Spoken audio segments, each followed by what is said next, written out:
Chapter 1. Do you still remember your identity? In the serene and solemn imperial palace of the Ningtian kingdom, within the grand hall of Huangji, a cluster of ministers quietly engaged in hushed conversations, taking advantage of the emperor's absence. Did you hear about the amusing incident that transpired in the capital yesterday? Inquired the right minister of revenue, his eyes gleaming with intrigue as he addressed his counterpart, the left minister. I returned home from the office yesterday and was engrossed in studying agricultural texts, so I have not encountered any such news. Pray, enlighten me, replied the left minister. Are you familiar with the Huayulu?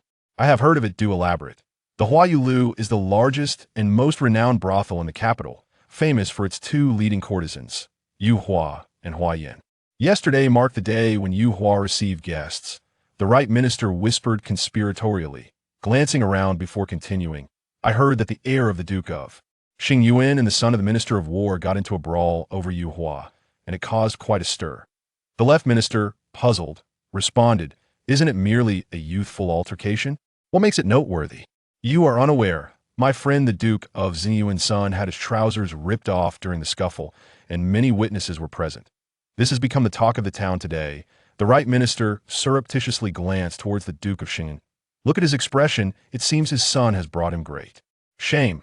The left minister followed his gaze and noticed that indeed, the Duke's countenance was as dark as the bottom of a pot. With a chuckle, the right minister continued, The Grand Princess has always had a contentious relationship with the Minister of War.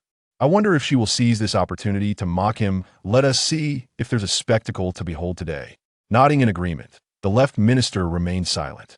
The hall was abuzz with whispers, yet none appeared to be discussing matters of state.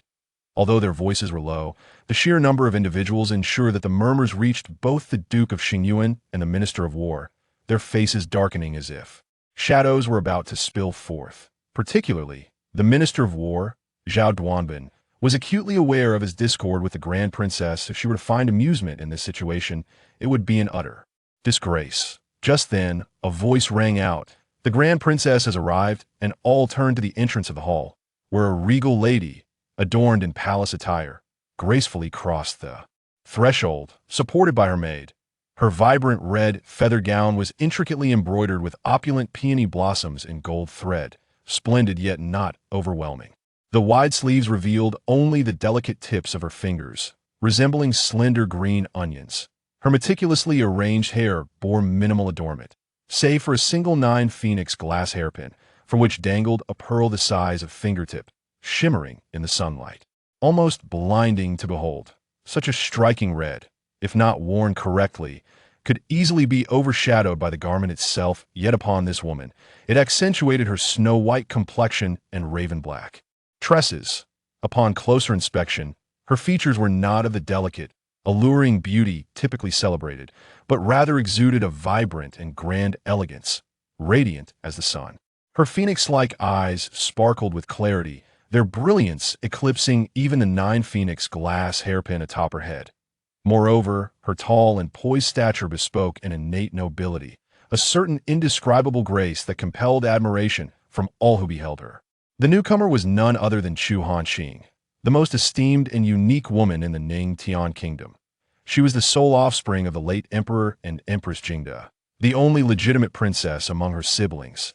The bond between the Emperor and Empress is profound. The late Emperor cherished his sole legitimate daughter, showering her with affection since childhood, fulfilling her every desire. Before a princess reaches the age of maturity, she holds no title. However, Chu Hanqing was bestowed the title of Princess Jiahui at the tender age of 8, signifying brightness and intelligence, and granted the privilege of dual fortunes. While other princesses commenced the construction of their palaces only after betrothal, she began the process upon receiving her title, taking residence in her palace immediately.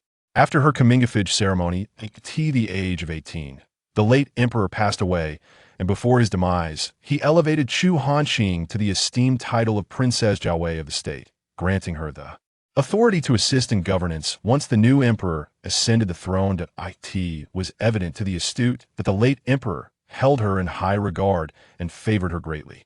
Had she not been a woman, it is likely that the identity of the current ruler would have been uncertain.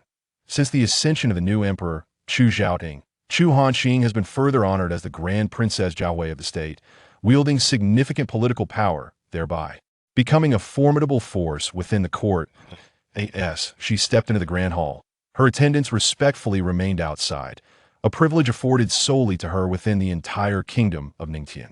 The attendants of other nobles and ministers were obliged to wait outside the palace gates unless summoned by their masters. Upon her entrance, all present instinctively lowered their heads in reverence.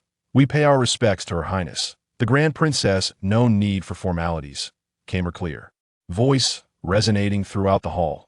The ministers dared not raise their heads immediately, only catching a glimpse of her flowing red gown as she gracefully traversed the room, positioning herself closest to the imperial throne. The atmosphere grew heavy with silence as the ministers refrained from their previous murmurs. Chu Hanqing broke the stillness. "What were you all discussing, esteemed gentlemen? I could hardly hear from outside. I'm curious about the amusing tales or joyful matters. Might one of you elaborate for me?" As she spoke, she turned to face them, her sharp phoenix eye surveying the assembly, her expression devoid of any mirth. None dared to respond, and only her icy tone echoed. "The Imperial Hall is a venue for discussing state affairs. How can you, esteemed ministers, neglect the decorum required here? As prominent officials, should you not focus on national matters and the welfare of the people, rather than indulging in idle gossip like commoners? Do you not remember your noble status?" The ministers kept their heads bowed in silence, the hall enveloped in a profound quiet, save for Chu Hanqing's voice resonating within. "The world is currently divided into three factions: the kingdom of Ningtian, the kingdom of Yunsheng, and the kingdom of Annan, separated by the Xianfeng mountain range. On the surface, the kingdom of Ningtian appears the most formidable, with the kingdom of Yunsheng and the kingdom of Annan slightly less so. In recent years, there have been frequent minor skirmishes among the three nations, and a long-standing peace may be shattered at any moment. The kingdom of Yunsheng looms menacingly from the northwest, while the ambitious kingdom of Annan threatens from the southwest. It is imperative that the court unites in purpose to enhance national strength. However, since Chu Zeding's ascension, most court officials have been preoccupied with vying for power and personal gain, while the few righteous officials with a genuine concern for the realm have been marginalized, leading to a pervasive atmosphere of corruption within the court. Chu Hanqing held a disdainful view towards those who merely occupied their positions without merit. As the esteemed princess wielding significant political authority, she had devoted herself tirelessly over the past 4 years. Faced with formidable external adversaries and internal power struggles, she acted with decisiveness and shrewdness, successfully purging numerous corrupt officials from the ranks, thereby ensuring that Chu Zhaoding could barely maintain his position on the throne. Consequently, this had led to animosity from various factions who found themselves at odds with her. At the core of their grievances lay the simple truth that her actions had encroached upon their interests.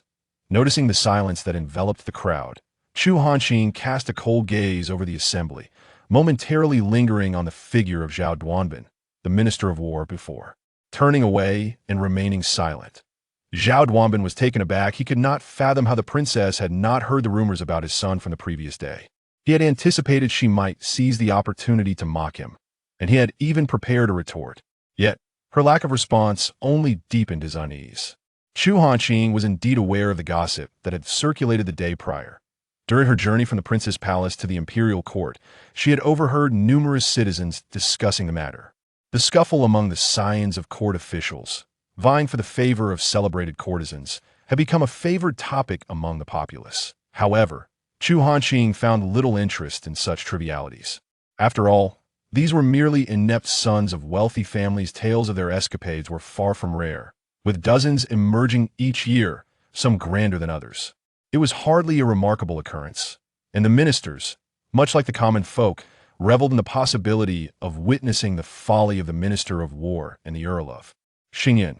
Chu Hanqing discerned that many were furtively glancing between her and Zhao Duanbin, likely assuming a discord between them and anticipating a sharp retort from her. Do they truly believe I am akin to them?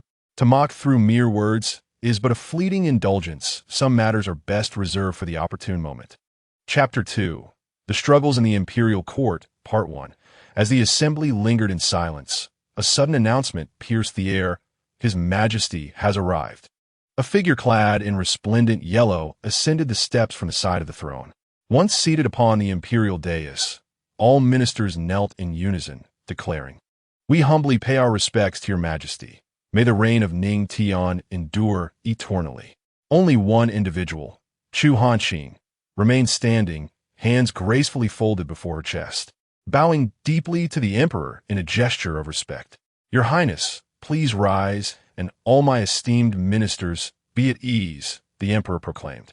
Emperor Chu Hanqing, the Ning Tian sovereign, was a mere 18 years of age, the offspring of the late emperor and concubine Jin, and ranked fifth among his siblings. He was 4 years younger than Chu Hanqing and had been only 14 when his father passed away.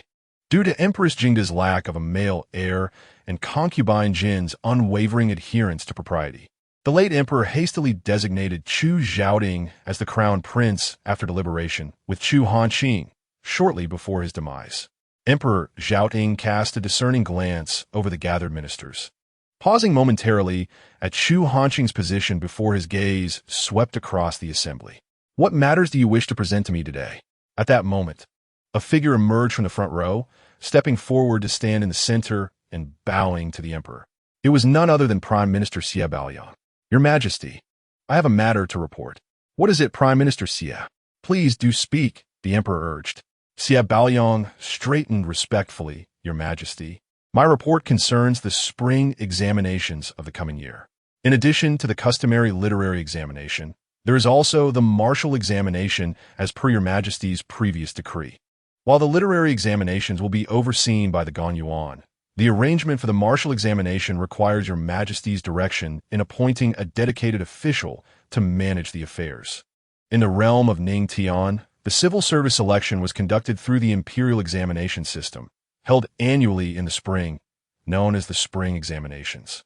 The Ministry of Rights was responsible for all aspects of the examinations, including verification, assessment, and the announcement of results. The deputy examiners were appointed from among the officials of the ministry, while the chief examiner was traditionally selected by the emperor himself, often from the ranks of the prime minister, the 6 ministries' ministers, or the Hamlin Academy scholars. During the tenure of the late emperor, a special martial examination was established to select candidates for military positions, conducted concurrently with the spring examinations.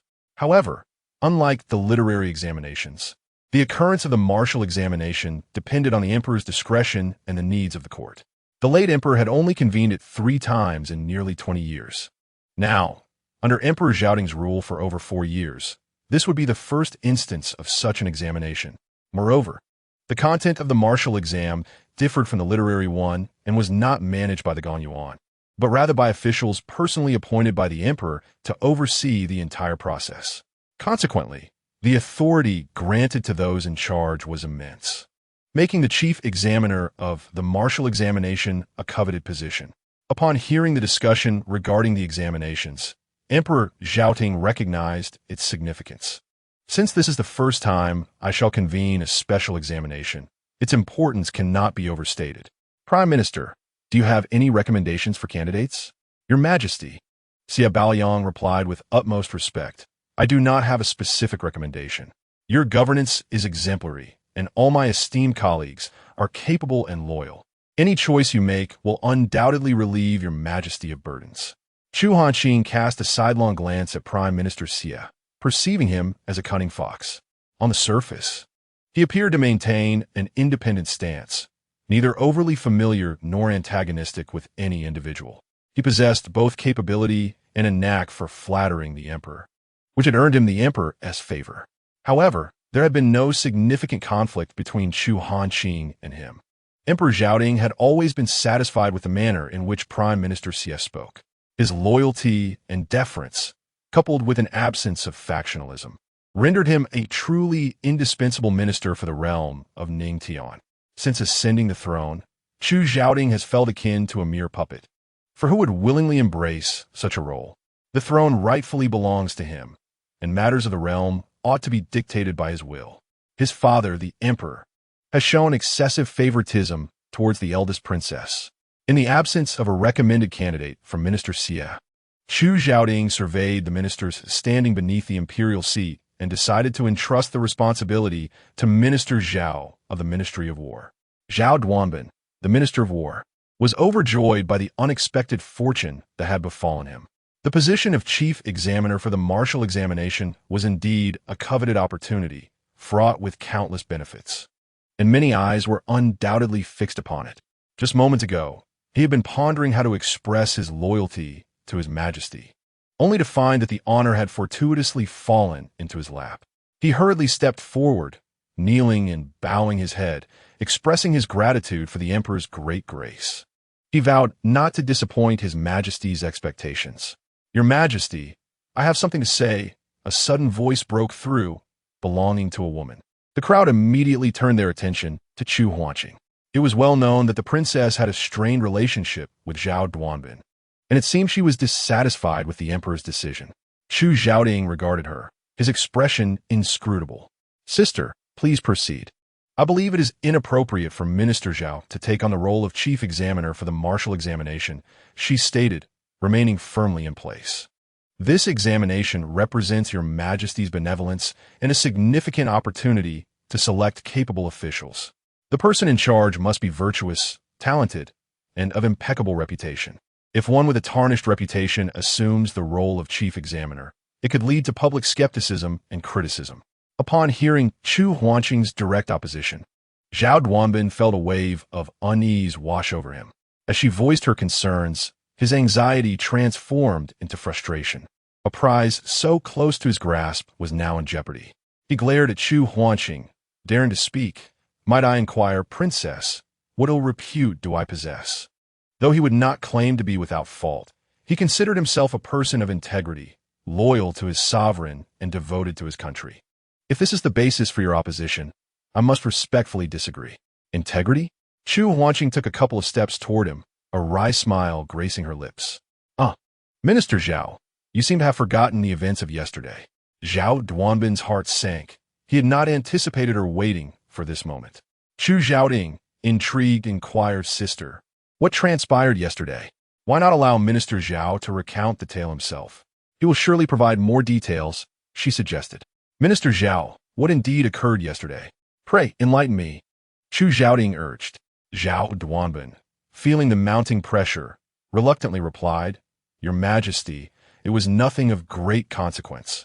Yesterday, my son happened upon the heir of the Marquis of Xingyuan. The young men, having indulged in drink, experienced a minor altercation." "Oh, is that all?" Chu Zhaoting waved his hand dismissively. Chu Hanqing scoffed lightly. "Minister Zhao, you certainly excel at downplaying matters. Why not inform His Majesty of the specifics, where the drinking took place, what sparked the conflict, and how it concluded? Minister Zhao, be thorough in your account. No details must be concealed," Chu Zhaoting pressed. Realizing he could no longer evade the truth, Zhao Duanbin reluctantly divulged the entire incident. Laughter erupted in the grand hall upon hearing of the heir of the Marquis of Xingyuan's misfortune, even eliciting a smile from Chu Zhaoting. Only Zhao Duanbin and He Wangshan, the heir of the Marquis, wore expressions of deep discontent. He Wangshan felt utterly humiliated. Originally, this matter was merely a topic of private discussion. None dared to mock him openly, especially considering that this unworthy son had always been a source of concern. Unexpectedly, due to Zhao Duanbin's confrontation with the princess, this issue was brought to light before His Majesty, resulting in a most humiliating situation. While Zhao Duanbin may have benefited, the disgrace has been shared with me, and I wonder whom I have offended? He felt a deep sense of frustration. Chu Hanqing, addressing the Emperor with solemnity, stated, "Your Majesty is already aware of the details. My intent is not to express dissatisfaction with Lord Zhao, yet his son's misconduct has stirred much talk among the citizens of the capital.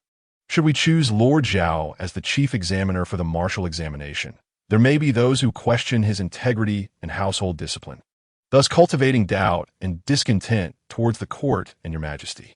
I urge you to consider this matter carefully." Although Chu Zhaoting was displeased with the princess's challenge to his decision, upon reflection, he recognized the validity of her concerns, especially given the recency of the incident. "You are right, elder sister. We must be considerate of Lord Zhao's position. Let us appoint another to oversee the martial examination. It is also imperative that Lord Zhao impose stricter control over his family." "Thank you, Your Majesty, I shall remember this. Zhao Duanbin replied helplessly, bowing in gratitude, casting a resentful glance at Chu Hanqing before returning to his place. The opportunity had slipped away, and he had failed to seize it. Chapter 3, Struggles in the Court, Part 2. Are there any other matters, my lords? Your Majesty, I have a petition. Zhao Duanbin, who had just rejoined the ranks, stepped forward to bow again. I wish to report that the Waning Pass, which borders the Yun Tian and Yun Saint kingdoms, requires urgent repairs to its walls. Due to the considerable distance, the manpower and resources needed are substantial. I dare not take action without your decree. Chu Hanqing quickly inquired, how many walls require repair? From Tongming to the vicinity of Honghe Gorge, it amounts to approximately 8 li, he replied. Such a distance? Chu Hanqing exclaimed in surprise. I recall that each year, funds are allocated for the maintenance of the various passes. Why is there such a significant need for repairs? Zhao Duanbin promptly responded, Your Majesty is correct. Each year the Ministry of Revenue allocates 10,000 taels of silver for maintenance. However, this time, an unexpected earthquake has caused ground subsidence, damaging certain sections of the walls. Chu Hanqing was skeptical. Lord Zhao, do not deceive His Majesty or me. If the earthquake were severe enough to cause subsidence and damage to the walls, why have we not received reports of a disaster? Is it possible that the earthquake was directed solely at the walls? She fixed her gaze intently on Zhao Duanbin. Seeing that Chu Hanqing was also regarding him with suspicion, he hastily clarified, I would not dare. Your Highness, you have misunderstood. Indeed, there are no residents from Tongming to the vicinity of Honghe Gorge. Apart from the wall damage, there were no other calamities to report. Thus, the report was submitted to the Ministry of War for my handling, rather than to the Ministry of Revenue. Please see this matter clearly, Your Majesty. Understand. You shall take responsibility for this matter, Lord Zhao. Present a detailed plan afterwards. Yes, I shall follow your decree, Zhao Duanbin replied, retreating to his original position.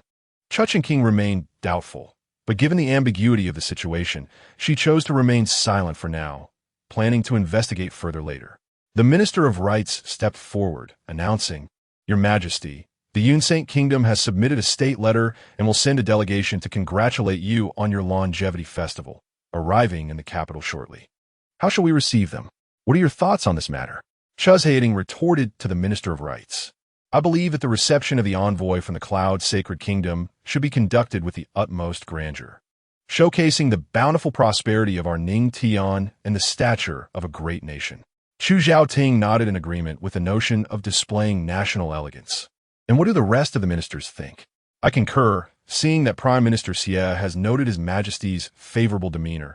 I shall lend my support directly. I concur. The ministers voiced their opinions. Noticing Chu Hanqing's indifferent expression, Chu Zhaoting inquired, What is your view, elder sister? The reception of foreign delegations has established precedents to reference.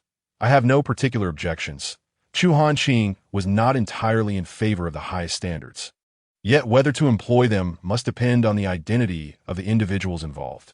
The state treasury's condition is well known to all esteemed officials. It would be imprudent to lavish excessive extravagance on outsiders.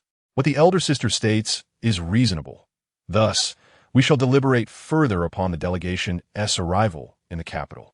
Chu Zhaoting felt a twinge of displeasure, as if each of his decisions was met with Chu Hanqing's counterarguments, and he was left to maintain a respectful demeanor, humbly accepting her counsel. However, the matter of governance was a decision made by the late emperor and should not be altered lightly. Patience must be exercised for now. Your Majesty, the envoy from the Cloud Sacred Kingdom is soon to arrive in the capital. The situation between our nations is delicate, and we must attend to even the minutest details. Chu Hanqing turned her gaze towards the throne. The recent affairs concerning Lord Zhao serve as a reminder. The capital is rife with establishments of ill repute, where various individuals intermingle and incidents of drunken altercations frequently arise. I propose a thorough inspection of all brothels, taverns, and theaters to prevent any individuals from concealing themselves and causing turmoil. She glanced at Zhao Duanbin and continued, Moreover, We must increase scrutiny and impose strict regulations on these establishments to avoid any embarrassing incidents before the Cloud Sacred Kingdom. Zhao Duanbin felt a surge of indignation. Your Majesty, I hold a differing opinion, he interjected unexpectedly against Prime Minister Xie. Chu Hanqing, taken aback, did not anticipate that it would be Xie Bao Liang opposing her. This old fox seldom openly contradicted others' proposals. Oh, what assent does Prime Minister Xie have? Chu Zhaoting was quite surprised. Knowing Xie's temperament, it was indeed the first time he had directly opposed Chu Hanqing. Xie Baoyang bowed to both the Emperor and the Grand Princess. I believe the Grand Princess's proposal is somewhat flawed. A city-wide inspection of so many places would require considerable manpower. Moreover, such a large-scale operation may incite panic among the populace. Prime Minister Xie is overly cautious. It is merely a routine inspection, and I deem it necessary, Chu Hanqing replied. The officials should adopt a gentle approach, merely explaining the situation, and the citizens will not experience any sense of alarm. The capital has always maintained good public order. It is merely a matter of entertainment venues. What significant disturbances could arise? Such excessive caution, if known to the Cloud Sacred Kingdom, would surely render us a subject of ridicule. Xie Baoyang remained unconvinced. Observing his expression, Chu Hanqing sensed something amiss. This old fox was acting out of character today. The reasons for his rebuttal did not hold water upon closer examination. After some contemplation, she decided not to press too hard for now and would investigate whether this old fox had ulterior motives upon returning. There is merit in what Prime Minister Xie has said. Let us defer to His Majesty's judgment. Chu Zhaoting was indifferent to the potential waste of manpower, but he was cognizant of Xie Baoyang's concern that the Cloud Sacred Kingdom might mock Ning Tian, and instinctively, he did not wish to endorse Chu Hanqing's proposal. This matter is for me to decide. There is no need for further debate among you. Thank you, Prime Minister, for your courtesy. Yes. Chu Hanqing cast a fleeting glance at him without uttering a word. Observing that no one else was petitioning about state affairs, Chu Zhaoting spoke. I intend to posthumously honor the late Empress Dowager Xianjin as Empress Shiqing and to transfer her remains from her tomb to the Imperial Mausoleum to be interred alongside my father. The edict for the posthumous honor will be issued on my birthday. Chu Hanqing's gaze suddenly lifted. If the emperor were not of the primary consort's lineage, it would not be considered a significant matter to posthumously elevate his birth mother to the status of empress. However, the act of relocating her remains to the Imperial Mausoleum for interment alongside the late emperor had no precedent. A consort status, akin to that of a commoner's concubine, is starkly distinct from that of the primary empress concerning ancestral rights and honors, regardless of how favored a consort may be or how accomplished her offspring. She must never surpass the empress in ceremonial regard. After death, only the primary empress may be laid to rest with the emperor. If the primary empress has passed away and a successor has been established, she may be interred in the Imperial Mausoleum. But a posthumously honored empress from a consort's rank is merely a continuation of mourning and holds no substantial weight. Your Majesty, this matter is inappropriate, she interjected, facing Chu Zhaoting, her heart ablaze with indignation. I beseech you to reconsider. Chu Zhaoting straightened, asking, What is amiss, Your Highness? I am the rightful emperor. What is wrong with posthumously honoring my birth mother and conferring a title upon her? The ministers remained silent, caught in the crossfire between the Grand Princess and the emperor, neither side wishing to offend the other. Though the emperor's intention may be improper according to the rites, none would dare to confront him over it, especially those ministers at odds with Chu Hanqing. Posthumously honoring the late Empress Dowager Jin is undoubtedly reasonable, but relocating her remains to the Imperial Mausoleum is entirely unacceptable. The royal rites explicitly state that those elevated posthumously from a consort's rank cannot be interred in the Imperial Mausoleum. Your Majesty, do you intend to contravene ancestral regulations? What place is there for the late Empress Jingda? Chu Hanqing exclaimed with indignation. Chu Zhaoting's desire to pursue this path clearly demonstrates a lack of regard for her mother. Without her mother, there would be no opportunity for Empress Jin to rise, nor would there be a Chu Zhaoting today. I categorically oppose this. I implore Your Majesty to rescind your command. She had never before spoken to Chu Zhaoding in such a tone, always striving to maintain his authority outwardly. Now, it seemed the two were on the verge of a rift. Chu Zhaoding clenched his fists, resting on his knees, and after a lengthy pause, declared, "The matter of the posthumous honor is settled. As for the relocation to the imperial mausoleum, we shall deliberate further." With that, he cast a glance at Qingxi, who promptly understood and announced, "If there are matters to address, please speak. If not, the court is dismissed." Silence ensued. Chu Zhaoding rose and descended the imperial steps, and Qingxi hurriedly called for the court to disperse, following closely behind him. Chu Hanqing cast a deep look at his retreating figure before turning away and exiting the Hall of Supreme Harmony. Chapter 4. In the Imperial Family. There are no siblings within the Grand Princess's residence. Silver Zhen, a senior palace maid, entered and softly inquired of another maid, Zhihua, standing at the door of Chu Hanqing's chamber. "Has Her Highness awakened?" "Not yet," Zhihua replied, glancing back at the door. Her Highness returned from the Grand Court Assembly looking rather displeased. She spent some time in the small study reading and mentioned she would take a short nap. Before we knew it, it was already time for the evening meal. Silver Zhen nodded, surmising that something must have transpired during the morning court that had upset Her Highness. "Jins has been sent on an errand by Her Highness. I shall inquire upon her return about what occurred." "And what of Lu?" When Lu went to the kitchen to prepare the evening meal for His Highness, expressing the intention to create 2 light and appetizing dishes. The weather had been excessively hot these past few days, leading to a diminished appetite for His Highness. "Well then, you should go and rouse His Highness from slumber." "I shall seek assistance from Lu," she instructed. Zhihua nodded and turned to enter the chamber, while Yinjin also made her way to the kitchen to assist Wen Lu. Meanwhile, Chu Hanqing emerged from the Huangji Hall, her mood considerably discontented. The court was rife with factions, with ministers forming cliques and suppressing dissent, while the few upright and incorruptible officials found themselves sidelined, excluded from the centers of power. The governance was muddled and the realm uncertain, leading to a restless populace. Over the past few years, she had been embroiled in a bitter struggle with various factions, their exchanges akin to a fierce battle. Even more troubling was the emperor's attitude. Influenced by the machinations of others, a noticeable rift had developed between her and Chu Zhaoding over the past year, though he still maintained a facade of respect.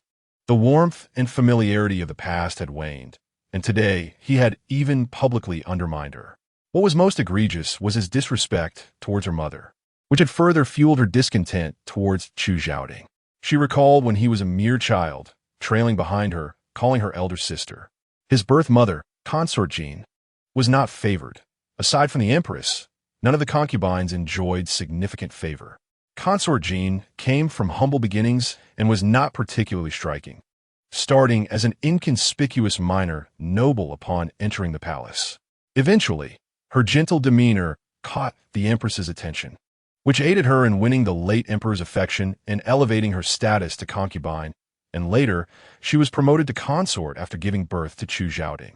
From a young age, Chu Hanqing had been cherished and held in high regard, creating an unintentional distance between her and her siblings, who treated her with respect but not intimacy. Only Chu Zhaoding, due to Consort Jin's connection with the empress, spent more time in her company. Lacking siblings from the same mother, she naturally felt fondness for this younger brother, who shadowed her. However, the weighty implications of the throne were burdensome, capable of inciting enmity between brothers and estranging father and son, extinguishing the warmth of human affection and amplifying inherent coldness. She, too, was no longer the elder sister who once flew kites in the imperial garden with her younger brother. The royal family knew no father-son bonds, especially among half-siblings. She should have anticipated such outcomes. It was truly regrettable. Zhihua quietly stepped into the bedroom, where Chu Hanqing remained in slumber. The heat of the day had kept the bed curtains drawn back, and she lay without a cover, save for a thin blanket draped across her abdomen. The evening sunlight, softer and tinged with orange, filtered through, casting a gentle glow upon the bed curtains. Chu Hanqing's long, dark hair sprawled across the pillow, and even in her sleep, her brow remained furrowed. "Your Highness, it is time for your meal." Zhihua gently nudged the hand that lay beside the pillow. Slowly, Chu Hanqing opened her eyes. her gaze bleary as she focused on Zhehua. "What time is it?" she inquired, rising from her bed as Zhehua hurriedly knelt to assist her in putting on her shoes. "It is almost time for dinner. Your Highness has slept for 2 hours," Zhehua replied briskly, helping her to her feet and guiding her to the dressing table. Once Chu Hanqing was seated, Zhehua raised her voice towards the door, calling for tea to be brought in.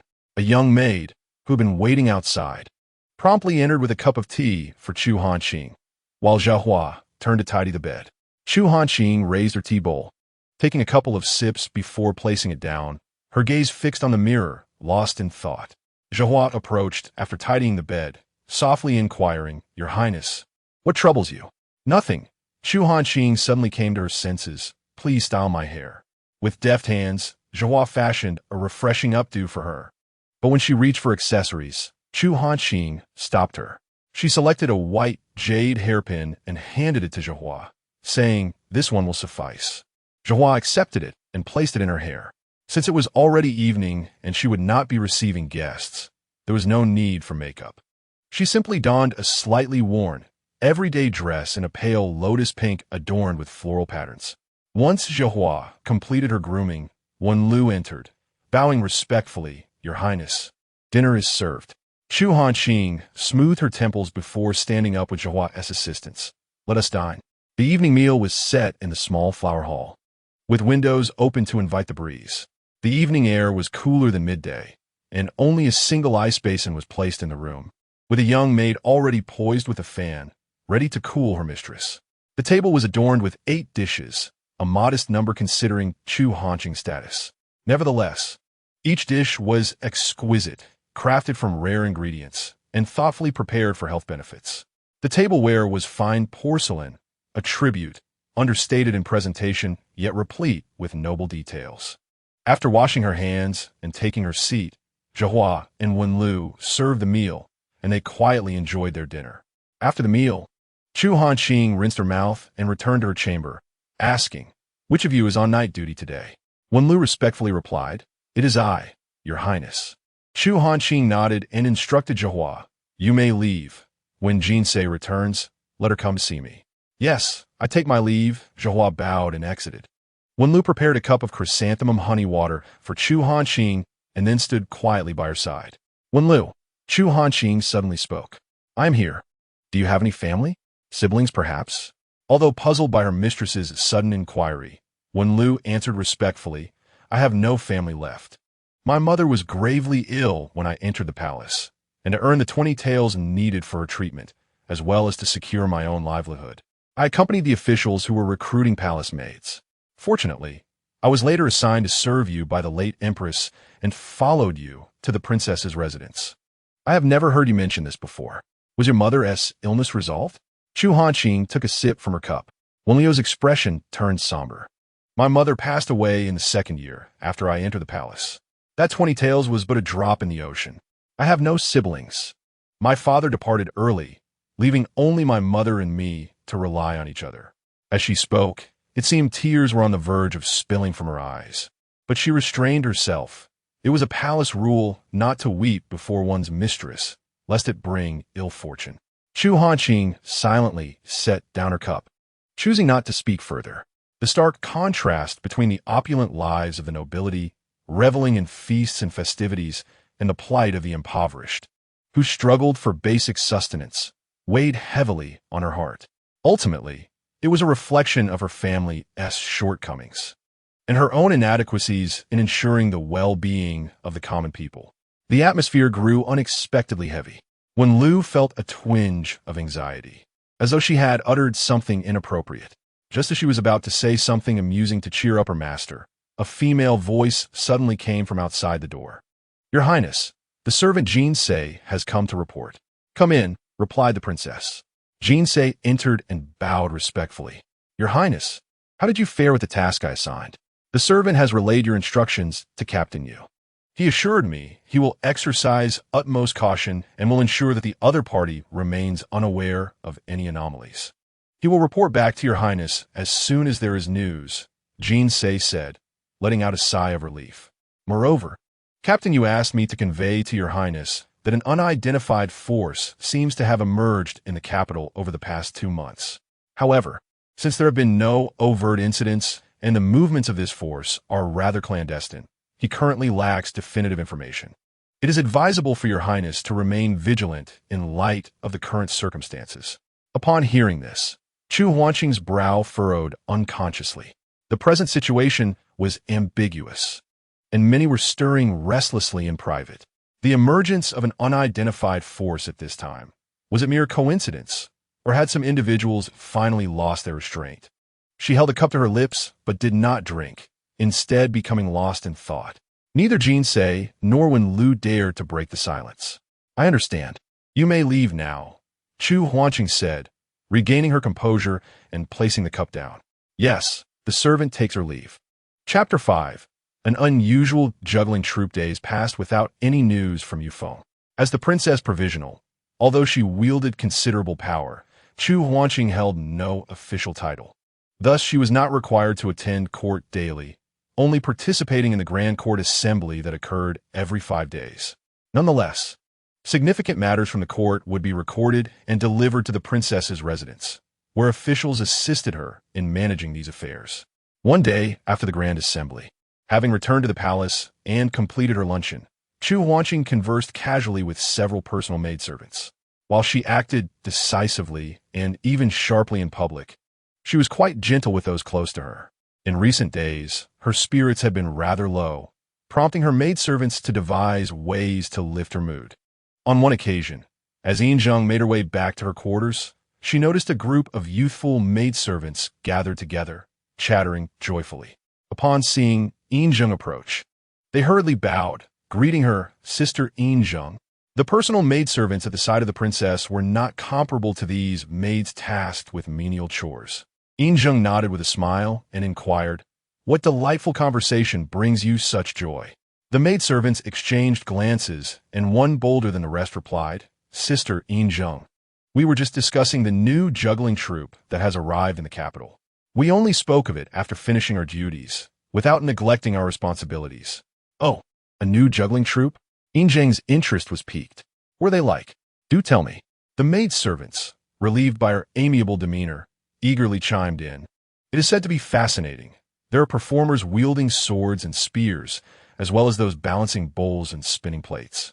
Indeed, I have heard there are fire jumpers and sword swallowers as well." "Precisely. I have also heard there are trained animals involved." The group animatedly exchanged their thoughts, as if they had witnessed the spectacle firsthand. Yinzheng playfully asked, "Heard from whom? Who has shared these tales with you?" The young maidservants glanced at one another, looking somewhat perplexed. "Sister Yinzheng, we can hardly recall from whom we first heard this, but it seems that many of the servants in our household are aware of it." "Indeed, Sister Yinzheng, that troupe of entertainers has recently gained quite a reputation. Many in the capital are familiar with them. Their customs differ significantly from those of the troupes we have known previously." "In what way are they different?" Yinzheng inquired with great interest. "It is said that they have rented a manor outside the city as their venue, performing but once a day, and those who wish to attend must make their own way to the manor." "Yes, indeed. I have heard that noble patrons have offered them considerable sums to perform in their residences, yet they refuse." Yinzheng was perplexed. Could there truly be such a troupe? To turn down extra rewards was quite astonishing. The reasoning is unclear to us, but it might be that their equipment is cumbersome to transport. Or perhaps the animals they use are difficult to bring along. Who can say? It is merely hearsay among the servants. Yinzheng nodded, instructing, "Very well. You may go and play, but keep your voices down and do not disturb anyone. Do not allow your merriment to hinder your duties." The young maidens promptly nodded and departed. At that moment, as Yinzheng engaged in idle conversation with her mistress, she suddenly recalled the news she had heard the other day. "Your Highness, a few days ago, I overheard some talk about a new troupe of entertainers in the capital, renowned for their diverse acts and various trained animals. Their reputation seems to be flourishing, and their customs differ from those we have previously encountered." "Oh, what are their customs?" Chu Hanqing inquired, her curiosity piqued. Yinzheng explained, "It is said they have secured a farm in the outskirts, likely in the vicinity of the estates of Prince Ping and Baron Chang'an. They perform only once a day, and anyone wishing to attend must travel to their venue. They have reportedly declined high offers to perform privately at noble residences. Such customs are indeed unusual, Chu Hanqing remarked. Astonished. Isn't the purpose of street performance to earn a living? I cannot say why, Injin continued, but it is rumored that their performances are elaborate, necessitating prior arrangements at a fixed location. It stands to reason that transporting their equipment might be quite challenging. If they were to perform at a noble's residence with insufficient preparation, it could lead to a disastrous show. Interestingly, this peculiar custom has only served to pique the curiosity of more spectators, ensuring their financial success has not waned. At this point, Zhihua interjected, in my humble opinion, they're likely doing this intentionally. By establishing an unusual custom, they spark the curiosity of the public, which results in greater attendance and, consequently, increased earnings, all while avoiding the constraints of performing at noble households. Your Highness, perhaps we should invite them to our estate to entertain you. With a smile, Chu Hanqing replied, Did not Injin just mention that they refuse to perform privately? Our princess's estate is not like others. It would be a stroke of fortune for them to entertain you. Your Highness, Zhihua pouted, saying, It is not easy to earn a living as a performer. If they were to come here, what would happen the next time someone else invited them to their estate? If we make an exception, it may be difficult for them to refuse in the future. Why burden them? Chu Hanqing chuckled and shook her head to quell their chatter. Your Highness, why not allow us to accompany you to see the performance? Since you need not attend court in the coming days, it would be a pleasant diversion to lift your spirits. If you do not wish to attend the circus, a leisurely stroll around our estate would suffice. After some contemplation, Chu Hanqing felt a flicker of interest. The recent sweltering weather and heavy thoughts had indeed left her feeling rather vexed. Acknowledging that her attendants had genuine intentions to amuse her, she decided that the next day she would visit the circus troupe, thus sparing them the effort of trying to cheer her up. Her maids were elated and immediately set about making arrangements, only to be halted by Chu Hanqing's voice. Tomorrow, Jin Se and Wen Lu shall accompany me, while Yin Zheng and Zhihua will remain at the estate. Yin Zheng and Zhihua were momentarily taken aback. Your Highness, why are we not allowed to join? We wish to partake in the outing as well. They feigned expressions of grievance and pity. Chu Hanqing chuckled at their antics. I knew it well. It is you who wish to frolic, yet you feign concern for my spirits. If all four of you go, who will tend to the estate? Fu Quan oversees the outer courtyard, but cannot attend to the inner courtyard. Here, her smile faded slightly. You two are meticulous. Stay behind to prevent anyone from taking advantage of an unguarded moment. Upon hearing the princess's words, Yin Zheng and Zhihua grasped the gravity of the situation and promptly adopted a more serious demeanor, bowing respectfully. Rest assured, Your Highness, we shall safeguard the estate diligently. Zhihua, with her lively disposition, added, Your Highness, please have Jin Se and Wen Lu bring us some tasty treats tomorrow. The sesame candy from the West City is simply delightful. Her playful intent was merely to elicit a smile from her mistress. Indeed, Chu Hanqing found amusement in her words. Very well, I shall ensure they bring it to you. You seem quite the greedy cat, as if I have wronged you. The group shared a light-hearted laugh. Chapter 6. Departure. The following morning, the princess's carriage was prepared, laden with various supplies for unforeseen circumstances, accompanied by maidservants and guards. Totaling 3 carriages and 20 to 30 people. Observing this arrangement, Chu Hanqing felt a headache coming on. Did I not specify simplicity? Yin Zheng appeared slightly aggrieved. Your Highness, we have indeed kept it simple. Yet, given your status, these are necessities for your journey. We have minimized as much as possible, and this is already quite a concession. Chu Hanqing family décolline. I am merely going to see some entertainment, not to parade for others as if I were part of the spectacle. Besides, there have been whispers suggesting I act with ostentation.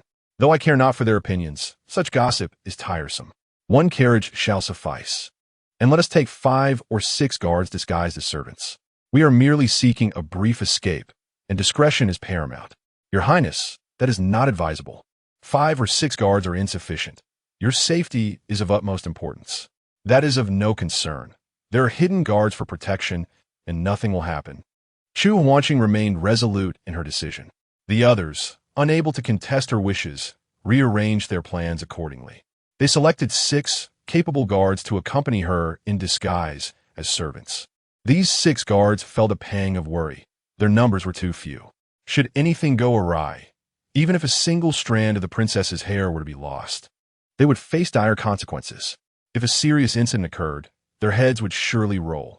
However, they could not defy their mistress's orders and could only grumble quietly to themselves, keeping their expressions neutral. There were 4 hidden guards accompanying them as well.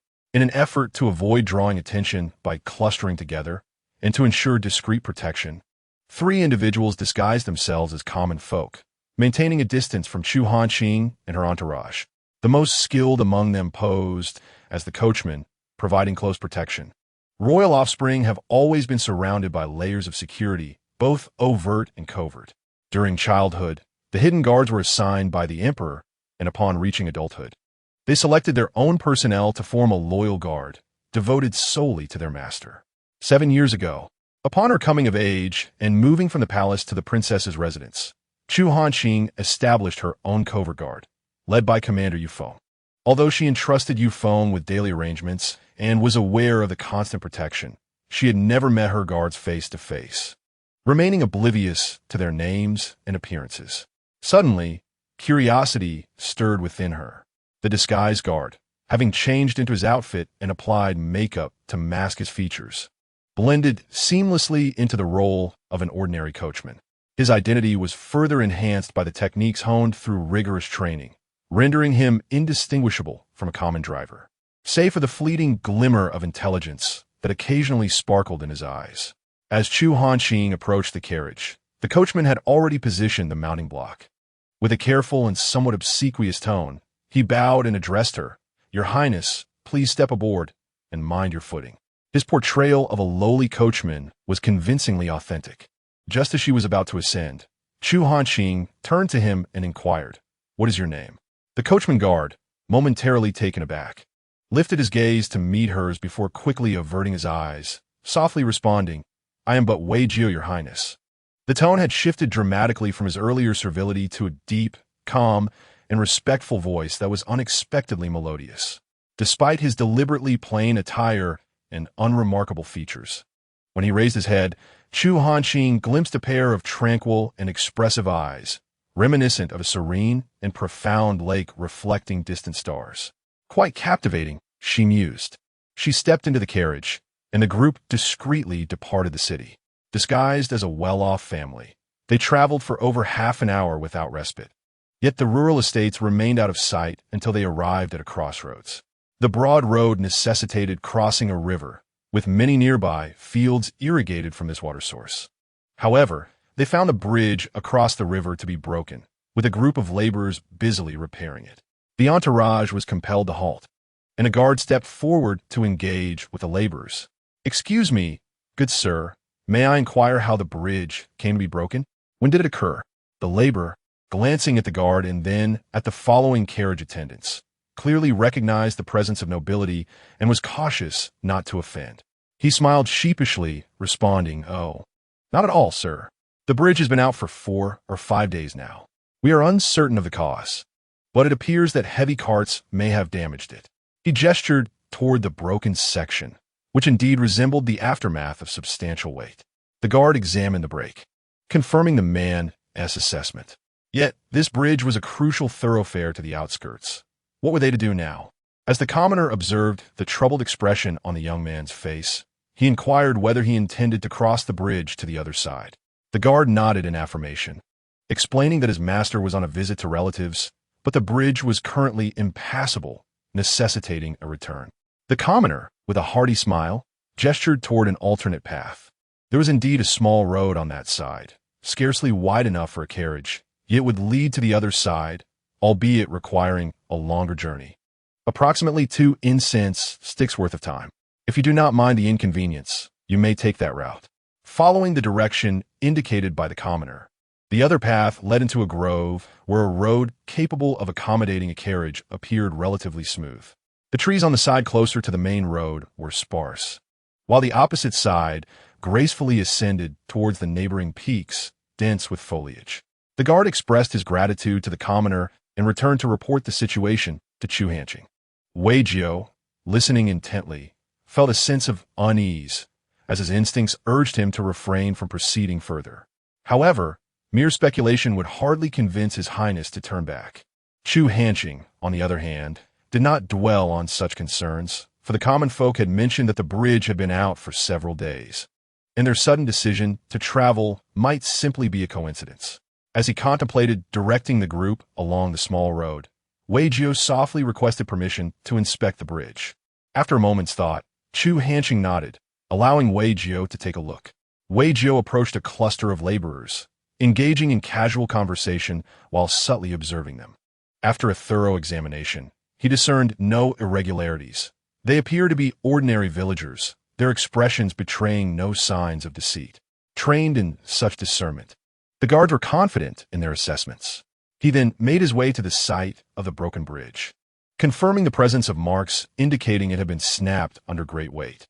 It seemed the villagers had indeed spoken the truth. He returned to report his findings to Chu Hanqing, and the group then turned to proceed down the small road. Left behind, the laborers watched as the carriages disappeared into the distance, exchanging puzzled glances, wondering about the peculiar behavior of these servants from affluent families. Chapter 7.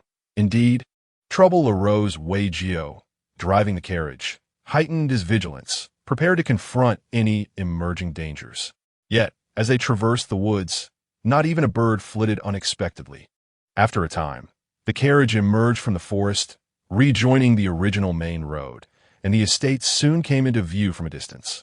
Upon hastening to the entrance, they discovered a dozen carriages already stationed there, indicating that others had arrived early. Wei Jiao dismounted and secured the carriage, informing the occupants, "My lord, we have arrived." The carriage door swung open from within, and Jin Se alighted first, turning to assist Chu Hanqing as he descended. In a hushed tone, Wei Jiao advised, "Your Highness, please enter with the guards. My companions and I will blend in and conduct a thorough inspection. Please exercise utmost caution." Chu Hanqing nodded silently, leading Jin Se to join Lu Er and 6 guards as they entered the courtyard. Wei Jiao exchanged glances with the other 3 shadow guards, and they nodded in agreement before discreetly dispersing to infiltrate from various angles, drawing no attention.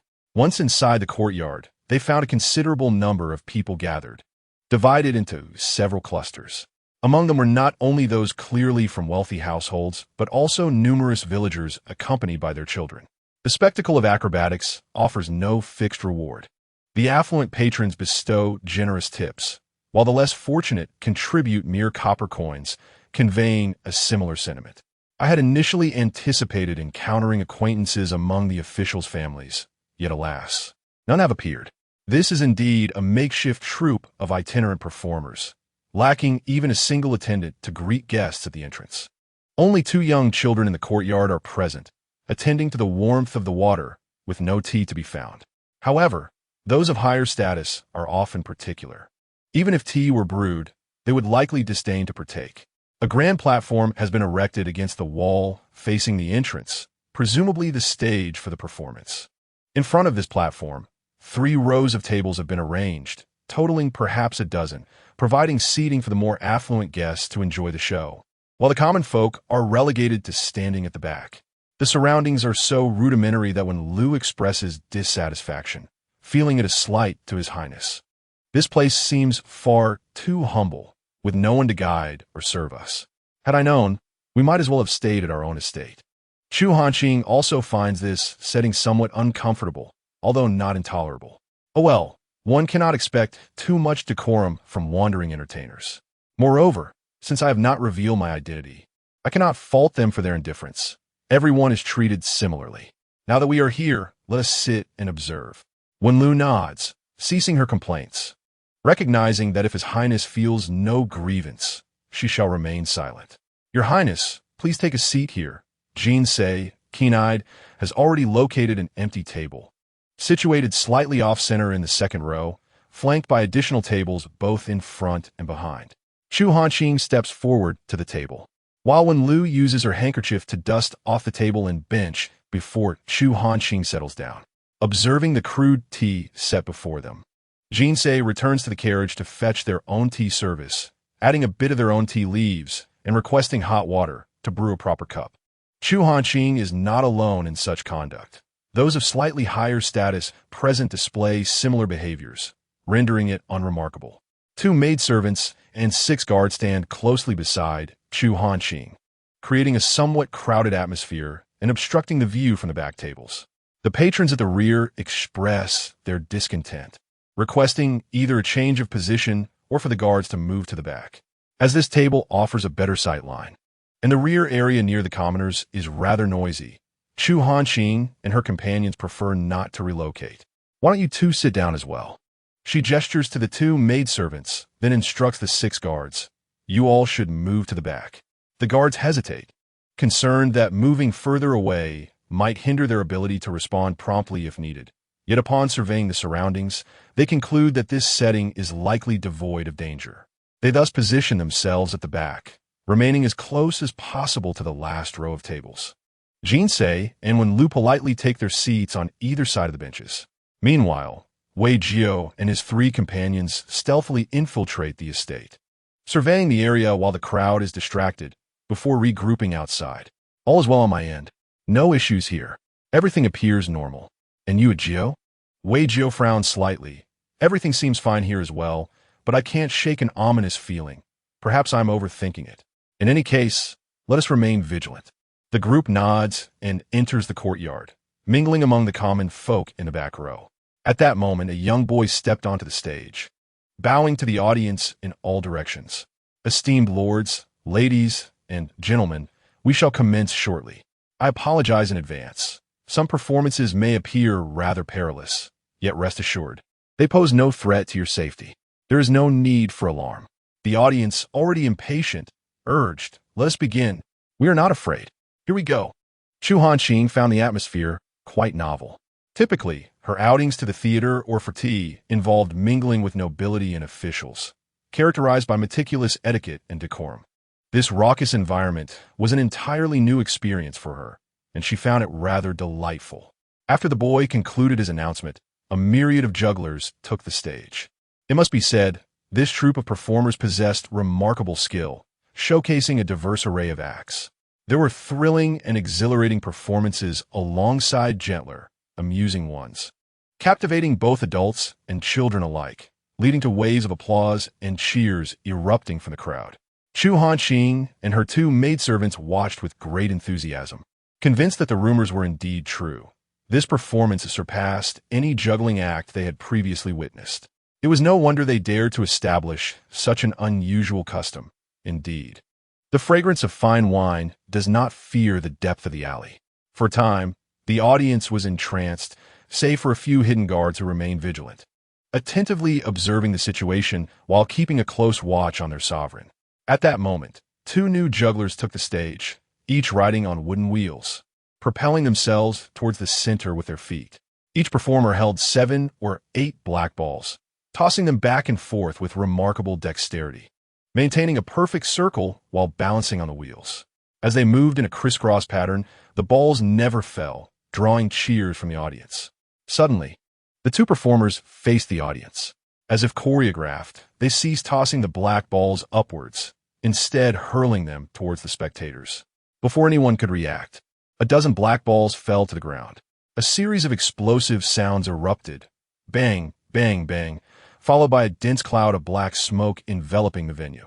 The black balls had detonated. Wei Jiao's mind buzzed with alarm. Indeed, something had gone awry. Chapter 8. Escape into the woods the moment the black balls were thrown. Several guards sensed the impending danger and hastily pushed through the crowd towards Chu Hanqing. However, the explosions occurred too swiftly. They had not reached their sovereign before another round of deafening blasts resounded. Thick black smoke filled the air, obscuring their vision, as furniture was sent flying in all directions.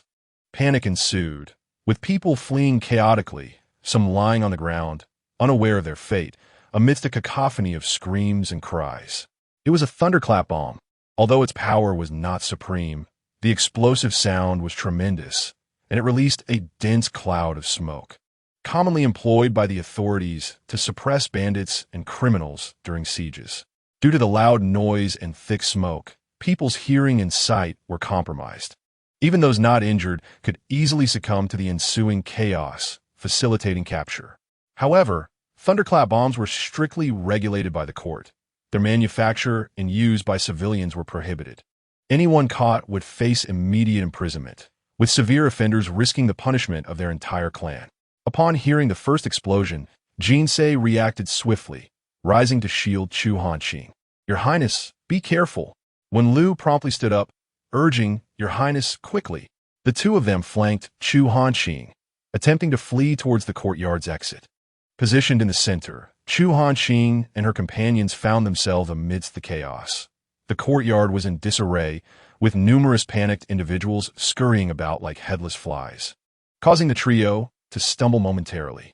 Though it felt prolonged, only a few breaths had passed since the explosion occurred.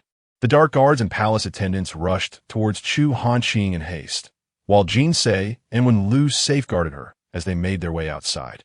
At that moment, several cold arrows whistled through the air from the direction of the platform, targeting the vulnerable spot on Chu Hanqing's back. Simultaneously, a group of 20 to 30 assailants surged forth from all directions, heading straight for her. They were clad in a haphazard assortment of performance attire, with some even adorned in grotesque face paint, revealing their identities as members of the circus troupe. A chill ran down Chu Hanqing's spine.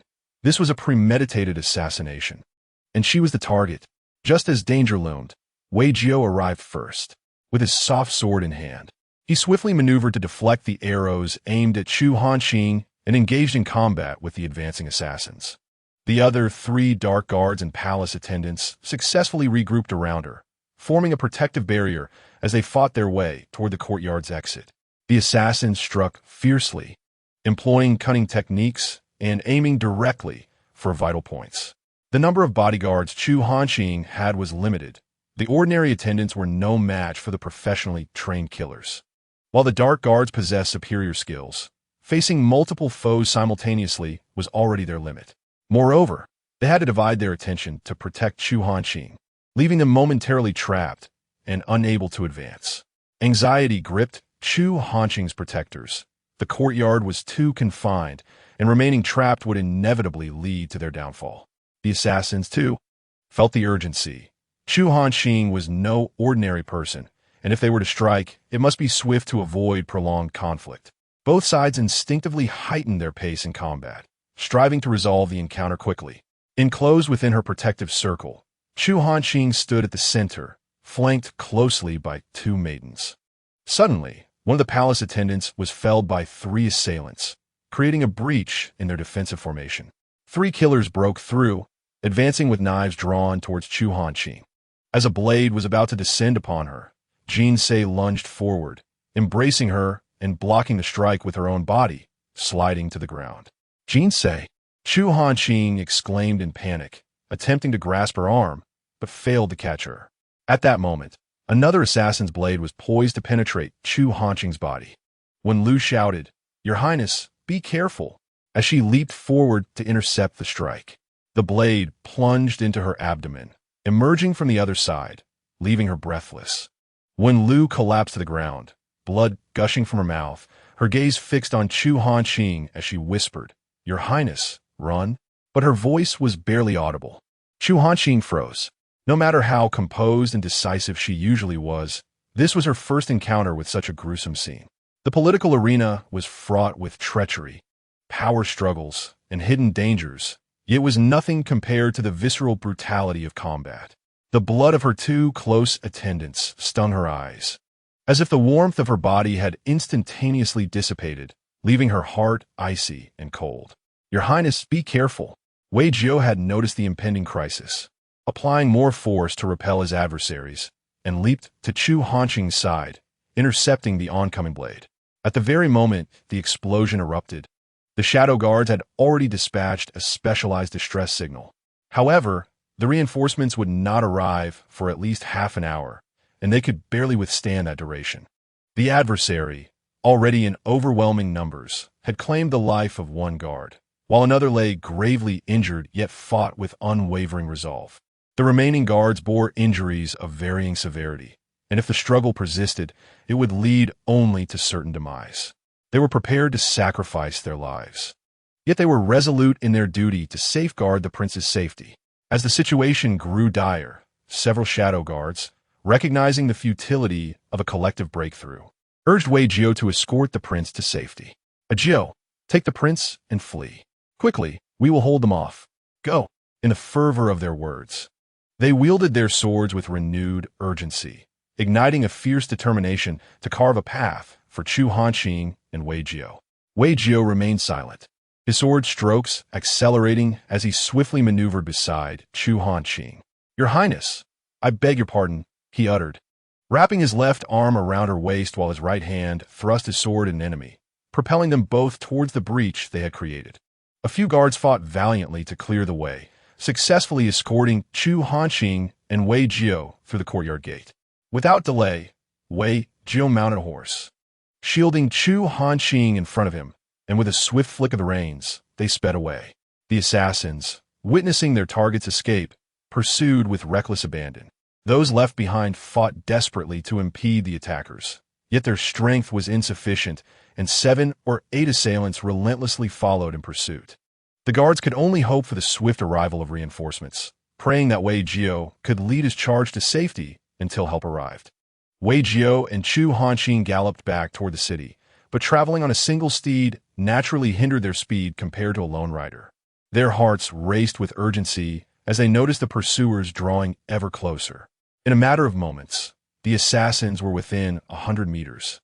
If they continued at this pace, capture was inevitable, and Wei Jiao could hardly fend off 7 or 8 adversaries alone. In a moment of desperation, they encountered a fork in the road. Realizing that the main thoroughfare was blocked and impassable, Wei Jiao guided the horse onto a narrow path. Your Highness, this is not sustainable. We must enter the woods, he declared. We cannot ride within the forest, but perhaps we can buy ourselves some time. Chu Hanqing, jostled by the galloping horse, could barely muster a response. I will heed your guidance, she replied, feeling utterly powerless and relying solely on Wei Jiao's resolve. Without further words, Wei Jiao urged the horse onward, the steed quickening its pace as they navigated a bend that obscured their pursuer's view. Once they had rounded the curve, Wei Jiao swiftly dismounted, lifting Chu Hanqing from the horse and sprinting deeper into the woods. The horse continued forward, while the winding path and dense foliage concealed their movements from the assassins. It was only after they had passed the bend that the pursuers realized the absence of riders on a horse. Hurry, dismount, and pursue, they called, their urgency palpable. Chapter 9.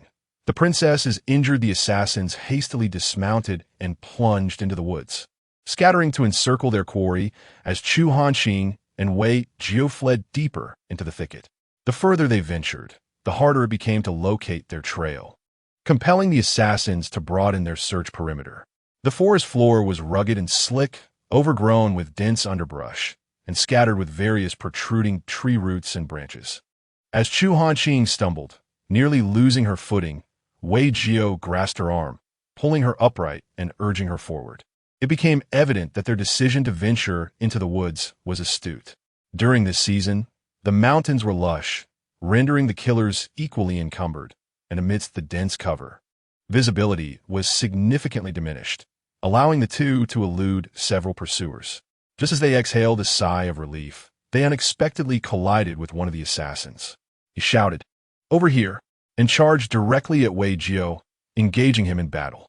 Wei Jiao struck with urgency and ferocity, fearing that if he were ensnared, the situation would revert to dire straits with the enemy closing in. Chu Hanqing anxiously awaited nearby, oblivious to the approach of another assassin who, alerted by the shout, was swiftly making his way toward them. His intent was to join forces with his comrade against Wei Jiao, but upon arrival, he found Chu Hanqing standing alone. A splendid opportunity. Their primary objective was to eliminate Chu Hanqing. Her demise mattered far more than the fates of Wei Jiao and his companions. With this thought, he treaded lightly, inching closer to her without drawing Wei Jiao's attention. Just as he neared her, Wei Jiao turned around. The assassin instantly halted, raising his arm and aiming a crossbow at Chu Hanqing. While Wei Jiao contended with the assassin, he found an opening and thrust his sword, striking the killer's arm. The assassin recoiled in pain, and in that moment of vulnerability, Wei Jiao seized the chance to deliver a lethal blow. Just as he felt a moment of relief and turned to check on Chu Hanqing, he was met with the sight of the assassin behind her, crossbow drawn. Wei Jio's eyes widened in horror. "Your Highness, be careful." He activated his lightness skill and dashed toward her, intent on intercepting the bolt. However, the crossbow bolt was swifter still. Chu Hanqing, hearing Wei Jio's warning, managed to tilt her head just in time, but before she could turn fully, the bolt struck her in the back. A surge of excruciating pain shot through her, and she opened her mouth to scream, yet no sound emerged. Her vision darkened as she fell, collapsing into Wei Jio's arms. Seeing Chu Hanqing struck, Wei Jio felt as though his scalp might burst from the intensity of his anxiety. He rushed to her side just as she fell, desperately catching her in his embrace. "Your Highness! Your Highness!" he cried out in distress. Yet, Chu Hanqing lay with her eyes tightly shut, offering no response.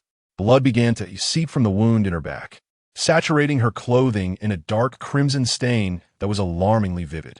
As an undercover guard, he felt the weight of his failure to protect his charge was tantamount to a death sentence. And who was his charge? The esteemed Princess Zhao Hui, a paragon of nobility who, throughout her life, had likely never suffered even a scraped knee. Now, under his watch, she bore such a grievous injury, and a tempest of anger, guilt, and worry surged within him. No longer calling out to Chu Hanqing, he resolved to eliminate the ambushing assassin first, aiming to evacuate the area before the others arrived. The assassin, having successfully struck his target, recognized that he could not contend with Wei Jio and planned to retreat a short distance, awaiting the arrival of his comrades to mount a collective attack.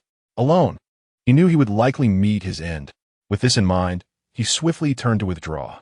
Wei Jio gently laid Chu Hanqing on the ground and quickly gathered his strength to confront the assassin. The man had barely sprinted a dozen meters when he was overtaken, the sound of slicing wind rushing towards him. He turned to parry the strike. However, he could not withstand the force emanating from Wei Jio. His arm went numb from the impact, nearly causing him to lose grip on his weapon. In mere moments, the two exchanged dozens of blows, with Wei Jio attacking fiercely, resembling a vengeful spirit, trading injuries without a thought for defense. The assassin soon found himself gripped by fear amidst the life-and-death struggle. Courage is essential in such encounters. Hesitation would lead to vulnerability, and in a fleeting moment, Wei Jio seized the opening, overpowering him until he breathed his last. Wei Jio hurried back to Chu Hanqing's side, subtly marking their surroundings with the unique insignia of the secret guard, then lifted her in his arms and fled deeper into the woods. After a few paces, he glanced back to ensure no blood traces had betrayed their position before he felt reassured. Moments later, several assassins arrived at the scene, discovering the bodies of their fallen comrades along with the blood on the ground. Yet they had already lost the trail of Wei Jio and Chu Hanqing. One of them was surely injured. Whichever it was, they could not have gone far. They expanded their search radius, knowing reinforcements would soon arrive. The consequences of failing their mission were well understood. They hastened to pursue. Upon receiving the distress signal at the secret guard's camp in the capital, a wave of alarm swept through the ranks. Captain Yu Feng rose abruptly. This signal was a special one designated for the princess's secret guard, never before activated since its establishment, indicating the gravest of situations, danger to their master, life hanging by a thread. All who witnessed this signal were compelled to abandon their tasks and rush to the rescue. He immediately summoned everyone to converge at the signal's origin and instructed the chief guard of the princess's residence to mobilize the household guards for the prince's rescue. Yu Feng swiftly issued orders, and his subordinates set out promptly. In no time, a large contingent from both the secret guard and the princess's residence surged forth, racing urgently toward the source of the signal. All prayed for the prince's safety, yet the number of guards accompanying their master weighed heavily on their hearts. Chu Hanqing's unique status meant her every move was scrutinized by countless observers. Such a significant mobilization from the princess's residence could not go unnoticed. Various factions discreetly dispatched individuals to investigate the situation. In the palace, Chu Zhaoting also learned of the news and sent Chief Eunuch Cheng Shi to the princess's residence to inquire, underscoring the gravity of the matter.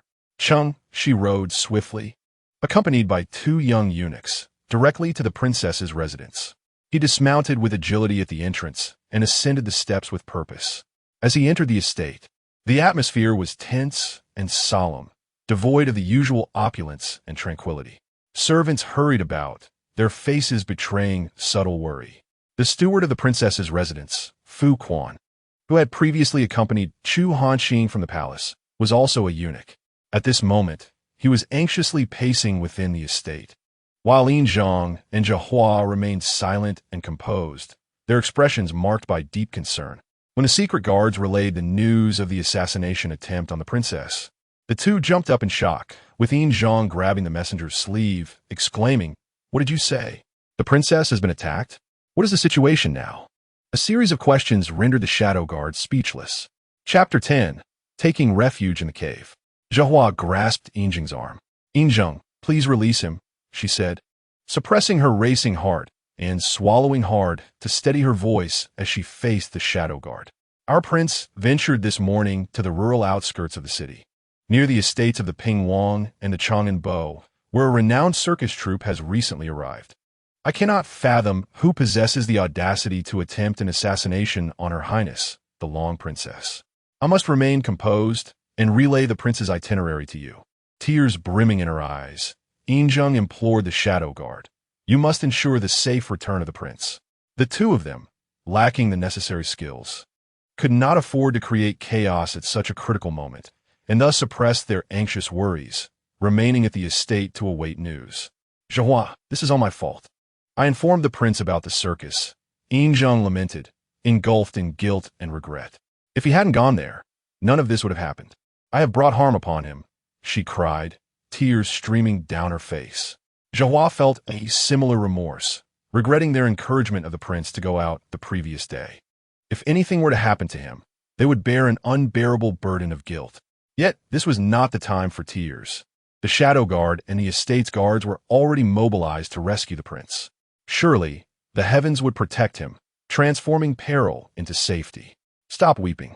Have you forgotten the prince's instructions to guard the princess's estate before he left?" Zhehua urged, vigorously wiping her tears. Everyone in the estate was on edge, and while Fuqian could manage the outside, he could not oversee the interior. They needed to muster their spirits and prevent anyone from taking advantage of the situation. "The prince will certainly be unharmed." Recalling Chu Hanqing's admonition, Yin Zhang temporarily set aside her guilt and tears. "You are right. The prince will return safely." The two encouraged each other to regain their composure, maintaining a calm demeanor as they assigned the maidservants and attendants their duties. Observing the two remain unflustered, the others felt a sense of reassurance, restoring some semblance of order despite the lingering tension and worry. Fuqian, Yin Zhang, and Zhehua gathered to discuss sending someone to inform His Majesty, pleading for the royal guards to assist in the rescue of the prince. Just then, the doorkeeper announced the arrival of Qingxi. The three hurried out to greet him. Fuqian bowed deeply and spoke, "Master Shi, your arrival is most timely. Our prince has been attacked in the outskirts of the capital and is in grave danger.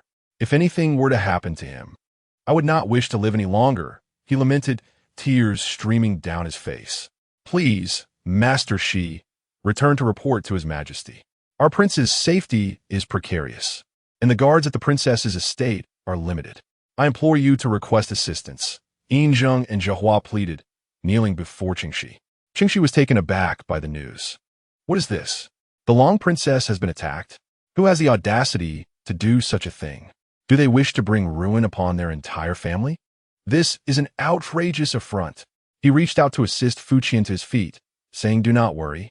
I have come to the estate because His Majesty was informed of unusual activity among the guards, fearing something was amiss.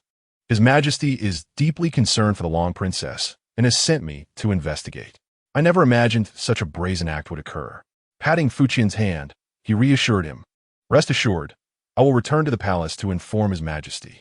He holds the Long Princess dear, and he will undoubtedly send someone to ensure her safe return." He initially intended to bring back the full report, but then reconsidered, uncertain of whether the princess was alive or dead. Thus, he dared not speak too confidently on behalf of His Majesty. Fu Quan and the other two bowed once more, expressing their gratitude to eunuch Shi.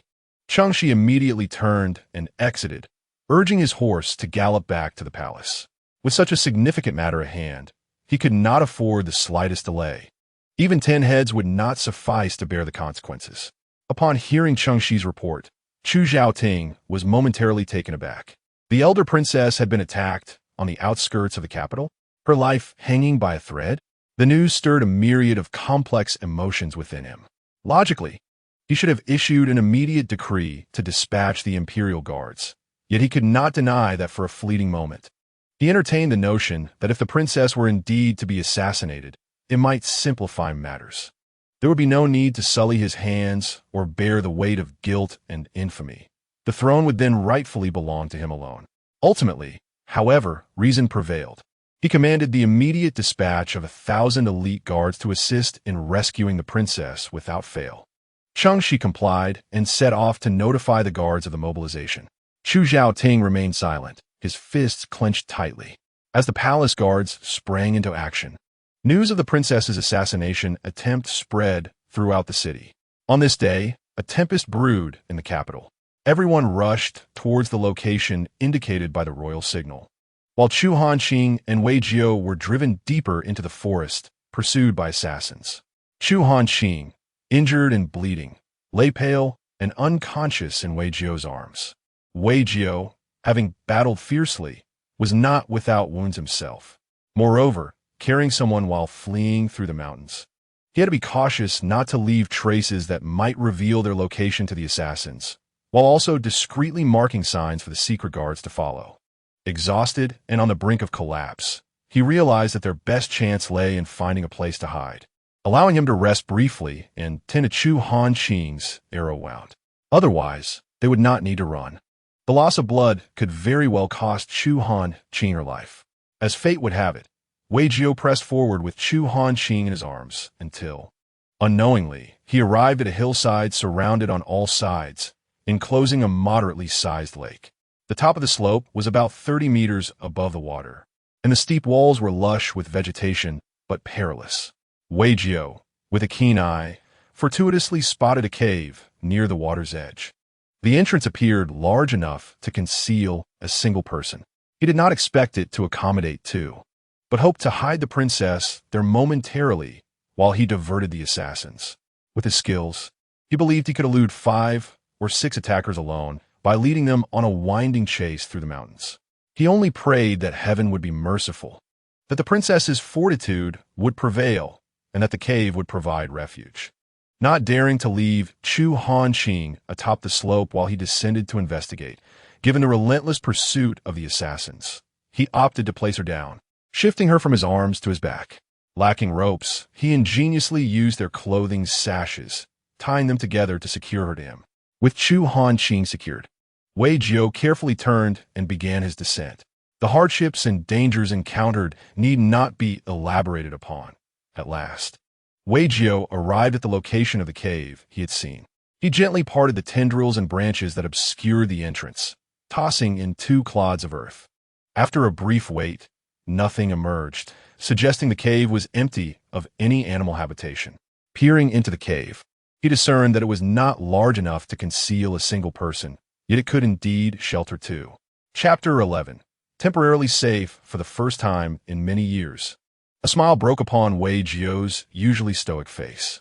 He had not anticipated that the seemingly narrow entrance of the cave would open into a spacious interior, capable of accommodating 2 individuals without feeling cramped. However, being close to the water's edge and nestled within a mountainside, the cave was inevitably somewhat damp. A layer of moss clung to the floor and walls, and a musty odor pervaded the air. Yet overall, it appeared relatively clean, seemingly a naturally formed cavern, devoid of any signs of wild beasts. Wei Jiao felt immensely relieved. This was indeed fortuitous. Both of them could take refuge within, sparing him the need to divert their pursuers. He was nearing his limits, and conserving energy was certainly advantageous. With utmost care, he carried Chu Hanqing into the cave, ensuring it was safe before loosening the rope that bound her. He gently set her down, aware that the arrowhead was still lodged firmly in his back, soaking his clothing with blood. Fortunately, he had previously ascertained that the arrowhead was not poisoned, a stroke of luck amid misfortune. The crossbow used by his adversaries was of a lesser caliber, and their range had rendered the impact less severe than anticipated. However, it was not yet time to tend to his wounds. The assassins would undoubtedly pursue them to this vicinity. They would only depart after inspecting the area, thus rendering this place temporarily secure. Hastily, Wei Jiao crawled outside the cave, cutting down some shrubs and vines from the surrounding cliffs to obscure their tracks, returning inside to pile the debris at the entrance, leaving a small opening. He extended his hand to drape branches and vines over the cave mouth. With all feasible precautions taken, the rest was left to fate. Thankfully, darkness was approaching. Being over 30 meters from the summit, it should become more challenging to detect them. He settled beside Chu Hanqing, allowing himself a moment of relaxation. Unable to lie flat due to her injury, she lay on her side, appearing particularly vulnerable in the rudimentary cave. After a moment's hesitation, he placed her head upon his lap. Unintentionally brushing against the arrow embedded in her back, she stirred, perhaps feeling pain, and let out a soft groan as she awakened. As Chu Hanqing regained consciousness, the movement elicited a grimace of pain, beads of sweat forming upon her brow. Wei Jiao promptly helped her sit up, leaning against the cave wall. Weakly, she inquired, "Where are we? Have the pursuing assassins been dealt with?" "We are in a cave at the base of a hillside," Wei Jiao replied, kneeling before her. "My incompetence has prevented us from completely evading those assassins. They should be able to trace us here shortly, but whether they will discover this place, I cannot guarantee." "Accept fate," Chu Hanqing said with a bitter, resigned smile. "It is indeed my first time being injured, and I never anticipated it would be this painful." Wei Jiao immediately knelt, expressing his contrition, stating that it was the failure of him and his comrades to protect Her Highness, and that they would bear the blame for her injury. Once Her Highness safely returns to the palace, he vowed to atone with his life. "Do not blame yourselves. It was my carelessness." Chu Hanqing weakly shook her head. "You risked your lives to protect me, which should indeed be rewarded. If we can return safely, I shall grant you a generous reward." As if suddenly reminded of something, she softly murmured, "What about those who were left behind, including my 2 maidservants? I fear they may not survive." Closing her eyes, she leaned her head against the cave wall. Wei Jiao understood that the chances of survival for those who remained behind were slim. As a bodyguard, their existence was to protect their master, and sacrificing their lives was a duty they accepted. However, this was the first time Her Highness had faced such gruesome death so closely. It was understandable that she felt discomfort. "Is my injury serious?" Chu Hanqing suddenly opened her eyes and inquired, uncertain about her condition. Wei Jiao respectfully replied, "Your Highness, I have already examined the wound. The arrowhead is not poisoned. We simply need to extract it and treat the external injury." He continued, "They will surely pursue us. So I ask Your Highness to endure for a while longer. If they cannot find us, they will eventually leave, allowing me to safely remove the arrow and treat your wound." "I understand," Chu Hanqing said, refraining from further comment. The circumstances were beyond her control. Despite her usual delicate nature, her life and safety were paramount, and she had to endure for a while longer. In pain, she felt disinclined to speak, while Wei Jiao, who was typically taciturn, remained silent as well, especially since his master did not initiate conversation. The cave fell into an oppressive silence, broken only by Chu Hanqing's occasional pain gasps. As dusk descended, the 2 of them, burdened by injuries and fatigue, were on the verge of sleep. Suddenly, Wei Jiao heard voices, seemingly emanating from the mountaintop, though the distance made it difficult to ascertain. He immediately rose to listen intently. Seeing his movement, Chu Hanqing sat up straight, asking, "What is it? Are they pursuing us?" Wei Jiao turned back, signaling her to remain silent.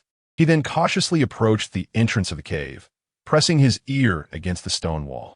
The dark guards possessed acute hearing, and the stillness of the night magnified the sounds. Indeed, the assassins had tracked them to this location. After circling the woods for quite some time, they had been led astray by the misleading trails Wei Jiao had intentionally left. Finally regrouping, they realized none had succeeded in the chase. Now, having reached this point where a lake lay below and steep cliffs surrounded them, there was no place to hide. Fuming, they cursed loudly. Standing at the cliff's edge, the assassins conferred. Have we scoured the entire forest? Where could they be hiding? Could they have slipped away in another direction? Impossible. They must still be in the mountains. That cunning bastard has played us for fools. Once we capture him, he shall pay dearly. Their own stamina was nearly depleted. We cannot remain here. News of our attempts has already been relayed back.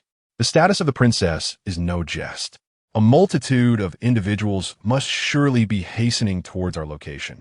If we do not depart soon, we shall find ourselves encircled.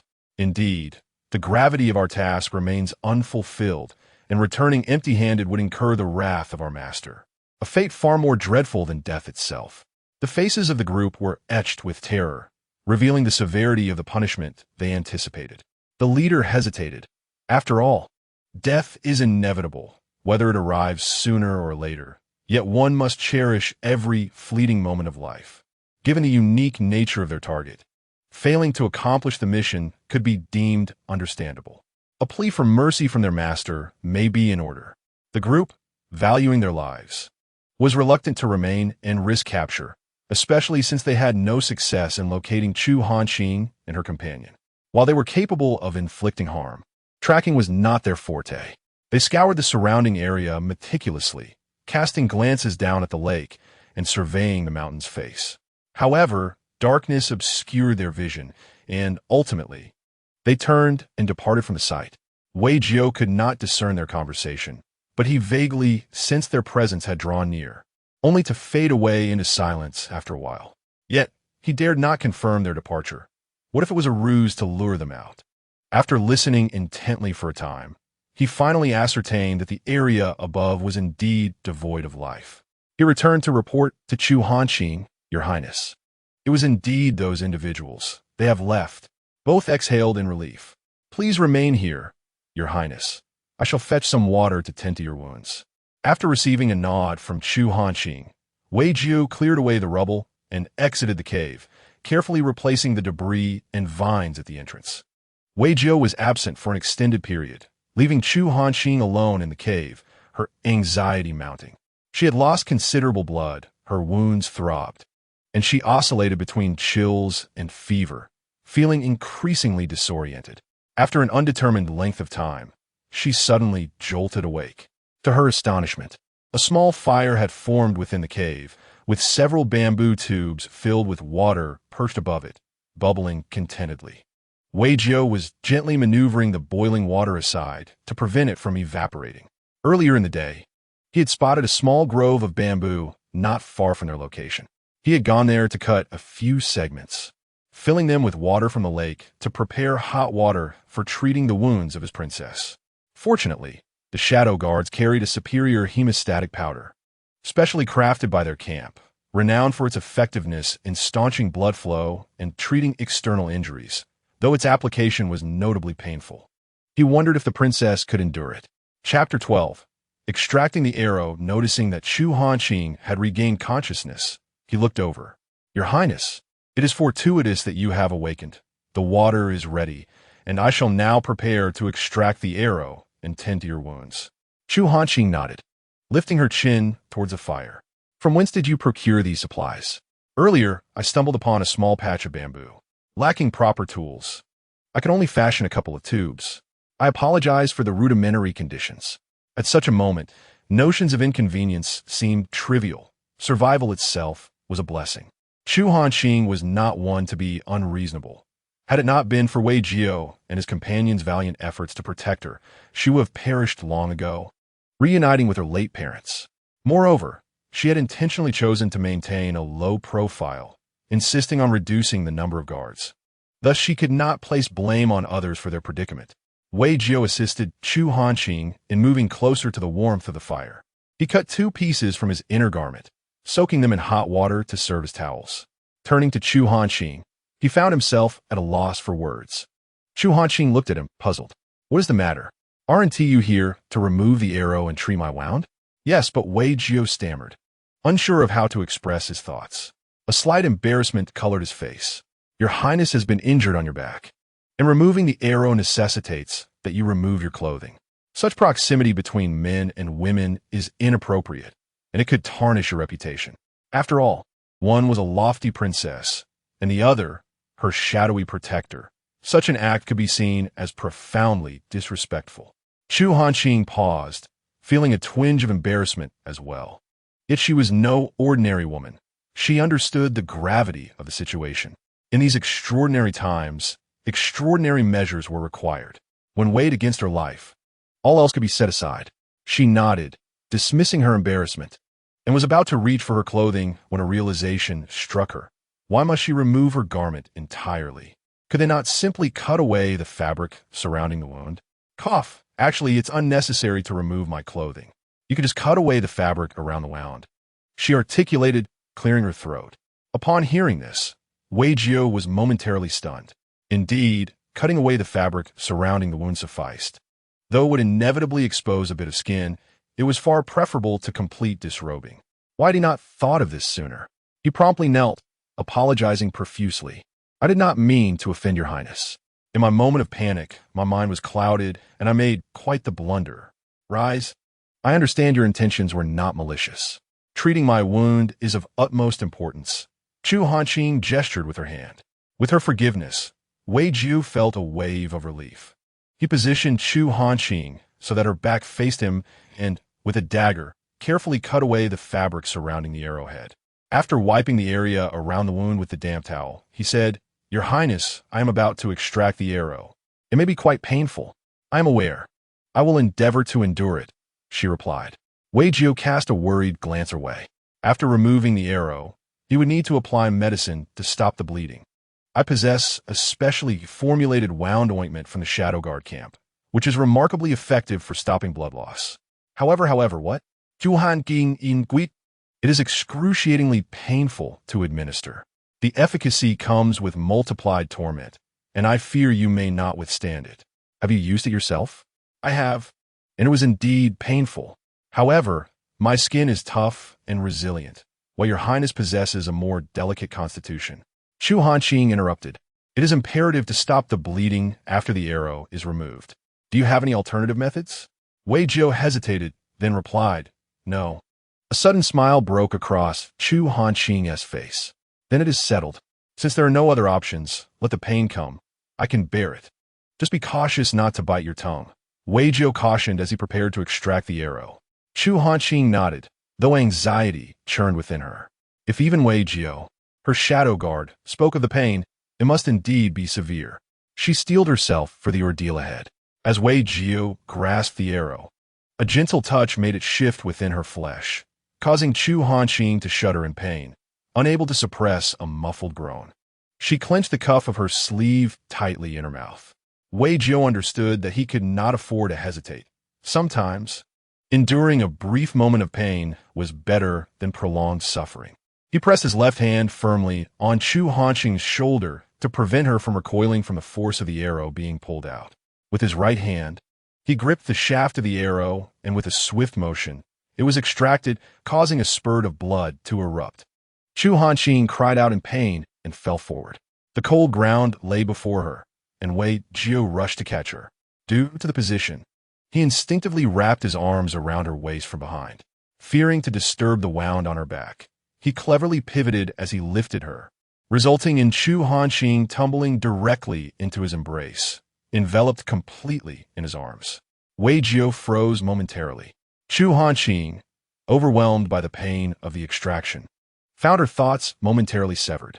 Once the agony lessened slightly, and she realized she was in Wei Jiu's arms, she instinctively struggled to rise. However, the movement sent a sharp pain through her wound, causing her body to weaken, and the little strength she had mustered dissipated.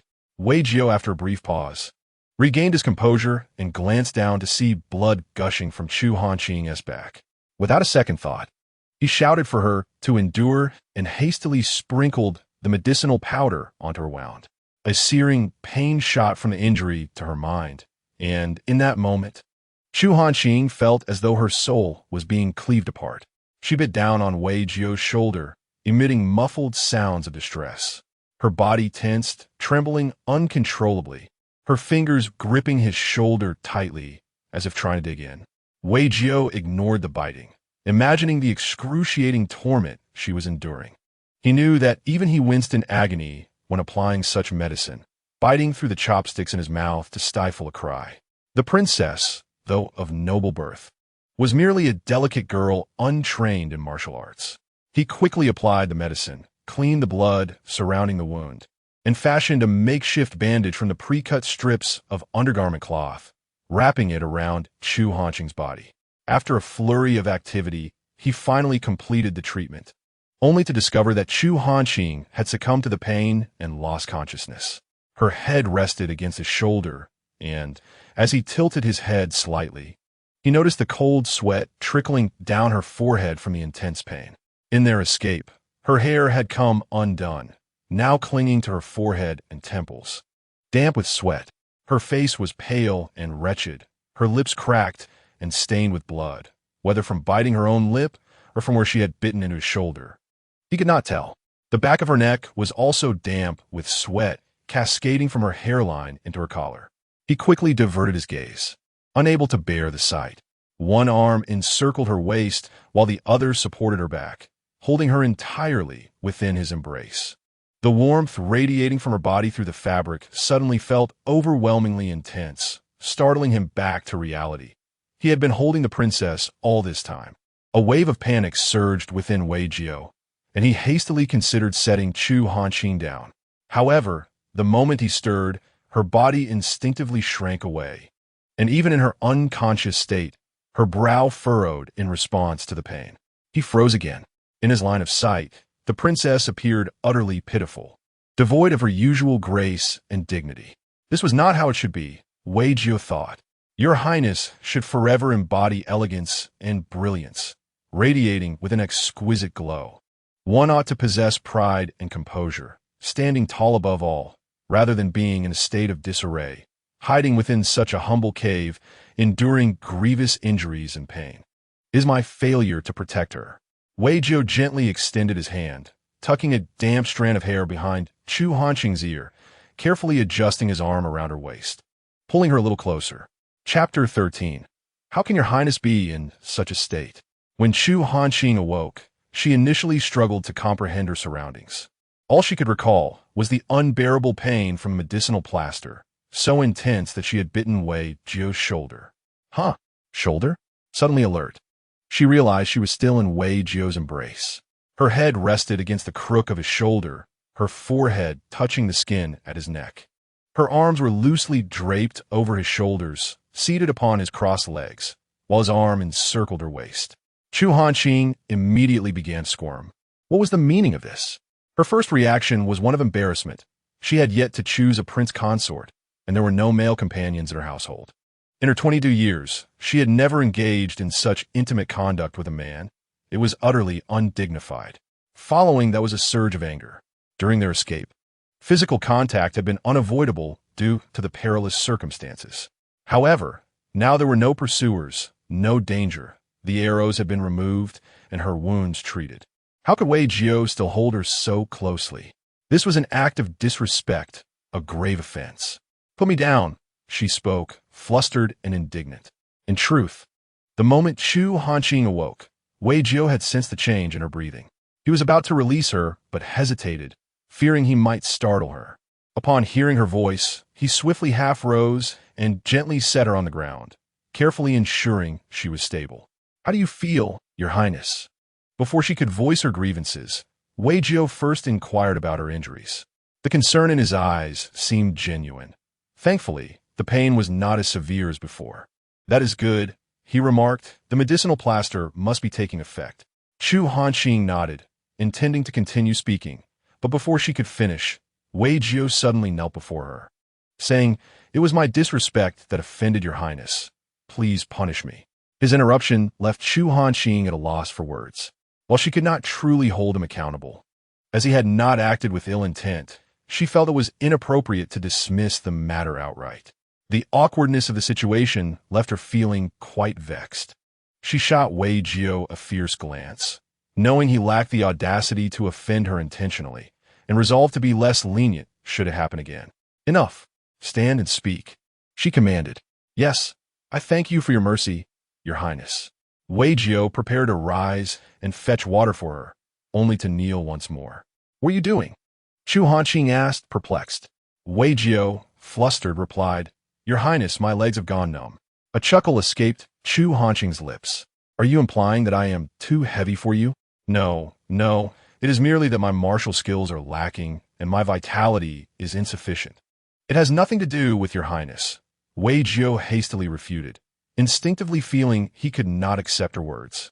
Chu Hanqing smirked with satisfaction. Then you must practice diligently. My personal guards must possess superior martial skills. Indeed, replied Wei Jiao, determined to practice more diligently, as he hurriedly fetched a bamboo tube. Your highness, please have some water. Chu Hanqing accepted the bamboo tube and took a sip, feeling her throat considerably soothed. Noticing her expression had relaxed slightly, it seemed she was not angry. Wei Jiao felt a sense of relief as he settled by the fire to roast some wild rabbit meat. Your wound has yet to be treated, Chu Hanqing remarked. It was not merely the spot where she had bitten him. Throughout the day's fierce battles, he bore numerous wounds, including one on his elbow that had begun to fester, resembling a blister. Wei Jiao dismissed it nonchalantly.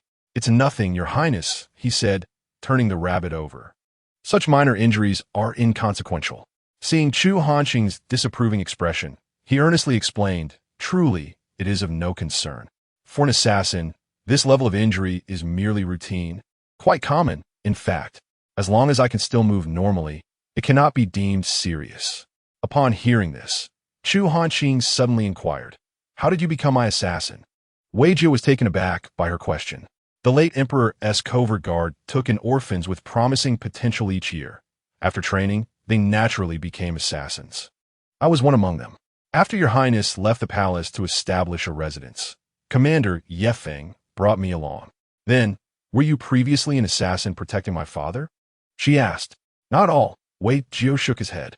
I was in training during that time, and later spent 2 years on external missions, without ever assuming the duty of protecting the late emperor or being assigned to any particular master. Eventually, I came to serve your highness. A light laugh escaped Chu Hanqing's lips. So, I am your first master? Wei Jiao shook his head once more, prompting a look of confusion from her. He spoke with earnest respect, not merely my first master. Your highness is my sole master. In this lifetime, I have only one. Thus there is no distinction of first or second. Gazing into his steadfast eyes, Chu Hanqing whispered softly to herself, I believe. She was pleased by his words and asked, You mentioned being an orphan. How did you come by your surname? It is derived from the word for guard, he explained. In the covert guard, we are identified by numbers, not names. My designation is 9, hence I am Wei Jiao. Wei Jiao, she mused, finding such a casual name seemed somewhat unworthy of him. Meanwhile, as Wei Jiao finished roasting the rabbit, he carefully tore off a leg and offered it to her. Your highness, please eat something. The taste leaves much to be desired, but it will suffice to fill your stomach. Chu Hanqing took it and bit into the meat, confirming its lackluster flavor. Injured and lacking appetite, the tasteless rabbit meat barely appealed to her, yet she compelled herself to eat a bit to sustain her strength. Her mind was preoccupied with considering the mastermind behind the assassination, but her fatigue clouded her thoughts. She resolved to ponder this matter further once she returned safely to her residence. Whoever it may be, I shall make you pay 10-fold, 100-fold. Chu Hanqing vowed fiercely in her heart. Observing her pallid complexion, Wei Jiao quickly urged, Your highness, please rest now. As he rose to assist her in leaning against the cave wall, he turned to adjust the fire, adding a few more twigs, and then sat quietly beside her, allowing the cave to envelop them in a serene silence. With the tension of fleeing gone and the worries of arrow wounds dissipated, Chu Hanqing's delicate demeanor resurfaced. Typically accustomed to sleeping on high beds with soft pillows, she found the cold, damp ground beneath her intolerable. The wall she leaned against was equally frigid and uneven, making sleep an impossible endeavor. She opened her eyes only to close them again, feeling increasingly uncomfortable. Wei Jiao, seated beside her, noticed her restlessness and inquired, Your highness, what troubles you? Sitting upright, she gazed at him, a bold thought suddenly surfacing in her mind, startling even herself. Perhaps she could persuade Wei Jiu to hold her. It would be warm and devoid of discomfort. After all, he had held her just moments before, and there were no other witnesses present. Come here. I find the ground too hard and too cold. Hold me as you did earlier, Chu Hanqing commanded, feigning calm. Wei Jiu, upon hearing her request, stood to approach her. But upon hearing the latter part of her sentence, he halted abruptly and took 2 steps back. No, no, no, I cannot. Such behavior is improper. How could your highness suggest this? Chu Hanqing was both amused and irritated by his overly cautious demeanor. Now, you're concerned about propriety? Or were you thinking just now? You act as though I am an innocent maiden and you a lecherous man. Initially, she felt a twinge of embarrassment, but witnessing his flustered reaction fueled her resolve. If I am unbothered, why should you be? Wei Jiu lowered his gaze, troubled by the implications of her words. Your highness holds a noble status. I fear offending you and inciting your anger. Moreover, it is improper for a lady. Seeing his unwavering refusal, Chu Hanqing's stubbornness ignited. Is it not a tremendous honor for you to hold the Grand Princess? Whether you like it or not, you must comply. If you refuse, I will simply endure the cold and discomfort, she declared, resorting to a feigned act of suffering. You are right. I would never force you. With that, she leaned against the wall, closing her eyes and curling up. Wei Jiu clenched and unclenched his fists, fully aware that she was intentionally provoking him. Yet, seeing her huddled against the wall, looking both pitiful and vulnerable, he felt an overwhelming urge to acquiesce. It was not that he was unwilling. He merely feared her ire. If your highness does not consider my actions offensive, then you may rest against me, he conceded, unable to bear the sight of her distress. Chu Hanqing's eyes flew open, and a radiant smile blossomed across her face, her eyes sparkling with triumph. She rose and positioned herself beside Wei Jiu, who remained stiff and uncertain. The earlier embrace had been unintentional, and she had been unconscious at that time, yet now she was wide awake, looking directly at him. He stared back, frozen like a wooden post, until she settled onto his lap, nestling into his embrace. Extend your arms. If you don't, I might fall, she reminded him playfully. Wei Jiu hastily wrapped his arms around her. The atmosphere in the cave shifted, becoming subtly intimate. In this moment, she was no longer fleeing or unconscious. Instead, she was awake and nestled in his arms, causing his heart to race. As Chu Hanqing leaned against Wei Jiu, she could hear his heartbeat quickening, resonating like thunder. She gently lifted her eyelids and looked up, discovering that Wei Jiu's face was flushed uncharacteristically.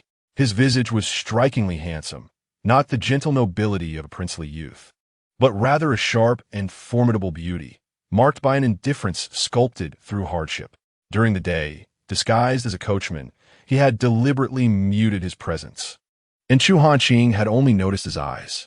Now, with the makeup removed and his demeanor unrestrained, his face appeared unexpectedly captivating.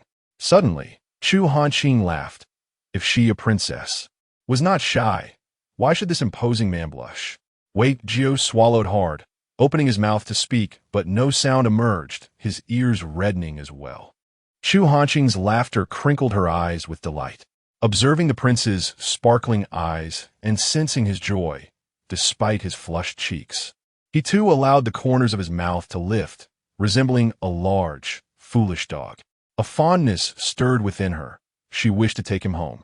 As silence enveloped the cave, Chu Hanqing drifted into a tranquil slumber while Wei Jiu, cradling her, was lost in thought, fearing she might succumb to fever.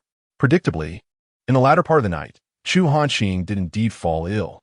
Wei Jiu could only repeatedly dampen a cloth to wipe her forehead and wrists. He silently speculated that the rescuers must have entered the mountains, having spotted the marks he had left behind, fervently hoping they would arrive swiftly to spare the princess further suffering. Wei Jiu's intuition proved correct. At that moment, Yu Feng and his companions had already ventured into the mountains, where a contingent of imperial guards secured all the paths leading into the area. Initially, they hastened to a rural estate on the outskirts of the capital, only to find the ground littered with bodies. The distinction between the living and the dead was blurred, as they all lay motionless on the earth. Among them were shadowy figures of secret guards, assassins, and civilians caught in the chaos, some injured or lifeless. The remnants of smoke lingered in the courtyard, and the scene was one of utter disarray. Yu Feng's heart sank. He rushed forward to investigate. Of the 3 guards, 2 had already perished, leaving only one with the faintest breath. The 6 secret guards were beyond saving. Chu Hanqing's 2 maidservants fared no better. Jin Se bore a grievous wound, deep enough to expose bone, yet still clung to a flicker of life, while Wen Lu, with a fatal stab wound piercing her abdomen, had succumbed entirely. Yu Feng quickly ordered that Jin Se be lifted and handed over to the accompanying physician for treatment. He approached the lone, surviving secret guard, attempting to rouse him, yearning to glean any news of Chu Hanqing. This guard teetered on the brink of death. Had Yu Feng arrived any later, he would have found yet another corpse. With great effort, the guard opened his eyes to behold his leader. Before Yu Feng could utter a word, the guard's eyes widened, summoning a surge of strength from some unseen wellspring, tightly grasping Yu Feng's arm, imploring him to swiftly rescue the princess and pursue the assassins along the route back to the city. Before he could finish, he exhaled his last breath, his grip unwavering on Yu Feng's arm. Yu Feng shook him urgently, calling out, 17, 17, but there was no response. Those eyes would never open again. In this mortal realm, one traverses a harsh existence, surviving through relentless training, serving in the shadows, only to perish silently in the midst of a mission. What remains in this world is merely a code, destined to be replaced by another in due time, and subsequently forgotten.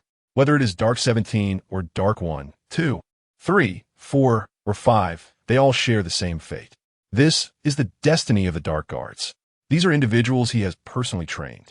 Yu Feng closed his eyes for a moment before reopening them, gently laying Dark 17's lifeless body on the ground. He then rose swiftly, issuing commands to divide into groups and scour every path leading back to the city, ensuring that not a single route was overlooked.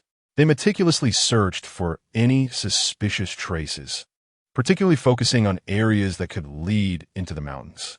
Upon confirming the whereabouts of His Highness, they were to signal immediately and act with haste. The team dispersed once more to commence their search. Before long, the Imperial Guards dispatched by the Emperor arrived, promptly joining the ranks of the search party. As dusk approached, Yu Feng felt a surge of anxiety. The darkness would complicate their search, and the longer they delayed, the more perilous the situation became for the esteemed princess. Alone, Wei Jiao would struggle against overwhelming odds. If ambushed, the consequences could be dire. The team was determined to scour the terrain thoroughly until every inch had been examined. Suddenly, a signal erupted in the night, causing everyone to look up towards the sky. It was the prearranged signal. They had found His Highness. Everyone immediately hurried towards the source of the signal. Yu Feng swiftly approached the individual who had sent the signal, recognizing him as a member of the Dark Guard. With urgency, he inquired, "Where is His Highness?" "Captain," the subordinate replied, "we have not located His Highness, but we did find a communication marker specific to the Dark Guards.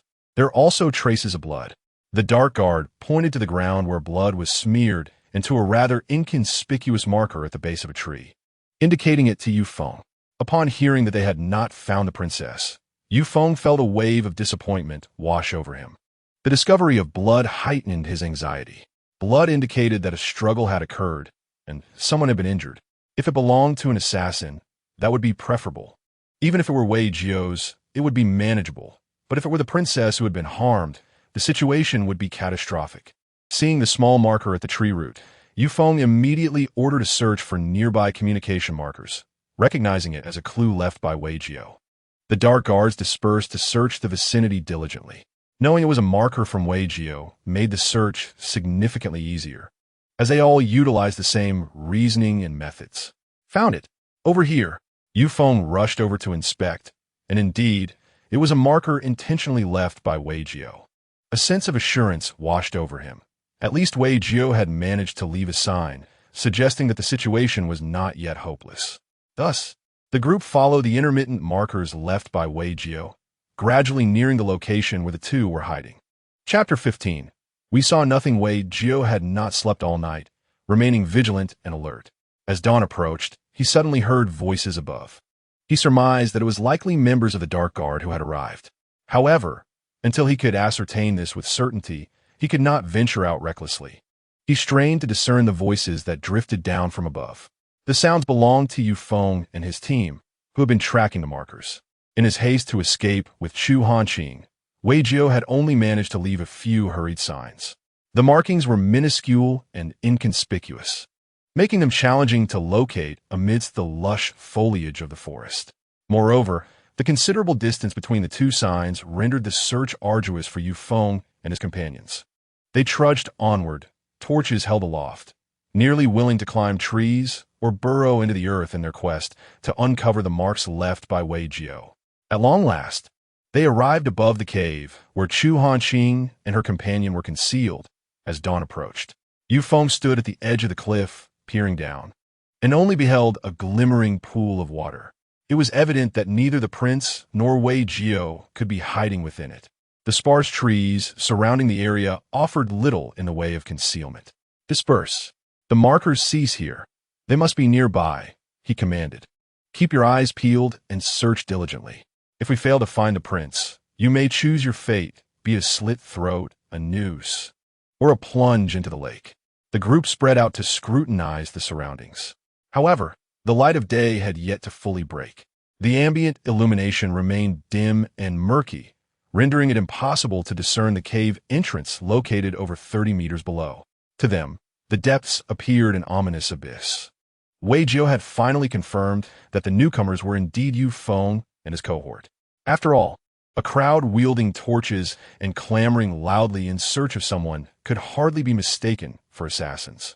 He had caught intermittent phrases from the prince, urging the search, which eased his worries. Gently, he patted Chu Hanqing's arm, murmuring, "Your Highness, awaken." Chu Hanqing had managed a relatively peaceful slumber that night. Although Wei Jiao's embrace was not as comfortable as a proper bed, the warmth he provided was undoubtedly preferable to resting directly on the cold ground. Yet, the wound on her back throbbed painfully, and throughout the latter part of the night, fever had set in, leaving her restless. Upon being roused by Wei Jiao, she furrowed her brow, slightly displeased.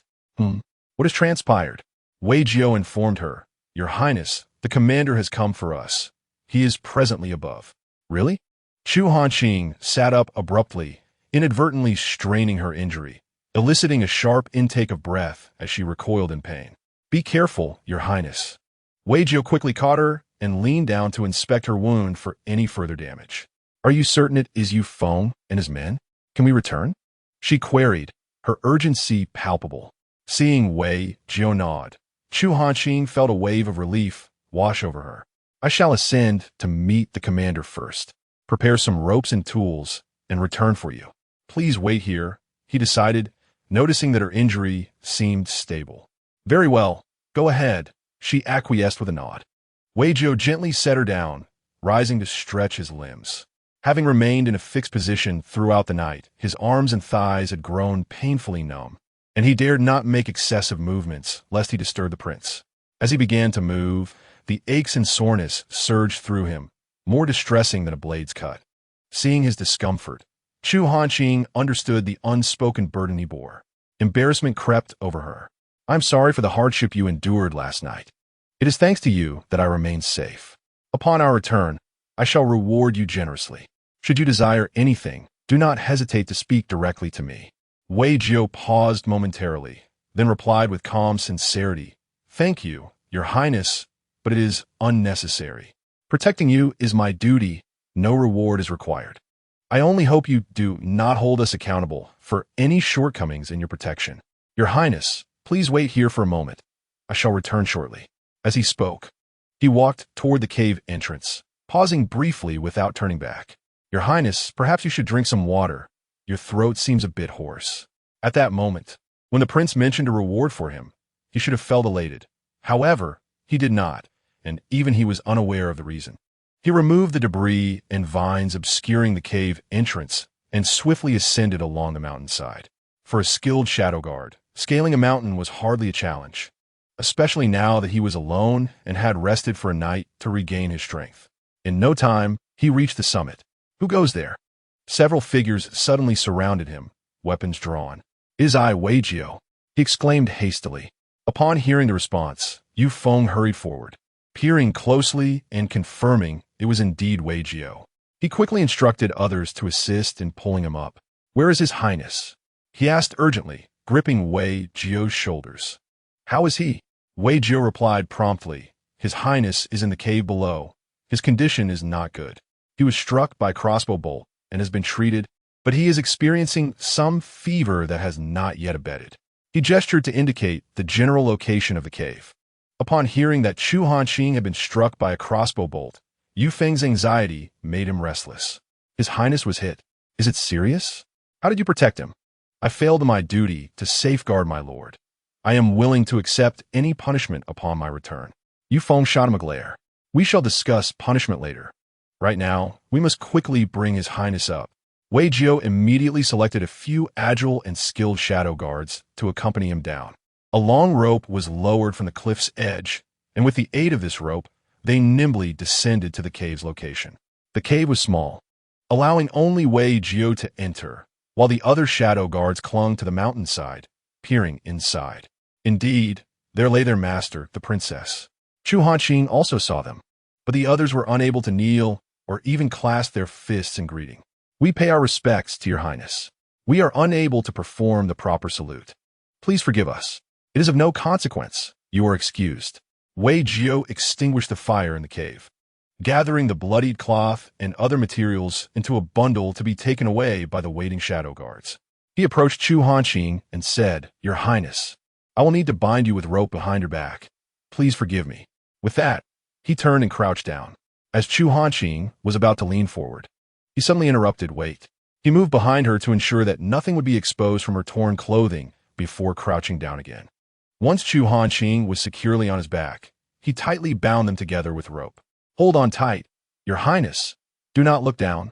We shall ascend shortly." "Very well. I understand," she replied, wrapping her arms around Wei Jiao's neck and placing her hands on his chest, whispering in his ear, "Let us go." Finally assured of their safety, Chu Hanqing felt a wave of relief wash over her, her tone noticeably brighter. Her breath brushed against Wei Jiao's ear, sending a tingling sensation through one side of his head. He hesitated briefly before hoisting her onto his back and moving toward the cave's exit. His heart raced, and his ears turned red. Noticing his flushed ears, Chu Hanqing let out a soft laugh. A few shadow guards waiting outside the cave observed this scene, intrigued. What is the sudden atmosphere about? Why do I feel somewhat superfluous? Have they discovered something extraordinary? A few of them exchanged glances, looking at one another, before collectively raising their eyes to the sky. Well, we saw nothing. When it comes to the master's affairs, it is best to remain oblivious. Overthinking is futile. Besides, there should be nothing out of the ordinary, right? It ought to be so.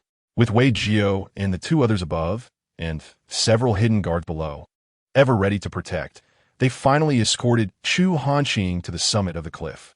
The weight on Yu Feng's heart finally lifted. Chapter 16. Safe return. The princess has returned safely. Those who were concerned about this matter received the news promptly.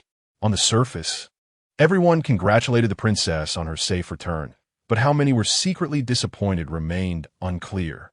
Wei Jiao and the others escorted Chu Hanqing back to the princess's residence, where Fu Quan, Yin Zheng, and Zhehua awaited with the servants, kneeling in a dense throng. The servants were relieved, grateful that the princess had returned safely. Had something truly terrible occurred, they too might have lost their heads. For now, their lives were spared. Fu Quan and the others were genuinely loyal to Chu Hanqing.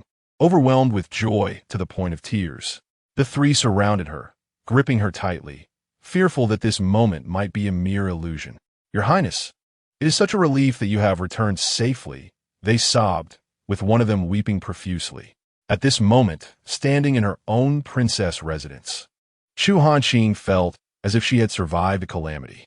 Witnessing Fu Quan's tears, she felt a mix of gratitude and exasperation. "Rise, I am aware of your heartfelt sentiments. Now that I have returned safely, cease your weeping. Do not give others cause to mock us," she instructed. Yin Zheng, kneeling and crying, prostrated before Chu Hanqing, "Your Highness, it is all my fault. Had I not spoken carelessly, you would not have faced such peril. Please, punish me as you see fit. Get up. What do you appear to be? Your Highness gestured for Zhahua to assist her. Quickly rise. I have injuries on my back. Do you expect me to lift you myself? Upon hearing this, Yinzheng immediately sprang up. Your Highness, you are injured? Yufeng seized the opportunity to speak. Your Highness has been struck by a crossbow bolt. Do not only focus on weeping. We must summon the imperial physician to examine her properly. Fu Quan turned pale upon hearing that Chu Hanqing had been shot. Injured. Your Highness, how are you now? Can you endure it? I shall fetch the physician at once. He hurried off in a panic to summon the doctor. Yinzheng and Zhahua surrounded Chu Hanqing, bombarding her with questions about her injury. I'm fine. Chu Hanqing hastily reassured them. It is merely a crossbow bolt lodged in my back. It is not serious. Wei Jiao has already treated it. Do not worry.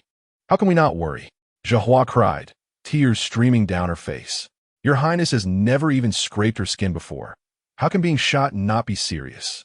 Does it hurt badly, Your Highness? Yinzheng asked, wanted to check her injury, but afraid to touch her. Chu Hanqing pondered for a moment. It does hurt a bit.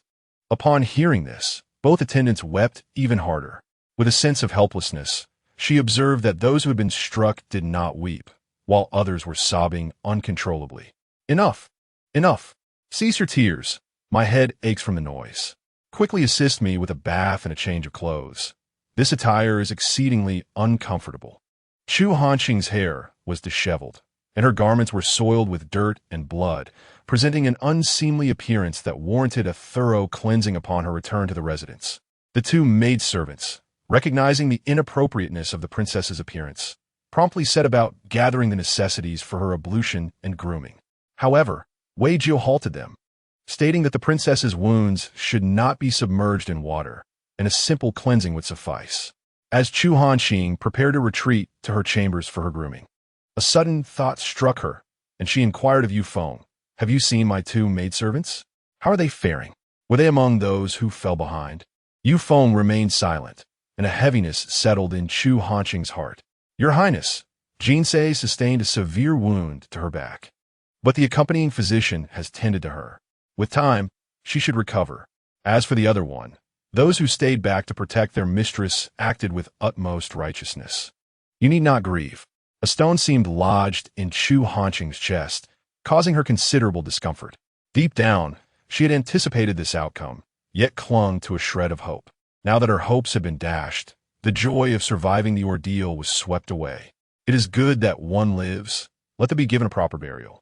She instructed Yufeng, the assassination attempt must be thoroughly investigated.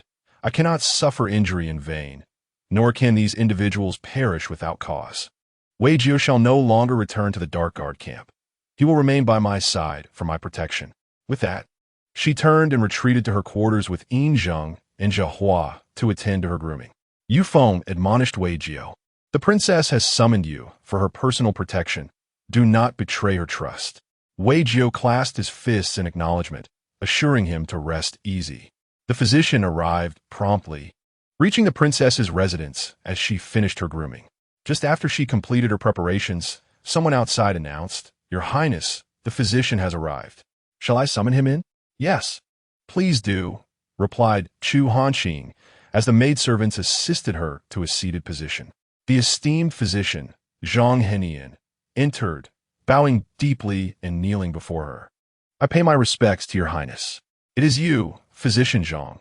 Please rise. Chu Hanqing gestured for him to stand. Now in his 70s, with a bushy beard and entirely white hair, Zhang Henian hailed from a lineage of renowned physicians.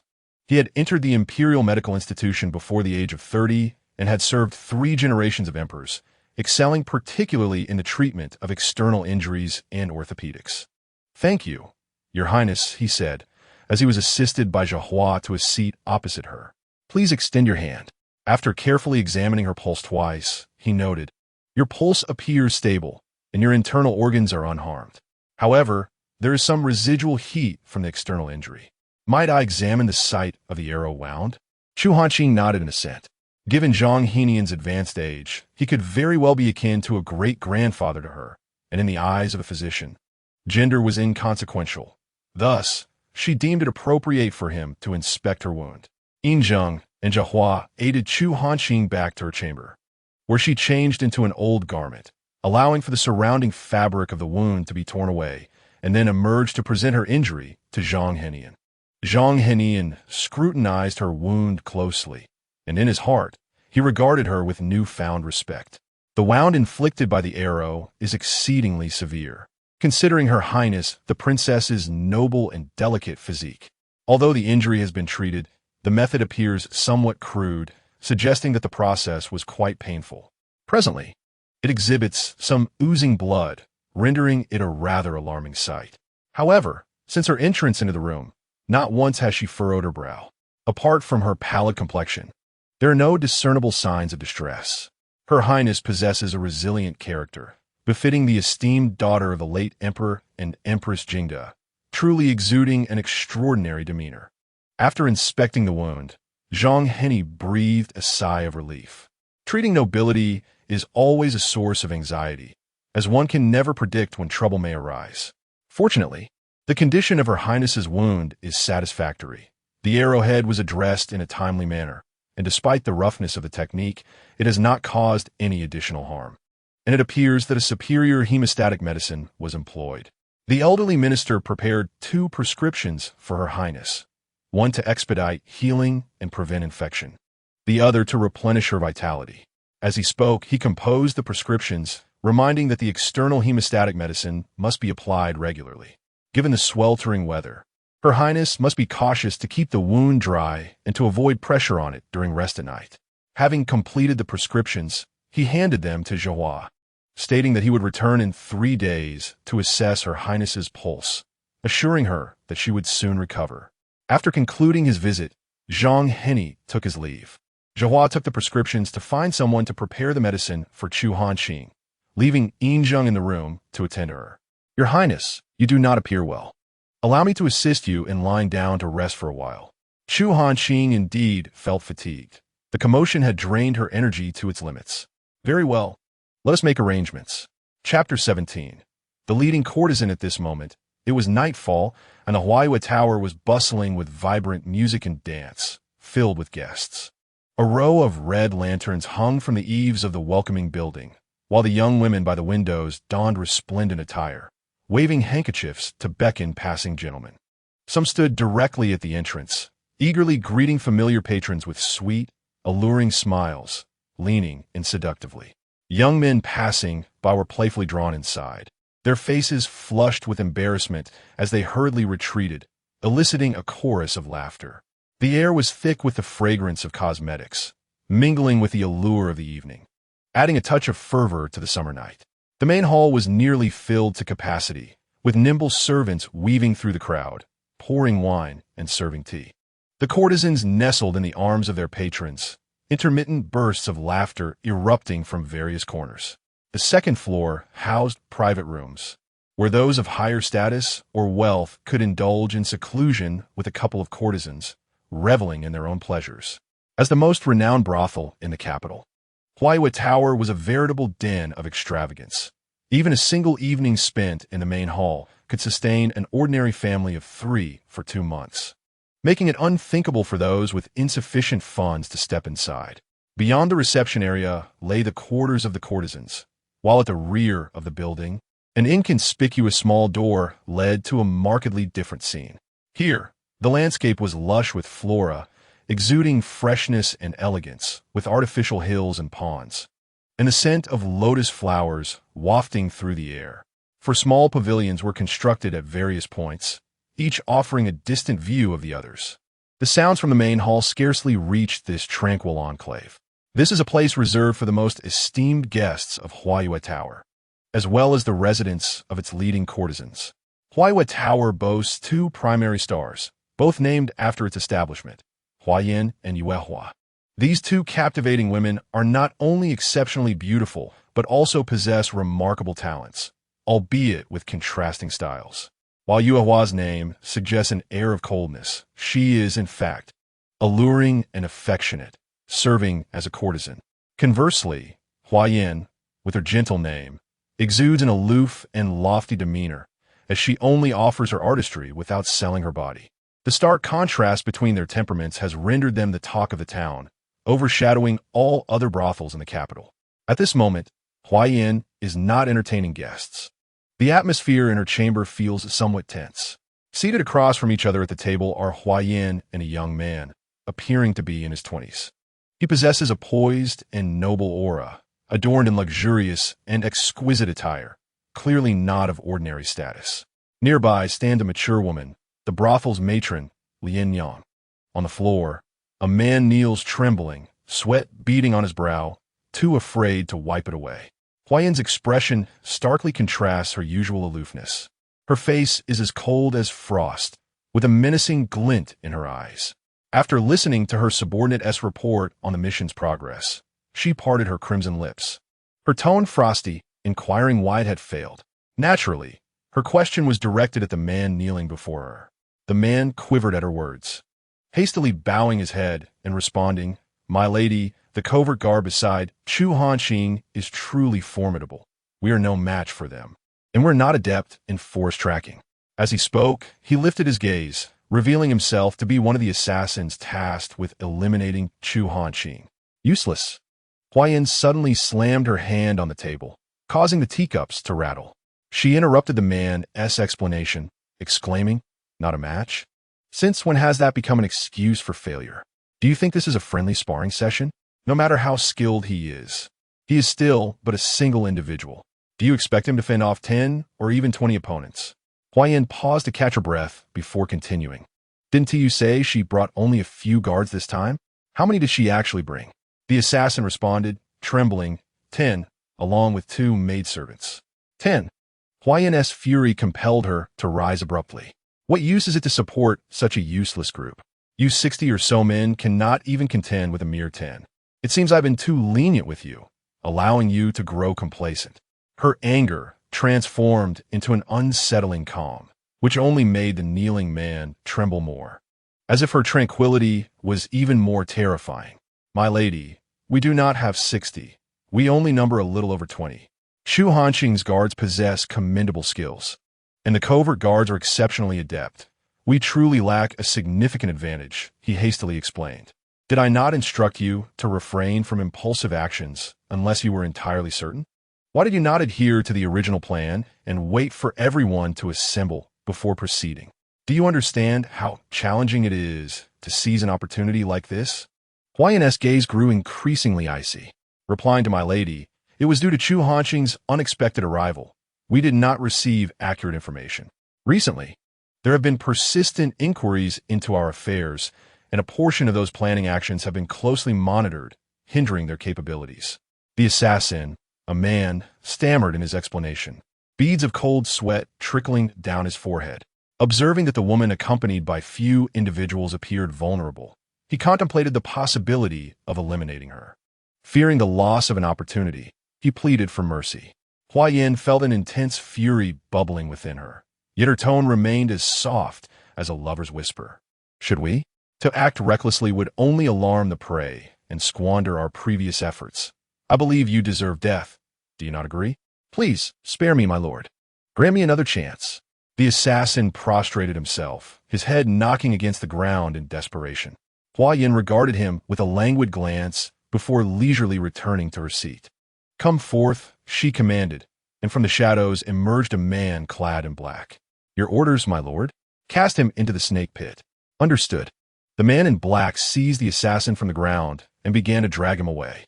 Upon hearing the term snake pit, the assassin was nearly paralyzed with terror.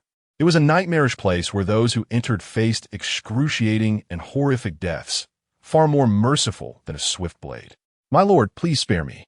Have mercy," he cried, struggling and pleading. A swift strike from the man in black rendered him unconscious, and he was taken away. Huayin seemed oblivious, lifting her teacup to take a sip. "The tea has gone cold. Lin Yang, please bring another cup." "Yes, please wait a moment," replied the brothel matron, turning to fetch freshly brewed tea. The man seated beside her spoke. "Huayin, do calm your temper." His smile was gentle, yet the mirth did not reach his eyes. A beauty, indeed. Even her mild displeasure exuded charm, evoking admiration. Huayin glanced at him and suddenly chuckled, her earlier severity dissipating. "My subordinates are utterly useless, making you witness such folly. A group of inept fools squandering a prime opportunity. It is indeed regrettable, the man replied, his gaze darkening momentarily before reverting to warmth. However, we have waited for years. Let this failure serve as a lesson. You are right, but this time we have startled the prey. Next time, Chu Hanqing may not fall for the same ruse. Moreover, I fear that this hasty action might draw her attention to us, and should we be exposed. The man smiled knowingly. There is no need for concern. There are many who wish to eliminate Chu Hanqing. She has made numerous enemies who will undoubtedly investigate multiple targets. For the time being, she will not glean anything substantial. In the years past, we remained inconspicuous. She could not suspect us. We will simply divert her attention with a few small pawns. Hua Yin found merit in his reasoning. Indeed, there were many who harbored ill intentions, yet none dared to act first. Now that we had opened the door, it was unlikely that those lurking in the shadows would remain idle. Precisely. The waters of the capital are too calm. Stirring them will facilitate our endeavors. They exchanged knowing smiles. In the near term, Hua Yin should lay low while I set my people in motion to provide her with some amusement. Hua Yin smiled sweetly. Then I shall rely entirely on you. Of course, since we are collaborators, we must exert our efforts together. The man nodded at Hua Yin. I shall take my leave now to avoid drawing attention. Take care, and contact me with any news. Indeed, safe travels, my lord. I will not see you off. Miss Hua Yin, please hold your steps. The man exited the door and quietly departed with his entourage. Chapter 18. Attending the Lotus Appreciation Banquet, Part 1. Time swiftly passed, and more than 10 days had gone by. The turmoil surrounding the assassination attempt on the Grand Princess had seemingly dissolved into nothingness. Jin Sei's injuries, after being treated urgently on the scene, had been taken back to the princess's residence to recuperate. As for Wen Lu, Chu Hanqing had already dispatched someone to bury her remains. On that day, Yin Zheng, with reddened eyes, inquired about how to handle Wen Lu's funeral arrangements. Although she was merely a servant, the bond they shared from childhood was profound. Yin Zheng did not wish for her final affairs to be hastily concluded in a desolate manner.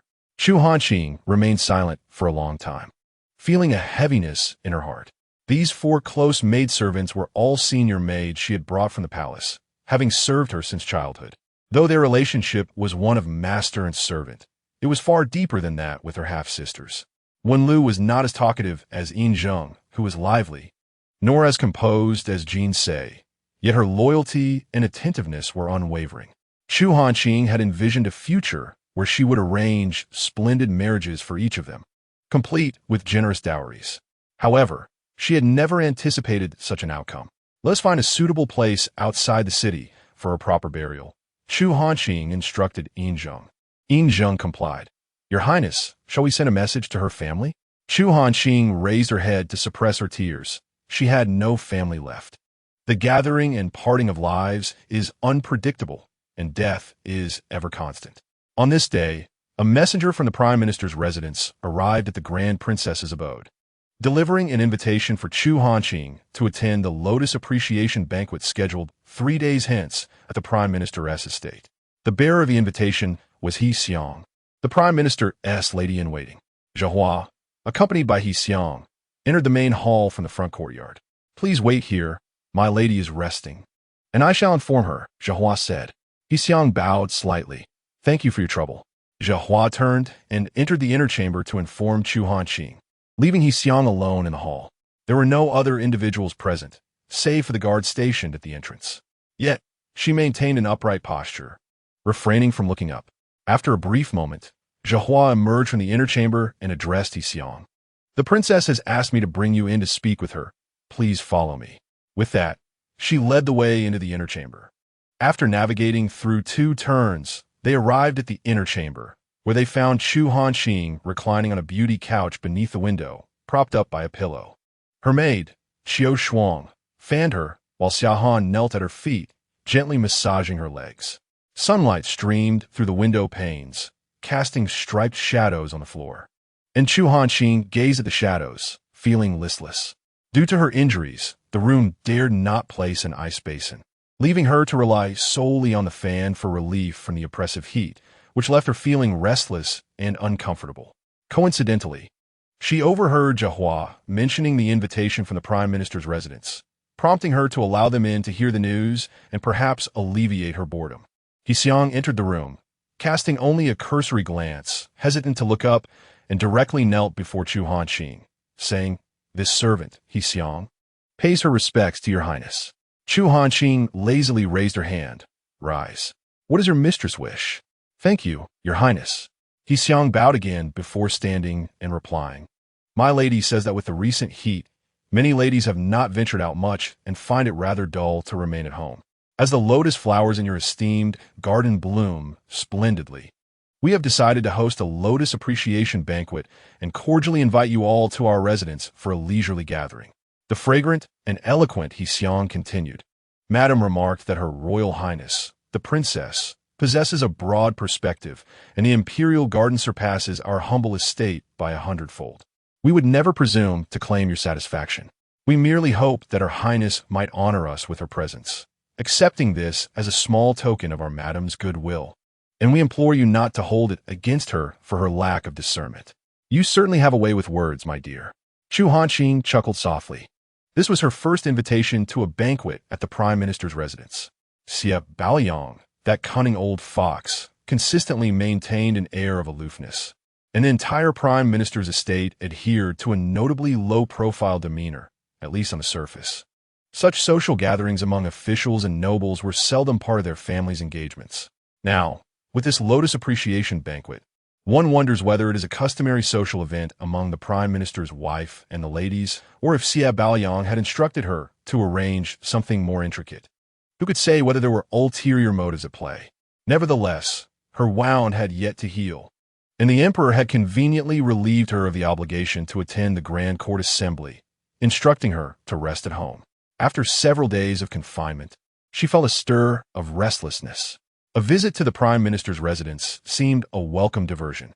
It would also provide an opportunity to discern the underlying dynamics at play, for no one would dare impose any constraints upon her. "Relay to your madam that I shall indeed pay a visit that day. Do not consider it an imposition," she instructed. He Xiang bowed deeply, expressing, "It is a great fortune for our lord and lady, as well as the entire household, to welcome Her Highness. It could never be deemed a disturbance. I shall promptly report back to Madam, ensuring that we do not slight Her Highness." Chu Hanqing waved her hand, signaling for the maid to take her leave, and then closed her eyes, feigning a light slumber. 3 days swiftly passed. Upon rising early, her maids attended to her breakfast. After the meal, they devoted considerable effort to her grooming and adornment. Chu Hanqing, already radiant in her beauty, appeared even more resplendent after their careful preparations. Clad in a serene and elegant water-blue attire, she resembled a celestial fairy gliding upon the waves. Once all was set, a fair amount of time had elapsed. Her acceptance to attend the banquet was already a gesture of goodwill. No one would dare criticize her for arriving late. In truth, no one possessed such audacity. Wei Jiu had arranged the carriage. Since he had taken on the role of her personal protector, all matters of security and travel were managed by him. With the truth surrounding the assassination attempt still shrouded in mystery, the possibility of a second occurrence loomed large. Thus, this time, they chose not to remain understated, but rather to present a display befitting the princess of the kingdom, complete with vehicles, horses, attendants, and essential supplies, including medicines and clothing. Wei Jiu meticulously inspected everything, ensuring no detail was overlooked. Surrounded by her maidservants, Chu Hanqing approached the carriage, where the coachman had prepared the mounting stool. She cast a glance at him and said, "You may step down. Your services are not required today." The coachman hastily knelt, exclaiming, "Your Highness, have I committed some offense? Please forgive me." He feared he had displeased the princess and was earnestly begging for mercy. "It is not your fault. I simply have other arrangements," she reassured him. "Do not worry. Rise and depart." With a gesture, Chu Hanqing signaled for the coachman to stand and retreat, then called out, "Wei Jiu." "At your service," he responded. Wei Jiu suddenly appeared before the crowd. The Shadow Guard were known for their elusive nature, masterfully concealing their abilities, and just moments ago, no one had noticed where he stood. "Would you be so kind as to serve as my charioteer today?" Chu Hanqing inquired with a smile. her eyes sparkling with a gentle light. Wei Jiu hesitated for a moment, refraining from immediately acquiescing. Chu Hanqing's expression grew cold in an instant. What? Are you unwilling?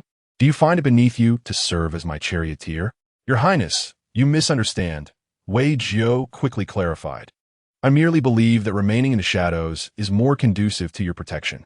In many situations, it would be inappropriate for me to be by your side. For instance, it would allow a charioteer to attend to their master closely. Upon hearing his explanation, Chu Hanqing's demeanor softened somewhat. It matters not. I shall ensure your close protection, and you will naturally accompany me to various events. Moreover, those who discreetly observe me have likely already noted your presence. Let things unfold as they should. Without concern for excess, Wei Jiu considered her words and found them reasonable. The previous incident where the princess was attacked had drawn much attention, and it was certain that many were aware of his protective role. Since his identity was already exposed, it would be more fitting to accompany the princess openly. This way, he could respond swiftly to any dangers, unlike the last time. With this in mind, Wei Jiu spoke. I see now that my perspective was limited. Your Highness is truly astute, and I am but a humble servant. Please, allow me to assist you into the carriage. Chu Hanqing cheerfully allowed Injin to assist her into the carriage. With Wei Jiu by her side, she felt a sense of security. Once she was seated comfortably, Wei Jiu leapt onto the carriage, gesturing for the group to proceed towards the Prime Minister's residence. Chapter 19. Attending the Lotus Appreciation Banquet. Part 2. The Prime Minister's residence is situated in the finest area of the Eastern Market of the capital. The Eastern Market lies within the first tier of the imperial city, home to many high-ranking officials and noble families. Chu Hanqing and her entourage arrived at the Prime Minister's residence in grand style, observing that the entire street was lined with carriages belonging to various ladies and young misses. Given her status, their carriage smoothly made its way to the entrance of the Prime Minister's residence. The doorman promptly reported their arrival to the host, and by the time Chu Hanqing's carriage came to a halt, the Prime Minister's wife had already gathered a group to await them at the gate. Wei Jiu dismounted and adjusted the horse's harness. Your Highness, we have arrived at the Prime Minister's residence. Please disembark. The carriage door was pushed open from within by Injin. She descended first, then extended her hand to assist Chu Hanqing down. Once Chu Hanqing stood firmly, the Prime Minister's wife and her companions knelt in unison, respectfully greeting the princess. There is no need for such formality. Chu Hanqing raised her hand to signal them to rise. The Prime Minister's wife, possessing a round face with unremarkable features, was neither strikingly beautiful nor delicately lovely. However, she exuded a gentle and benevolent aura, exuding an air of dignity and grace befitting a woman of her standing. With a smile, she addressed Chu Hanqing. Your Highness graces our humble abode, truly illuminating our dwelling. I am deeply grateful, though my simple tongue struggles to express my sentiments adequately. Everything is prepared inside. I kindly invite you to step this way. My dear lady, it is not a matter of clumsiness, but rather of eloquence, Chu Hanqing replied, nodding with a smile. She had not interacted much with the Prime Minister's wife before, having only glimpsed her from afar during past banquets held at the palace. It is said that the esteemed Prime Minister's concubine has numerous children, and the CF family boasts a considerable number of collateral relatives. As the matriarch of the family, she manages the Prime Minister's residence with remarkable efficiency, earning the admiration and goodwill of her kin. Despite her modest beauty, she has steadfastly retained the Prime Minister's affection for over 2 decades, skillfully overseeing a host of beautiful concubines, none of whom dare to stir discontent. One can only surmise that she is a shrewd and capable individual, possessing a fair measure of cleverness. After all, as the wife of the cunning Xie Baoyong, she must be no ordinary character. Noticing Wei Jiu lingering nearby, the Prime Minister's wife smiled and addressed Chu Hanqing. Your Highness, I beg your pardon for my boldness. Today's Lotus viewing banquet is attended solely by ladies, and there are no male guests.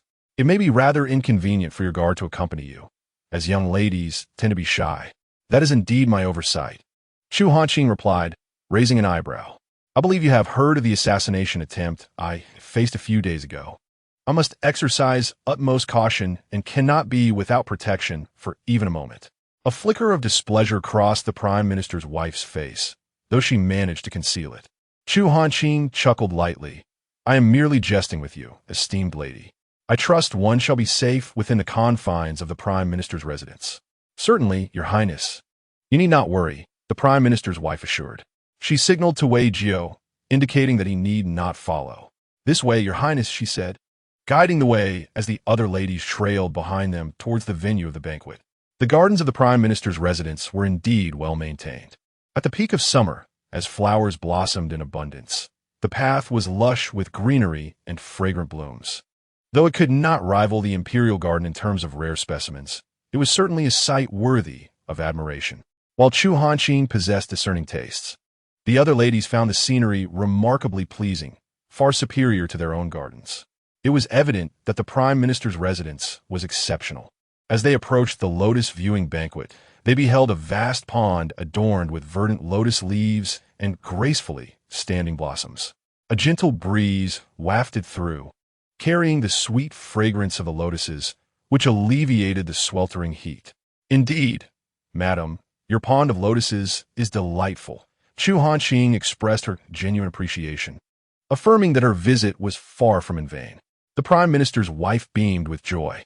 Receiving such heartfelt praise from the Crown Princess indicated that her efforts in nurturing the lotus flowers were worthwhile. Your Highness is too kind. Please take your seat. She respectfully ushered Chu Hanqing to her place and addressed the other ladies. I have invited you all today simply to escape the heat and enjoy some leisure. I shall refrain from any formalities. Please feel free to make yourselves comfortable. If you require anything, do not hesitate to ask the maids. After expressing their gratitude, the ladies gathered in small groups, chatting amiably as they admired the lotuses. Although the event was ostensibly centered around the appreciation of the flowers, it was in essence a customary occasion for highborn ladies to showcase their daughters and assess potential future daughters-in-law. The daughters of officials had been well prepared at home, with the expectation that they would perform admirably today. If an opportunity arose to display their talents and virtues, they were to do so openly without reservation. Even if they could not stand out, they must not falter in decorum. The circle of ladies in the capital was quite small, and any breach of etiquette at today's banquet could easily spread throughout the entire community by the next day. Having lost her good reputation, it seems increasingly difficult for her to find a suitable husband. It is rare to encounter a woman as carefree as Chu Hanqing. Her status dictates that she must choose her partners rather than be chosen by them. The Prime Minister's wife accompanied Chu Hanqing to her seat and remarked, Your Highness is indeed a rare beauty, making the surrounding lotus blossoms appear colorless in comparison. Amused, Chu Hanqing replied, My looks are rather ordinary, dear madam. Your flattery is excessive. To hear such insincere praise might lead one to become vain. Despite knowing her words were merely polite, the compliment brought joy to Chu Hanqing, as is often the case with women when they are praised for their appearance. Your Highness is too humble. I speak from the heart, the Prime Minister's wife insisted. Earlier, she had claimed to be clumsy with words, which made Chu Hanqing chuckle. It seems you are the one who is truly modest. If I can elicit a smile from Your Highness, then my tongue has indeed done some good. As she sipped her tea, Chu Hanqing softened her smile and observed the gathered ladies. Your residence seldom hosts such gatherings. The Prime Minister's wife nodded sincerely. Indeed, you know my husband prefers a more low-key approach. Xiaoxiang is cautious and modest, a paragon among ministers, Chu Hanqing remarked, her gaze equally sincere. Your Highness is overly generous in your praise. I cannot accept such a title, the Prime Minister's wife quickly declined. A few days ago, my husband mentioned your proposal to thoroughly investigate all the establishments in the capital during the Grand Court meeting. He was momentarily taken aback. After your assassination attempt, he greatly regretted not acting sooner. Had we conducted a thorough investigation then, perhaps we could have prevented this tragedy. The matter of my assassination is still unresolved. The culprit may not necessarily be hiding in those places, so there is no need for Xiaoxiang to bear such guilt, Chu Hanqing replied. Your Highness is magnanimous. The Prime Minister's wife expressed her gratitude. Has the assailant not yet been captured? Chu Hanqing regarded her intently and smiled. there are still no leads. If Xiong happens to uncover any information, I would be most grateful if you could inform me. That is a given. It is our duty to alleviate your highness's worries. However, my husband's capabilities are limited, and he may not be able to provide much assistance, the Prime Minister's wife lamented. No matter, good intentions are sufficient. The conversation shifted away from the previous topic as they exchanged light-hearted remarks about the capital, refilling their teacups. The Prime Minister's wife cheerfully said, "Your Highness, your presence today is a blessing for us. These young ladies hold you in great admiration and are eager to showcase their talents for your amusement. A word of guidance from you would be a tremendous honor for them. What say you? Having gazed at the lotus long enough, a lovely performance would indeed be more delightful. These young ladies are as charming as flowers themselves," Chu Hanqing replied with a smile. "Then I shall take great pleasure in watching." Chapter 20. The Zheng Sisters, Part 1. The Prime Minister's wife instructed her maidservants to inform each lady about the performances and arrange for someone to be at their beck and call to prepare any necessary items. Many young women had long been ready, hoping to astonish and claim the spotlight. Among those who usually competed with one another, there was now a silent resolve not to be outdone. The Prime Minister's wife sat beside Chu Hanqing and inquired, "Your Highness, may we commence?" Upon receiving a nod from Chu Hanqing, she gestured to the surroundings, indicating that the young ladies could step forward to showcase their talents.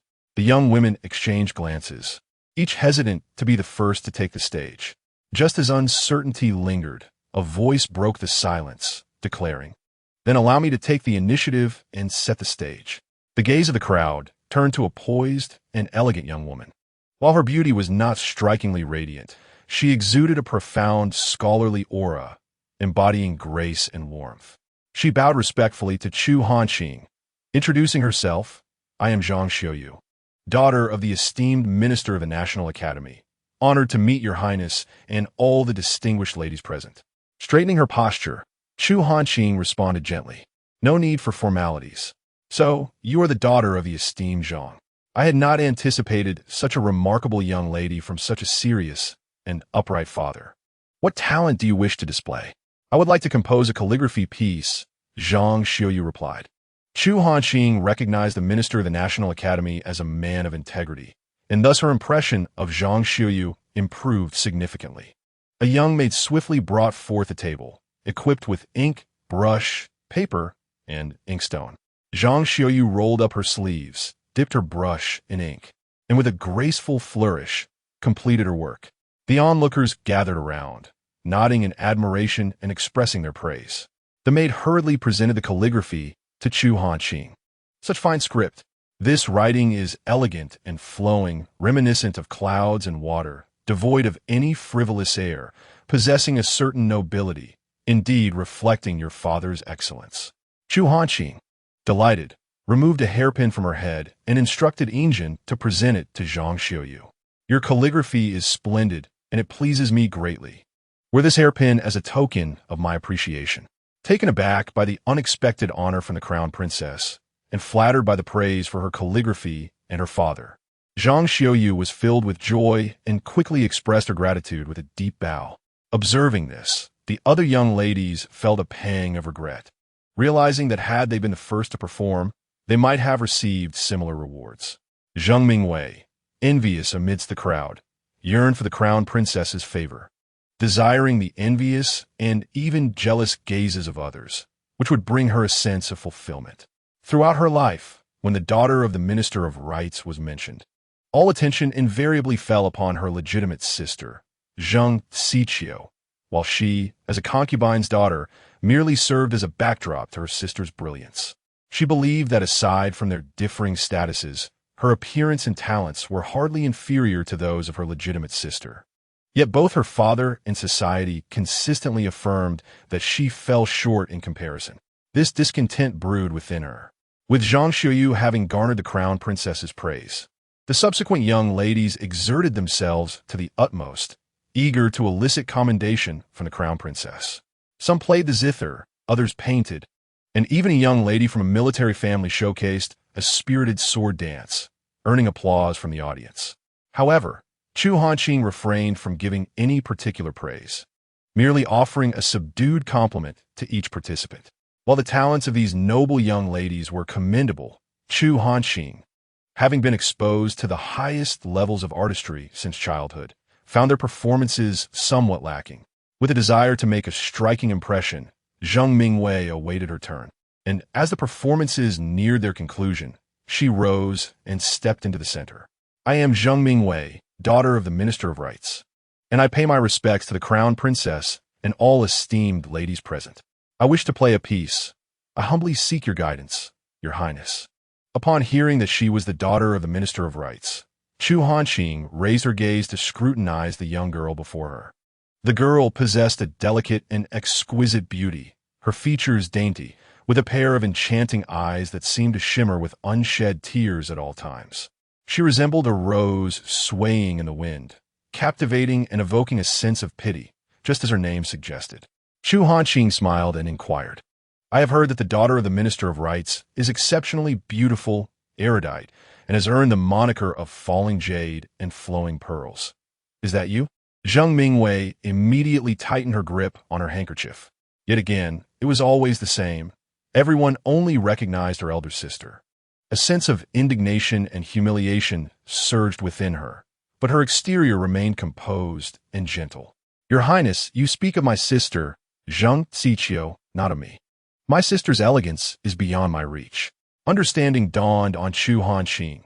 Indeed, this girl's appearance could not bear the title of falling jade and flowing pearls. You may perform now. Previously, two other young ladies had showcased their musical skills. After all, music and the arts were essential studies for noble women, and they had all dabbled in them. However, those two had played quite poorly. It remained to be seen how Ms. Zheng would fare. Zheng Mingwei seated herself at the guqin, inhaling deeply to steady her nerves, and gently placed her fingers upon the strings. As the music began, Chu Hanqing raised an eyebrow, noticing that her performance was indeed a significant improvement over the previous two. The piece, Autumn Waters, displayed impeccable technique, revealing her dedication to practice. Yet, it lacked depth, missing the ethereal and expansive essence that the piece should evoke. Comparatively, it was still commendable. As the performance concluded, Zheng Mingwei stood, feeling a surge of pride. She believed she had played exceptionally well, better than any prior practice session. Having trained rigorously since childhood, she longed for the day when she could shine brightly in public. Surely, the esteemed princess would offer her praise and rewards. However, contrary to her expectations, Chu Hanqing merely remarked, not bad. To Chu Hanqing, while the girl's playing was decent, it paled in comparison to the extraordinary talents of Zhang Xiuyu. Zheng Mingwei was taken aback. She had felt confident in her performance, and her teacher had often praised her skills, stating that few women could match her. Why then? Did the princess seem dissatisfied? Frustration brewed within her, and she yearned to ask where she had faltered. Yet, she understood the importance of not contradicting the princess and quickly bowed, murmuring her thanks before retreating back into the crowd. Chu Hanqing's interest waned, aside from Zhang Xiuyu. None of the others impressed her. I mistakenly identified Miss Zheng earlier. I wonder if the true falling jade and flowing pearls has arrived? All gazes turned in a singular direction. At the end of their line of sight stood a young lady, bearing a resemblance to Zheng Mingwei, but radiating a completely different aura. If Zheng Mingwei was a charming and delicate rose, this young lady embodied the cold and proud elegance of a winter plum blossom. Her features were exquisite, and her entire presence exuded a serene grace, tinged with an almost imperceptible aloofness. She seemed as though she had descended from the moonlit palace. It was none other than Zheng Mingwei's elder sister, Zheng Xiqiu. Today, the mother was supposed to escort the two sisters, but due to her sudden illness yesterday, she felt compelled to attend despite her condition. Thus, the sisters had to attend together. Zheng Xiqiu, possessing a reserved disposition, held little interest in such performances. Her half-sister, who was always competitive and believed that her sister thrived at her expense, maintained a strained relationship with her. Consequently, upon arrival, they did not stand together, each seeking their separate companions. When Chu Hanqing inquired about her, Zheng Xiqiu gracefully approached, offering a polite bow. This humble servant, Zheng Xiqiu, pays her respects to your highness. It was the first time Chu Hanqing encountered such a stunning woman. In terms of appearance, demeanor, poise, and voice, she was nothing short of perfection. Everyone appreciates beauty, and Chu Hanqing was no exception.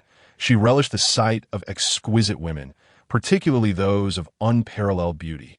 With a warm smile and evident admiration in her gaze, she remarked, "Miss Zheng is truly breathtaking. Even I am left in awe. Please, no need for formalities."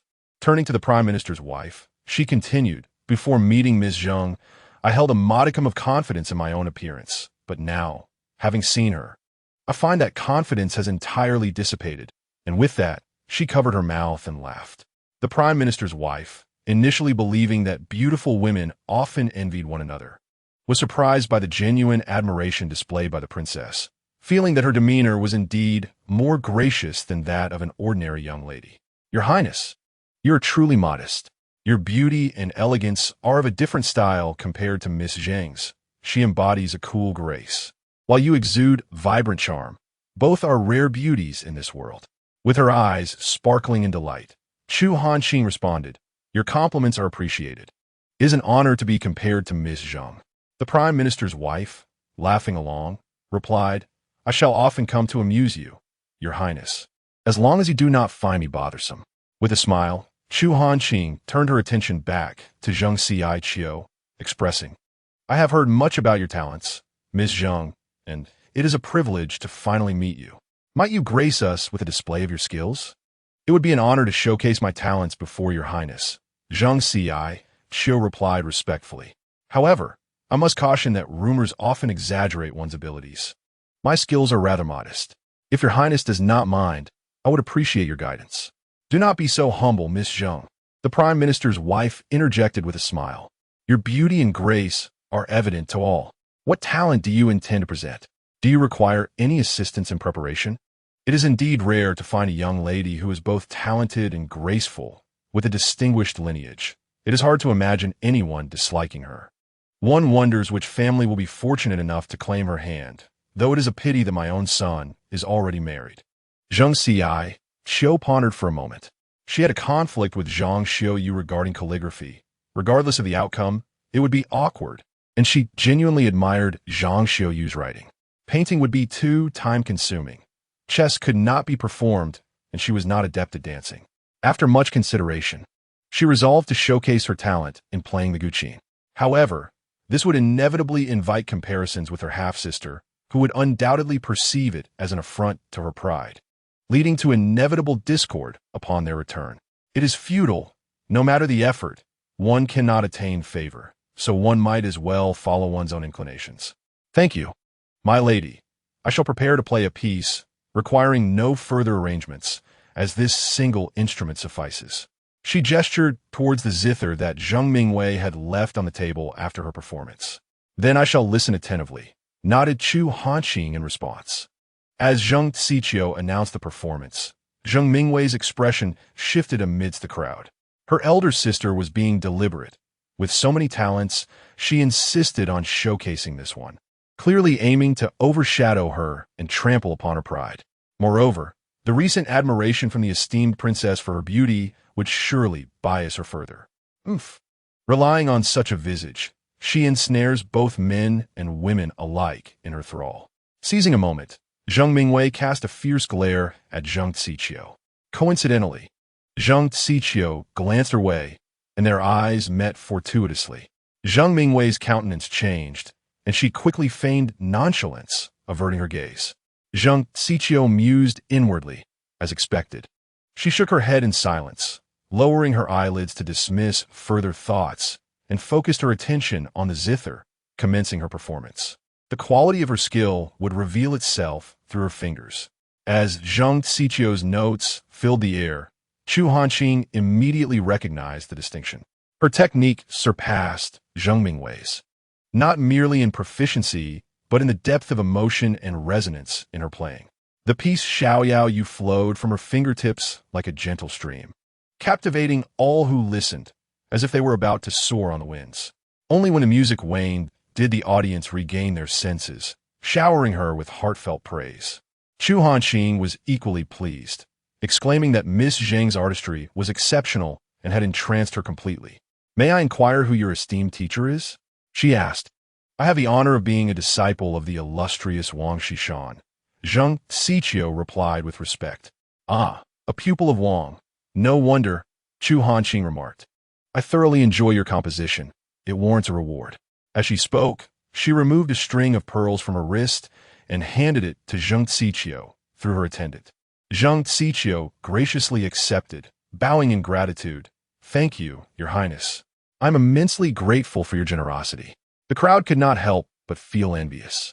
Among so many today, only Zhang Xiuyu and Zheng Xiqiu had received the princess's favor, a remarkable honor indeed.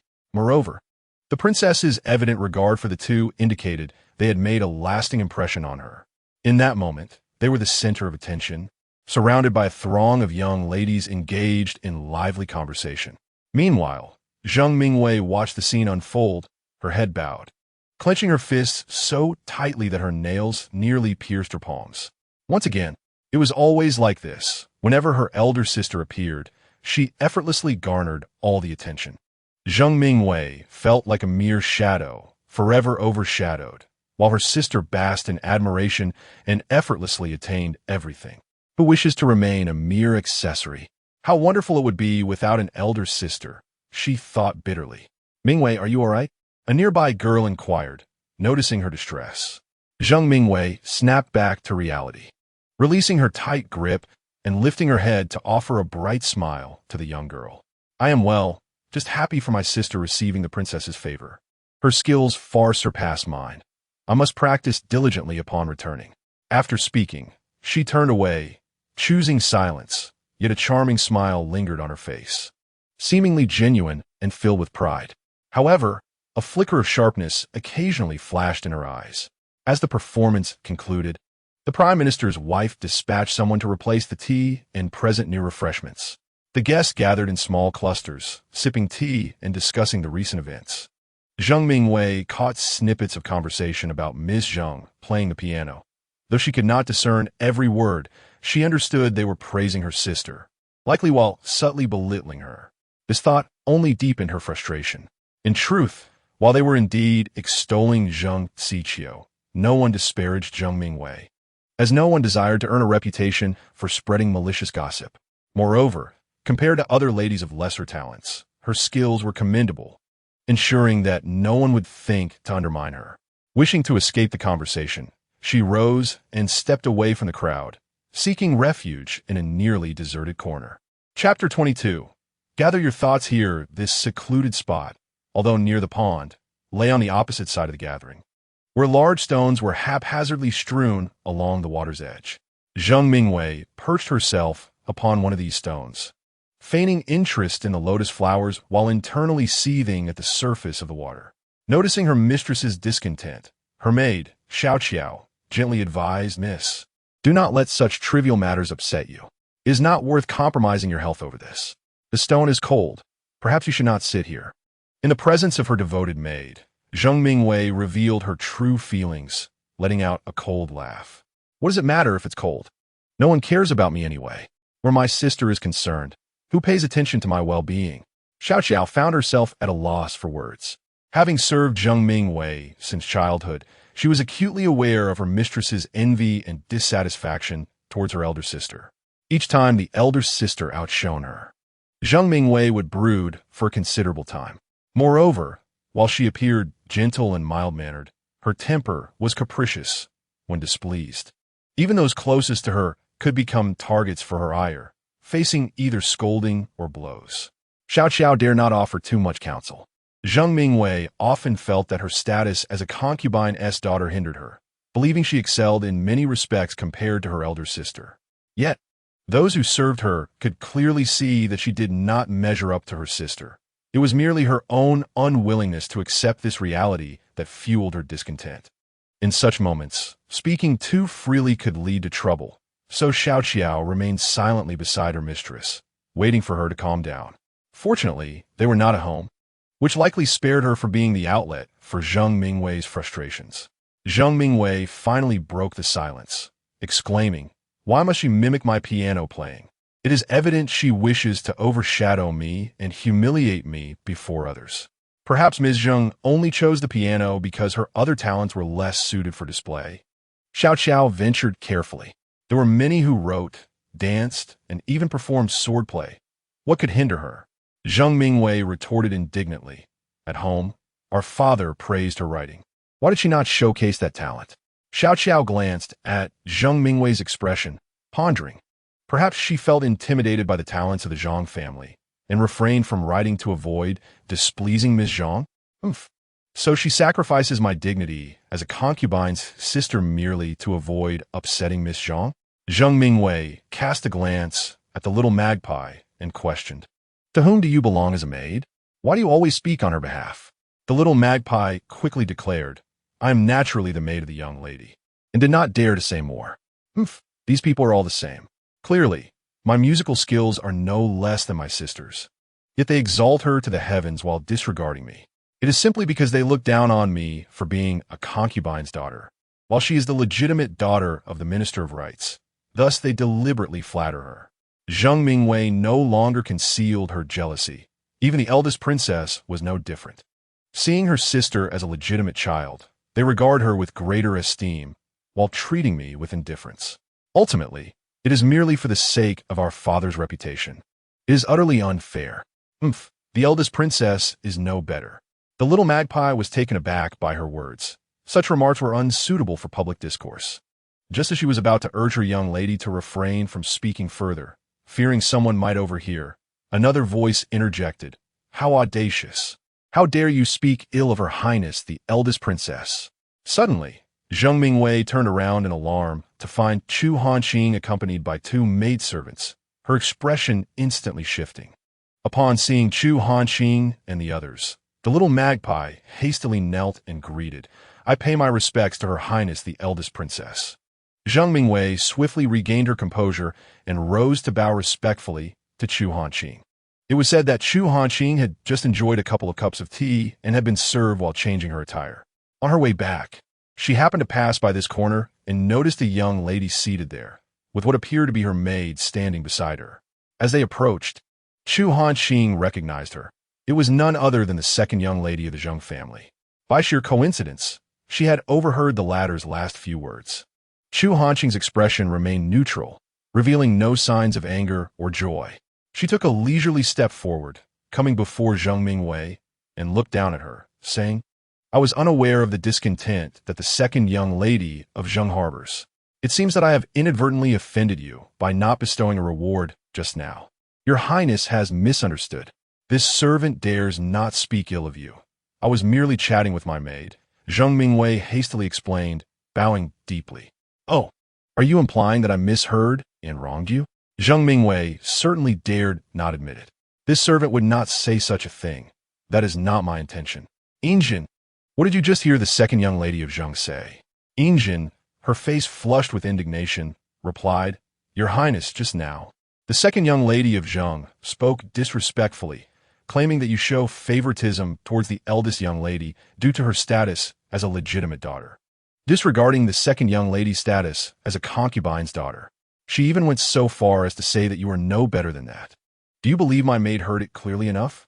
Chu Hanqing maintained a gentle tone, though her gaze was cold, ensuring that she had not wronged anyone. "Your Highness, your magnanimity is commendable." Zheng Mingwei, realizing she could not deny it, quickly begged for forgiveness. This servant spoke out of turn. "Please forgive me," Zhihua interjected. "Can a mere slip of the tongue absolve the disrespect shown to the eldest princess? Today, you utter a careless word, and tomorrow, someone else may claim it was unintentional. If everyone behaves in such a manner, will it not mean that no one regards your Highness with any respect?" Indeed, Injin continued, echoing Zhihua's sentiments. "The second young lady of Zheng has been raised in a family of officials. Surely she understands what is appropriate to say and what is not.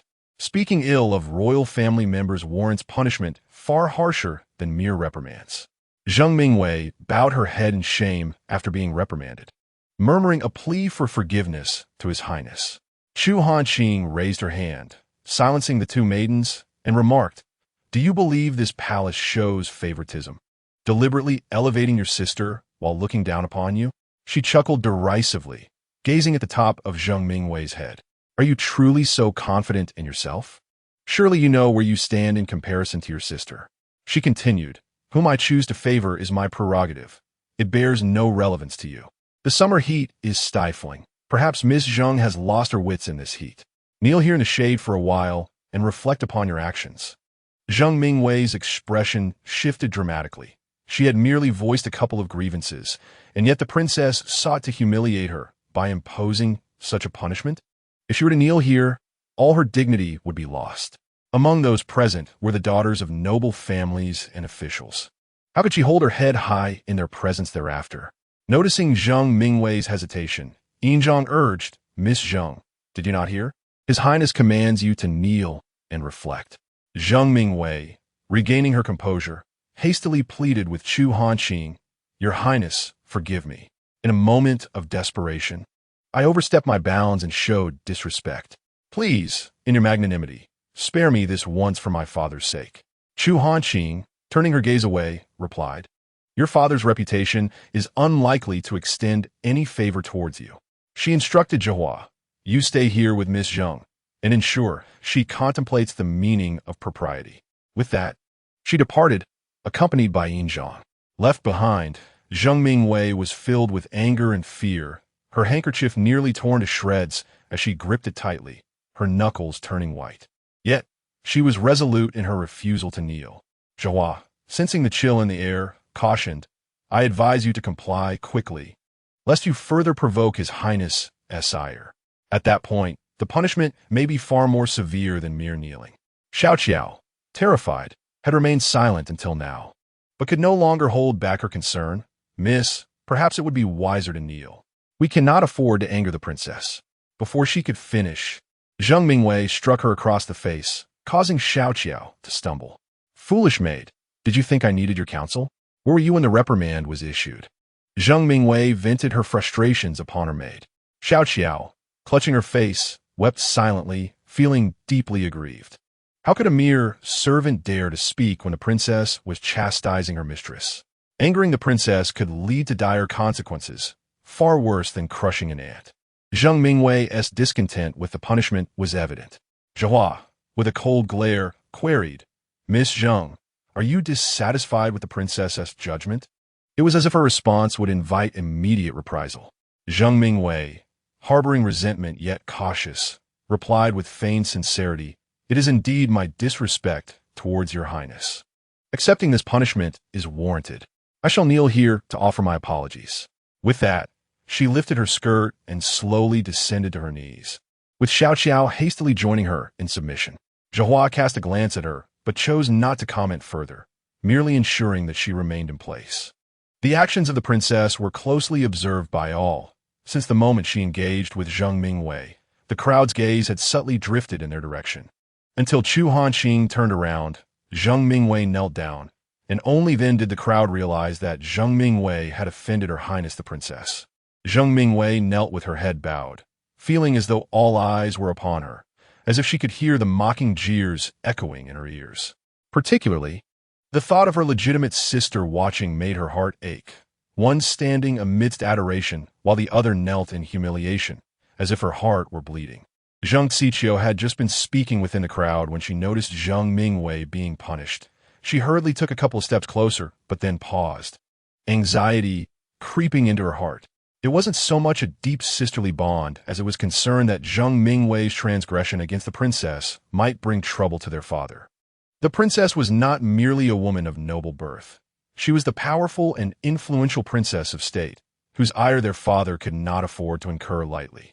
A lady nearby, friendly with her, inquired, Miss Zheng, will you not plead for Her Highness? Frowning slightly, she replied coldly, Her Highness is punishing her for a transgression, and a wrong must be met with consequence. My intercession would be of no avail. Moreover, the princess is not one of narrow heart. She shall not be kneeling for long. This is merely a small admonishment. Though she wished to apologize to the princess, she found herself at a loss for words. She contemplated discussing with her father upon returning home, seeking a way to offer her apologies to the princess, and believed her sister should receive a stern lesson. Will you not go and check on her? Zhang Xiqiu shook her head. No. If I go now, it may only deepen her shame. We shall see how she fares once she rises. Meanwhile, as Chu Hanqing returned to her seat, the minister's wife, who had witnessed the commotion in the corner, inquired, Your Highness, please forgive my curiosity, but what transpired? Did Miss Zheng offend you? After all, as the host of the banquet, it was rather improper not to inquire about such occurrences. Chu Hanqing replied nonchalantly, It is nothing of consequence. I merely overheard Miss Zheng's dissatisfaction and complaints about me. I have merely instructed her to kneel for the duration of an incense stick to reflect. She then smiled at the minister's wife. You do not believe I have been too harsh, do you? The minister's wife promptly shook her head. To speak ill of your highness behind your back, even to harbor discontent, warrants a reprimand. It is only just that she kneels for a time. Your highness's leniency is commendable. The minister's wife was a woman of understanding. And Chu Hanqing smiled in appreciation as the two resumed their tea and conversation. Zheng Mingwei found the duration of an incense stick interminable. She straightened her posture while kneeling, the gravel beneath her knees painfully hard, and though the air was relatively cool, prolonged kneeling left her feeling faint. Beside her, Zhehua stared at her expressionlessly, too fearful to even rub her knees. Time passed slowly, and at last, Zhehua announced, The time for an incense stick has elapsed. Miss Zheng, you may rise. I shall report back to Her Highness. Little Magpie, seeing Zhehua move away, quickly sprang up to support Zheng Mingwei's arm. Miss, please get up. Zheng Mingwei's legs were numb from kneeling, and as she attempted to rise, she nearly lost her balance, but for Little Magpie's timely assistance, who helped her sit upon a stone. Little Magpie crouched down to tidy her skirt, brushing away dust, and gently massaged her knees. Miss, please bear with it for a while. Once we return, I shall apply some medicinal oil and give you a proper massage, she said, squatting down while gently lifting her gaze. Zheng Mingwei merely nodded. The prolonged kneeling was exhausting, painful, and humiliating, leaving her too weary to speak. As the two were conversing, Zhang Xiqiu approached with her maid. She had been observing from the crowd, and upon seeing Zhehua depart, Zheng Mingwei rose, realizing that the incense had burned down to its end, and walked over. Zheng Mingwei was lost in thought, her head bowed, and when she sensed someone approaching, she lifted her gaze. Upon recognizing the visitor, she lowered her head again and spoke with a stiff tone, Sister, what brings you here? Do you not feel ashamed standing alongside your younger sister? Xiao Qiao quickly rose to greet Zhang Xiqiu. Mississippi, Zhang Xiqiu nodded at her. How is your mistress's knee? Replying to the eldest young lady, My mistress's knee is likely bruised, but here, I cannot lift her trousers to check. When we return home, we must apply some medicine and massage it with oil, Xiao Qiao responded. Indeed, please assist her carefully, Zhang Xiqiu instructed. Xiao Qiao promptly agreed, yes. Zheng Mingwei, overhearing their exchange, interjected coolly, Sister, there is no need for such concern. There are no outsiders here. Who are you putting on this sisterly display for? Zhang Xiqiu's maid, Shiyu, was displeased by Zheng Mingwei's tone. What is the meaning of the second young lady's words? Our mistress is genuinely concerned for you, yet you show no gratitude. It is truly a waste of goodwill. I cannot accept my sister's good intentions. Moreover, when we speak as sisters, what business does a maid have to interject? Zheng Mingwei scoffed, turning her gaze to Zhang Xiqiu. Sister, you should discipline her well, lest one day she, like me, offends a noble and faces punishment. Do not spare your heart for her. Zhang Xiqiu's expression remained cold, unfazed by the sarcasm. You are right. I have no desire to feign sisterly affection. However, your recklessness today has offended Her Royal Highness the Princess. Do you not realize it may bring trouble to our father? Reckless? Zheng Mingwei shot up her head, her usually charming face now frosted with coldness, her eyes ablaze like fire tempered with poison. Had you not publicly undermined me, would I have complained behind your back and faced punishment from the princess? I did not intend to embarrass you. Zhang Xiqiu began to explain. There is no need for your explanations. It has always been this way. No matter how hard I strive, you effortlessly surpass me. Father favors you, and mother dotes on you.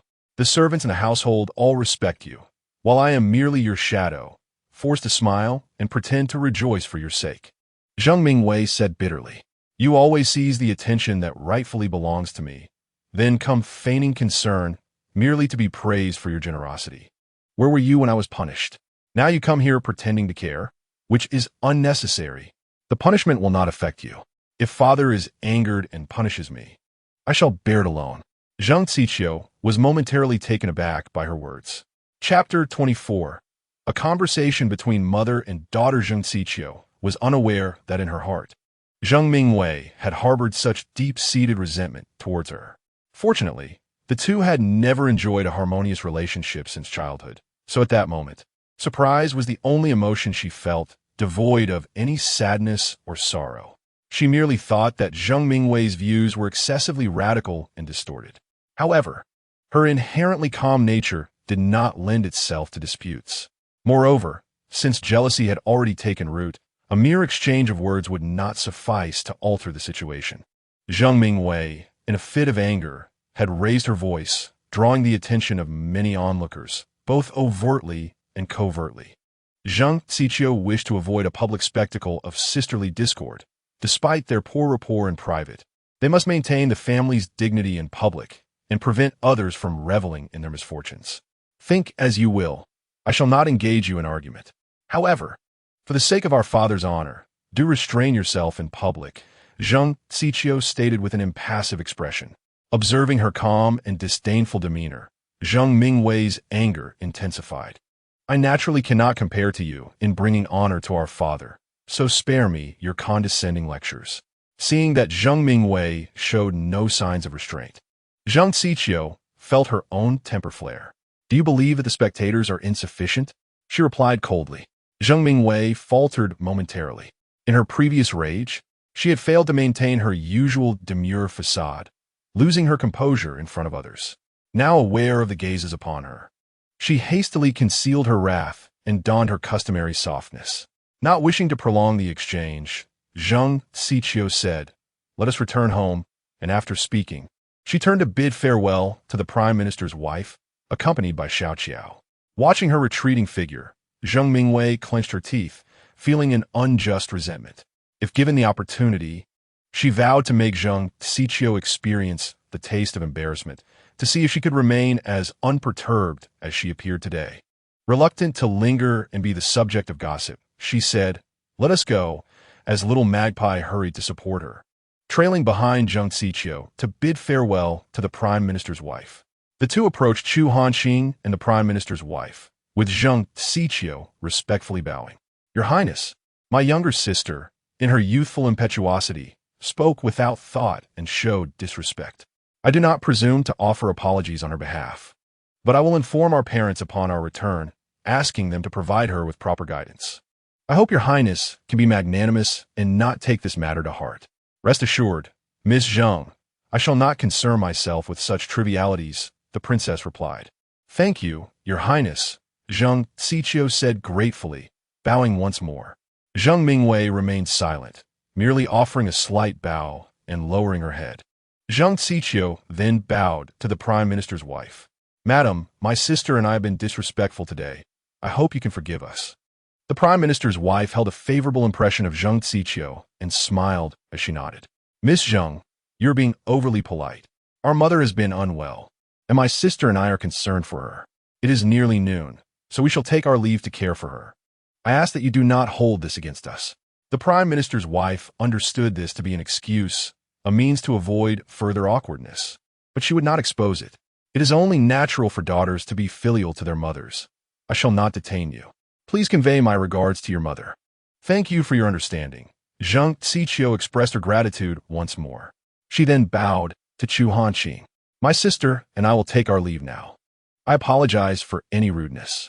As the Zheng sisters departed, Chu Hanqing turned to the Prime Minister's wife and said, I too am weary.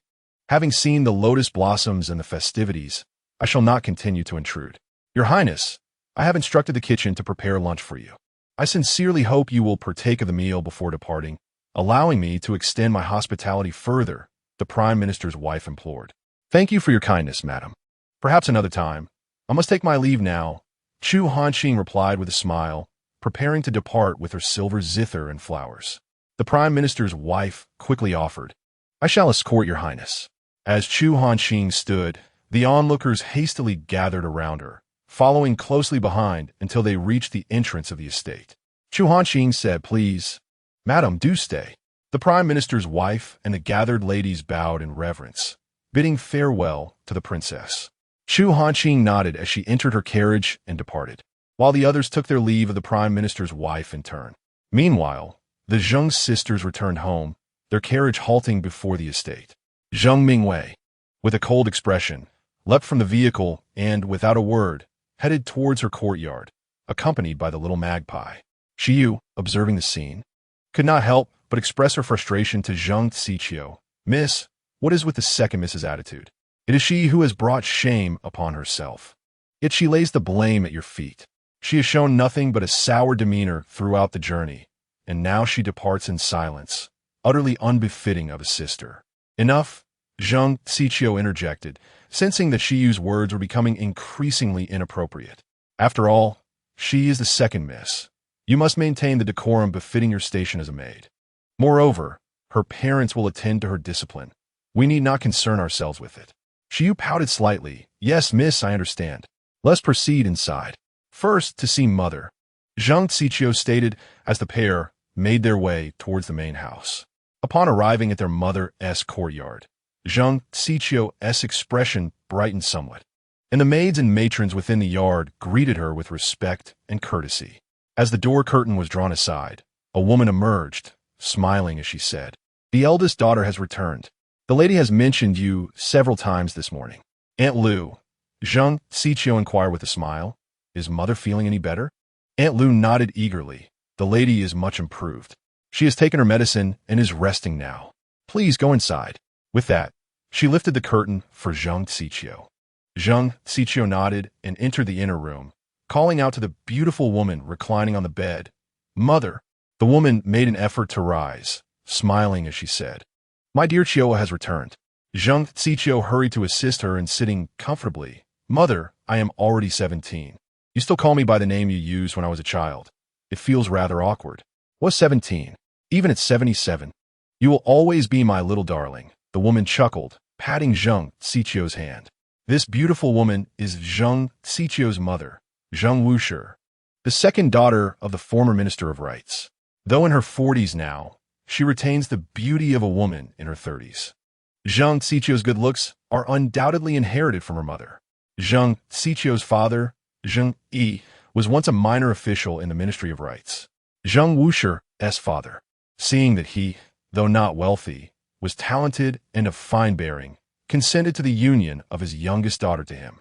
Zheng Yi married the daughter of his superior, and through his own abilities and the connections provided by his father-in-law, he ascended the ranks, eventually succeeding his father-in-law in his position, with a distinguished lineage, beauty, and grace. Zheng Wushi bore a son and a daughter, both of whom are remarkable in appearance and intellect, thereby holding a strong position within the household. Zheng Yi respects her greatly. Due to her sudden illness yesterday, though not severe, it hindered her from attending social gatherings today, thus allowing her daughters to attend the banquet alone. Although aware of her daughter's composed and generous nature, she could not help but feel anxious. Now, seeing her daughter brings her joy, she took Zheng Xiqiu's hand and inquired, "How was your day at the Prime Minister's residence? I heard that Her Royal Highness the eldest princess would also be in attendance. Did you get to meet her?" "Indeed, I did. Her Royal Highness is as radiant as the finest flowers, and her demeanor is truly regal, just as the rumors suggest," Zheng Xiqiu replied. Zheng Wushi nodded in agreement, acknowledging the truth of her words. Indeed, the eldest princess is not a woman of common stature. At that moment, Xiyu, who had been silent until now, interjected, "Madam, Her Royal Highness even bestowed upon Miss a string of exquisite pearl bracelets." Zheng Wushi gazed at her daughter in astonishment. "Really? What prompted such a gift?" Zheng Xiqiu affirmed, "It is true." Xiyu, with an air of pride, added, "Madam, the eldest princess praised Miss's musical talents, and she holds great admiration for her. Among all those who attended today, only our Miss and Miss Zhang from the Imperial Academy received such a reward." Zheng Wushi beamed with happiness, exclaiming, "Wonderful! My Chiao is indeed remarkable." "Mother, do not be too quick to rejoice," Zheng Xiqiu cautioned, her expression revealing little pride or delight. "There is something else I must discuss with you." Noticing her daughter's unusual demeanor, Zheng Wushi asked anxiously, "What is it?" "It concerns Mingwei," Zheng Xiqiu replied. Upon hearing the name, Zheng Mingwei, Zheng Wushi's smile faded. What has happened to her? Zheng Xiqiu proceeded to recount the events of the day in detail. Chapter 25. Educating a daughter. After listening to Zheng Xiqiu's account, Zheng Wushi's earlier joy dissipated. This girl has never been one to remain composed. She always strives to outshine you, and while it is one thing to speak ill behind your back, I never thought she would dare cross the eldest princess. Her audacity knows no bounds. Seeing her mother's anger, Zheng Xiqiu attempted to soothe her. "Mother, today this incident cannot be entirely blamed on her. I too bear some responsibility for choosing a similar talent. Though we are sisters, it is only natural that she feels slighted. You are too kind-hearted. Do you think she appreciates your restraint?" Zheng Wushi lamented. "Ever since you two were children, she has always worn a look of discontent, as if you took all the good things for yourself, as though we intentionally suppressed her. But think, has she ever lacked for anything? I have never withheld anything that was meant for her." The more she pondered, the angrier she became, her expression darkening. "Whenever she sees you adorned in fine attire, she is consumed by jealousy, yet all of it is my dowry. Should I not bestow it upon my own daughter? Must I share it with others? If she has the means, let her maternal aunt provide her with a generous dowry. Even if she wears garments woven from celestial fabric or the finest silks from the sea, it matters not to me." Zheng Wushi was venting her accumulated grievances. Seeing her mother so agitated, Zheng Xiqiu felt a pang of regret for mentioning the banquet.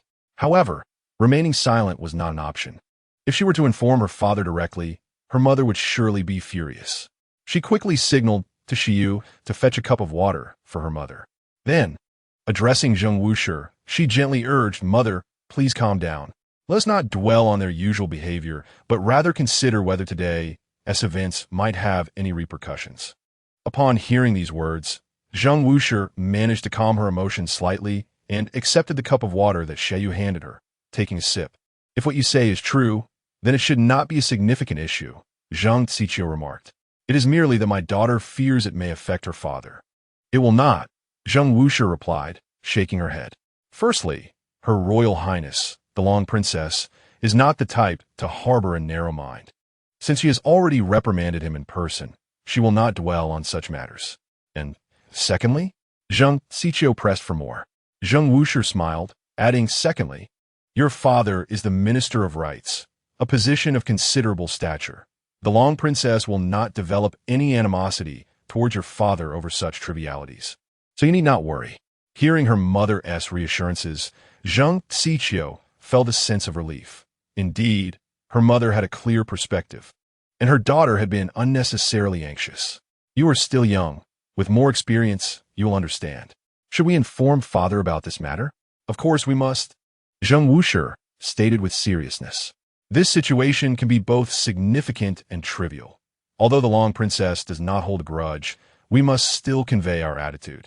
It would be overly formal to visit and apologize, but your father could express his apologies when he encounters the Long Princess at the Grand Assembly, so that she does not perceive us as lacking in etiquette." Zheng Xiqiu nodded. Her mother was indeed correct. Moreover, Zheng Wushi handed the teacup to Xiaoyu with a cold smile, emphasizing the need for him to be aware of what his beloved daughter has been doing and thinking outside. This way, they cannot slander her first and then blame it on her. Zheng Xiqiu pressed her lips together, feeling somewhat uncomfortable. Surely, her father could discern right from wrong. Zheng Wushi took her hand and said, "Silly child, how many men can truly distinguish the complexities of family matters?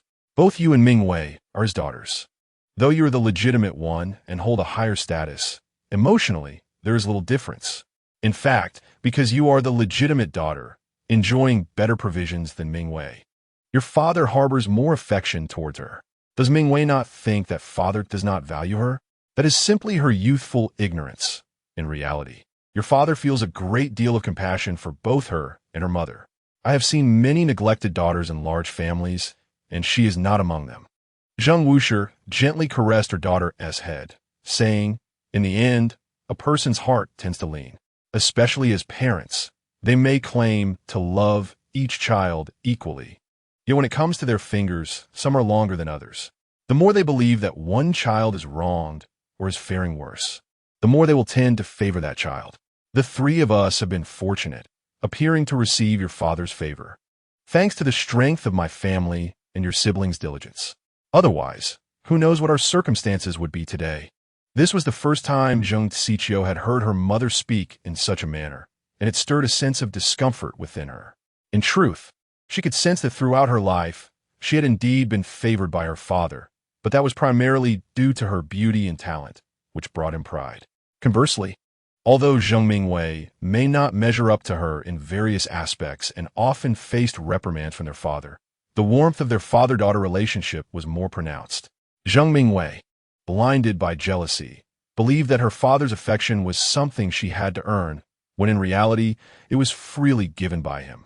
Mother, do you and father share a bond? Zheng Xiqiu suddenly inquired. Zheng Wushi was momentarily taken aback by her daughter's inquiry. Her gaze drifted into the distance, her tone calm and composed. Initially, there had been a flicker of emotion, yet such sentiments could not impede a man from surrounding himself with numerous wives and concubines. Over time, even the deepest affections could be eroded by the rivalries and jealousies of co-wives. She looked at her daughter earnestly and said, Chiao, remember this.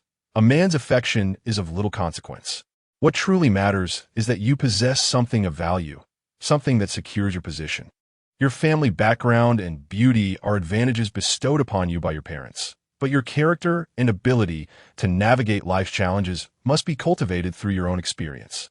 As long as you maintain an impeccable public image, even if he dotes on his concubines, he will not dare to disrespect you. Is it like how you are, mother? Yes, just as I am. I understand that you are still young and yearn for harmonious companionship, but the reality is harsh, Chiao, in families like ours. Your future in-laws will likely not differ much. It is rare to find a young master without concubines. If you cling too tightly to romantic ideals, you will inevitably encounter heartache and find yourself mired in the conflicts of co-wives. Zheng Wushi gently adjusted her daughter's hair, asserting that with a noble status, capable children, and an understanding of power dynamics, even 100 concubines would pose no threat to her. Look at your maternal family, and then at ours.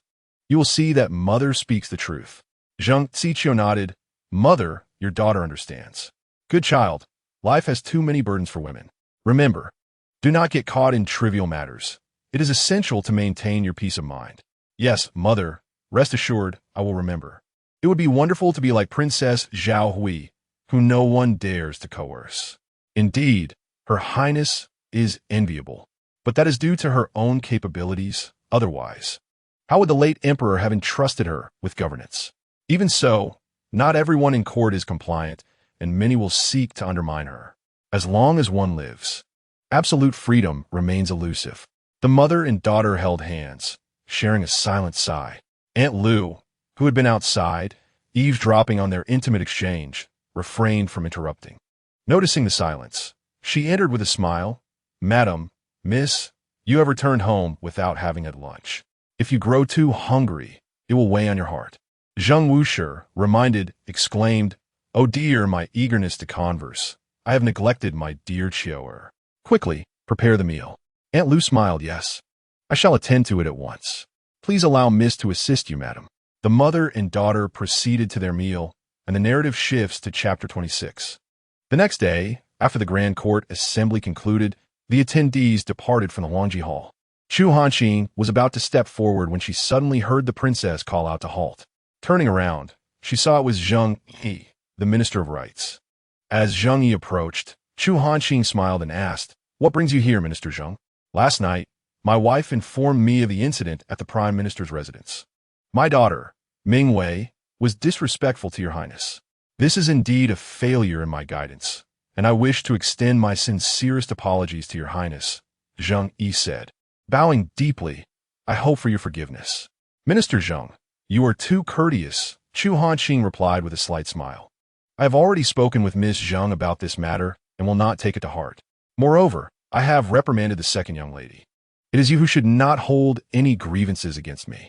Zhang Yi hastily bowed once more, stating that he did not dare to question the prince's judgment, for it was indeed rightful for his highness to impose punishment upon her. He also mentioned that he had administered familial discipline to her, promising that she would adhere to the rules henceforth, and expressed gratitude for his highness's leniency. Chu Hanqing nodded in acknowledgement, choosing not to elaborate further, and departed in her carriage. However, it is worth noting that last night, Madame Zhang conveyed to Zheng Yi the events of the day, and he found it hard to believe that his youngest daughter could utter such words.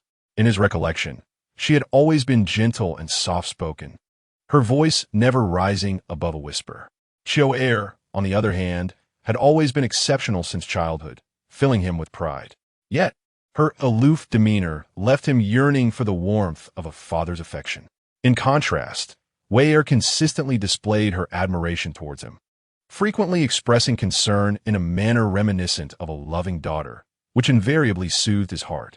As a concubine's daughter, Wei Er lacked the privileges of her legitimate sister, and each time she displayed a pitiful gaze when denied something desirable, it tugged at his heartstrings, prompting him to find ways to compensate her. Notably, she always demonstrated maturity by suggesting that her sister should have a first pick. Madame Zheng claimed that Wei Er harbored resentment towards Qiu Er, yet he found it implausible, suspecting instead that Madame Zheng was discontented with the two girls and was deliberately misinforming him. "Madam, are your words truthful?" "Wei Er does not strike me as one who would speak thus," Zheng Yi inquired, his brow furrowed in confusion. Observing his skepticism, Madame Zheng internally scoffed yet maintained a fade of concern, replying, "My lord, how could I deceive you? I too perceive Wei Er as gentle and amiable. Today, perhaps it was due to her diminutive stature that she wished to make an impressive statement, but was left disheartened by the outcome. Alas, I did not foresee her discontent towards Qiu Er, as they usually appear to share a strong bond. Could it be a misunderstanding?" Zheng Yi remained unconvinced. "My lord, this is what Qiu Er herself relayed to me. Do you still suspect that she is fabricating tales to deceive us?" Madame Zheng's gaze turned serious. Zheng Yi quickly shook his head in denial, insisting, "No, I could never doubt Qiu Er." However, seeing his persistent disbelief, Madame Zheng suggested, "If you remain unconvinced, perhaps we should summon both sisters to inquire directly, alleviating your doubts and ensuring you do not believe I am maligning Wei Er."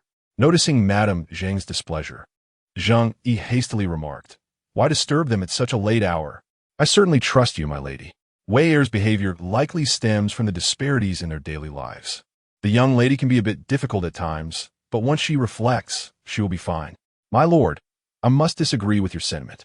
While you claim that Wei Er is disadvantaged in her daily provisions, I assure you that she has received no less than her due share.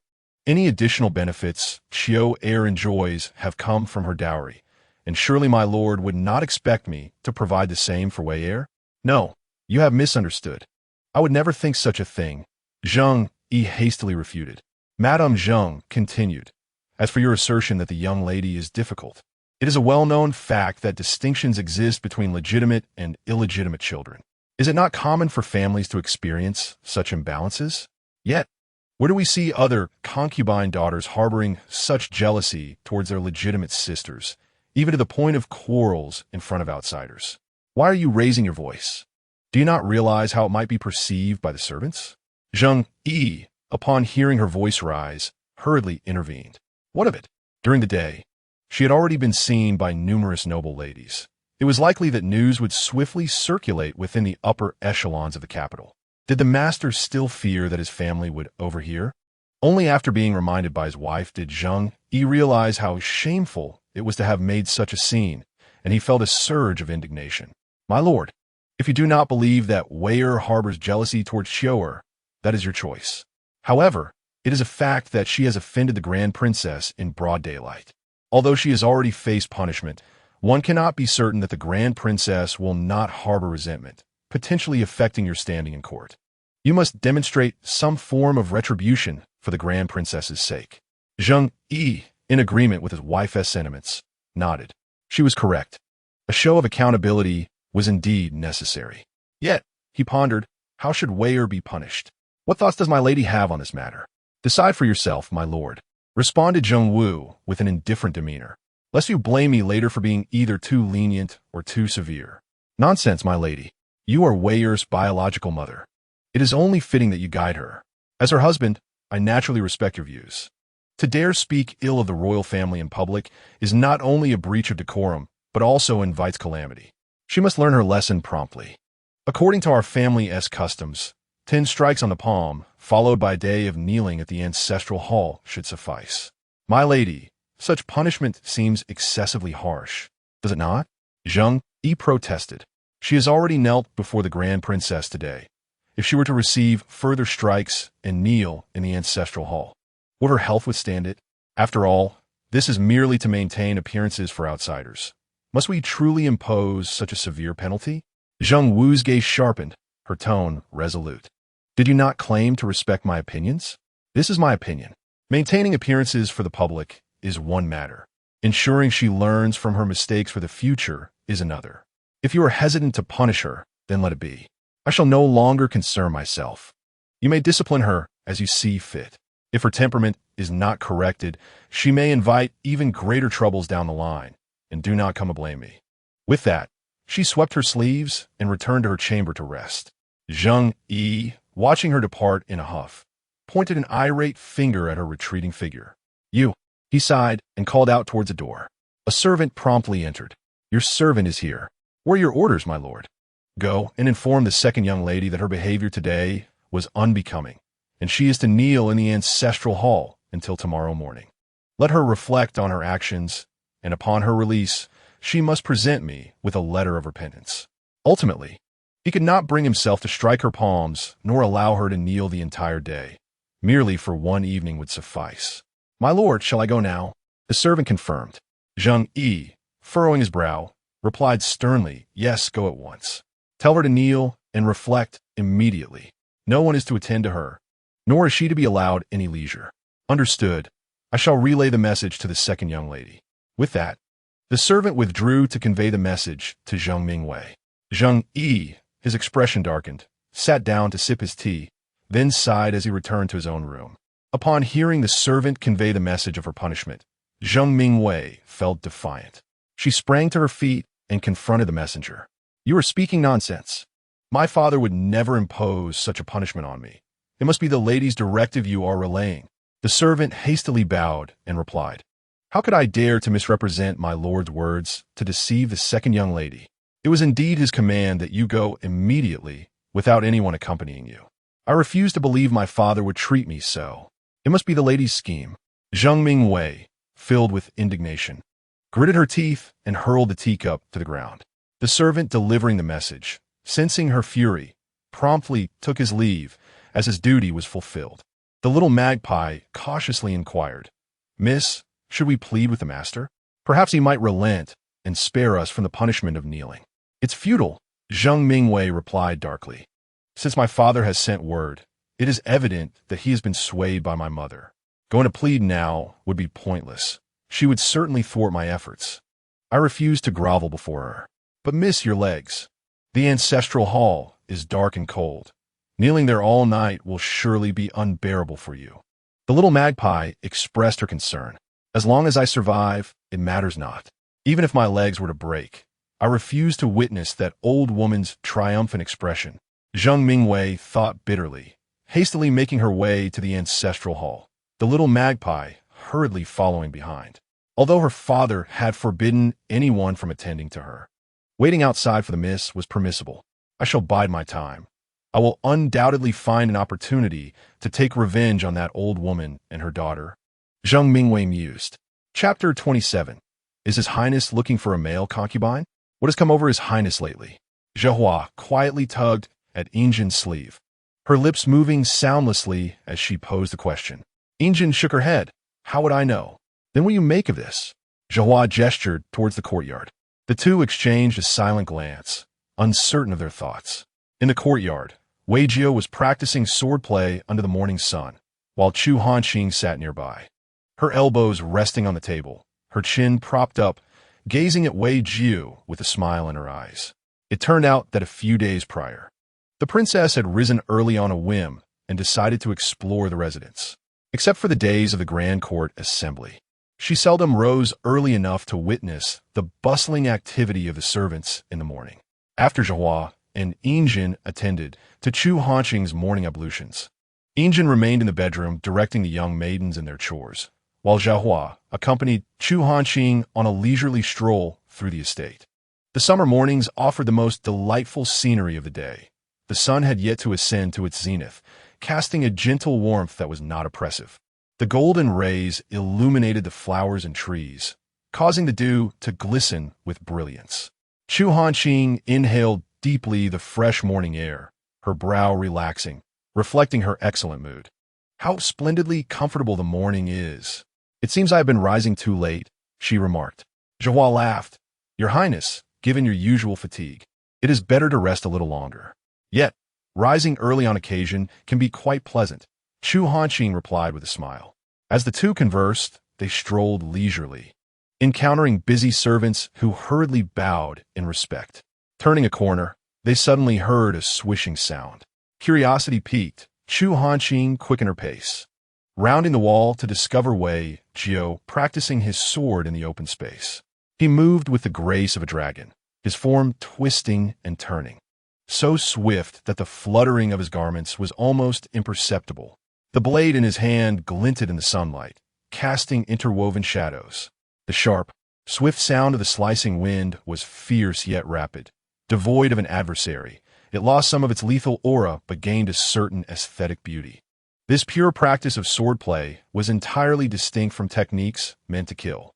Chu Hanqing watched, her eyes sparkling, as she stood quietly against the wall, unwilling to intrude. As early as when Chu Hanqing and her attendant traversed the corridor, Wei Jiu had already discerned the sound of footsteps. As they drew closer, he confirmed that it was the crown princess and her maid. He initially intended to pause his swordplay to pay his respects to her highness, but hesitated upon catching sight of Chu Hanqing's bright eyes. For reasons unknown, he feigned ignorance of her presence and instead enhanced the elegance of his swordplay. After completing a full set of movements, culminating in a splendid flourish of his sword, Wei Jiu stood still, exhaling evenly, as if he had only just noticed Chu Hanqing and her companion, and promptly approached, bowing as he acknowledged her highness. The morning sunlight streamed in from his side, casting a gentle glow upon his features, softening his usual demeanor of coldness and silence, rendering him remarkably amiable and handsome. Chu Hanqing's smile was radiant, and she waived the formalities. Do you practice swordsmanship here, every day? Indeed, I practice daily to avoid losing my skills, Wei Jiu replied respectfully. Then why not train at the martial arts field? There is a small training ground where the guards of the Crown Princess's residence are stationed. Your Highness, he responded, the martial arts field is often crowded, and it is too distant from your courtyard. I would not be able to come swiftly should any matters arise. Then you may practice in my courtyard. It is closer, and there are fewer people, Chu Hanqing suggested with a nod and a smile. Wei Jiu hurriedly declined. Thank you, Your Highness, but I practice very early, which might disturb your rest. It is better for me to remain here. That is of no concern. I, too, wish to rise early. Chu Hanqing decided, tomorrow you shall come to the courtyard. Wei Jiu hesitated for a moment. Yes, I shall obey. Thus, over the following days. Each morning, Chu Hanqing would rise early, freshen up, and sit in the courtyard to watch Wei Jiu practice his swordsmanship. Yinjin and Zhihua found this situation rather peculiar. Their mistress, a lady of noble birth, seemed oddly captivated by the sight of a man training with a sword, even rising early and tolerating the noise. It was well known that when awakened by others, her temper was often less than pleasant, and she had never shown such diligence in rising early before. Ever since the assassination attempt and her day spent alone with Wei Jiu, both women had sensed something unusual in the crown princess's demeanor towards him. Although she was not a cruel person, she was not known for her warm disposition towards everyone. Yet she spoke to Wei Jiu with a smile each time. Could it be that the princess has developed affection for him due to his protection, and intends to take him as a male consort? They exchanged glances, both thinking this unvoiced thought, then turned to observe Wei Jio's countenance. Well, it is not unreasonable for the princess to take a liking to such a handsome face. It was no wonder the two attendants entertained such thoughts. Chu Hanqing's behavior was exceptionally conspicuous, and the details they could observe were telling. As for the prospect of Wei Jio becoming a prince consort, they did not consider it, for his status was far too inferior compared to hers. Even among ordinary princesses, selecting a prince consort was a matter of great scrutiny, with candidates typically being noble lords or talented youths from humble backgrounds. No princess had ever chosen her own attendant as a husband. Furthermore, for their own mistress, the most esteemed woman in the realm, even the scions of noble houses and the highest achievers could scarcely be deemed worthy. It seemed more plausible that she simply admired Wei Jio for his loyalty and handsome appearance, wishing to take him as her male consort. Although it is uncommon for other princesses to have male companions, it is a different story for His Highness. As long as he takes a liking to someone, many would eagerly offer themselves as his male consort. The two of them, having come to this realization, felt a sense of joy for Chu Hanqing. At the age of 22, His Highness had yet to find a confidant. Despite the presence of several loyal maidservants, the dynamics between men and women are inherently distinct. Noticing the subtle gestures exchanged between the two maidservants behind her, Chu Hanqing turned to glance at them, causing them to stand upright and adopt an expressionless demeanor. "What are you two winking at?" she inquired. "Your Highness," Yinzhong replied. "I noticed that Yinzhong's eyelids were twitching, so I was going to help her." Zhihua interjected. Observing Chu Hanqing's puzzled gaze directed at her, Yinzhong hastily added, "Your Highness, Zhihua's eyelids are twitching as well. We were just going to compare." "Do you take me for a fool?" Chu Hanqing shot a glance at the two of them. "What are you both really saying?" They hesitated, exchanging glances, each hoping the other would speak first. "Your Highness, really, such matters are best left unspoken. How could we, as maidservants, dare to inquire? What if it angers you?" Sighing, they lamented the difficulty of being a close attendant. Chu Hanqing pressed them further. "Do speak up." She then took a sip from her cup. Yinzhong intertwined her fingers nervously, pursing her lips, and cast a few furtive glances towards Wei Jio. Leaning slightly closer to Chu Hanqing's ear, she sincerely asked, "Your Highness, do you intend to take Wei Jio as your male consort?" Chu Hanqing nearly spat out her drink. "What makes you think that?" she asked the two maidservants in disbelief. Yinzhong observed Chu Hanqing's expression and noted that she did not appear angry. Therefore, she cautiously replied, "I merely speculated." Noticing how much attention you pay to Wei Jio and your gentle demeanor towards him, she hesitated, realizing that such matters are not for a maidservant to concern herself with. Serving a master requires knowing when to close one's eyes and mouth. Speaking too much can lead to mistakes, and she felt she had overstepped. Yet, Chu Hanqing was not angered. Deep down, she recognized her own feelings for Wei Jio. His demeanor towards her was not merely that of a loyal shadow guard to his master. Although she had never had a prince or a male consort, and had never been intimately involved with any man, one does not need to have seen a pig run to know what it looks like. From the way Wei Jio looked at her and his occasionally revealing actions, she sensed his feelings were more than ordinary. This resonated with her own thoughts.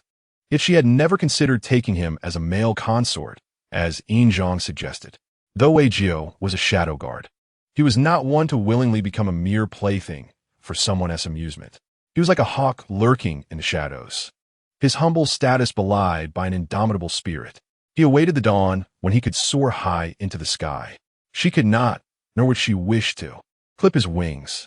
The identity of a male consort may symbolize glory, power, and wealth for some who seek to climb the social ladder, but for Wei Jio, it would be a mark of disdain and insult.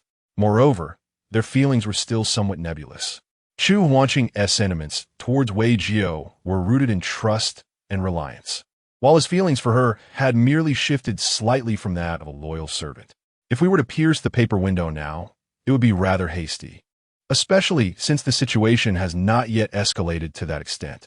Chu Hanqing chuckled softly, remarking that you two are overly concerned. I am well aware of my own circumstances. Yinzhong and Zhihua hastily offered their apologies, acknowledging their overstepping and requesting the princess's forgiveness. Enough of that. I understand your good intentions, Chu Hanqing replied, turning her gaze back to Wei Jiao in the center of the courtyard. From now on, treat him with more respect. The two quickly acquiesced, affirming their understanding. Sharing a glance, they silently acknowledged how much the princess values Wei Jiao. Although Wei Jiao continued to wield his sword, the conversation among the three was not loud. Yet his keen hearing allowed him to catch every word clearly. When the topic of male companions arose, he paused momentarily, perking up his ears to listen intently to Chu Hanqing's response.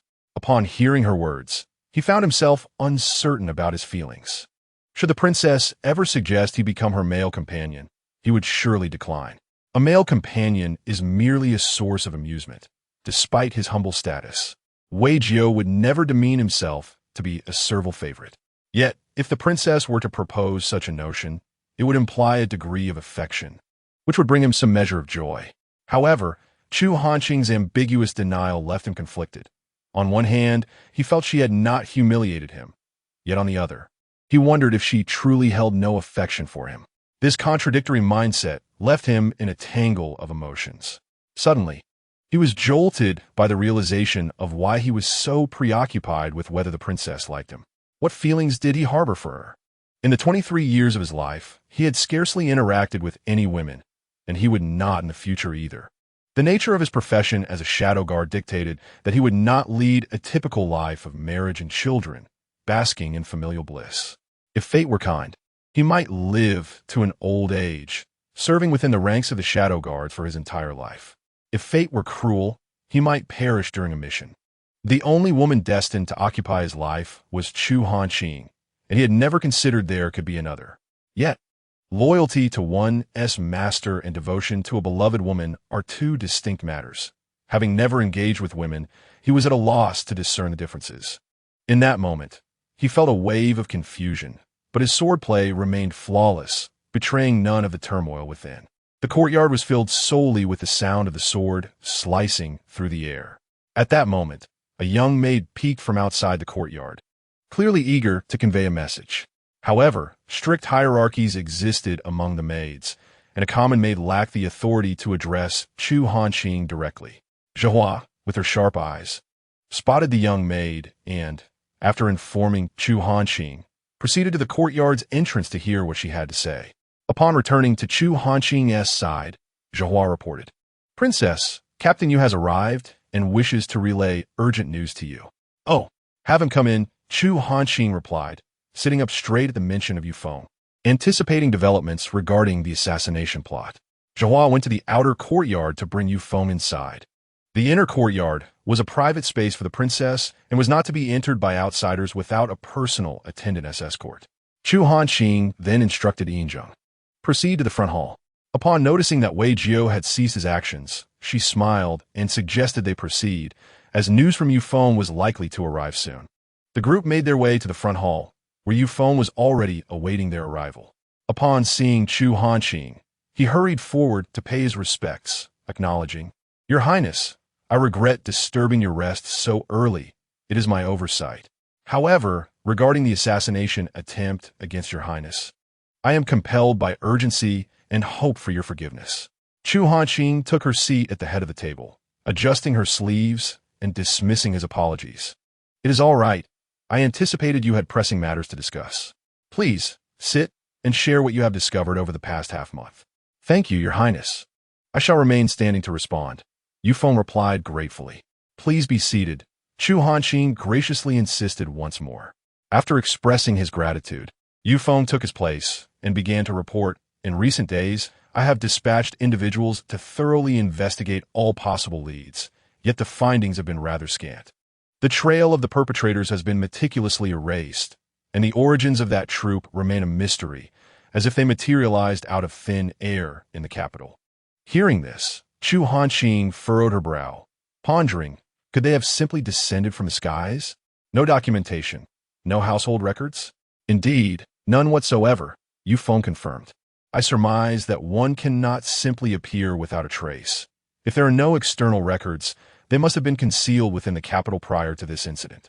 Thus, I instructed my men to discreetly inspect all brothels, taverns, inns, and tea houses in the city, and we identified several suspicious individuals in a particular brothel and an inn. Oh, which inn and brothel are you referring to? Chu Hanqing inquired eagerly. They are two inconspicuous establishments, lacking any formal documentation with the authorities. They merely operate to earn a small profit, and the officials turn a blind eye, Yu Feng explained. In that moment, for reasons she could not fathom, Chu Hanqing thought of Huayula. She asked Yu Feng, "Have you carried out the task I entrusted to Jin Se?" Yu Feng promptly stood and replied, "Indeed, Your Highness. You previously instructed Miss Jin Se to have me investigate all entertainment venues in the capital, including brothels and tea houses, and to keep a close watch on the movements of the Xie family. All of this has been thoroughly examined. What were the results? Aside from the two nameless establishments I just mentioned, no irregularities were discovered in any other locations. Does this include Huayula?" Chu Hanqing probed, her brow tightening. "Yes, it includes Huayula. It appears to be an ordinary entertainment venue, frequented primarily by officials and wealthy merchants, with no unusual activities observed," Yu Feng replied thoughtfully. Chu Hanqing's intuition remained unsettled, though she could not articulate the source of her discomfort. She reflected quietly for a while, yet failed to grasp the underlying issue. Returning her attention to Yu Feng, she urged, "Please continue." Chapter 29. Phantom Yu Feng resumed. The Xie family conducts themselves as they always have, maintaining a low profile. Save for a rare banquet held a few days ago, there has been no deviation from their usual demeanor. Not a single anomaly? I have heard that a few months ago, some impoverished relatives from the Xie family's ancestral home visited, but Madame Xie sent them away with some silver. Other than that, there is little to report. Chu Hanqing found no cause for concern. It was commonplace in the capital for established families to be visited by distant relatives seeking assistance. Almost 6 or 7 out of every 10 households experience such occurrences. Thus, it appears that you have uncovered no useful information, Chu Hanqing remarked coolly, casting a glance at Yu Feng. If this is all you managed to ascertain over the better part of half a month, the Dark Guard camp may be deemed ineffective. Yu Feng hurriedly apologized, explaining that it was his lack of clarity that led to misunderstandings. The two suspicious establishments had indeed been surveilled, and the dubious individuals had been discreetly apprehended by his subordinates. Had they been interrogated? Any leads? Chu Hanqing pressed, her eyes glinting with an icy resolve. Should these suspects be linked to the assassination attempt, retribution would be swift and merciless. They have been interrogated, but they are not the perpetrators behind the attempt on His Highness's life, nor do they recognize the culprits, Yu Feng replied. Their suspicious behavior stems from having received a sum of money just days before the attack, instructing them to stay at these two locations and maintain a low profile. Chu Hanqing nodded for him to continue. These individuals, lured by greed, complied with the instructions and remained clandestinely for over half a month.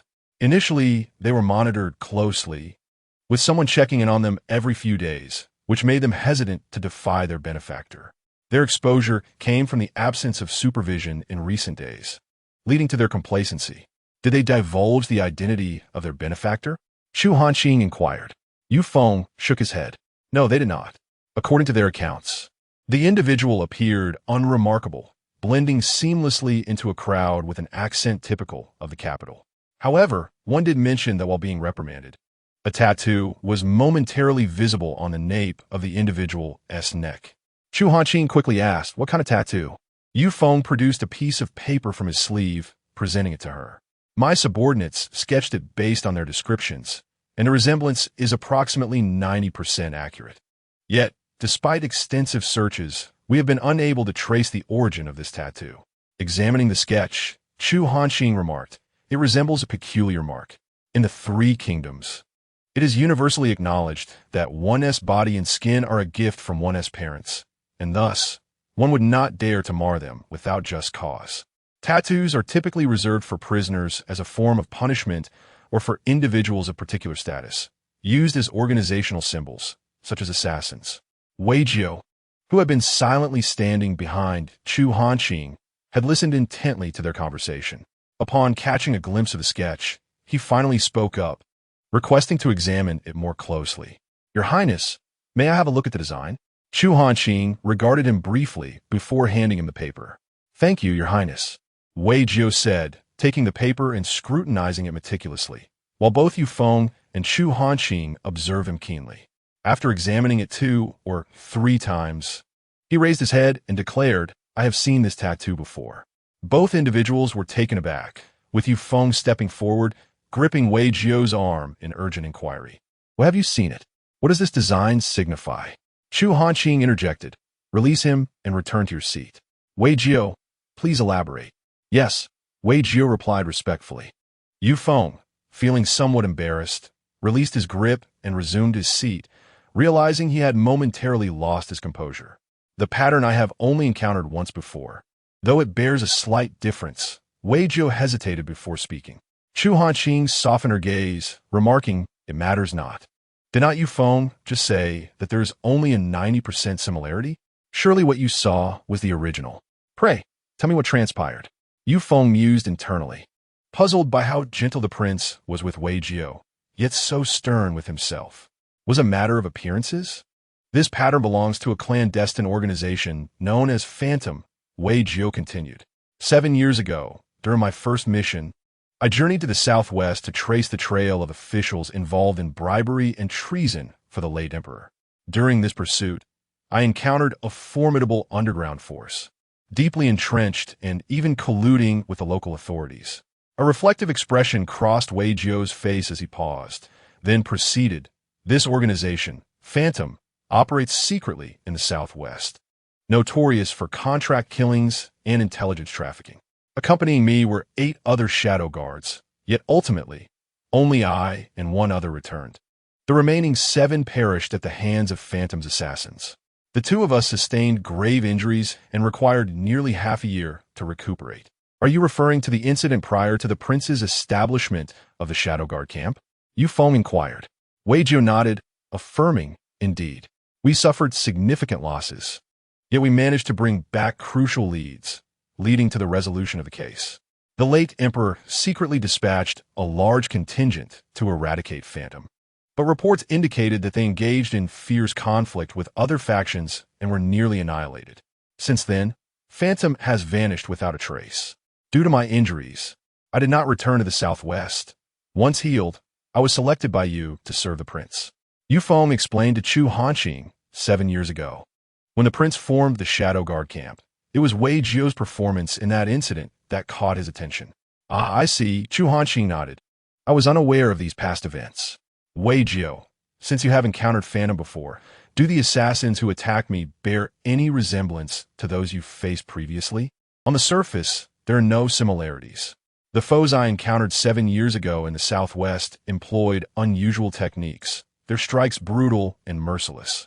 Furthermore, the region is rife with venomous creatures and peculiar toxins, which they incorporated into their combat style, posing a hidden danger. However, the assassins who attacked you that day, while equally skilled and ruthless, did not resemble those I had previously encountered, so it did not occur to me to make that connection. As Wei Jiao spoke, he felt a wave of shame wash over him for his oversight. You are not to blame. Without any similarities, it is naturally difficult to discern, Chu Hanqing reassured him. The vast distance between the southwest and the capital, coupled with the passage of years, made it improbable for anyone to suspect Phantom's resurgence. Yu Feng nodded in agreement. Indeed, it is inconceivable. Yet, he pondered, why would Phantom reemerge with the intent to assassinate the prince? Moreover, how could they possibly reach the capital from such a distance? Indeed, what ulterior motives lie beneath this? Chu Hanqing's suspicions deepened. Having a lead is certainly preferable to being aimlessly lost, Yu Feng said. You must dispatch individuals immediately to investigate Phantom's whereabouts with utmost urgency. I must uncover who is orchestrating this from the shadows. If there are those who obstruct you, report directly to me. I shall handle it. Anyone who is aware but chooses not to report will be charged with the crime of conspiracy against the royal family. Yes, I shall spare no effort in capturing the culprit. You may leave now. Chu Hanqing waved her hand, and Yu Feng took his leave. Chapter 30. The arrival of the Yunsheng envoy. As Yu Feng departed, the hall was enveloped in silence. Chu Hanqing pondered deeply. Who could possibly desire her demise?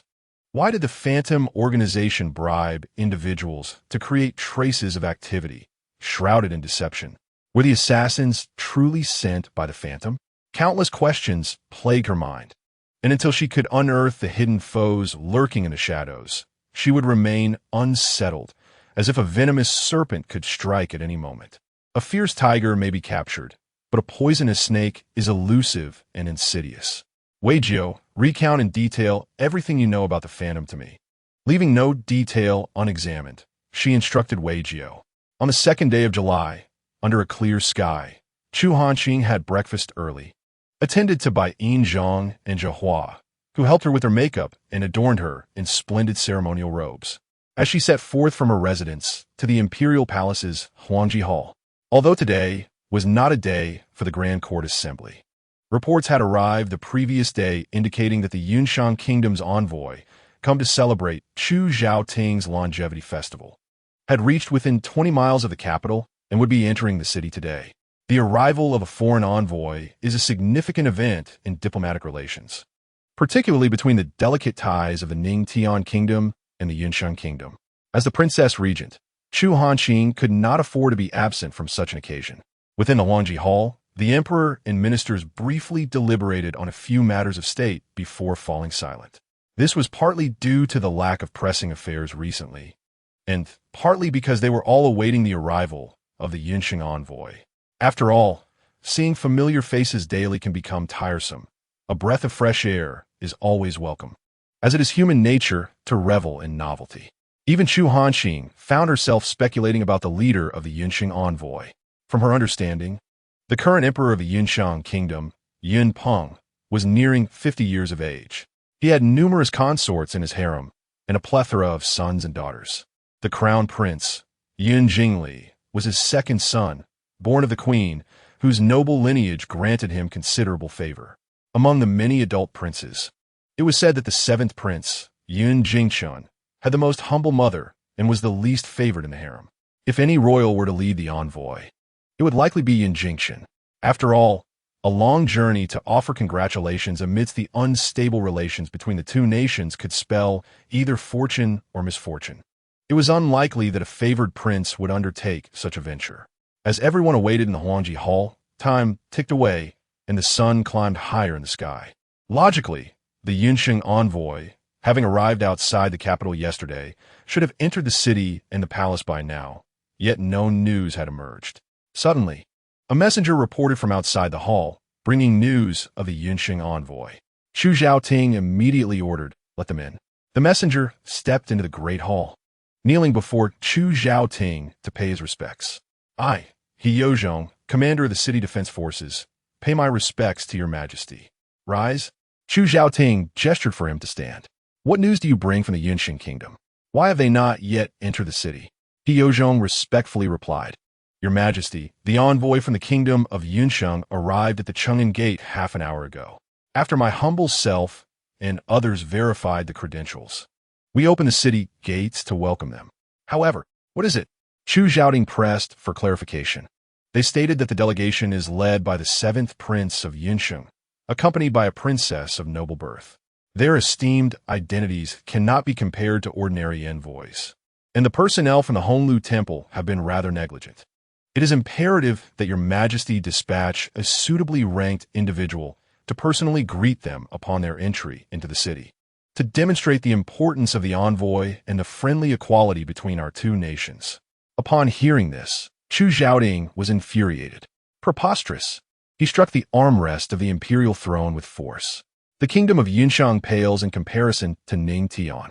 They are merely an uncherished prince and princess, arriving under the pretense of celebrating my longevity festival, and yet they dare to expect the highest state honors? Such audacity is truly beyond comprehension. CF Baoyang hastily stepped forward to appease the emperor. "Your Majesty, please temper your anger. Although Yunxiang is not as prosperous as Ningtian, their military strength should not be underestimated. Now that the prince has made the effort to pay homage to your Majesty, it indicates a willingness to show deference. We ought to reciprocate with some courtesy." Noticing the emperor's anger somewhat abated, and that he was receptive to his words, Xie Baoyang continued, "If we provoke a conflict before they even enter the city, it would reflect poorly on both nations and could destabilize the border. While Ning Tian is not afraid of conflict, it is the common people who would ultimately suffer. I beseech your majesty to consider this carefully. After bowing, he returned to his position. After contemplating for a moment, Chu Xiaoting found merit in Xia Baoyang's reasoning. Not fearing border skirmishes did not mean he wished for them to occur. After all, the visitors were a prince and princess from Yinsheng. Extending them some courtesy could be beneficial. Xiaxiang, you have a point. Who do you believe should be sent to welcome them? Chu Xiaoting inquired. Though he secretly hoped it would be Chu Hanqing, as the other princes and princesses had not been involved in state affairs. However, he was concerned that Chu Hanqing might feel displeased. Hence he refrained from issuing a direct command. Chu Hanqing had been listening quietly until Chu Xiaoting directed his question to Xia Baoyang.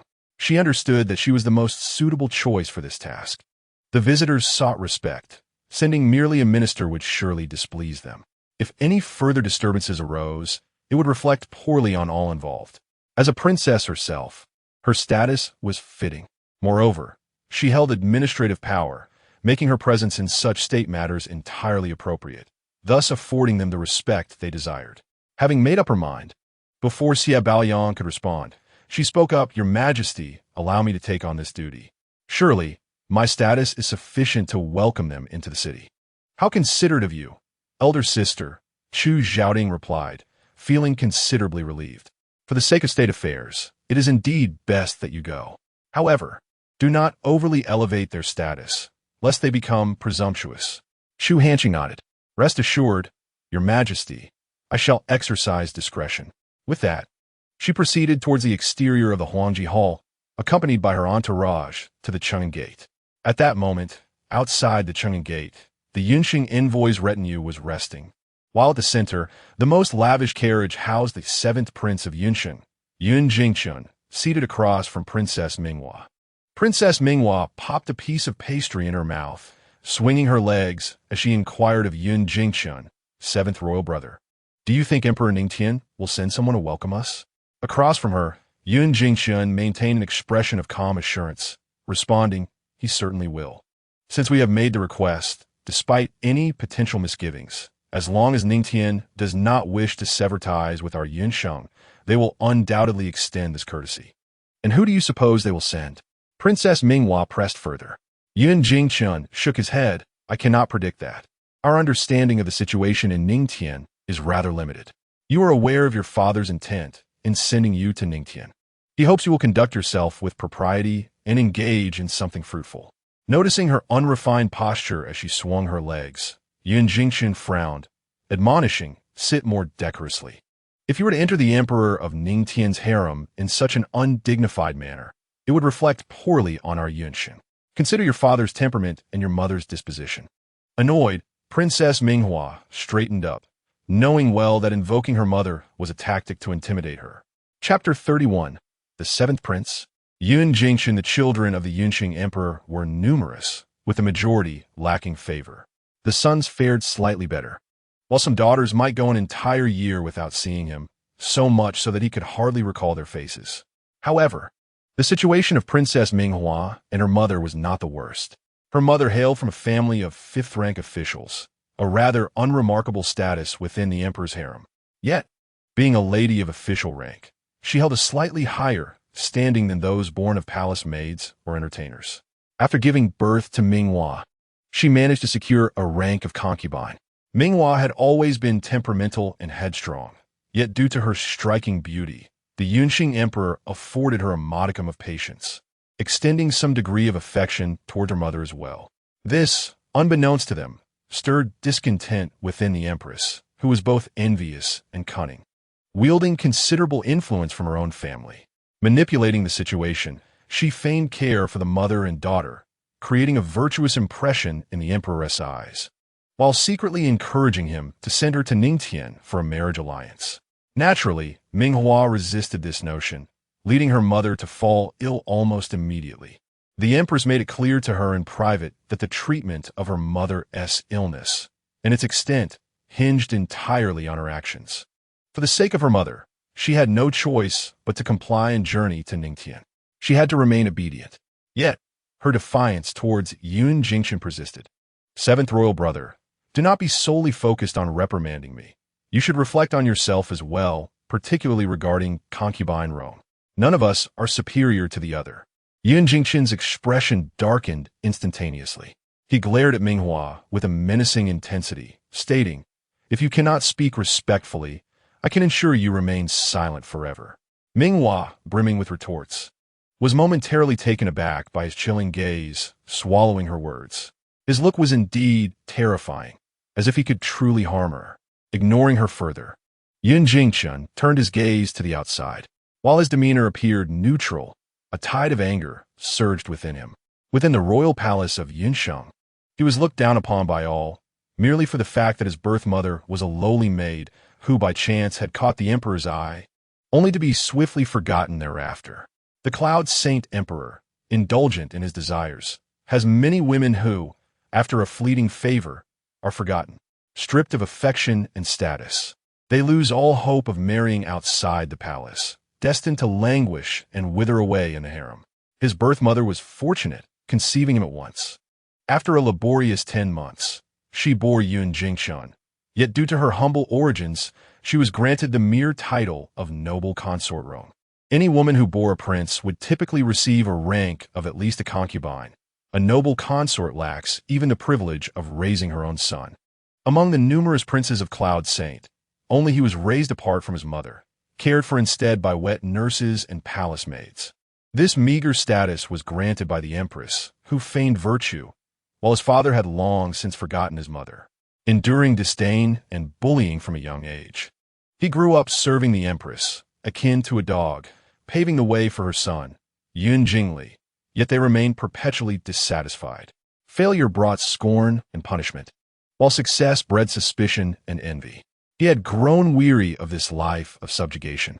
Only supreme power could deliver those who had humiliated him into the depths of hell. In recent years, through his service to the empress and the crown prince, he cautiously built a network of influence, waiting for it to grow strong enough to ensnare them all. Clenching his fists in silence, he contemplated the journey ahead. Perhaps there would be unforeseen gains. He would seize every opportunity that presented itself. After a considerable time had passed, a long procession of carriages entered Chang'an Gate, with Chu Hanqing arriving with her entourage. The Minister of Rites hurried forward to pay his respects, bowing, "I have seen the esteemed princess."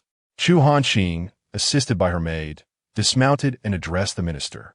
"No need for formalities. Where are the Cloud Saints' 7th prince and the princess?"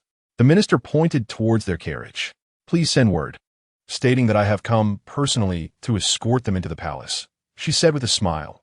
"Surely I need not assist them down from their carriage myself?" "Yes." The minister promptly dispatched someone to convey the message to the Cloud Saint's delegation. The guards accompanying Yun Jingqian reported to him, "Your Highness, the person sent by Emperor Ning Tian has arrived, requesting that you and the princess disembark and accompany her into the palace." Princess Minghua lifted the carriage window, inquiring, "Why do they not come to greet us and assist us down? Who is it that has come?" Yun Jingqian asked. The guard replied, "It is Princess Zhao Hui, the esteemed long princess of Ning Tian." Yun Jingqian felt a wave of astonishment. It was indeed her, although he resided in Cloud Saint. He was well aware of the Zhao Hui long princess's stature, whose influence rivaled that of half an emperor. Their intent had been to send someone of equal standing to receive each other, a matter of pride and convenience for future dealings. He had assumed the visitor would be a mere prince or duke, never anticipating that it would be the long princess herself. This gesture was somewhat overwhelming, a courtesy that felt almost too grand to bear. Together, he and Minghua could not match the dignity of the esteemed long princess. Yun Jingqian hastily addressed the guard, instructing him to inform Princess Zhao Hui that the two of them would proceed to pay their respects immediately and to kindly ask the princess to wait a moment. The guard clasped his hands in salute and departed, while Yun Jingqian pulled Minghua down from the carriage. Confused, Minghua inquired, "Seventh brother, what is the significance of this Princess Zhao Hui? She even holds the title of protector of the nation." She scoffed slightly. "After all, she is just a princess. Although she has the title of long, we too are princes and princesses. What makes her superior? Why must you be so eager?" Yun Jingqian shot her a glare, admonishing, "If you do not understand, then be quiet." Compared to Princess Zhao Hui, you are vastly outmatched. I will explain everything upon our return. For now, disembark and accompany me to pay our respects with the utmost respect." Unconvinced by his words, Minghua pondered how a princess could be so vastly different. She was genuinely curious to see what this Princess Zhao Hui was like. As they alighted from the carriage, guided by the attendants of the Honglu Temple, they approached Chu Hanqing. Upon seeing her countenance, Yun Jingchen was momentarily taken aback. He had previously known her to be of noble status and considerable power, yet he was unprepared for her extraordinary beauty. In terms of facial features, several of his sisters were indeed her equals, including Minghua herself. However, the aura she exuded was incomparably distinct. After a brief moment of astonishment, Yun Jingchen regained his composure and promptly performed a formal bow to Chu Hanqing, declaring, "I, Yun Jingchen, the seventh prince of the Yunsheng Kingdom, along with my royal sister, Princess Minghua, have come to extend our congratulations on the Emperor Ning Tian's birthday celebration. We are deeply honored by Princess Zhao Hui's grace in receiving us, and we are immensely grateful." Princess Minghua similarly bowed, stating, "Minghua pays her respects." Chu Hanqing returned the gesture with a gentle smile, responding, "Seventh Prince, you are too courteous. The Yunsheng Kingdom and our Ning Tian have always enjoyed a harmonious friendship. It brings us great joy to receive your delegation for His Majesty's birthday. I apologize for the oversight in only having the attendant from the Honglu Temple to welcome you. It must have seemed neglectful." Yun Jingchen and Minghua discerned the underlying sharpness in Chu Hanqing's words, yet they dared not speak further, only managing awkward smiles in response. "It is our folly. Please do not hold it against His Majesty or the princess." Yun Jingchen offered an apology with a bow. Chu Hanqing did not address the matter of blame, merely stating, "Seventh Prince, you are too polite. Please, allow me to escort you both into the city." "Thank you, Princess." Yun Jingchen expressed his gratitude. Chapter 32. The Imperial Palace Night Banquet. The two followed Chu Hanqing into the city, while the accompanying members of the delegation proceeded to their designated accommodations arranged by the Honglu Temple. After a brief freshening up, Yun Jingchen and Minghua entered the palace alongside Chu Hanqing. Upon arriving at the Huangji Hall, Yun Jingchen and Minghua offered their respects to Emperor Chu Zhaoding. "I, Yun Jingchen, pay my respects to His Majesty Ning Tian." Minghua pays her respects as well. Despite being a prince, Yun Jingchen was neither the crown prince nor a king. Thus he could only refer to himself as a subject in the presence of Emperor Ning Tian. Chu Zhaoding raised his hand, saying, "Seventh Prince and Princess, you are too formal. There is no need for such courtesies." "Thank you, Your Majesty," Yun Jingchen replied, bowing once more. Following this, it was the minister's turn to pay their respects to the two royals. "We have the honor to meet the seventh prince and Princess Minghua. There is no need for such formalities. Please, rise." Yun Jingchen expressed humility and calmness, entirely unfazed by the earlier incident of entering the city without a proper reception. No one dared to confront or question him about the matter, and both sides pretended as if nothing had occurred. Due to the fact that the Huangji Hall serves as a venue for the Ning Tian National Council's deliberations, it is deemed inappropriate to host foreign princes, princesses, and their entourages for an audience. Bringing them here merely to present themselves before the emperor and his ministers is rather superficial. Both of you have traveled a long way. I have arranged a separate residence for the seventh prince and the princess to rest. You may return to recuperate, and this evening, I shall host a banquet at Changchun Garden alongside the eldest princess to welcome you both and alleviate your fatigue." Chu Zhaoting said with a smile to Yun Jingchen and the others. Yun Jingchen bowed in gratitude, expressing appreciation for His Majesty's kindness, and remarked that they would graciously accept the arrangement. A designated attendant escorted them out of the grand hall to their lodgings, while the ministers dispersed to their respective homes. Silence enveloped them as they made their way to the residence, and once the Ning Tian entourage had departed, Minghua could no longer contain her thoughts and remarked to Yun Jingchen, "Seventh brother, they truly know how to vex people. They summoned us to the palace for merely a few words before sending us back. Are we merely their amusement?" Seated at a table, Yun Jingchen poured a cup of water from the teapot to soothe his throat. He spoke in a measured tone. It is customary for the leader of a foreign delegation to first pay respects to the emperor upon arrival. This is to be expected. However, being dismissed after just a few words suggests they intend to exert pressure on us due to our previous requests. Having grown accustomed to being underestimated in Yunsheng, I find this slight to be trivial. After all, the other party is the emperor. Enduring a bit of discomfort is of little consequence. Moreover, with the Princess of Zhao Hui personally welcoming us, we have already gained face before the populace. It is only natural that we would not receive much favor in front of the emperor and his ministers. This was all anticipated. Minghua, whose situation in Yunsheng differed from Yun Jingqian's, had not faced disdain from others aside from the queen, who had been oppressive towards them. After all, Yun Peng held a modicum of affection for his daughter. In the palace, she had been somewhat overbearing, and thus, faced with Ning Tian's display of power, she felt quite discontented to be subjected to such treatment upon our arrival. What will happen when I enter the palace? Will I have to endure further humiliation? Ultimately, her concern was for her future well-being. Yun Jingqian poured her a cup of water and placed it before her, reassuring, "You need not fret about this. You are a princess of Yunsheng and represent the friendship between our two nations. Your status is superior to that of other concubines of the same rank. As long as you do not overstep, the Emperor of Ningtian will surely treat you with kindness." Minghua plopped down onto a chair and quietly asked Yun Jingqian, "I have heard that the Emperor of Ningtian has yet to appoint an empress." Before she could finish, Yun Jingqian discerned her thoughts and interrupted her daydream. "Do not even entertain such notions. Only princesses from great nations marry the emperors of smaller ones to signify respect and importance. Given that Yunsheng and Ningtian are roughly equal in power, and that Ningtian even surpasses us in terms of economic prosperity, they would never allow a woman from Yunsheng to ascend as empress. You should relinquish that desire at once." Minghua, incensed, waved her hand dismissively and turned away, unwilling to continue the conversation. Yun Jingqian paid her no mind, recognizing that it was better for her to come to terms with reality than to cling to unrealistic aspirations that might lead to irrational behavior. Noticing Yun Jingqian's continued silence, Minghua turned back and, with indignation, asked, "If I cannot become an empress, surely being conferred as a noble consort is within reach?" "That remains uncertain.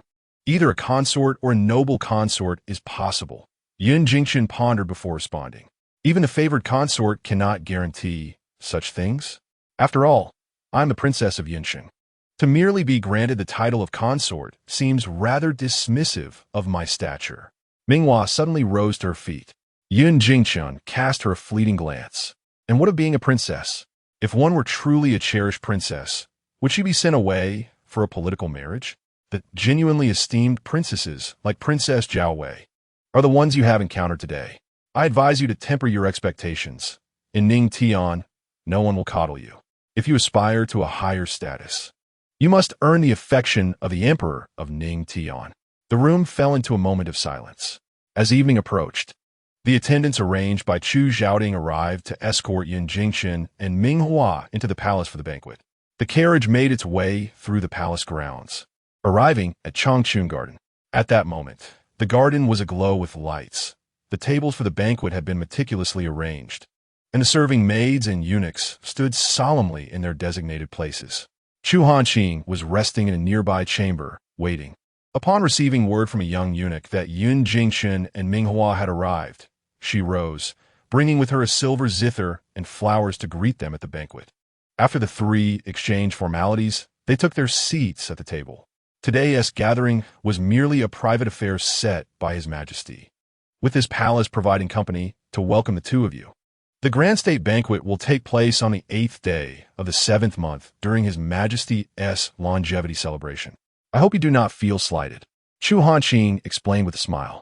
Yun Jingqian inclined his hands in a gesture of respect, saying, "Your Highness speaks too highly of us. We are immensely grateful for His Majesty's hospitality. The 7th Prince is truly magnanimous." Chu Hanqing signaled for the attendants to serve tea, inviting them to sample our unique Yunwu tea. "His Majesty will arrive shortly. Please wait a moment." The group quietly sipped their tea. As the banquet could not commence until the Emperor's arrival, leaving them to converse idly in anticipation. Fortunately, it was not a lengthy wait. Before they had finished a single cup, Chu Zhaoting's sedan chair arrived at Changchun Garden. The three rose to their feet. And Yun Jingqian and Minghua bowed in respect to Chu Zhaoting. There is no need for such formalities. Please sit, Chu Zhaoting said, once seated. Thank you, Your Majesty. The two responded, taking their seats, while Chu Hanqing also settled down. After sipping his tea, Chu Zhaoting remarked, the seventh prince and princess have traveled a great distance. I express my heartfelt gratitude. The banquet is modest, so I hope you will not find it lacking. We dare not. Your Majesty, you are too gracious. Yun Jingqian replied respectfully, while Minghua merely shook her head to indicate no offense was taken. In such a setting, the conversation naturally revolved around the seventh prince, as her status as a princess was merely supplementary. Yun Jingqian continued, my father has sent us to celebrate your longevity, symbolizing the goodwill between our two nations. Chu Zhaoting nodded. I am aware of the Emperor of Yun's intentions. The mutual exchanges between our two nations are indeed beneficial, and I will dispatch a special envoy to negotiate with your delegation. So rest assured, seventh prince. Tonight, we shall refrain from discussing state affairs. You may relax. He then instructed Qingxi to serve the dishes. Chapter 33. The Palace Night Banquet, Part 2. The maids and eunuchs swiftly brought forth the meticulously prepared dishes and wines. The four raised their glasses, and Chu Zhaoting delivered toast, leading them in a shared drink. Chu Zhaoting then called out, I specifically instructed the imperial kitchen to prepare dishes tailored to the taste of Yunsheng. Please, let us know if they are to your liking. Thank you for your thoughtful gesture, Your Majesty, Yun Jingqian remarked after tasting a couple of dishes. The culinary skills of the imperial kitchen are remarkable. These dishes capture the essence of Yunsheng splendidly, which is indeed a rarity. Chu Zhaoting beamed with delight. I am pleased that both of you are satisfied. Cheng Shi, the servant, promptly bowed and responded. The meals prepared by the imperial kitchen pleased the seventh prince, and I am greatly delighted. Thus, I shall bestow rewards. As commanded, Yun Jingqian, accustomed from a young age to discerning expressions, had long mastered the art of pleasing conversation. His demeanor was neither servile nor arrogant, yet subtly exalted Chu Zhaoting, leaving him in high spirits, and the morning's displeasure forgotten. The seventh prince, with his keen wit and eloquence, was indeed refreshing. Chu Zhaoting smiled at Yun Jingqian. Yun Jingqian, returning the smile, expressed gratitude, deeming the emperor's praise excessive. The atmosphere at the banquet was splendid. Chu Hanqing had remained mostly silent, merely accompanying with smiles, engaging the Princess Minghua in a few exchanges, while spending the rest of the time listening to the conversation between Chu Zhaoting and Yun Jingqian. She observed Yun Jingqian discreetly, finding him quite intriguing. His articulate manner and judicious speech revealed a person of considerable acumen. At that moment, his jovial banter with Chu Zhaoting displayed no signs of discord, as if he had not been the one to convey the earlier rigid command to summon guests. He is indeed a clever individual, Chu Hanqing mused. To engage with a person of such intellect requires a clever approach. As for Princess Minghua, her beauty was striking, her demeanor gentle and refined. However, the disdain and impatience occasionally flickering in her gaze betrayed her true nature. She likely possesses a rather unsavory temperament, and should she enter the palace, there will be much to observe. The arrangements concerning Princess Minghua were well understood among the attendees. Aside from facilitating a matrimonial alliance between the two nations, there seemed no other intention, for it is rare for a diplomatic mission to include a princess. In previous years, there had been no precedent for princes or princesses accompanying such delegations. This time, with Yun Jingqian leading, it was feared that it also hinted at the intention of marrying off a sister. After all, this was a union of equals, rather than one of a defeated nation seeking refuge. Appearances must be preserved. Chu Hanqing took a gentle sip of her wine, a slight smile gracing her lips. Yun Jingqian had been discreetly observing her, having only heard of the illustrious Princess Jiahui of the state of Zheng, yet never having seen her in person. To hold a position of governance as a woman and perform commendably was deserving of his utmost respect and envy. It could be said that Chu Hanqing was fortunate to have a father who was unconventional and doted on his daughter, bestowing upon her an unparalleled honor and power. Otherwise, her abilities would remain unexpressed. In Ning Tian, it was unavoidable to engage with the princess, should he cultivate a good relationship with her. Yun Jingshan raised his cup towards Chu Hanqing, conveying, "I have long heard of your highness's extraordinary grace and unmatched wisdom, and indeed, today's encounter has proven it to be true.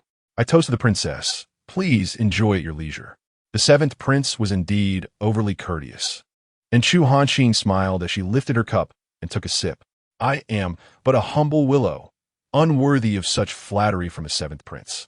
It is indeed Princess Minghua, who is breathtakingly beautiful and possesses an extraordinary demeanor, far beyond my reach." A mutual exchange of compliments ensued, a common practice among all. Princess Minghua had always prided herself on her beauty in the kingdom of Yunsheng. Upon seeing other beautiful women, she would often feel a sense of disdain. If anyone dared to suggest she paled in comparison to another, she would be determined to undermine and persecute them. Upon their first meeting that morning, seeing Chu Hanqing's noble beauty instantly diminished her fondness. To tolerate someone of equal standing was already difficult. How much more so with Yun Jingchen declaring his inferiority to Chu Hanqing, her mild displeasure quickly escalating into outright disdain. Her deepest envy lay in the honor and privileges that Chu Hanqing possessed. Though both were princesses, she had been sent thousands of miles away to marry a foreign emperor, destined to engage in a relentless struggle for a mere fraction of affection amidst the palace women. Meanwhile, Chu Hanqing basked in the near-royal treatment, commanding both wind and rain at will. The women of the world around her appeared as mere dirt beneath her feet, inciting her disdain. Were Chu Hanqing to discern her thoughts, she might find her somewhat amusing. Indeed, the world harbors individuals with such narrow hearts, inexplicably harboring jealousy and animosity toward others. Upon hearing Chu Hanqing praise her beauty, she recognized it as mere flattery, yet pride swelled within her. While she graciously expressed her gratitude, her eyes sparkled with satisfaction. "Your Highness has bestowed excessive praise upon me. Minghua cannot bear such compliments." Chu Hanqing perceived her expression clearly and could not help but smile. She regarded Minghua as a child unable to conceal her emotions, which was understandable given their 5 or 6 years of age difference. Having spent her days outwitting old foxes, the thoughts of this young girl were far too transparent. Chu Xiaoding was also aware of the intentions behind Yin Shenghua sending Minghua to Ning Tian, though he had refrained from scrutinizing her earlier to avoid appearing impolite.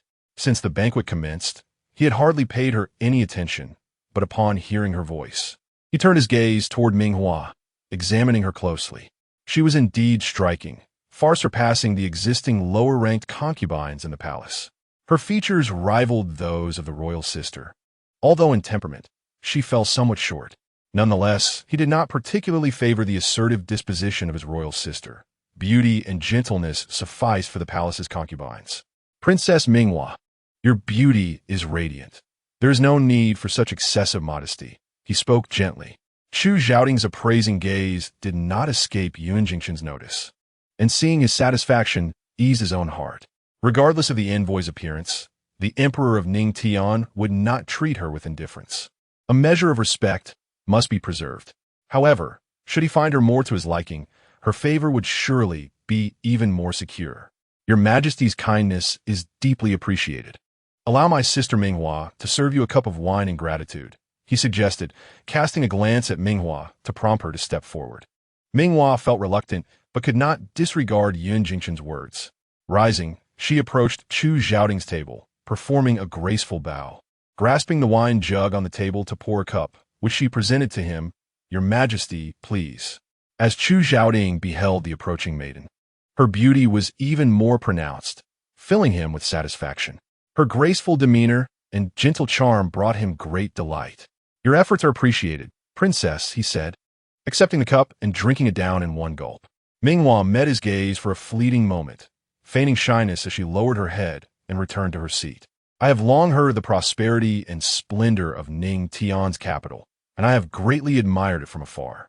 Might I inquire whether it would be possible to explore and gain further insights into the capital tomorrow? Yun Jingchen respectfully posed to Chu Xiaoding. Naturally, Chu Xiaoding would not object. There is no issue at all. The state banquet will require a few more days of waiting. The seventh prince and Princess Minghua may enjoy their time in the capital. I shall assign someone to ensure their safety and be at their beck and call. Thank you, Your Majesty. However, we are unfamiliar with the capital. Would it be possible to request someone to guide us? I shall assign a dedicated individual from the Honglu Temple to guide the two of you, responded Chu Xiaoding. Yun Jingchen's expression revealed hesitation. It seemed that the people from Honglu Temple might harbor a sense of reverence towards us, making it difficult to communicate normally. He turned to Chu Hanqing, inquiring whether Her Royal Highness would be available tomorrow. Might it be possible for her to graciously show us the splendor of your esteemed capital? Chu Hanqing met his gaze with calm eyes, a smile gracing her lips. Naturally, I can do that. Your Majesty, I shall accompany the two of you to explore the capital tomorrow. That would be splendid. With my elder sister present, I shall feel at ease. Chu Xiaoding nodded in agreement. Chapter 34. A Day Tour of the Capital, Part 1. On the following morning, after Chu Hanqing had completed her morning rituals and was partaking in breakfast, a servant abruptly entered to announce that the seventh Prince Yun Sheng and Princess Minghua had arrived at the residence of the Grand Princess. The servant dared not obstruct them, and they were currently enjoying tea in the main hall. Last night, it had been agreed that Chu Hanqing would accompany them to tour the capital today. Yet who could have anticipated their early arrival? Yin Zheng, observing that Chu Hanqing had not yet finished her meal, felt a surge of irritation. Your Highness, these two are rather impatient, are they not? Who arrives so early in the morning, disrupting one's meal? Is this customary for the Yun Sheng household? Chu Hanqing calmly spooned a mouthful of porridge into her mouth, swallowing it leisurely. If they wish to come and wait, let them do so. Zhehua, please inform the main hall that I shall be with them shortly, and ensure the attendants are attentive, so as not to neglect our guests. Yes, I shall go at once, Zhehua replied, preparing to head to the main hall. There is no need for you to linger in the main hall. Once you have delivered the message, return promptly to finish your meal. I still need to take you both out today, Chu Hanqing added with an extra note of caution. Yin Zheng then brought 2 additional dishes for Chu Hanqing, who suggested, there is no need to serve me further. You should sit and partake as well. I shall wait until your Highness has finished before I eat. Sit down. I have finished my meal. Seeing that Chu Hanqing had indeed completed her meal, Yin Zheng first poured her tea, then quickly consumed a few bites herself, accompanying Chu Hanqing to the main hall. In the main hall, Yun Jingchen and Minghua were seated. Siping Tea. Minghua could not help but inquire the nearby maid. Has your master not finished eating yet? The little maid bowed, responding, I am unaware. Minghua felt a wave of frustration. It was simply that she could not abide Chu Hanqing, and even sitting in the Grand Princess's residence felt uncomfortable. Seventh brother, does Ning Tianren always eat so slowly? Yun Jingchen shot her a glare. Is it not proper to savor one's meal? Did you not insist on arriving early? Speaking like this now, do you not understand decorum? If this were to reach Chu Hanqing's ears, she would surely admonish Minghua for her lack of manners. Minghua's temperament needed to be corrected. Her indiscreet remarks, regardless of the occasion, would inevitably lead to trouble. As the siblings exchanged vehement glares, Chu Hanqing entered the main hall, followed by Yin Zheng and Wei Jiao, who had been waiting in the courtyard. You both arrived quite early. I apologize for taking my time, and I appreciate your patience. Chu Hanqing said with a serene demeanor, proceeding directly to the main seat. Yun Jingchen hurriedly added with a smile. It is simply that we are eager for today's excursion, and we beg your Highness's pardon for any inconvenience caused. We have been remiss in our manners, and we hope for your understanding. The seventh prince is too courteous, replied Chu Hanqing, turning her gaze towards them. May I inquire if there are any particular places of interest that you wish to visit? This would assist me in planning our itinerary accordingly. Yun Jingchen appeared to be quite amiable. We merely wish to experience the splendor of the capital, so we shall follow the arrangements made by the princess. Chu Hanqing nodded. And what of Princess Minghua? The hairpins and ornaments at Jinula are exquisitely crafted, while the cosmetics at Lufang Pavilion are of remarkable quality. and the garments from Kaifeng are renowned among the noble women of the capital. Young ladies of your age would likely find delight in such offerings. Would you care to see them? What marvels could one expect from the humble shops of the common folk that could rival those created within the palace? Minghua held a disdainful view of such places, believing firmly that the treasures of the palace were unparalleled. Yet, since it was the Long Princess's suggestion, one might as well indulge in a bit of novelty. Chu Hanqing found herself in an unusually good mood today. Minghua's contemptuous attitude did not irk her. Rather, it struck her as foolish and laughable. Such a temperament, if not tempered, could lead to dire consequences within the imperial court of Yunsheng. It was perplexing how the emperor raised his daughter, speaking without thought. Her sole merit seemed to lie in her appearance. Although she felt no anger, it was unwise to indulge her. Chu Hanqing gently set down her teacup, maintaining a stoic expression as she adjusted her sleeves, and remarked languidly, "If Princess Minghua finds the wares of the common folk beneath her dignity, perhaps it would be best to return to the inn for respite, lest the commoners of the capital inadvertently offend you, leading to an unpleasant situation. I shall accompany the seventh prince alone." Minghua hesitated. Returning to the inn was certainly not an option, as it would be dreadfully dull. She recognized Chu Hanqing's frosty demeanor. They were now in Ningtian, and her previous haughty behavior was no longer tenable. "The Long Princess has misunderstood. I merely believe the palace's items to be more refined and valuable." With no intention of belittling the goods of the common folk, she explained with a semblance of gentleness, "I'm truly grateful for your consideration, and I shall certainly visit these places." Chu Hanqing cast her a glance, but chose not to respond further, turning instead to Yun Jingxian. "Shall we set off then?" Yun Jingxian naturally acquiesced, expressing gratitude to the Long Princess. "Have the guards been arranged appropriately?" Chu Hanqing gently turned her head to inquire of Wei Jiao, who was positioned behind her. Wei Jiao replied softly, "Your Highness, rest assured, I have personally ensured all is in order." Chu Hanqing smiled lightly and turned back to Yun Jingxian. "After you, seventh prince." "After you, Long Princess," Yun Jingxian responded as the two followed Chu Hanqing out the door. As they stepped outside, Yun Jingxian cast a glance at Wei Jiao, who perceptively returned the look. Yun Jingxian paused briefly before turning away, choosing not to engage further. The Long Princess, however, maintained a gentle demeanor towards her attendants. All three individuals were of distinguished lineage, with Yun Jingxian and his companion being of the Yunsheng lineage. To avoid drawing attention, they chose not to reveal their identities or parade with ostentation, opting instead for a luxurious and comfortable carriage. The interior of the carriage was exceedingly spacious. The six of them, Chu Hanqing, Minghua, and her three maids, found ample room without feeling crowded. Yun Jingxian did not require the presence of maids, as the guards followed closely outside the carriage. This time, Wei Jiao did not drive the carriage himself, but sat alongside the driver, vigilantly observing their surroundings. In order to avoid drawing attention, Ming Li's protective guards numbered only 7 or 8, while in reality, more than 10 concealed guards, disguised among the common folk, stealthily followed. The Dark Guard dispatched 4 of its members, and undoubtedly, there were also shadowy protectors accompanying Yun Jingxian. The carriage journey progressed smoothly, devoid of any sensation of jolting within. As the host, Chu Hanqing felt it inappropriate to leave her guest in silence, so she began sharing some amusing anecdotes, to which Yun Jingxian gracefully responded. It must be said that Yun Jingxian possessed a most agreeable manner of conversation. He could effortlessly engage in any topic, and when faced with uncertainties, he displayed neither arrogance nor pretense, but rather a sincere eagerness to inquire. Should he sense that a particular remark had caused discomfort, he would immediately apologize.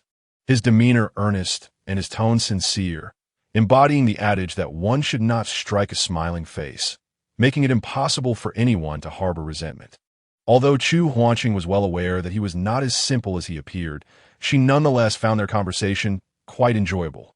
The group, exchanging laughter and banter, soon arrived at the entrance of the Jinula. Chapter 35, A Day Tour in the Capital, Part 2.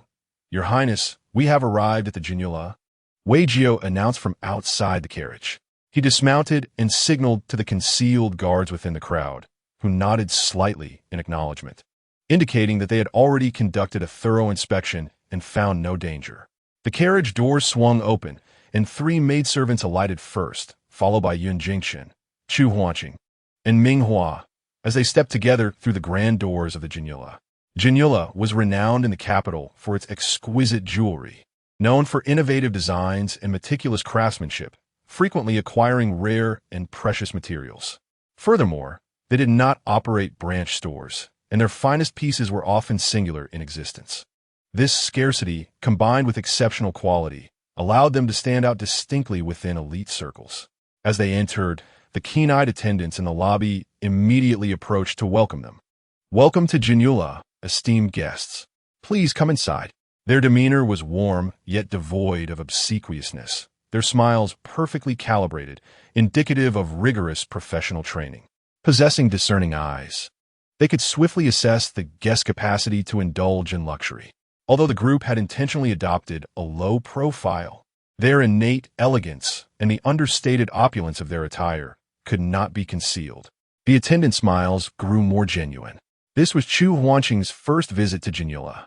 Despite its fame among the elite, where many ornaments rivaled those found in the imperial palace, such splendor was merely aimed at the more common consorts and less favored princesses. Given her mother's esteemed position and her own favored status, she naturally enjoyed the finest and most elusive luxuries. In the past, all tribute garments and jewelry had been selected by the two of them before being distributed, rendering a mere Jinyula inconsequential in her eyes. Jinyula was divided into 3 levels. The first floor, bustling with patrons, offered relatively ordinary items crafted from less rare materials, characterized by intricate and innovative designs at more accessible prices, suitable for young ladies. The second floor featured more elaborate sets of headpieces and higher quality hairpins, bracelets, and bangles.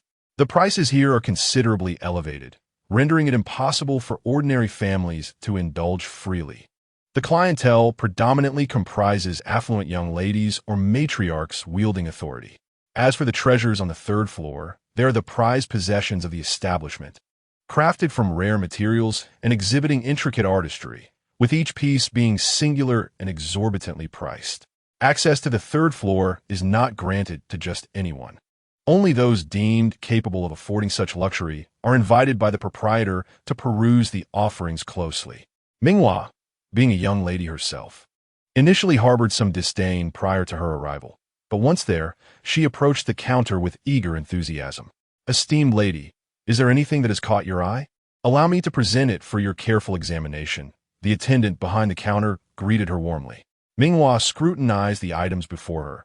While they were all visually appealing, none truly captivated her until her gaze landed upon a hairpin that appeared neither gold nor jade, resembling glass instead. "Could you bring the hairpin to me?" Minghua requested, pointing it out to the attendant.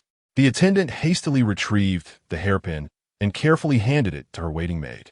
"Miss, you possess a discerning eye.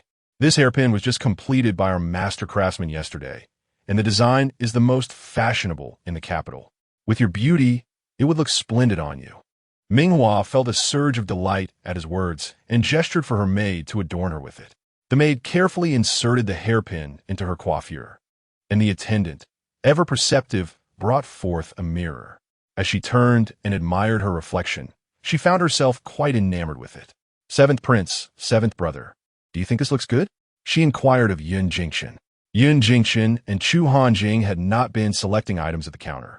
As a gentleman, Yun Jingchen showed little interest in such matters, and Chu Hanqing had outgrown the age of fondness for trinkets and dresses. Thus they merely accompanied Minghua, exchanging the occasional word. "Indeed, it suits you quite well," Yun Jingchen remarked after a brief appraisal, then turned to seek Chu Hanqing's opinion. "What do you think, Miss Chu?" Upon hearing her name, Chu Hanqing glanced at him, then turned her attention to Minghua, observing her closely. She too found the hairpin delightful, lively and elegant. It complemented Minghua beautifully. Concealing their royal identities while in public was challenging, as the habitual terms of address could easily slip out. The trio nearly let something slip. Upon hearing their compliments and genuinely liking the hairpin herself, Minghua removed it and handed it to her maid, addressing the attendant directly. "Please wrap it up." "Certainly. I shall prepare it for you right away. Thank you for your patronage." "The price is 30 taels," the attendant cheerfully replied, taking the hairpin to prepare it for packaging. Chu Hanqing slightly raised her chin and signaled, prompting her maid to hastily step forward to pay the sum. One cannot deny that the items at Jinula are indeed exorbitant. It is entirely beyond the means of ordinary citizens. Such a hairpin, crafted from non-gold and non-jade glass, costs 30 taels, enough to sustain a family of 4 in the capital for an entire year. Chu Hanqing stepped closer to Minghua, inquiring, "Is there anything else that has caught your fancy? Let us have it all wrapped together." Minghua displayed a proud demeanor akin to that of a peacock. "The rest of the items here are rather ordinary. Only the hairpin truly captivated my attention. The others do not appeal to me." The attendant at the counter deftly wrapped the hairpin and handed it to Minghua's waiting maid. Upon hearing Minghua's words and observing the elegantly attired individuals who spent money without hesitation, it was evident they were significant patrons. He smiled and remarked, "Miss, the items on the first floor are merely for the amusement of distinguished guests. You, with your obvious noble background, surely possess a refined taste that renders these items beneath your notice. The second floor boasts even finer selections, specifically curated for esteemed guests like yourself. Feel free to ascend and take a look." He gestured towards the staircase, asserting that it was not mere self-promotion. The second floor surely held treasures that would capture the young lady's interest. "If you find nothing to your liking, you may come down and use my head as a ball." Minghua shot him a glance, thinking, "What use would I have for your head? It would only dirty my feet to kick you." Yet, she refrained from voicing this sentiment aloud. The attendant, smiling and bowing, apologized for his clumsiness in speech. "However, there are indeed exquisite items upstairs. You are welcome to explore." At the opportune moment, Chu Hanqing interjected, "Since he has suggested it, let us ascend and see." Yun Jingchun remained non-committal, feeling that in such places he was merely an accompanying guest, deferring to the lady's decisions. After a moment's contemplation, Minghua decided to ascend the staircase, thinking it prudent to observe whether the Jinyu Tower lived up to its lofty reputation. At the top of the stairs, an attendant awaited them, leading the way with a warm demeanor. "Esteemed guests, please proceed upstairs and mind your step." Chapter 36, A Day in the Capital, Part 3. The group ascended to the second floor, where they found considerably fewer patrons than on the first, and the ambience was notably more refined. The attendants, both male and female, appeared more attractive than those on the lower level. The second floor featured several secluded tables and chairs for guests to sit, with young maids busily preparing tea and serving water. After escorting the guests upstairs, the attendant bowed and excused himself, allowing the distinguished patrons to browse at their leisure. Chu Hanqing and her companions began their exploration at the counter nearest the staircase, quickly noting that the jewelry on the second floor was indeed of superior quality, with several pieces already catching Chu Hanqing's discerning eye. Minghua, brimming with enthusiasm, wished to try on every piece presented by the attendant. The attendant maintained a courteous demeanor, displaying no hint of impatience as he patiently showcased each item for Minghua to try. Chu Hanqing internally nodded in approval, recognizing that the Jinyu Tower's success stemmed, among other things, from its exemplary service. Little did they know that the proprietor had long instructed the staff that anyone who could afford to patronize the Jinyu Tower was either wealthy or of high social standing. Thus, they could not afford to show any sign of disrespect. Should they encounter a guest with a temper, commoners dared not provoke the wealthy or the powerful. Even the proprietor, who had cultivated some connections within official circles, understood that in the capital, a mere falling tile could strike down 2 officials, and there were individuals within his network who were beyond reproach. Hence, caution was paramount. After all, harmony breeds prosperity. Observing that Chu Hanqing had merely glanced around without showing any sign of interest, Yun Jingchun inquired with a smile, "Miss Chu, have you found any adornments that catch your eye? Should there be anything that pleases you, I would be honored to gift it to you as a token of our acquaintance." "Young master, you are too kind," Chu Hanqing replied with a gentle smile. "I am not in want of jewelry. Perhaps it is a matter of age. I find myself lacking interest in such affairs now." "There is no need for you to go to such lengths, my lord. Moreover, as the host today, It is my duty to entertain you, the esteemed guests. The young lady is indeed resplendent, in the prime of her youth. Why then adopt the demeanor of one advanced in years? Yin Jingchun chuckled and shook his head. Chu Hanqing subtly curled her lips, but remained silent. Wei Jiao, ever vigilant, trailed closely behind the group, observing the exchange between Yun Jingchen and Chu Hanqing with a hint of disdain. He could not help but cast a sidelong glance at Yin Jingchun, internally scoffing at his flattery. Did he truly believe that mere compliments and trifles could win favor with his highness? Chu Hanqing, disinterested, chose a chair to sit down. Observing this, Yun Jingchun also seated himself, and the two merely watched as Minghua busily selected her items. The second floor, in contrast to the first, boasted an astute steward. His discerning eyes quickly detected the extraordinary status of the newcomers. While attire might conceal one's identity, the inherent aura of an individual, unless deliberately suppressed, like Wei Jiao, who had undergone training, was often indiscernible. It was evident that this group represented significant patrons, or rather, prosperous prospects, the kind not short on funds. The steward exchanged a knowing glance with the attendant serving Minghua, who promptly understood and thus became even more attentive and hospitable. Recognizing that Chu Hanqing was the leader among them, the steward approached their table with a composed demeanor. He introduced himself as the steward of Jinula and bowed respectfully to the two esteemed guests, inquiring if they had found anything of interest. Yin Jingchen simply nodded in acknowledgement, while Chu Hanqing replied, "Thank you, but I find nothing that piques my interest."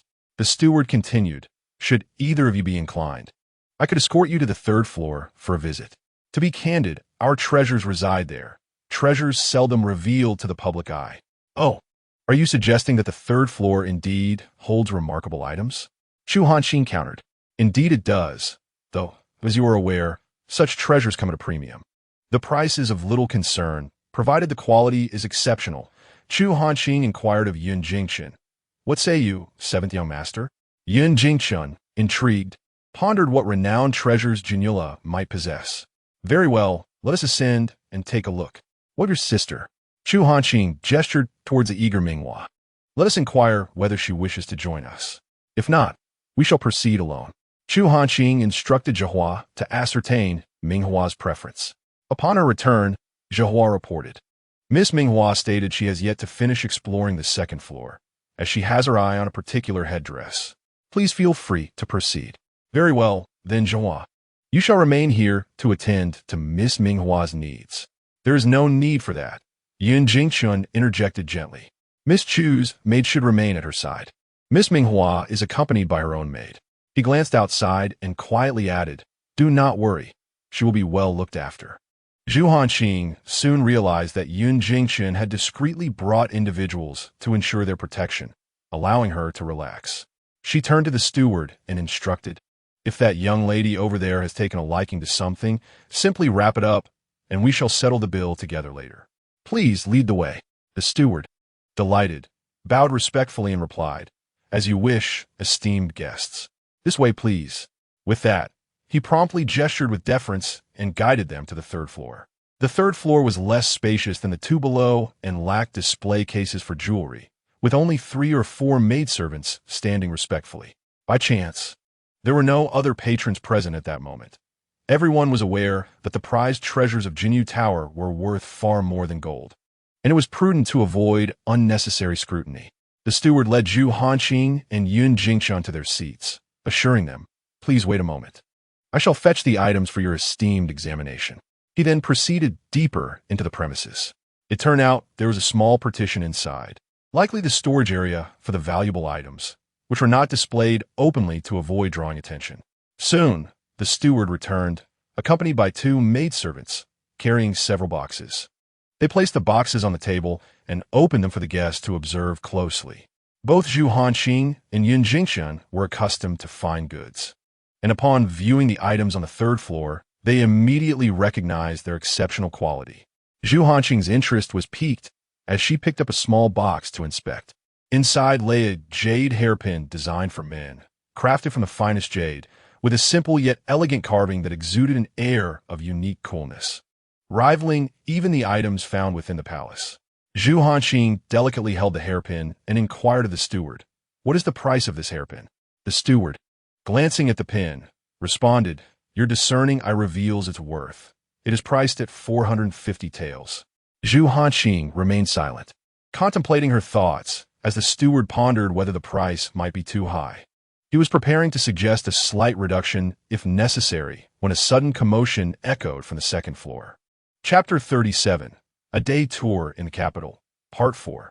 As the noise reached the third floor, the steward quickly addressed the two. "Please continue, esteemed guests. I must attend to this matter." Zhu Hanqing instructed Yinzhong and Zhihua, "You two go down and see what is happening. Ensure that no one disturbs Princess Minghua." "Yes, we understand," the maidservants replied, following the steward as they descended to the second floor. Upon arrival, they found a scattering of people gathered around the counter, their attention drawn to two young ladies engaged in a heated argument. Yinzhong and Zhihua quickly spotted Princess Minghua, who was facing the staircase. While the young lady she was quarreling with had her back turned, obscuring her appearance. Minghua was speaking assertively to her opponent. Zhihua hurried toward Minghua, while Yinzhong dashed back to the third floor to report to Zhu Hanqing and Yun Jingchen. "Your Highness, the seventh prince," Yinzhong said breathlessly upon returning. "Princess Minghua has gotten into a dispute with a young lady. Zhihua has already gone to her side, and I returned to inform you." Zhu Hanqing and Yun Jingchen exchanged glances, then decided, "Let us go and see." They were not particularly concerned for Minghua's well-being. The absence of their hidden protectors suggested there was no imminent danger. However, Chu Hanqing felt a sense of displeasure. After all, Princess Minghua was a guest of the Yunshan kingdom and was about to enter the palace as a consort. It was rather troubling that she had encountered a conflict while merely enjoying a leisurely outing, as it might lead others to perceive Ning Tianren as lacking in courtesy and hospitality. The two quickly descended the stairs, weaving through the crowd until they reached Minghua. As they approached, they overheard Minghua utter a dismissive remark to a young woman. "What are you? How dare you compete with me?" The young woman, humiliated and angered, found herself at a loss for words. Chu Hanqing arrived beside Minghua and glanced at the young woman's face, only to discover, quite unexpectedly, that she was an acquaintance, Zheng Mingwei, the illegitimate daughter of the Minister of Rights. Shortly after Chu Hanqing and her companion had ascended to the third floor, Zheng Mingwei, accompanied by her maid, Zai had come to the second floor. Having lost face at the Prime Minister's residence a few days prior, she had refrained from venturing out, fearing an encounter with the ladies who attended the Lotus Appreciation Banquet.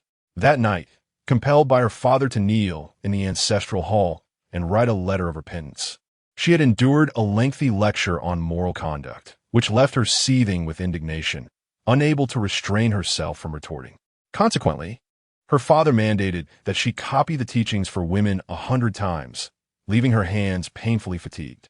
Before stepping out, Zheng Mingwei's biological mother, concubine Fong, pressed a silver note into her hand.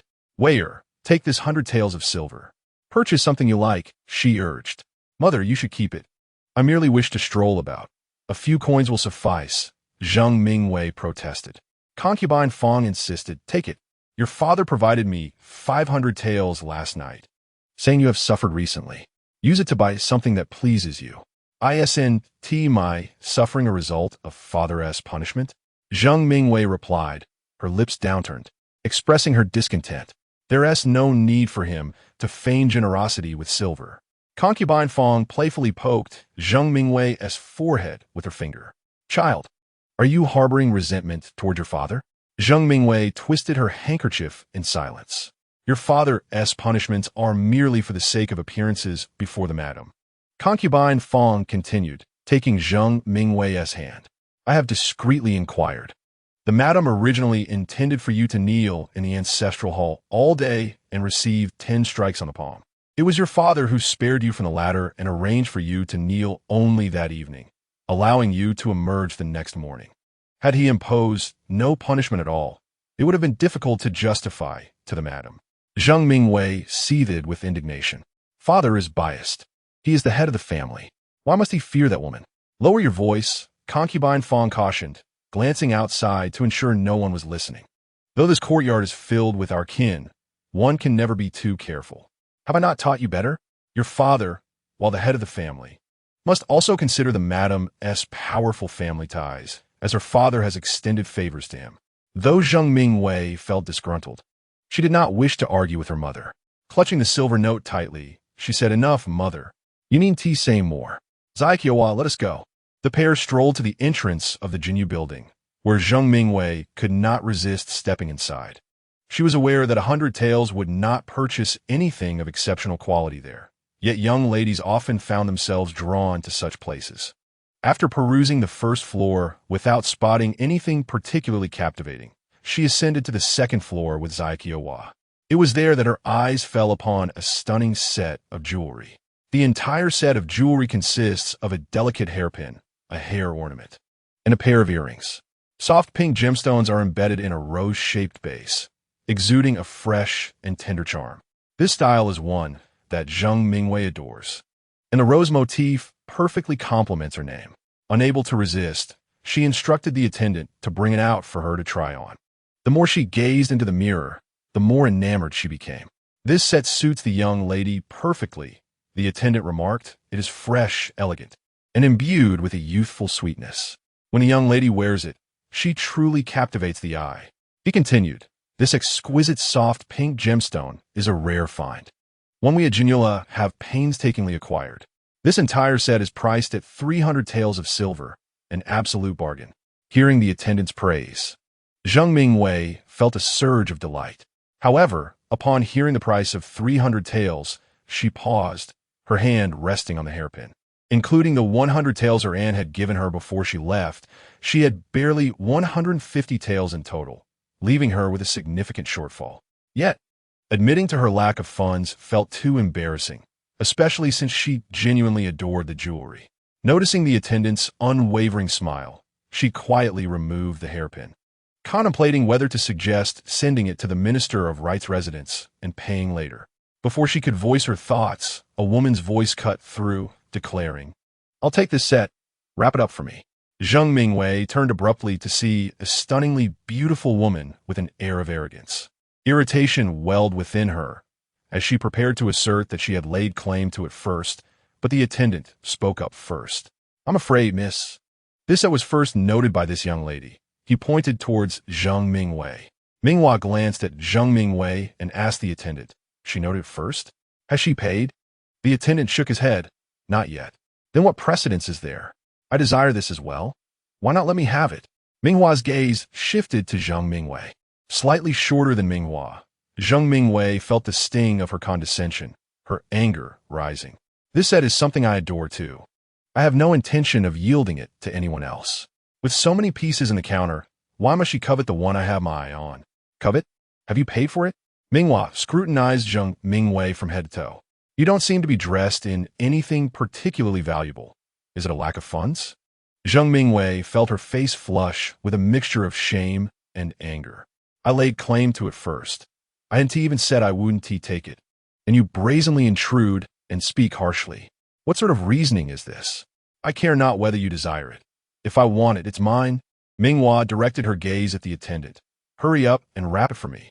The attendant found himself in a dilemma. Clearly, the fault lay with Minghua. Yet she was a significant patron, having already spent 2,000 to 3,000 taels. Offending her could jeopardize business and lead to reprimand from his employer. The other young lady also appeared to be of no ordinary standing. He could not afford to offend either. Zheng Mingwei, filled with indignation, addressed Minghua. "You are being utterly unreasonable, insisting on disputing with me." "Dispute?" Minghua scoffed, sizing up Zheng Mingwei with disdain. "Were you to contend with me?" "Silence." Yin Jingchun sternly admonished Minghua. "What nonsense are you speaking?" As he approached Chu Hanqing, he happened to overhear Minghua's arrogant remarks, coupled with her haughty and aggressive demeanor. Accustomed to the domineering atmosphere fostered by Yun Sheng, Minghua was taken aback to find that she could not conceal her true nature upon arriving in Ningtian, especially in the presence of outsiders. Moreover, being in front of Chu Hanqing would undoubtedly leave an impression of her as unruly and ill-mannered. "Seventh brother, I have taken a liking to this set of jewelry. You must purchase it for me," Minghua said cheerfully, disregarding the darkening expression on Yun Jingchun's face. Yun Jingqian shot her a piercing glance. What is going on? Speak clearly. Just as Zheng Mingwei was about to voice a sharp retort against Minghua, she heard Yun Jingqian's reprimand directed at her. Turning around, she was immediately struck by the sight of Chu Hanqing. A jolt ran through her. What was the princess doing here? The humiliation of having been punished to kneel not long ago surged back to her mind, causing her to unconsciously tighten her grip on the handkerchief she held. Fortunately, she had managed to remain calm over the past few days. Having copied numerous texts and knelt in the ancestral hall, she did not wish to provide Chu Hanqing with any further ammunition for punishment. Having seen her, Zheng Mingwei inclined her body to greet Chu Hanqing. However, before she could fully bow, Chu Hanqing interjected, "No need for that. It is quite the coincidence to meet you again, Miss Zheng." Coincidence, indeed. Who wishes to encounter you? Zheng Mingwei thought to herself, regretting her decision to come upon realizing Chu Hanqing's presence. If I had known you were here, I would not have come, she mused inwardly. It was indeed a coincidence. Zheng Mingwei straightened up and offered a gentle smile. I beg your pardon. Yun Jingqian, overhearing their exchange, turned to Chu Hanqing and inquired, Miss Chu, it appears you are acquainted with this young lady? We have met once. Chu Hanqing replied with a nod. She is the second daughter of Zheng Yi. Lowering her voice, she explained to Yun Jingqian, trusting that he was not entirely ignorant of the 6 ministers of Ningtian and would know who Zheng Yi was. As expected, Yun Jingqian did not inquire further about Zheng Yi, but instead offered a slight bow to Zheng Mingwei, saying, Ah, so you are Miss Zheng. My apologies. Only then did Zheng Mingwei take note of Yun Jingqian. It would be a misrepresentation to say he lacked distinctive features. In truth, royal offspring were invariably attractive, with only varying degrees of beauty. After all, the emperor's consorts were selected for their looks, and through generations of careful breeding, the princes and princesses were almost universally charming. Yun Jingqian possessed a handsome and gentle countenance, imbued with the nobility of a prince and a hint of melancholy from unfulfilled aspirations, making him particularly appealing to women. However, it must be said that Chu Hanqing had left such a profound impression on Zheng Mingwei that she initially overlooked those around her. Sir, you are too courteous. Zheng Mingwei replied with a graceful bow, then softly inquired, May I ask your name? Unaware of the affairs concerning the Yun Sheng diplomatic mission, Zheng Mingwei was merely a sheltered young lady who seldom ventured out, thus remaining oblivious to public discourse in the capital.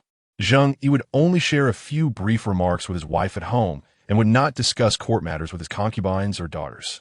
Noticing that Yun Jingqian's tone with Chu Hanqing, though respectful, was not subservient, and considering that he could accompany her, she surmised that his status must be relatively high.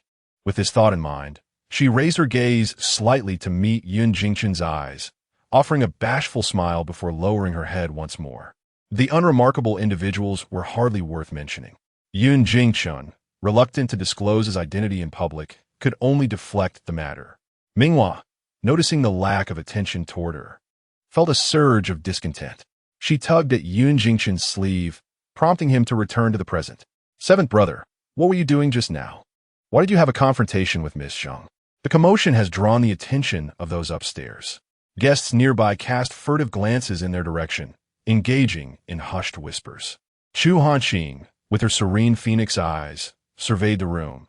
Upon locking gazes with her, others felt a shiver run down their spines and promptly turn away, though some still stole glances. As Minghua prepared to argue her case, Chu Hanqing interjected, suggesting that they allow the young lady behind the counter to recount the events, as she had the clearest perspective. Yun Jingqian hesitated briefly, but ultimately agreed. Very well, let us hear the young lady's account. All eyes turned to the attendant behind the counter, who felt a wave of despair wash over her. Caught in a conflict of elite, she questioned why she was being consulted on their matters. Zheng Mingwei's gaze was intense, anticipating a faithful recounting of the incident, while Minghua shot daggers at the attendant, silently warning her to tread carefully. Observing the attendant's reluctance to speak, clearly fearing repercussions, Chu Hanqing stepped forward gently, reassuring her, Do not be afraid. Speak freely. And I assure you, no one will harm you. Encouraged by her steadfast gaze, The attendant found a flicker of confidence. The manager of Janula urged her to expedite her explanation, emphasizing the need to resolve the situation for the sake of business. It is as follows. The attendant slowly detailed the sequence of events without embellishment or bias. Upon concluding her account, she gestured to the group.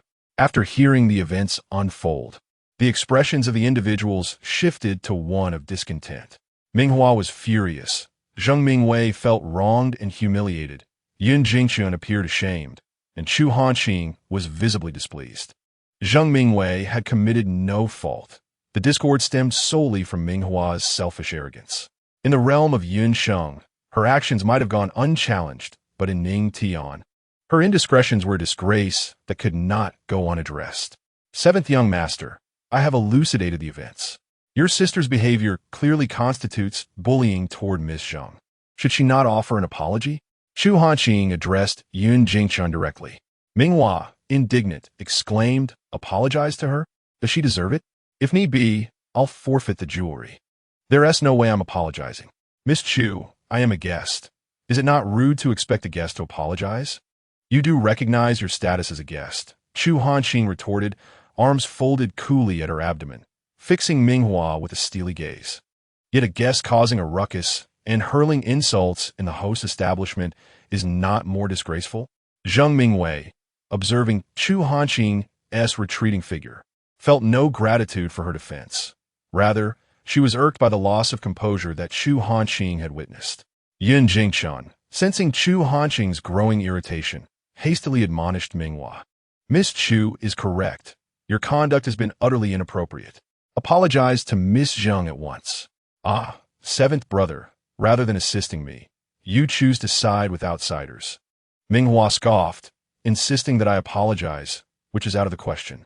After uttering those words, she brazenly pushed past Yun Jingchun and descended the stairs, her little maid hastily trailing behind her, urging Miss, please slow down.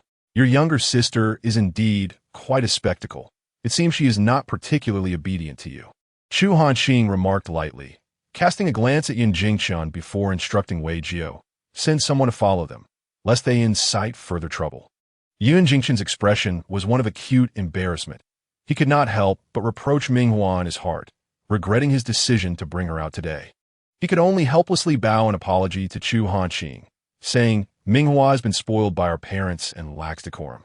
I apologize on her behalf, and I hope you can be forgiving. He then turned to Zheng Mingwei and offered a respectful bow. I apologize for the inconvenience caused to Miss Zheng today. Please accept this set of jewelry as a token of my contrition. Seeing his sincere demeanor and gentlemanly conduct, Zheng Mingwei felt reluctant to chastise him. You are too courteous. Sir, it is your sister who is at fault. Why should you bear the brunt of it? For your sake, I shall overlook today's incident. As for the jewelry, I cannot possibly accept it. You need not go to such lengths. Miss Zheng, please do accept it, Yun Jingchun insisted earnestly. A sincere apology must be accompanied by genuine intent. Miss Zheng, do accept it, Chu Hanqing interjected. Seventh young master, your sister has already left. I believe there is no need for us to continue our outing. Let's return. Yun Jingchun could only acquiesce helplessly, saying, indeed, let us return. I appreciate your company on this outing.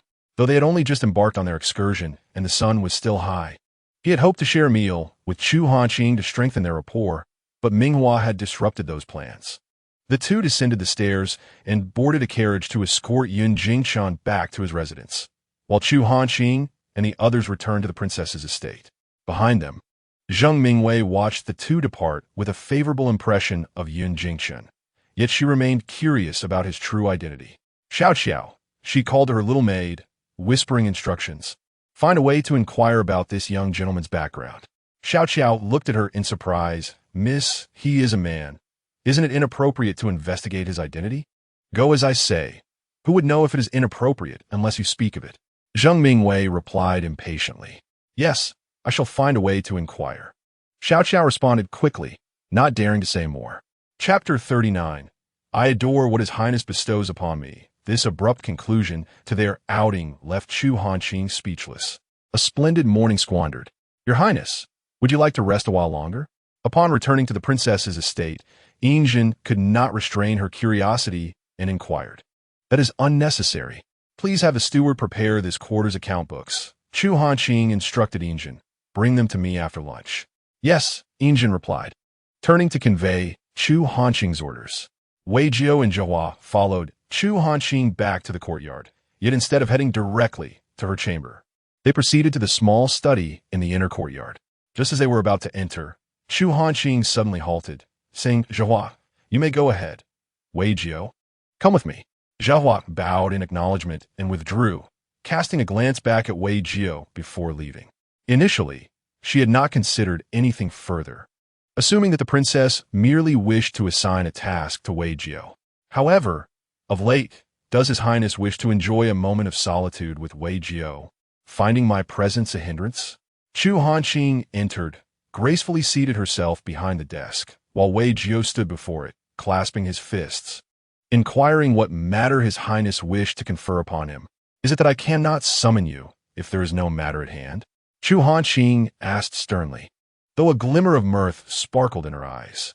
Wei Jiao hurriedly replied, I would not presume, for your highness has your own reasons for every action. Chu Hanqing smiled lightly, retrieving a small box from her sleeve and placing it upon the desk, gesturing for Wei Jiao to take a look. He stepped forward and held the box in his hands. Pausing for a moment to glance at Chu Hanqing, he noticed her encouraging smile and slowly opened the box. Within, he found a masculine jade hairpin, precisely the one he had seen on the third floor of the Jinyu building. Chu Hanqing beamed and said, This is for you. I thought it would suit you well. During their time at the Jinyu building, Wei Jiao had sensed that the princess held a particular interest in it, but he had merely assumed it was due to the pin's exquisite value, never imagining she would purchase it as a gift for him. Your Highness, this is far too precious. Wei Jiao gently set the box down, adding, I dare not accept such kindness without merit. What? Do you look down upon the gift I have chosen for you? Chu Hanqing fixed her gaze upon him. Wei Jiao hastily shook his head. That is not my intention. Merely what? Chu Hanqing pressed further. I simply cannot believe your highness would go out of your way to gift me something, he finally admitted, though the words hung unspoken between them. After a brief pause, and seeing that Wei Jiao had yet to articulate his reasons for refusal, she decided that since there was nothing more to discuss, he should accept it. I thank your highness for this generous gift. Wei Jiao expressed his gratitude after a moment's contemplation. In truth, he longed to accept it, for she had explicitly chosen it for him. Chu Hanqing suddenly leaned forward, resting her chin on her hands atop the desk, gazing at Wei Jiao. It is not merely a gift. I saw it and thought it suited you, so I wish to present it to you. She blinked and smiled warmly, reiterating that it was not simply a bestowal. Wei Jiao felt a flutter in his heart at her words. Her gentle smile reflected in his eyes stirred a tumult of emotions within him, prompting him to lower his gaze and express his thanks for the gift. Do you like it? She inquired. Yes. Wei Jiao nodded vigorously, unable to resist clutching the box tightly. I truly adore it. Chu Hanqing's eyes sparkled with delight. I'm glad you like it. Observing her joyous expression, Wei Jiao found his own demeanor softening, a faint smile gracing his lips. Anything given by your highness, I cherish. What did you say? Chu Hanqing, unable to catch his words, noticed his lips moving softly. Wei Jiao shook his head. It is nothing. When did you acquire it? She asked. While at the Jinyu building, I remained by your side and did not witness you purchase it. After we left, I instructed Zhihua to return to the shop and procure it. Chu Hanqing straightened up to explain. Ah, I see. Wei Jiao responded, realization dawning upon him. Indeed, after their party exited the Jinyu building, Zhihua had returned to the shop briefly before they boarded the carriage. He initially believed that His Highness intended to instruct Zheng Mingwei and others to refrain from speaking indiscreetly. To his surprise, it turned out that His Highness had returned specifically to purchase this hairpin. This marked the first time His Highness had bestowed a gift upon him, or rather, the first time he had received a present. More significantly, His Highness did not merely part with a precious item to dismiss him. Rather, he had thoughtfully considered him. This realization filled his heart with joy. Would you like to try it on for me? Chu Hanqing inquired with a smile. Wei Jiao hesitated, opting not to don the hairpin just yet. I wish to wear it tomorrow, he replied.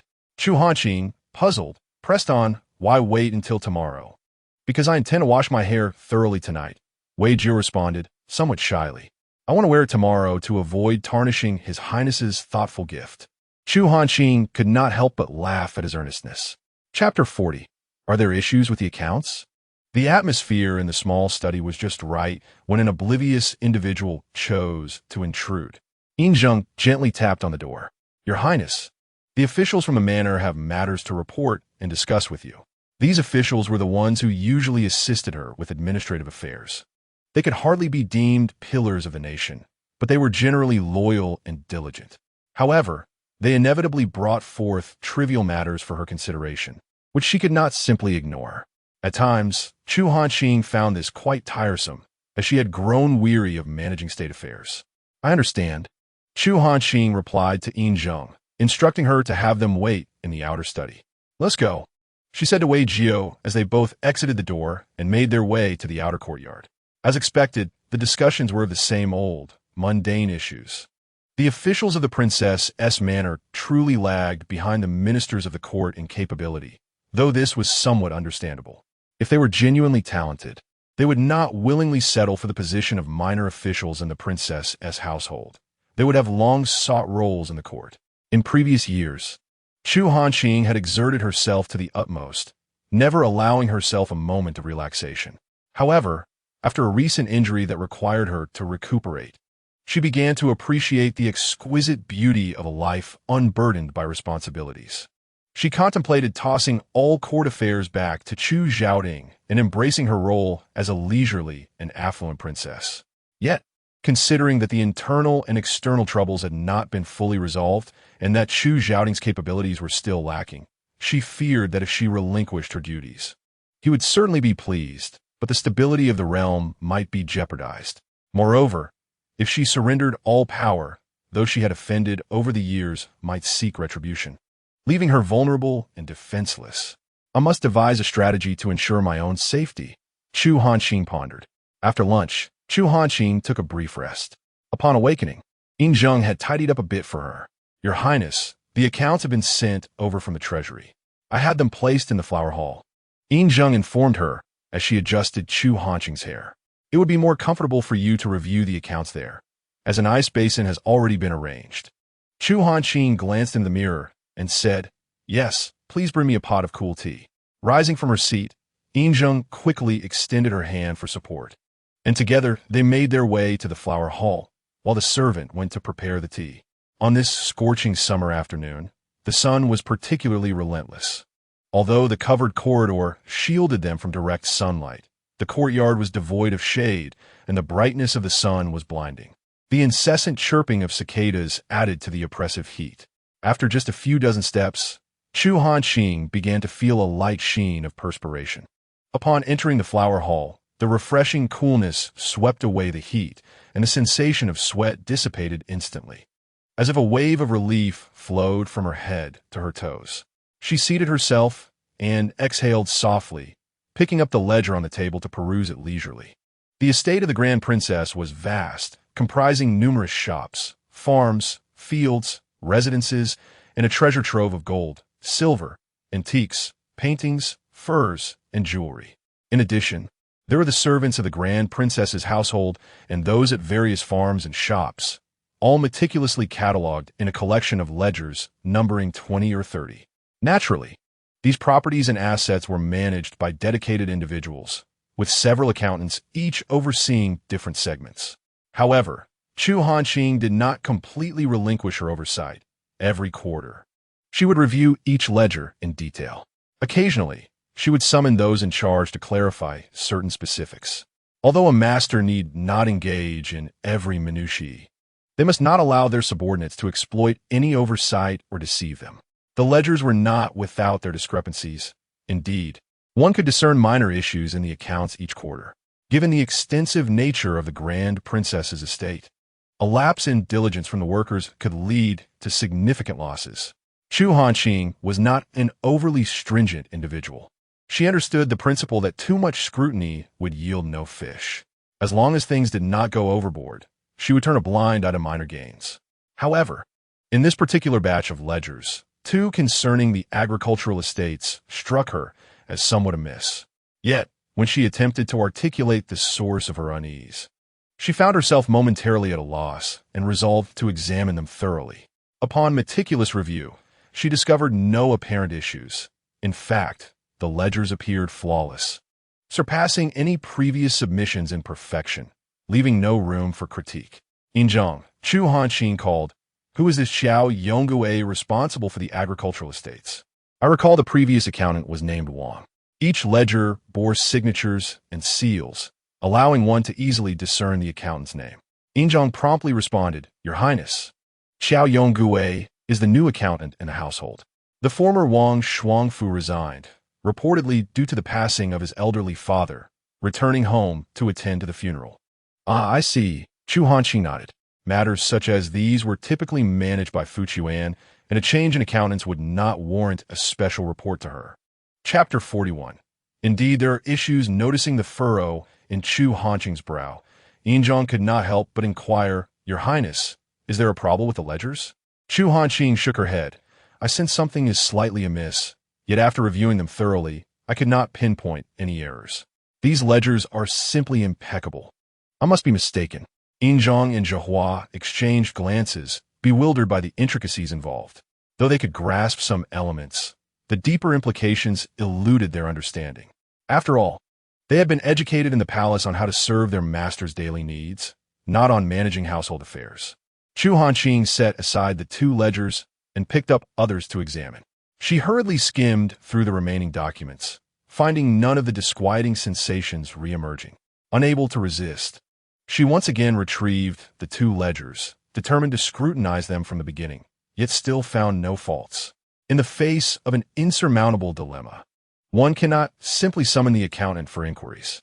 Should one profess that you have performed impeccably, devoid of any flaws, yet harbor suspicions about your integrity? It is unreasonable for a master to harass their subordinates in such a manner. Seeing that she could offer no assistance, Zhang presented a cup of cool tea to Chu Hanqing, suggesting that Her Highness take a moment to rest, as perhaps upon further reflection, the issue might reveal itself. Chu Hanqing, lost in thought, reached for the cup but miscalculated, letting it slip from her grasp. The teacup shattered upon impact with the floor, scattering shards and splattering a few drops of tea onto her skirt. "Your Highness, I beg forgiveness." Zhang immediately knelt in contrition. "I have mishandled it. Please show mercy." Wei Jiao, who had been stationed outside the floral hall, rushed in upon hearing the sound of the cup breaking. "Is Her Highness unharmed?" he inquired. "Rise. It is of no consequence." Chu Hanqing waved her hand, gesturing for Zhang to stand. "It was I who failed to catch it," she reassured Wei Jiao. "It is merely a broken teacup." Zhang understood that the fault lay not with her, but with the princess. Yet in such situations, the blame invariably fell upon the servants, never upon their master. "Thank you, Your Highness," she expressed, bowing her head as she rose from the ground.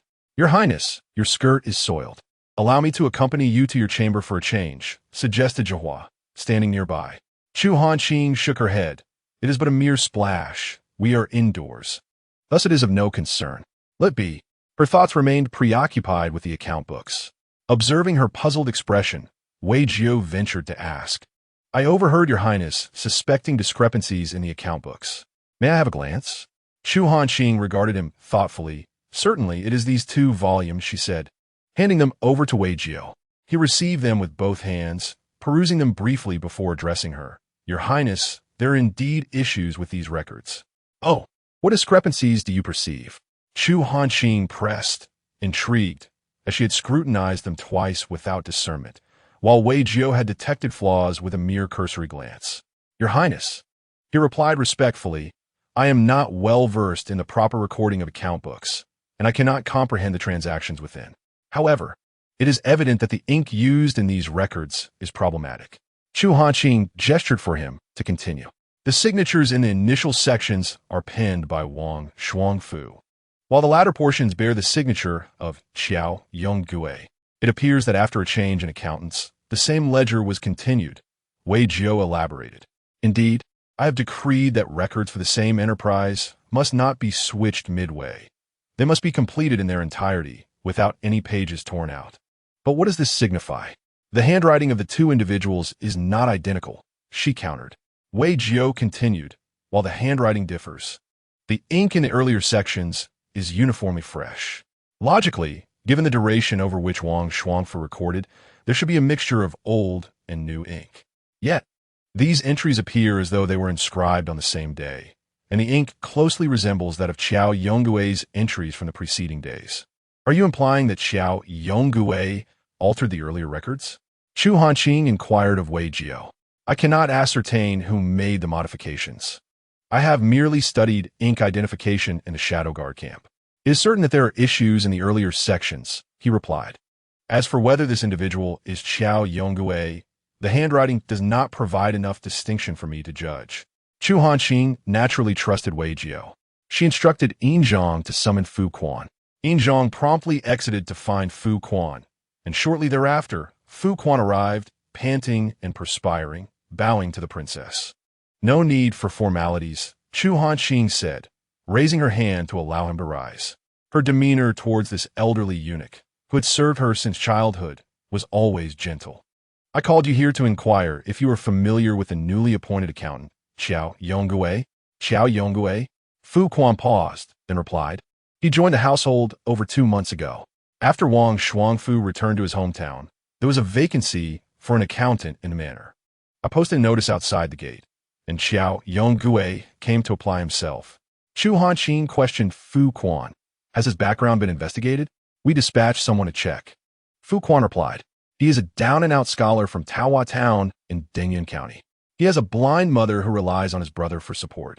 His family endured great hardship to allow him to pursue his studies, but unfortunately, he failed repeatedly and had no choice but to come to the capital to seek a living. Is there an issue with Qiao Yonggui? Fu Quan asked. I find discrepancies in the ledger we received, Chu Hanqing candidly admitted. Specifically, the ink on the accounts pertaining to the estate managed by Qiao Yonggui appears suspicious. Fu Quan was taken aback. This old servant was unaware.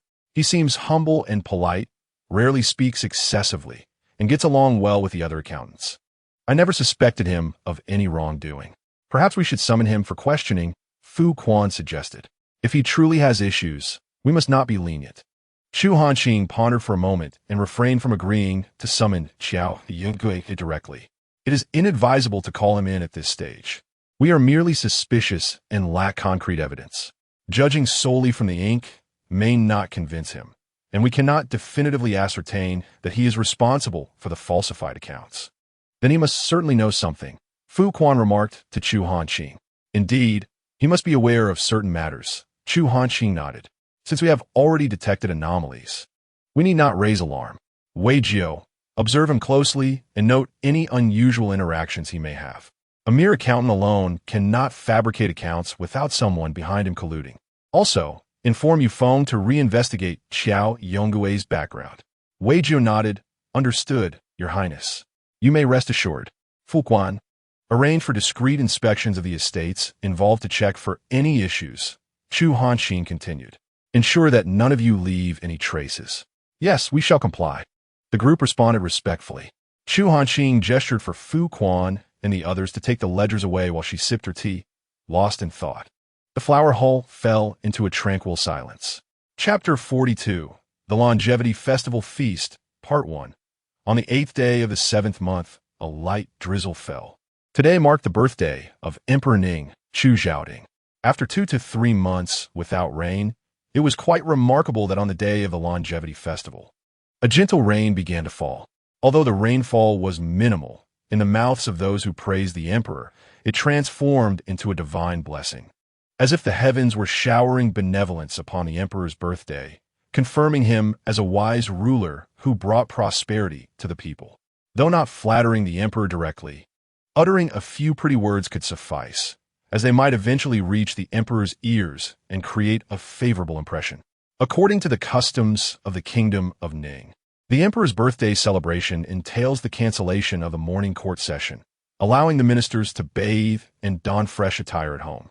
Commencing from the afternoon's Shen hour, they would gradually enter the palace, with the grand royal banquet officially commencing at the Kongtai Hall during the evening's Yu hour. Light rain dispersed the oppressive heat that had lingered for months. Chu Hanqing rested soundly until dawn, awakening refreshed and invigorated. After partaking in lunch, Yin Zheng and Jiahua hurriedly styled her hair, dressed her, and applied her makeup. As the regent princess of the nation, Chu Hanqing was permitted to wear noble colors beyond the customary crimson and deep purple, including a brilliant yellow. However, her embroidered patterns could not display dragon motifs. The seven-tailed phoenix design was acceptable, while the nine-tailed was reserved for the queen and empress dowager. Other embroidery styles were free for use. Yin Zheng applied makeup, while Jiahua deftly arranged her hair from behind, both having served her since childhood and thus well aware of her preferences and suitable styles. They quickly completed the task with practiced efficiency. Jinsei approached with a small box, gently placing it on the vanity and unveiling an exquisite set of adornments. It contained an array of hairpins, earrings, step-shake ornaments, rings, and even an intricate necklace along with a bracelet, all crafted from a single piece of premium purple jade. The pieces shimmered with radiant brilliance. Chu Hanqing extended her hand to delicately trace the edge of the box, lifting the transparent and captivating bracelet, caressing it in her palm. Among the jewels left by her mother, this set was of the highest quality. After a moment of silence, she remarked that it was the first time she had taken it out for use. Noticing a nostalgic expression on her face, Jiahua, fearing she might become overly melancholic, cheerfully interjected that such fine treasures were now a rarity, and only here in the princess's presence could one truly indulge in their beauty. Chu Hanqing smiled gently, acknowledging the rarity of the moment. This set was specially commissioned by her father to celebrate her mother's 30th birthday. Crafted from the finest purple jade sought after for months, with artisans dedicating over half a year to its meticulous creation. Such purple jade was now extinct, and a second set was unlikely to ever materialize. Yin Zheng commented on the deep affection shared by the late emperor and empress, while picking up a hairpin to secure it in Chu Hanqing's hair. Indeed, the bond between her parents was profound. Chu Hanqing agreed with a smile, though her expression gradually turned somber as she lamented their absence. The atmosphere grew slightly melancholic, and the three maidservants, unsure of how to comfort their princess, adopted serious expressions. After a brief moment of quiet reflection, Chu Hanqing raised her head and, upon seeing the somber faces of her attendants in the mirror, could not help but burst into laughter. What is with those solemn faces? I am well. Quickly prepare and change your clothes, lest we miss the appointed hour. With their mistress smiling, the mood among the servants lightened. Yin Zheng and Jiahua deftly adjusted the jewelry in her hair for secure placement. Noticing Jinsei standing quietly with a suppressed smile, Chu Hanqing inquired, "Jinsei, how is your injury? Have you recovered fully?" "Thank you, Your Highness, for your concern. My injuries have ceased to trouble me." Jinsei performed a slight bow, and the physician has assured me that it is merely a flesh wound. With no damage to the bones, I have nearly recovered. That is reassuring. Chu Hanqing nodded. There are plenty of servants in the residence, so you need not rush to attend to me. It is far more important to ensure your health and avoid any lingering ailments. Since your injury is on your back, be cautious with your movements to prevent any strain. Jinsei felt touched and replied, "I understand, Your Highness, rest assured. Lying in the room all day does not sit well with me. With Yin Zheng and Jiahua accompanying you outside, I will remain at home to guard the courtyard. It is preferable to having those younger maids around. Indeed, it is prudent to have a trusted maid guarding the courtyard, alleviating concerns of potential negligence when departing." Chu Hanqing nodded in agreement and only cautioned her to refrain from undertaking any tasks herself, allowing the younger maids to handle them while she supervises. It is best to fully recover before resuming any duties. Jinsei bowed respectfully and replied, "Yes, I will remember that." In truth, she worried that if she were absent from the side of the princess for too long, another maid might usurp her position as a personal attendant. The princess's residence is filled with a multitude of maids, and everyone aspires to be the princess's closest attendant. The work is light, and the position is esteemed, affording better living conditions than most daughters of officials. Though the bond formed from serving the princess from a young age is irreplaceable, it is wise to remain vigilant. Chapter 43. The Longevity Festival Banquet, Part 2, Yin Zheng and her companion arranged Chu Hanqing's hair and brought forth the newly crafted ceremonial robe for her to don. Although she could wear bright yellow, Chu Hanqing preferred to avoid such eye-catching colors, which she found unappealing. This new ceremonial robe was specially tailored by the embroidery workshop within the palace, featuring a harmonious purple hue that complemented her adornments. The gown transitioned from a lighter to a deeper shade of purple, intricately embroidered with layers of floral patterns at the hem. An accompanying half-length garment of the same color draped elegantly, with a trailing back embroidered with golden threads depicting butterflies amidst flowers. The gazes of the maids revealed their awe. Their esteemed princess, adorned in such opulence, was truly mesmerizing. Her usual gentleness was overshadowed by an aura of aloof nobility, resembling a celestial being, evoking feelings of both inferiority and reverence. "Your Highness, the ceremonial procession is prepared," reported Wei Jiao from outside the door. Chu Hanqing turned to admire her reflection in the mirror. "Have the congratulatory gifts for His Majesty been secured?" "Yes," replied Yin Zheng, nodding. "They're safely packed in a box and under the watch of the guards, so you need not worry, Your Highness." Nodding, Chu Hanqing extended her hand, which Yin Zheng promptly supported. "Let's proceed." She held on to Yin Zheng's arm as they stepped out, with Zhahua following closely behind. Outside, Wei Jiao had been waiting, and upon catching sight of Chu Hanqing's attire, he paused momentarily before lowering his head. "Your Highness looks exquisite today." As a light rain continued to fall, Chu Hanqing's attire was susceptible to dirt, so a soft sedan was prepared to carry her to the front courtyard. After disembarking from the sedan, she boarded the carriage, and the grand procession of the princess made its way towards the imperial palace. Having calculated the time to depart, Chu Hanqing arrived at the Kantai Hall, where the ministers were already seated and awaiting her presence. The seating within the grand hall is divided into left and right sections, where civil officials and military lords have always maintained a distinction in their seating arrangements. At the forefront stands a slightly elevated dais, with the emperor's throne positioned centrally, while the seats to the left and right are designated as the honored places currently unoccupied. As the long princess arrives, all present rise to pay their respects to Princess Chu Hanqing. With a calm demeanor, she strides directly to the front of the hall, taking her place to the left of the emperor's throne. The nobles do not require her to bow. As everyone settles, the chatter diminishes noticeably. The presence of the royal sister commands such an imposing aura that upon her entrance, voices are hushed. A voice emerges from the foremost seat of the lords, tinged with humor, as if jesting. "Your royal sister's entrance makes it difficult for us to speak freely." Princess Chu Hanqing directs her gaze toward that voice, and the meaning conveyed by Prince Qi appears to question her presence. With a subtle smile, she replies, "Are you implying that I should not be here?" "Of course not. I was merely jesting." "Your royal sister, you have misunderstood," Prince Qi, Chu Zhaoqi, explains with a cheerful demeanor. He is the second child and the first son of the late emperor, with 3 sons and 4 daughters in total. Following Chu Zhaoting's ascension to the throne, he conferred titles upon the long princess and the princes in order of age: Princess Shua, Prince Qi Chu Zhaoqi, Princess Zhaohui, Chu Hanqing, Princess Shuru, Emperor Chu Zhaoting, Prince Rong Chu Zhaorong, and the youngest, Princess Shujia. Chu Zhaoqi's mother, Consort De, was the late emperor's concubine during his time as crown prince. With a respectable lineage and having borne the emperor's first son, she enjoyed a period of prominence. There were even aspirations within her family for her to be crowned empress after the late emperor's ascension.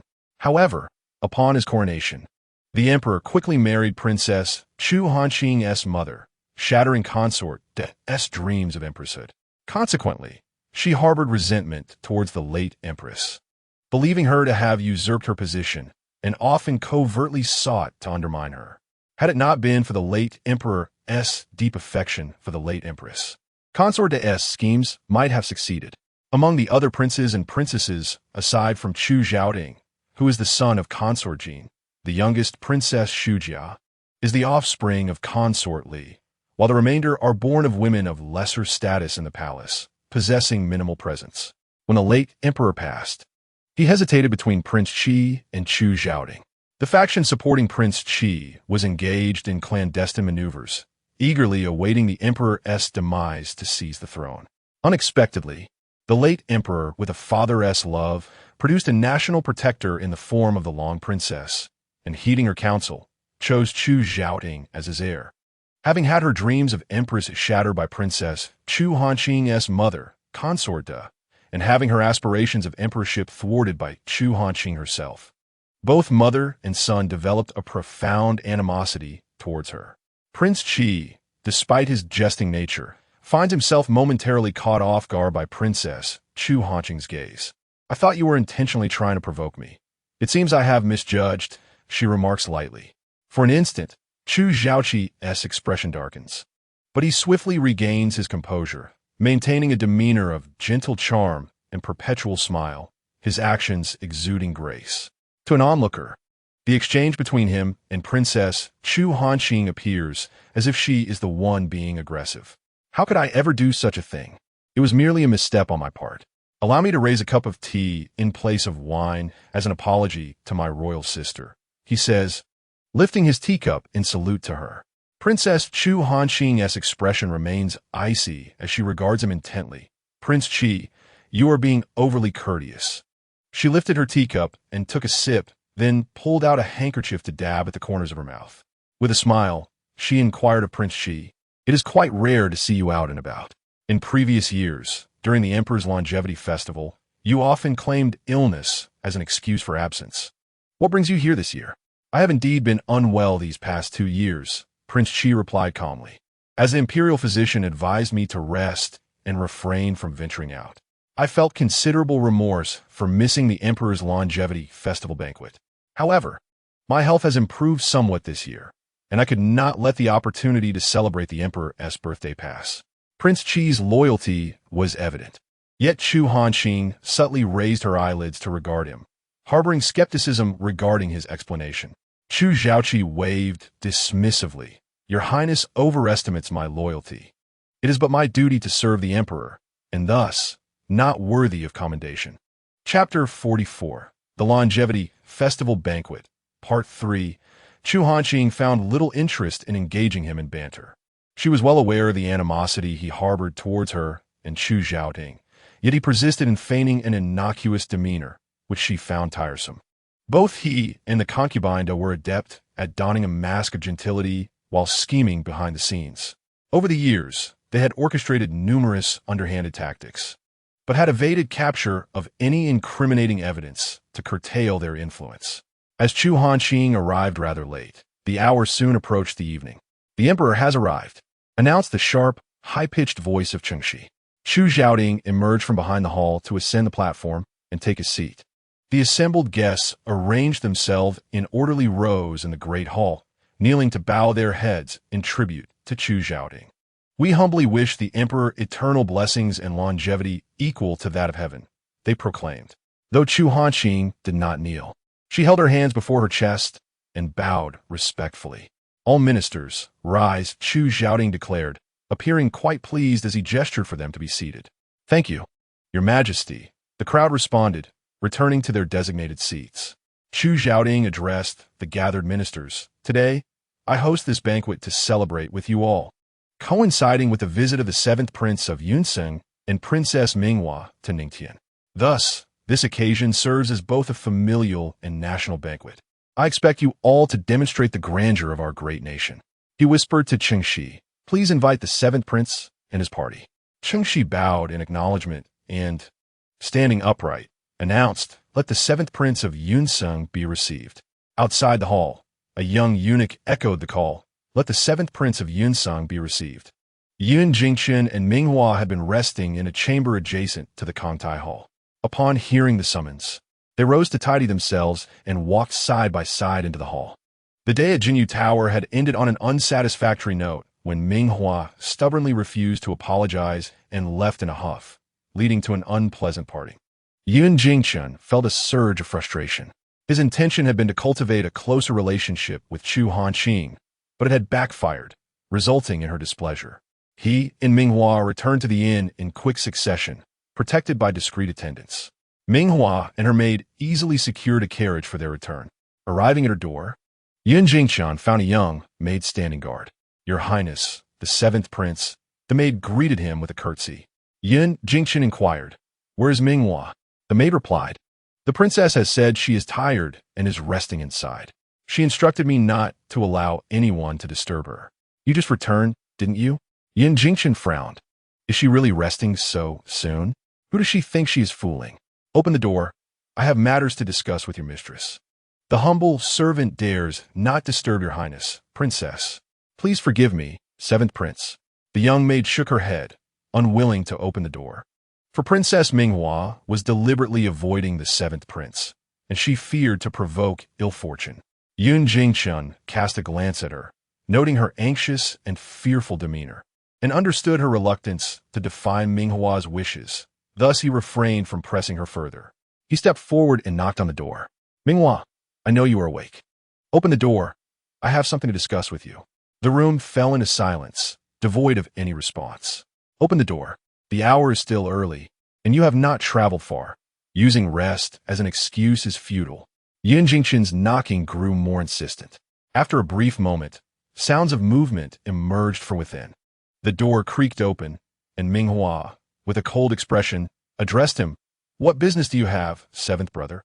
I mentioned I was tired and wished to rest. Any matters can be discussed later." As she spoke, she attempted to close the door. Yun Jingchen pressed against the door and stepped inside. Minghua, irate, slammed the door behind him and retorted, "Seventh brother, you accuse me of lacking propriety, yet you forcefully invade my chamber. Does that reflect propriety? My lack of decorum is confined to family. Your indiscretion has embarrassed us all in Ningtian." Yun Jingchen rebuked her. Minghua, twisting her body in anger, seated herself on the bed. "Is it so wrong for me not to apologize to that Miss Sheng? I am a princess of Yunsheng, while she is merely the daughter of a minor official. Does she truly deserve my apology? Furthermore, as a guest from afar, it is customary for hosts to show deference to their guests. Why do you not criticize her for that? Deference is indeed a courtesy, yet do you behave like a proper guest? If you genuinely desire that piece of jewelry, a polite request would suffice. However, your demeanor is arrogant and confrontational. Do you believe everyone in Yunsheng will indulge your whims?" Frustrated, Yun Jingchen sat down and took a sip of water. "Moreover, Princess Zhao Hui is present. How do you expect her to view us? She may perceive the Yunsheng royal family as lacking in decorum. As a citizen of Ningtian, how could she bear witness to the humiliation of her own people? Do you wish to disgrace us before her? Princess Zhao Hui, Princess Zhao Hui." Minghua could not help but whisper shout at Yun Jingchen, "Seventh brother, all you know is Princess Zhao Hui. True, she holds a prestigious position. But must we really tread so carefully around her? Why must we seek her favor so desperately? Is it possible that you have taken a liking to her?" At this, Minghua could not suppress a disdainful snort. Even if you were interested, she would not return your affections." Yun Jingchen was momentarily taken aback by her words. "What do you know? I harbor no such feelings for her. Rather, her status compels us to cultivate a relationship. What reason do we have to demean ourselves before her?" Minghua remained unconvinced by Yun Jingchen's explanation. Seeing that he could not persuade her, he pondered for a moment before saying, "Do you think father sent us to Ningtian for no reason? It is to facilitate a union. Isn't it to arrange a marriage for me?" Minghua replied without hesitation. "Then why send you for a marriage alliance?" Yun Jingchen continued to inquire. "Though Ningtian may possess slightly more strength than us, the difference is not insurmountable. Moreover, we of Yunsheng are robust in arms. Should conflict arise, the outcome is uncertain. Since the two nations hold no hierarchical distinctions and have historically avoided significant conflicts or excessive camaraderie, is there truly a necessity for a political alliance through marriage?" Minghua, having calmer thoughts, pondered Yun Jingchen's question. Indeed, given the delicate situation between the two nations, such a union seems unnecessary. But why? Why does father wish to pursue this? She probed Yun Jingchen for clarity. Chapter 45. The Longevity Festival Banquet, Part 4. Yun Jingchen gazed at her with a serene expression, explaining that their father was not content with the current state of affairs. He aspired to expand the territory of Yunsheng further. "Are you suggesting that father intends to instigate war?" Minghua exclaimed in astonishment. "But if war were to break out, how would I navigate my position in Ningtian?" "No, you misunderstand. Father does not wish to engage in a direct confrontation. Yun Jingchun shook his head. He aims to incite internal discord within Ning Tian. Once chaos ensues, we of Yunsheng can seize a portion of their territory without bloodshed. Minghua shook her head, her expression perplexed. But how does this relate to your presence in Ning Tian? Yun Jingchun patiently elucidated. Father's intention in sending you to the palace is to win the favor of the emperor of Ning Tian. You can influence him, creating rifts with the court officials, managing the harem, and potentially ensuring that the next emperor is born from you. Disharmony among rulers and instability in the harem will inevitably lead to internal strife. And when that happens, Ning Tian will surely collapse. At that juncture, our Yunsheng can assist you in elevating your son to the throne, allowing you to ascend as Empress Dowager. Would that not be splendid? Minghua's eyes sparkled with eagerness. The prospect of becoming the mother of the next emperor and the exalted position of Empress Dowager was tantalizing. Whether it be Yunsheng or Ning Tian, the chaos of either held little consequence for her, as long as she could secure her own gains. And what of your seventh brother? Has father assigned you a task in Ning Tian? Minghua inquired, regaining her composure. Yun Jingchun replied gently, Indeed, I have my own mission. You asked why I sought to cultivate a rapport with Princess Chu Hanqing. My task is to foster relationships with the influential court officials, discerning their factional affiliations and sowing discord among them. If I can persuade them to align with our Yunsheng, it would be even better. Together, we can dismantle Ning Tian from within, and father will undoubtedly recognize our efforts. Understanding dawned upon Minghua, and she clapped her hands in excitement. So father has orchestrated it this way. But why did he not share this with me? Even if we succeed, will father truly value our contributions? Or will he prioritize the empress and crown prince instead? Even if father favors the empress and crown prince, our mothers will have a better standing. Yun Jingchun confided earnestly. You are far more capable than I am, and you are aware of our circumstances. I will not miss any opportunity to improve our standing in father's eyes. Seeing Minghua's demeanor brighten, clearly convinced by his words, he continued, Father refrained from disclosing this to you earlier because he understands your impulsive nature. He entrusted me to gradually reveal these matters to you. With so many eyes and ears along our journey, I had not yet found the opportunity to inform you before you found yourself in trouble. Alas, you all kept this from me, Minghua pouted. Had you told me sooner, I would have certainly considered the bigger picture. Yun Jingchun gently ruffled her hair, acknowledging, It is my fault as the seventh brother. Today, compelling you to apologize is not intended to undermine your dignity, but rather to uphold the honor of Princess Chu Hanqing. You may display your arrogance within the harem, as long as you have the emperor's protection. However, the princess is different. She cannot be treated as one would a mere lady. From now on, I shall navigate the intricacies of her character. All you need to do is show her the respect she deserves. Minghua nodded, I understand, seventh brother. Rest assured, I shall present myself with grace in front of others and will not be a burden to you. Excellent. On the 8th day of the month, during Emperor Ning Tian's longevity celebration, I shall announce your entrance into the palace. Perform well, Yun Jingchun earnestly advised her. I will, I assure you. Now you should rest. I shall take my leave, Yun Jingchun said, patting Minghua's shoulder before departing the room. Once out of Minghua and her maidservant's sight, he couldn't suppress a cold smirk. For what he had conveyed to Minghua was not the whole truth. While it was true that their father had instructed him thus, he had no intention of adhering to those directives. Why should he pave the way for Yunsheng at the expense of Ning Tian? Such a notion is foolish. Whether or not their father had changed his opinion of him was of little consequence. What mattered was seizing power for himself. Thus, he intended to cultivate good relations with the ministers of Ning Tian, but only to amass his own strength. As for Minghua, in the eyes of both their father and himself, she was merely a pawn to be sacrificed.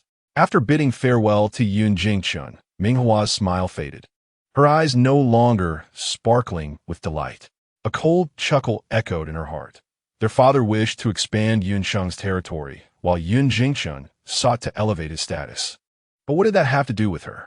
Nonetheless, a portion of Yun Jingchun's words intrigued her. If she could indeed ascend to the position of Empress Dowager, she might play along with their schemes. If they wished for her to serve as a vanguard for Yunsheng, then Yunsheng could certainly serve as a stepping stone for her as well. The two siblings, each with their own ulterior motives, had managed to coexist harmoniously in recent days. On the 8th day of July, Minghua began meticulously selecting her attire and accessories early in the morning. Although she had already met Chu Xiaoding, today marked the formal announcement of their union, and she was determined to dazzle all in attendance.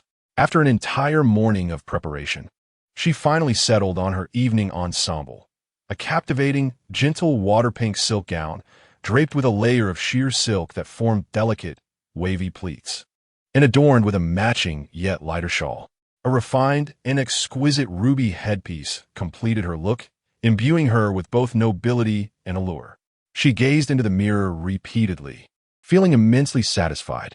The attire exuded the nobility of a princess, while simultaneously embracing the femininity of one destined to become a consort. Yin Jingchen was also ready, and the siblings, bearing their prepared gifts and accompanied by guards, set off for the palace in a carriage. Today, it is imperative that you perform admirably, Yun Jingchen reiterated in the carriage. Minghua, unlike her usual self, refrained from retorting and instead smiled gently. Seventh brother, you need not worry. I understand. Yun Jingchen's eyes flickered momentarily, and with a smile, he replied, That's good to hear. Upon arrival at the palace, they were promptly ushered by the officials of the Honglu Temple to a resting area beside the Kangtai Hall. Your Highness, the seventh prince, and Your Highness, the princess. According to the banquet protocol, His Majesty will soon summon you into the hall. Previously, the personnel from the Honglu Temple graciously invited the two to take a moment's respite, expressing their willingness to assist with any needs. Yun Jingchen nodded gently, responding with warmth, I shall defer to His Majesty's arrangements. Your efforts are much appreciated. The two savored a cup of tea in the room until the sound of summons echoed, exchanging a glance and nodding to one another before tidying themselves and following their guide into the Kangtai Hall. Chapter 46, The Longevity Festival Banquet, Part 5. As they stepped through the hall's entrance, the gathered ministers instinctively turned their gazes towards them. While direct eye contact might be deemed impolite, a subtle lift of the eyelids for a brief glance was permissible. Yun Jingchen and Minghua walked with heads held high to the forefront, coming to a halt at the base of the platform. By the decree of the revered Yunsheng Emperor, I, Yunsheng 7th Prince Yun Jingchen, accompanied by my sister, Princess Minghua, have come to extend our heartfelt congratulations to His Majesty on the occasion of the Longevity Festival, wishing you a life as enduring as the sun and moon, and mountains that remain timeless. The two performed the distinctive grand salute of Yunsheng before Emperor Zhu Xiaoding. Please, no need for such formalities. Zhu Xiaoding gestured with his hand. The Yun royal family is most considerate. Please take your seats. Thank you, Your Majesty. Yun Jingchen and his sister settled into the seats to the right of Zhu Xiaoding. Chengxi, bowing slightly, whispered to Zhu Xiaoding, Your Majesty, shall we commence the feast? Zhu Xiaoding nodded, and Chengxi, with a high-pitched voice, proclaimed, The auspicious hour has arrived. Let the banquet begin. Soon, a procession of dance maidens and court musicians entered the grand hall. They swiftly took their positions, and the harmonious sounds of strings and wind instruments filled the air as the dancers performed their meticulously rehearsed, graceful movements, instantly enlivening the atmosphere of the banquet. Palace maids and eunuchs seamlessly served the prepared dishes, and by the conclusion of the musical performance, an array of exquisite delicacies adorned the tables. This was merely a portion, as the imperial kitchen was diligently preparing more dishes to be presented in succession. With the opening dance concluded, the dancers retreated outside. Zhu Xiaoding lifted his wine cup to address the assembly. Today, it brings me immense joy to celebrate alongside all esteemed ministers. I am especially delighted to have the presence of the Yun Sheng 7th Prince and Princess in our festivities. Let's all raise our cups in joyous toast. He drained his cup with a flourish. Gratitude filled the air as everyone lifted their cups and drained them in unison. With the emperor having finished his drink, it was imperative for all to partake. The only two who abstained were the two ladies present, Chu Hanqing and Princess Minghua, who each took a modest sip. Zhu Xiaoding did not hold the two ladies to account for this. It sufficed that the sentiment was conveyed. After a few bites of food, to temper the effects of the wine, Zhu Xiaoting raised his cup once more, declaring, "This second toast is dedicated to the esteemed guests from Yunsheng, wishing for everlasting friendship between Ning Tian and Yunsheng." He lifted his cup toward Yun Jingxian and Minghua, who promptly rose, exchanged respectful gestures, and downed their drinks in unison, accompanied by the ministers. Zhu Xiaoting's tolerance for alcohol was quite moderate. While he could manage small sips, consuming 2 cups in quick succession left his throat feeling somewhat uneasy.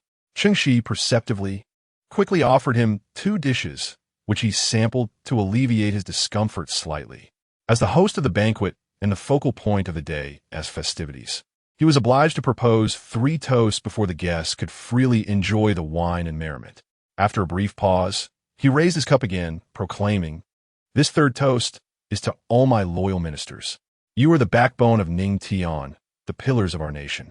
In the future, let us, the sovereign and his ministers, unite our hearts to strengthen the realm of Ning Tian, ensuring that the common people can live in peace and prosperity.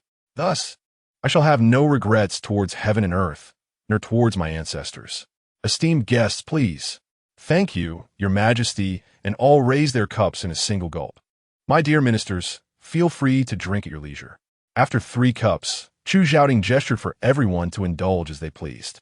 Instantly, the hall became lively, with neighboring ministers toasting and engaging in conversation, while in the center, the dancers commenced their joyful performance.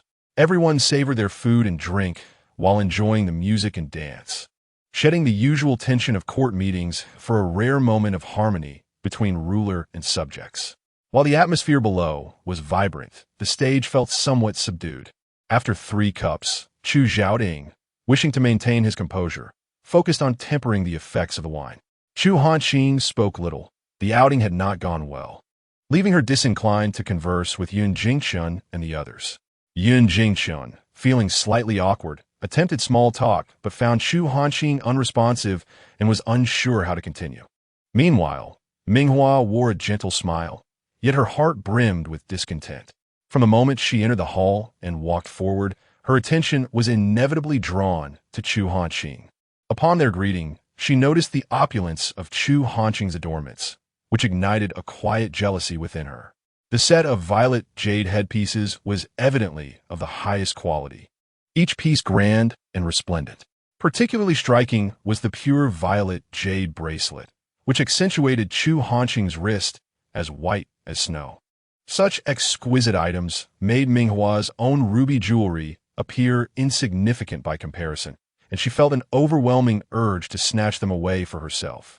Initially, she believed her own attire was sufficiently stunning to captivate the room, only to find herself overshadowed by Chu Hanqing. Although she had promised Yun Jingxian to treat Chu Hanqing with respect, Minghua felt an innate aversion towards her, finding her presence irksome. Ultimately, it was jealousy that stirred her feelings. Fearing that speaking might lead her to voice her disdain, she could only lower her head and feign gentleness. As the wine flowed and the dishes were enjoyed, the atmosphere grew increasingly warm. Just as a musical performance concluded, Prime Minister Xie Baoyang rose and approached the center. "Your Majesty," he began, bowing respectfully to Chu Xiaoting, "I am honored to serve as your Prime Minister by your grace. Today marks the joyous occasion of your longevity, and as I possess little of my own, all I offer is a painting entitled Map of Endless Rivers and Mountains, as a tribute to wish you the loyalty of the 4 seas and the tribute of all nations." Chu Xiaoting held Xie Baoyang in high regard, appreciating his capability and eloquence. Thus, upon his rising, Chu Xiaoting straightened in his seat. Hearing the mention of the map of endless rivers and mountains and the loyalty of the 4 seas, he could hardly contain his delight. "Oh, quickly, present it for my viewing." Xie Baoyang signaled to a young eunuch behind him. Prior to the banquet, he had already brought the gift into the hall. 2 young eunuchs carefully unfurled the scroll, revealing a painting approximately 3 feet high and 20 feet long, depicting myriad mountains and rivers, likely illustrating the significant landscapes of Ningtian. Chu Xiaoting stepped down from the platform, standing before the scroll to admire it closely. While the artistry might not have been noteworthy, given it was crafted by an obscure painter, the auspicious symbolism captivated Chu Xiaoting's interest. As the scroll was unfurled to its very end, what lay there was not the customary inscriptions one would expect in traditional paintings, but a multitude of fingerprints. Minister Xia, what does this signify? Inquired Chu Hanqing, pointing to the collection of fingerprints. Xia Baoliang bowed respectfully and replied, Your Majesty, these fingerprints belong to the elderly villagers from the nearby hamlets in the painting, all of whom are over the age of 70. I dispatched individuals to visit the aged sages while the painting was being created. Upon learning that it was a tribute for Your Majesty's birthday, they eagerly pressed their fingers onto the canvas, exclaiming their wishes for Your Majesty's longevity. I believe this not only embodies the affection of the common folk for Your Majesty, but also conveys the blessings of long-lived individuals towards Your Majesty. Ha ha, splendid. Chu Hanqing laughed heartily. The intent behind your gesture resonates deeply with me. Truly delightful. He felt an immense satisfaction with the people's adoration and the blessings of longevity. Xia Baoliang had indeed mastered the art of gifting, perfectly catering to his desires. Chapter 47. The Longevity Festival Feast 6. He cast a cursory glance once more and returned to his seat. Minister Xia, I have received your intentions. Cheng Shi. Ensure this painting is placed in my private study. Yes, your servant obeys. Cheng Shi replied, carefully taking the rolled painting and handing it to a young eunuch for safekeeping. The eunuch hurriedly transported the scroll to Chu Xiaoting's study. Minister Xia, Chu Xiaoting said with a smile, I shall reward both the artist and the village elders. What would you desire as a reward? Xia Baoliang, with a respectful demeanor, responded, Your servant offers this gift out of heartfelt sincerity, not seeking any reward from Your Majesty. Your loyalty and patriotism, Minister Xia, are indeed the backbone of my reign, Chu Xiaoting expressed, growing increasingly pleased with him. In that case, I shall refrain from discussing rewards. Your devotion is well noted in my heart. Thank you, Your Majesty, Xia Baoliang said, bowing before returning to his seat. The other ministers looked on with envy, secretly lamenting Xia Baoliang's cunning. A seemingly worthless piece of art had won the emperor's favor. Though he received no immediate reward, the emperor's acknowledgement held far greater value. This was true favor in the emperor's heart. In a moment, ministers seated nearby began to toast and congratulate him, seeking to ingratiate themselves, while Xia Baoliang humbly accepted their compliments, revealing no trace of arrogance. Glancing inadvertently towards the noble seats, he locked eyes with the Prince Chi. They paused momentarily before both nonchalantly averted their gazes, with the prince subtly curving his lips in a smile. Having set the stage, those who had prepared gifts were now eager to present them. Everyone aspired to win the emperor's favor as Minister Xia had, yet the shining example before them was daunting, leaving them hesitant, and no one stepped forward to present their offerings. Suddenly, Chu Hanqing spoke. Minister Xia's gift is so exquisite. I only have trivial items prepared and feel rather embarrassed to present them. Chu Xiaoting looked at her and replied, Sister, what you offer is cherished by me, regardless of its nature. When I was a child, you once caught dragonflies and grasshoppers for my birthday, which I found utterly fascinating. The words slipped out, leaving both of them momentarily stunned. They were surprised that the emperor still remembered events from their childhood, and Chu Hanqing felt a mixture of emotions within her. Chu Xiaoting, softening his expression, said, Of course I remember. The two remained silent for a few moments, until it was Chu Hanqing who broke the stillness. She smiled gently, devoid of the earlier nostalgic expression. Now that His Majesty had matured into adulthood, presenting him with dragonflies and grasshoppers would surely be inadequate. Bring it forth, she instructed the young eunuch attending her. Four young eunuchs worked in unison to lift a table, upon which lay an object covered by a layer of red cloth. Its nature concealed. Your Highness, what is this? Chu Xiaoting inquired with curiosity. Chu Hanqing signaled for the eunuch to unveil the red cloth. As it was gradually lifted, a magnificent piece of red coral came into view. In the kingdom of Ning, red coral could only be found near a solitary reef in the southeastern coastal waters, and reaching it was fraught with peril, often resulting in ships being engulfed by monstrous waves and whirlpools, even if one managed to avoid the waves. Treacherous reefs could easily lead to shipwrecks. Thus, Red coral had always been a rare sight among the nobility, let alone one of such sizable magnificence, rendering it an invaluable treasure. Your Majesty, this was inadvertently obtained by fishermen near the island of Red Coral, and was subsequently acquired by passing merchants who brought it to the capital. I happened upon it, and thought to present it to you for your enjoyment. Such a substantial piece of red coral was worth far more than mere gold. It was a rarity beyond measure. Chu Hanqing admired it, yet hesitated. I recall that my dear sister has always favored the color red. In the past, Father Emperor even dispatched someone to seek red coral for your jewelry, but alas, none met your satisfaction. Perhaps you should keep this coral for yourself. Chu Hanqing shook her head and smiled. In my youth, I foolishly insisted on having red coral jewelry. But I have since matured, and my preferences have changed. This should truly be a gift for your Majesty. Seeing that Chu Hanqing genuinely wished to keep it for her, she felt a flicker of joy. Should His Majesty decline it now, in the future, if a little princess were to demand it, this aunt would not part with it. Chu Hanqing laughed at her words. Since you insist, I shall accept it. Should a little princess akin to you arise in the future, I would be spared her incessant pleas. Thank you, dear sister. Chu Hanqing shook her head, smiling as she replied, Your Majesty is too kind. Chengxi, ensure the red coral is stored safely, Chu Hanqing commanded. Be exceedingly careful, lest it be chipped or damaged. Chengxi hurriedly selected several reliable individuals to transport the coral. For this priceless treasure, even a minor blemish would cost him dearly. The gifts from Xie Baoyang and Chu Hanqing were incomparable. One held profound significance, while the other was of immense value, leaving the others feeling utterly overshadowed. Even if they possessed something valuable at home, they would not dare present it. If the emperor were to inquire about such costly items, how could they respond? To claim they were obtained through corruption would surely invite disaster. The noble ladies of the royal family had an inherent advantage. Any valuable item they produced would be deemed acceptable. Ordinary ministers, however, would do well to remain discreet. As the atmosphere grew awkwardly quiet, Chapter 48, The Wanshou Festival Banquet, Part 7, unfolded. Yun Jingshun rose from his seat and addressed Chu Hanqing, Your Majesty. Upon my arrival from Yunsheng, my father personally arranged a gift for you, which has now been delivered along with the inventory to those responsible in the palace. You may wish to take a moment to examine it.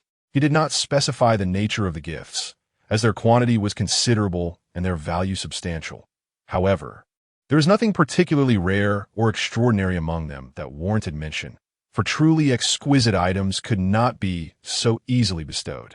Chu Hanqing smiled and expressed gratitude to the Cloud Emperor, assuring him that he would cherish this sentiment and would certainly examine the gifts with due diligence.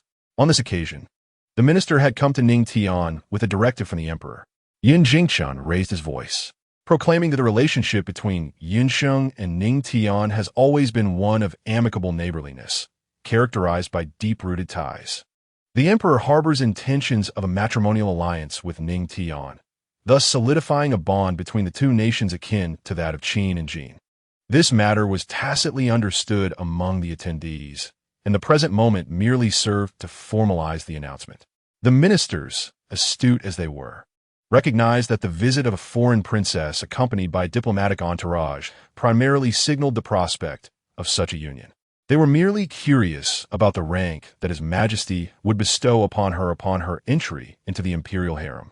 Yun Jingchun continued with emphasis, stating that his sister, Princess Minghua, is the apple of the emperor's eye, and he wishes to offer her hand in marriage to His Majesty, thereby forging an alliance between their families and nations. A sense of confirmation washed over the crowd, prompting hushed whispers among themselves, with furtive glances cast toward Minghua's position. Minghua wore a gentle smile, presenting herself with poise. Yet inwardly she felt discomfort. In truth, such introductions reduced her to a mere gift to be presented to the emperor of Ningtian, lacking the formality befitting a true marriage proposal. The Cloud Emperor is indeed willing to send his beloved daughter to Ningtian. Such sentiment moves me greatly. Chu Hanqing remarked with a serious yet touched expression. Rest assured, Seventh Prince, I will not slight Princess Minghua in any way. He then addressed the assembled ministers, announcing that Princess Minghua is of noble lineage, distinguished in virtue, and well-versed in etiquette. She is hereby conferred the title of consort. With the name Qing, and the Ministry of Rites is to select an auspicious day to conduct the conferral ceremony. Due to her unique status as the beloved daughter of the Cloud Emperor, a grand banquet will be held to celebrate her elevation, allowing the esteemed ladies of the court to join in the festivities. Minister Zheng Yi of the Ministry of Rites promptly stood and affirmed his compliance, while the ministers collectively congratulated the emperor. Upon hearing that she was to be titled consort, both Yun Jingxin and Minghua exhibited a fleeting moment of unease. They had anticipated a higher title, perhaps that of noble consort, but were surprised to find she was merely granted the rank of consort. Nevertheless, Yun Jingxin quickly regained composure, gently nudging Minghua, and both bowed to Chu Hanqing, expressing their gratitude for his grace. In comparison to customary practices, this indeed represented a favor. Typically, a consort's elevation would merely be marked by a modest banquet within the palace. In contrast, Princess Minghua's ascension would entail a grand feast, with noble ladies from high-ranking families invited to pay their respects at court. Yet, Minghua felt no particular pride in her new status. Chu Hanqing had hoped for a higher title of noble consort for Minghua, as it appeared that Chu Zhaoding had shown a preference for her upon their initial meeting, and given her status as the Princess of Yinsheng. However, a mere consort designation was perhaps for the best, as it was deemed inappropriate for a Yunsheng woman to hold too high a position in the harem. Chu Zhaoding, it seemed, possessed a clear understanding of these matters.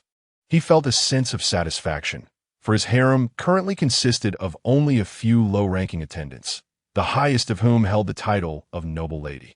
With Minghua's princely status, soon to be elevated as his consort Qing, her rank would naturally surpass that of the other women. Today, Your Majesty celebrates a double joy with your birthday and the conferral of a new consort. I raise a toast to you, Chu Hanqing said, lifting her cup in a gesture towards Chu Zhaoding.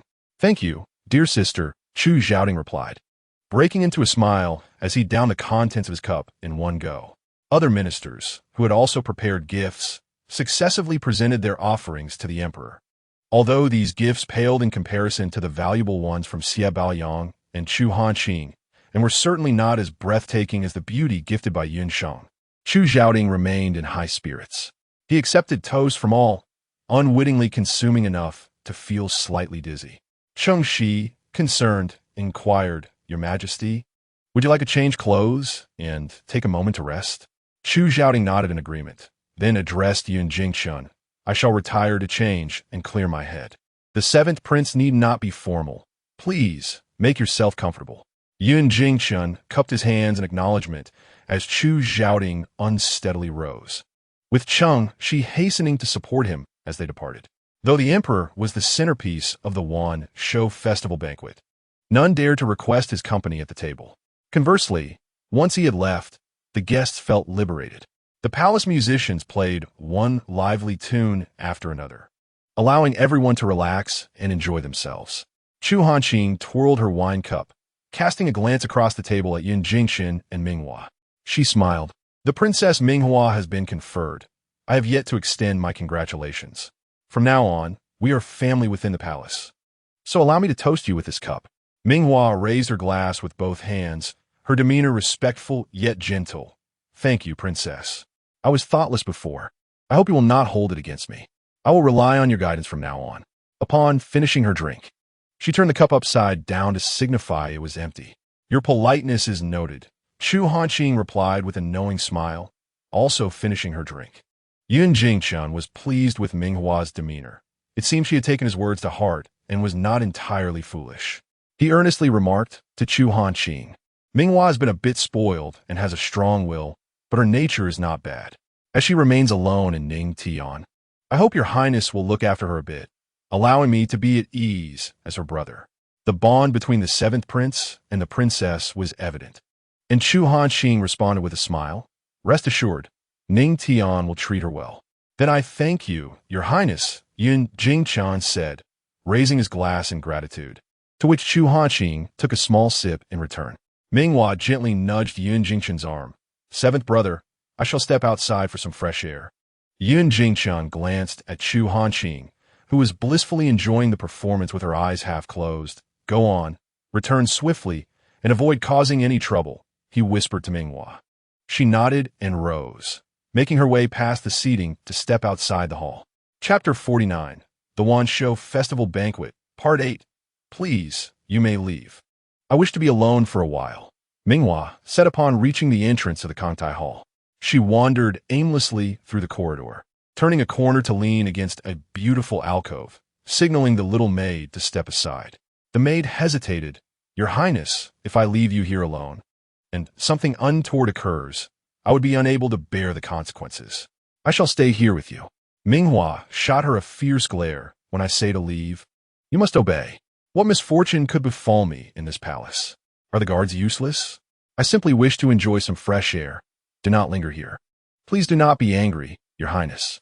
I shall take my leave now," the maid replied, fearing to provoke her further, though she privately thought that the temper of the Princess Yunsheng was rather excessive. Yet, bound by her duty, she could not stray too far and decided to wait at the corner ahead. "If you require anything, simply call for me, Your Highness." Understanding her impatience, Minghua waved her hand dismissively, longing to shed the facade of a gentle and demure lady that she had maintained throughout the evening. It was stifling to bear such a guise, especially before the ministers and the royal family. As a mere palace maid, she knew her place and dared not voice her thoughts. The matter of her being conferred as a consort had not met her expectations, leaving her feeling slighted by Ning Tian. The emperor's flattering words about her noble lineage and esteemed background seemed hollow, as she had merely been granted the title of consort.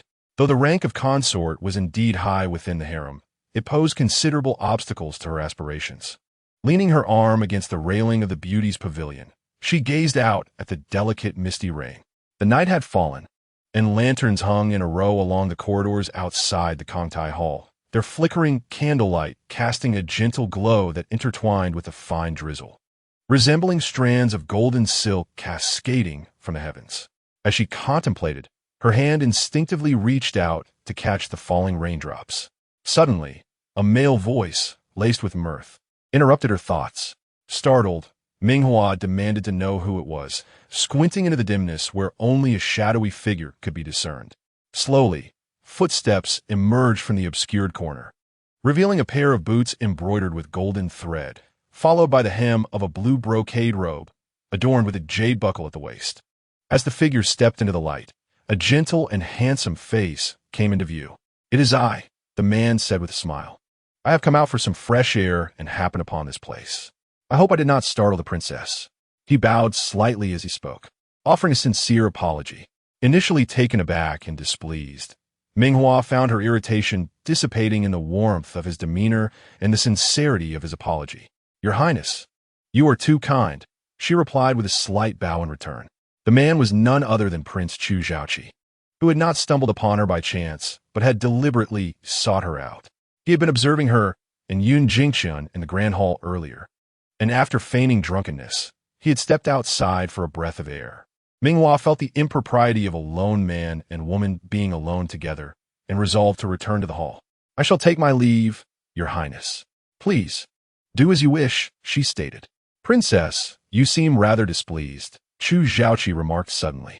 As she was about to brush past him, her steps faltered at his words. She furrowed her brow, questioning his intent. "On this splendid day, I am naturally in high spirits. Do not misinterpret my feelings, Your Highness." Although she indeed felt a tinge of dissatisfaction, she could not allow anyone to perceive her as discontented. Whether it was the Emperor Ning Tian's birthday or her elevation to consort, she must not appear ungrateful. Chu Hanqing did not meet her gaze. Instead, he mimicked her earlier gesture, extending his hand outward. "Were I in your position, Princess, I too would harbor discontent." He withdrew his hand, allowing the raindrops to drip from his fingertips onto the ground. His soothing voice carried a reassuring quality. "Your Highness, as the cherished jewel of Emperor Yun, blessed with unparalleled beauty, it seems a slight to bestow upon you merely the title of consort. I must confess, I find it somewhat lacking in regard for you." Minghua's expression stiffened momentarily before she regained her composure, adopting a demeanor of grace and poise. "Such words should not be spoken lightly, Your Highness. Your Majesty has conferred upon this humble princess the honor of becoming a consort, and has even graciously bestowed upon her the banquet of a consort. I am profoundly grateful. Does the Prince of Qi harbor discontent with His Majesty's decree? No, I merely advocate for the princess, as Chu Zhaoqi slightly turned his body, lowering his gaze to meet Minghua's eyes. His expression appeared deep and gentle, tinged with an unmistakable hint of regret. Upon meeting the princess today, he was struck by her extraordinary beauty and lamented their late acquaintance. Her Highness deserves nothing less than the finest offerings of the world. Yet alas, I am but a humble prince. Minghua, initially wary, suspected that Chu Zhaoqi's approach concealed ulterior motives. However, upon hearing his words, she felt a surge of satisfaction. It seemed the Prince of Qi was indeed captivated by her unparalleled grace. No wonder he spoke on her behalf. Minghua had always been confident in her beauty, believing it natural for men to be enamored by her. The wariness and avoidance that had previously marked her face disappeared, replaced by a soft smile as she offered a slight bow to Chu Zhaoqi, expressing her gratitude for his admiration. She was delighted to have met the prince, yet understood that a union between their two nations was of great significance, rendering her powerless to act on her own desires, thus disappointing Chu Zhaoqi's affections. If enduring some hardships could secure peace and stability for both realms, then so be it. Your Highness possesses the spirit of a noble lineage, indeed. Chu Zhaoqi stepped back to face her directly, clasping his hands in apology. There is no need for such formality. Your Highness, I appreciate your goodwill. Minghua observed Chu Zhaoqi's countenance with a tinge of regret. The prince was undeniably handsome, with a gentle disposition, yet the reality of marrying the emperor was unalterable. Besides, he was merely a prince. Even as a royal consort, he would forever lack the opportunity to ascend to the position of empress or dowager empress. Chu Zhaoqi chuckled softly, urging her to return, for the rain outside was cold and could harm her health. Should you require my assistance in the future, please do not hesitate to ask. I shall do my utmost. Thank you, Your Highness. I shall take my leave then. Minghua intentionally flashed a captivating smile, momentarily stunning Chu Zhaoqi. After taking a few steps, she turned back to find him still gazing at her retreating figure, a satisfied smile gracing her lips as she entered the hall.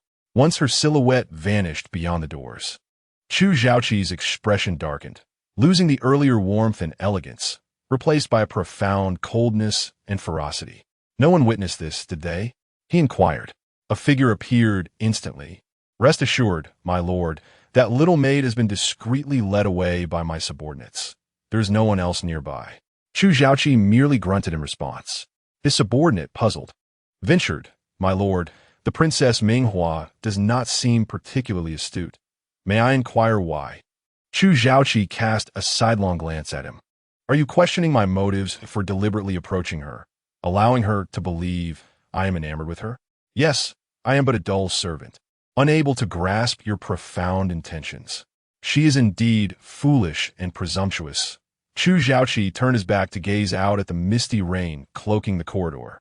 Yet it is precisely those who are both foolish and self-assured who are most easily manipulated. The Princess of Yinsheng, the consort of Chu Zhaoding, ultimately becoming my pawn. Would you not agree that this is a splendid performance? He chuckled softly, his face partially illuminated and shadowed by the flickering candlelight, exuding an air of madness. You may leave. I shall return, commanded Chu Zhaoqi to his subordinate, cautioning against being discovered. The subordinate bowed and replied, Your Highness, rest assured. I am well aware of the gravity of the situation and will not cause you any trouble. Chu Zhaoqi nodded and donned a gentle smile before making his way back into the grand hall. The gathering had been lively for the better part of the evening, with guests indulging in food and drink. After a brief respite, Chu Zhaoding rejoined the ministers, reveling in their company.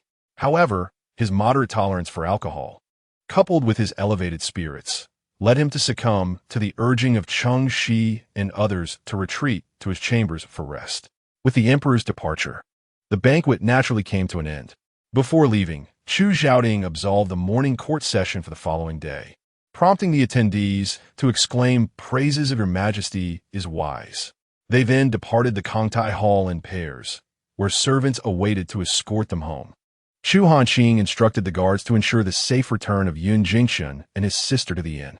After bidding farewell at the palace gates, she watched as the siblings boarded their carriage.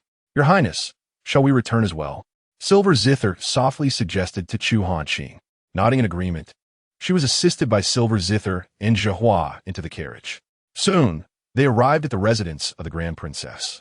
Chu Hanqing alighted from the carriage and instructed Fu Qiuan, who approached to greet her, to prepare some strong ginger soup for everyone. "Is the meal ready? Have everyone hurry to eat," she directed. Fu Qiuan replied with a smile. "Your Highness, do not worry. I have already instructed the kitchen to prepare everything." "You are quite clever," Chu Hanqing remarked with a smile.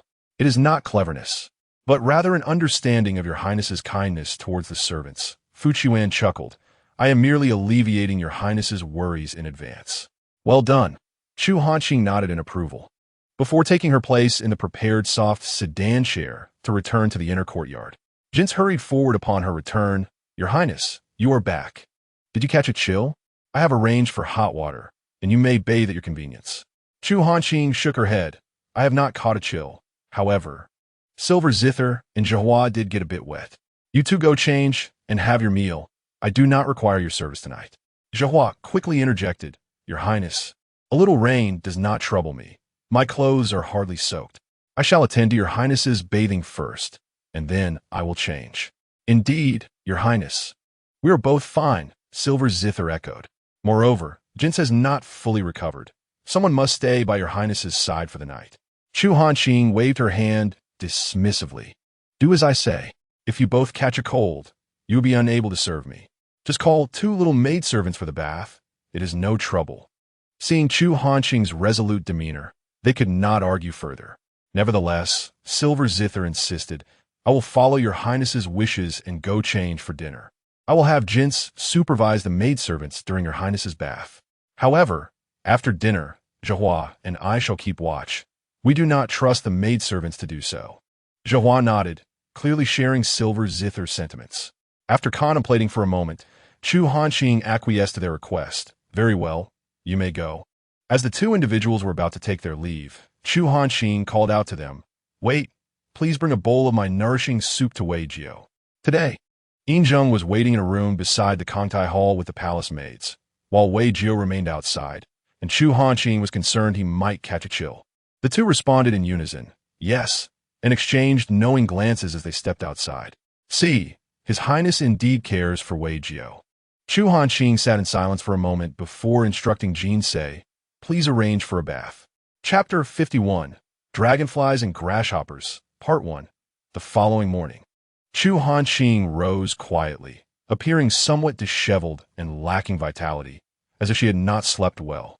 Yinzheng, attending to her washing, could not help but express concern. "Last night, I heard the princess toss and turn several times. Are you feeling unwell? Your complexion seems off. Should we summon the imperial physician to check your pulse?" Chu Hanqing, with a blank expression, shook her head gently. "No need. I'm not unwell. It was merely a dream." Seeing she had no intention of elaborating, Yinzheng silently continued to style her hair and apply her makeup. Last night, after returning from the palace and having consumed a few cups of wine, Chu Hanqing had bathed and retired early. The effects of the wine caused her to sleep deeply, yet her slumber was not peaceful. Perhaps the emperor's words had stirred memories of her childhood, for she spent the entire night dreaming of scenes from her youth, vivid even upon waking. During the reign of the late emperor, his affection for the late empress was profound, resulting in his rare visits to other concubines. The late empress, virtuous and wise, advised the late emperor to distribute his affections fairly among the harem to mitigate troubles, which led him to occasionally visit other consorts. After Chu Hanqing was born, the late empress's health declined, leaving her unable to bear more children. The Defei and her son, Chu Zhaoqi, had always been at odds with Chu Hanqing and her mother, and the late empress sought to prevent them from gaining an advantage, thus supporting the gentle Jin Fei, who later gave birth to Chu Zhaoting. Should she bear a legitimate son in the future, it would be ideal. If not, having Chu Zhaoting and Chu Zhaoqi at odds would provide some respite for her and her mother. In the harem, regardless of how virtuous or gentle a woman may be, She must inevitably calculate for herself. Without such cunning, she would have long been devoured, leaving no bones behind. The late emperor and empress shared a genuine affection. And as a result, aside from Chu Hanqing, their other offspring were of little consequence to the late emperor, merely fulfilling his paternal responsibilities to ensure they were well cared for. Each year, Chu Hanqing's birthday was celebrated with grandeur and splendor, as the late emperor had instructed preparations for gifts for his beloved daughter well in advance. In contrast, he could hardly recall the birthdays of his other children, merely dispensing some rewards as customary when reminded by the palace maids and eunuchs. When Chu Hanqing turned 5, the political climate in the court was tense, and the late emperor had been in a foul mood for 3 consecutive days during morning court sessions. No one in the harem dared to disturb his displeasure. At that time, a favored concubine, confident in her standing, attempted to charm the late emperor for favors, provoking his fury and resulting in her demotion to the cold palace. Consequently, no one dared to bring up matters of the harem to the late emperor, and Chu Hanqing's birthday passed quietly and unceremoniously. Jean Fei discreetly arranged for the palace's small kitchen to prepare a modest meal for him, supplemented by gifts bestowed upon him by the late empress. Thus, his birthday passed quietly. Although he was merely a 5-year-old child, deprived of his father's affection, he still harbored a deep yearning for paternal recognition, hoping that his father would remember his birthday, cherishing even the most routine of gifts. Chu Hanqing understood that he had long awaited this day to converse with his father, and the current desolation surely dampened his spirits. Therefore, she rose early, accompanied by others to the imperial garden, and after much effort, she carried a box to seek out Chu Hanqing. Chu Hanqing, resting his chin on his hand, sat glumly in the palace. Upon seeing Chu Hanqing approach, his face and hands smeared with dirt, he curiously inquired in a soft voice, "Elder sister, what is the matter? Your face is quite dirty. Mother will surely scold you again. What do you have in your hand?" "I have brought you a special gift from the imperial garden," Chu Hanqing replied with a smile, deliberately adopting a mysterious tone. "I guarantee you've never encountered anything like it." "Really?" Chu Hanqing's round little face lit up with curiosity. "Is it a flower?" "There are only flowers in the imperial garden." Chu Hanqing shook her head. "Certainly not. Flowers are hardly extraordinary. Come closer, but be careful not to let them escape." She placed the box on the table and opened a tiny gap. Chu Hanqing leaned in closer to peek. His eyes widened in astonishment. "Elder sister, it's a dragonfly. Did you catch a dragonfly?" "Indeed. A few days ago, when we visited the imperial garden, did you not express a desire to catch one?" Chu Hanqing zipped. "Not only a dragonfly, but there are grasshoppers too." She opened the lid slightly wider for him to see better. Chu Hanqing was captivated, yet his expression fell as he recalled. "But the matron forbade me from catching them, claiming it is improper etiquette and that father would be displeased." As he spoke, his countenance dimmed further. "Father has forgotten my birthday." Chu Hanqing gently patted his little head. "Father has been exceedingly busy lately, dealing with numerous affairs. He did not intentionally forget your birthday. When he is less occupied, I shall take you to see him and request gifts to make up for it." Chu Hanqing looked up at Chu Hanqing. "Elder sister, is being an emperor always this busy?" "Indeed," she affirmed, "the emperor must handle the affairs of the realm, bearing the weight of all his subjects' livelihoods." She nodded resolutely. "This world is vast, and father works tirelessly." Chu Hanqing pouted and lowered his head. "Then I do not wish to be an emperor in the future. There would be no time for play, nor to accompany mother, elder sister, or the empress." "Ha ha ha. All you think about is play." Chu Hanqing laughed at his childish remarks. "Today, elder sister will play with you, so do not frown and be unhappy." Chapter 52, Dragonflies and Grasshoppers, Part 2. Chu Hanqing beamed with a charming smile. "All right, elder sister, may I open the box a little more? I cannot see clearly." "Of course," Chu Hanqing replied, pushing the box towards him. He carefully opened it a bit more, leaning in to get a closer look, but suddenly a grasshopper jumped out, startling him so much that he dropped the box, causing the dragonfly and grasshopper to escape. Staring in shock for a moment, Chu Hanqing burst into tears, exclaiming, "Elder sister, they've run away. They've all escaped." The elder sister had finally caught something for him to play with, something he had never observed so closely before. Yet it all escaped, leaving him heartbroken. He sobbed uncontrollably, hiccups punctuating his cries, while the maids and eunuchs nearby were torn between amusement and uncertainty on how to console him. No matter how hard Chu Hanqing tried to comfort him, it seemed in vain. After a moment's contemplation, she spoke gently, "Do not weep. If they have fled, let them be. The elder sister will take you to the imperial flower garden, and we shall catch them again." However, the hiccuping child lamented, "But father will be angry." "Nonsense. Your elder sister will accompany you." Chu Hanqing reassured him, patting her chest. "With me by your side, who would dare to stop you? Father will not be displeased. If he were, I would plead with Mother Empress on your behalf." Gradually, Chu Zhaoting's sobs subsided. Even a small child could sense that father held a different regard for the elder sister. Perhaps he truly wouldn't be angry.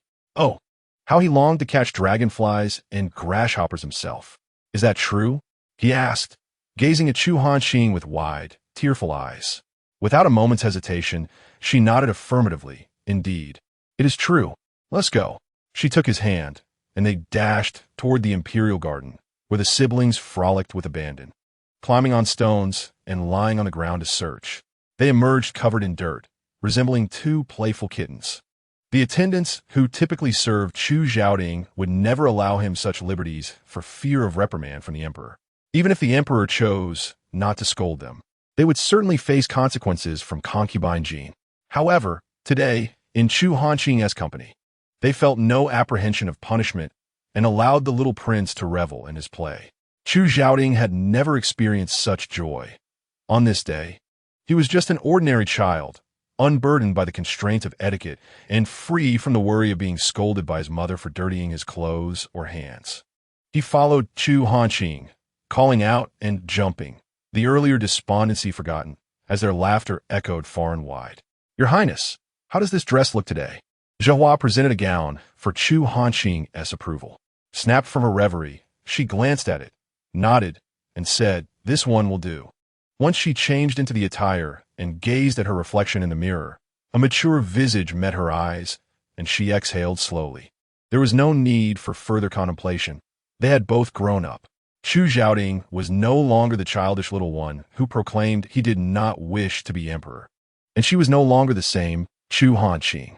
"Time passes so swiftly," she mused suddenly. "I find myself feeling almost elderly." The maids exchanged puzzled glances. How could their mistress think such thoughts? Zhehua, astonished, inquired, "But your Highness is in the prime of life. How can you feel old?" Zheng chimed in. "You speak too soon. Such sentiments are better reserved for when you are surrounded by grandchildren." Indeed, Jinsei nodded vigorously from the side. Chu Hanqing smiled softly. Might the days of having grandchildren be a tad distant? "Not at all," Zhehua hastily replied. "Your Highness could choose a suitable husband this year, and by next year, we shall serve young masters and mistresses." "You speak as if selecting a husband is akin to picking cabbage," Chu Hanqing laughed. "I'd just simply embrace one and bring him back. If our esteemed prince were to hint at selecting a consort, a plethora of talented young men would undoubtedly rush forth, much like choosing cabbage." Silver Zheng's expression bore a hint of pride. "Who would not desire the favor of our prince?" Indeed, Jinsei nodded vigorously from the side.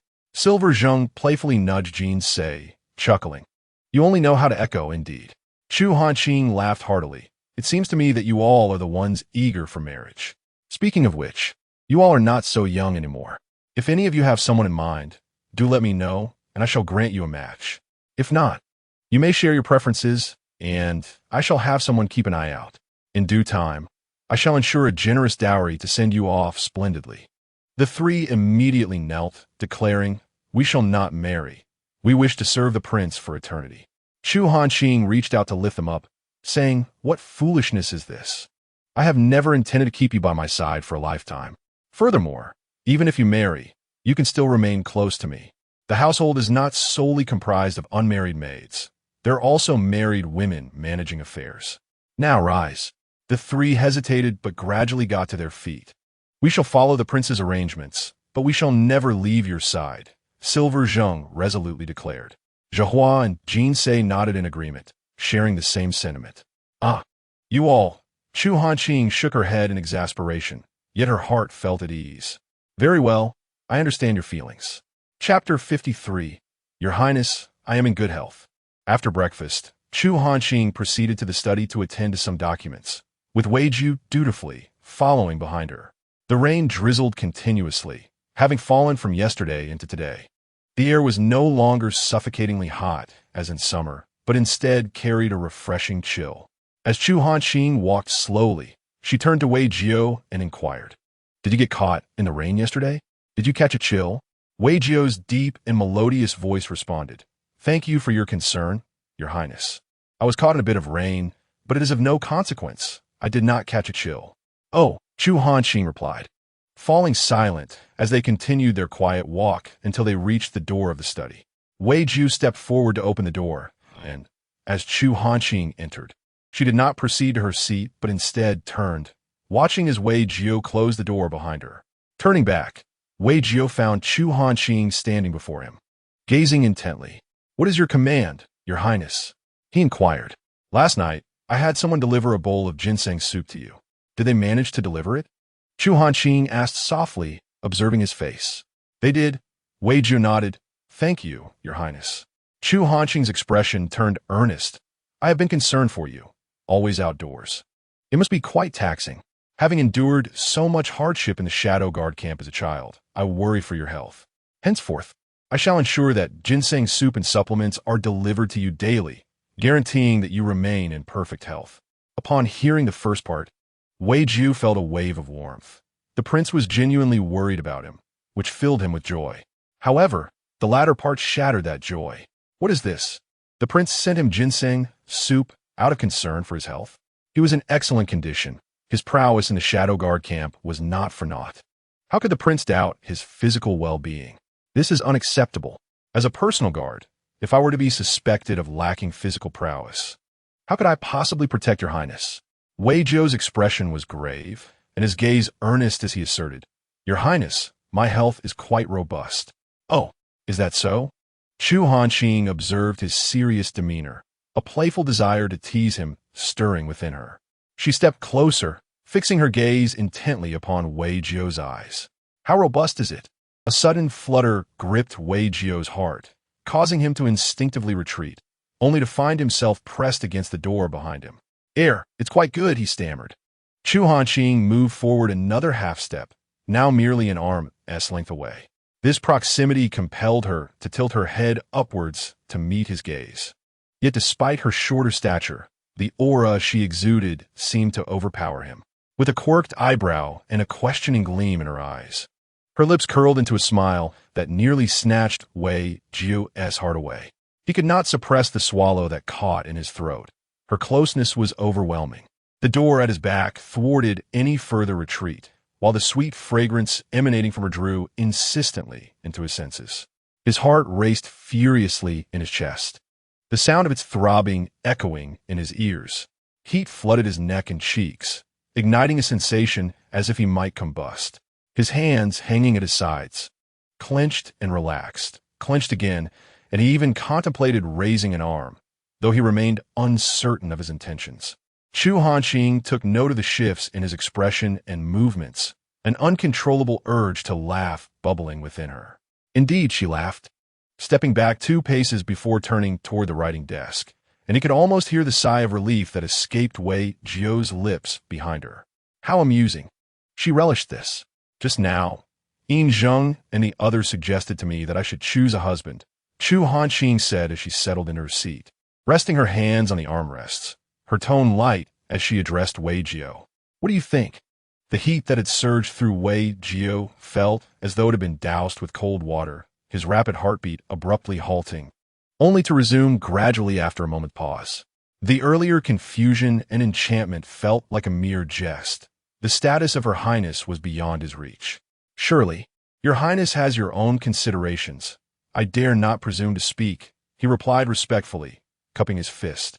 Chu Hanqing observed his pale complexion and tightly pressed lips, noting how he had reverted to the composed demeanor of a shadow guard, a smirk creeping into her heart. Manipulating Wei Jiu's emotions proved to be quite entertaining, albeit a bit cruel. She found herself unable to resist.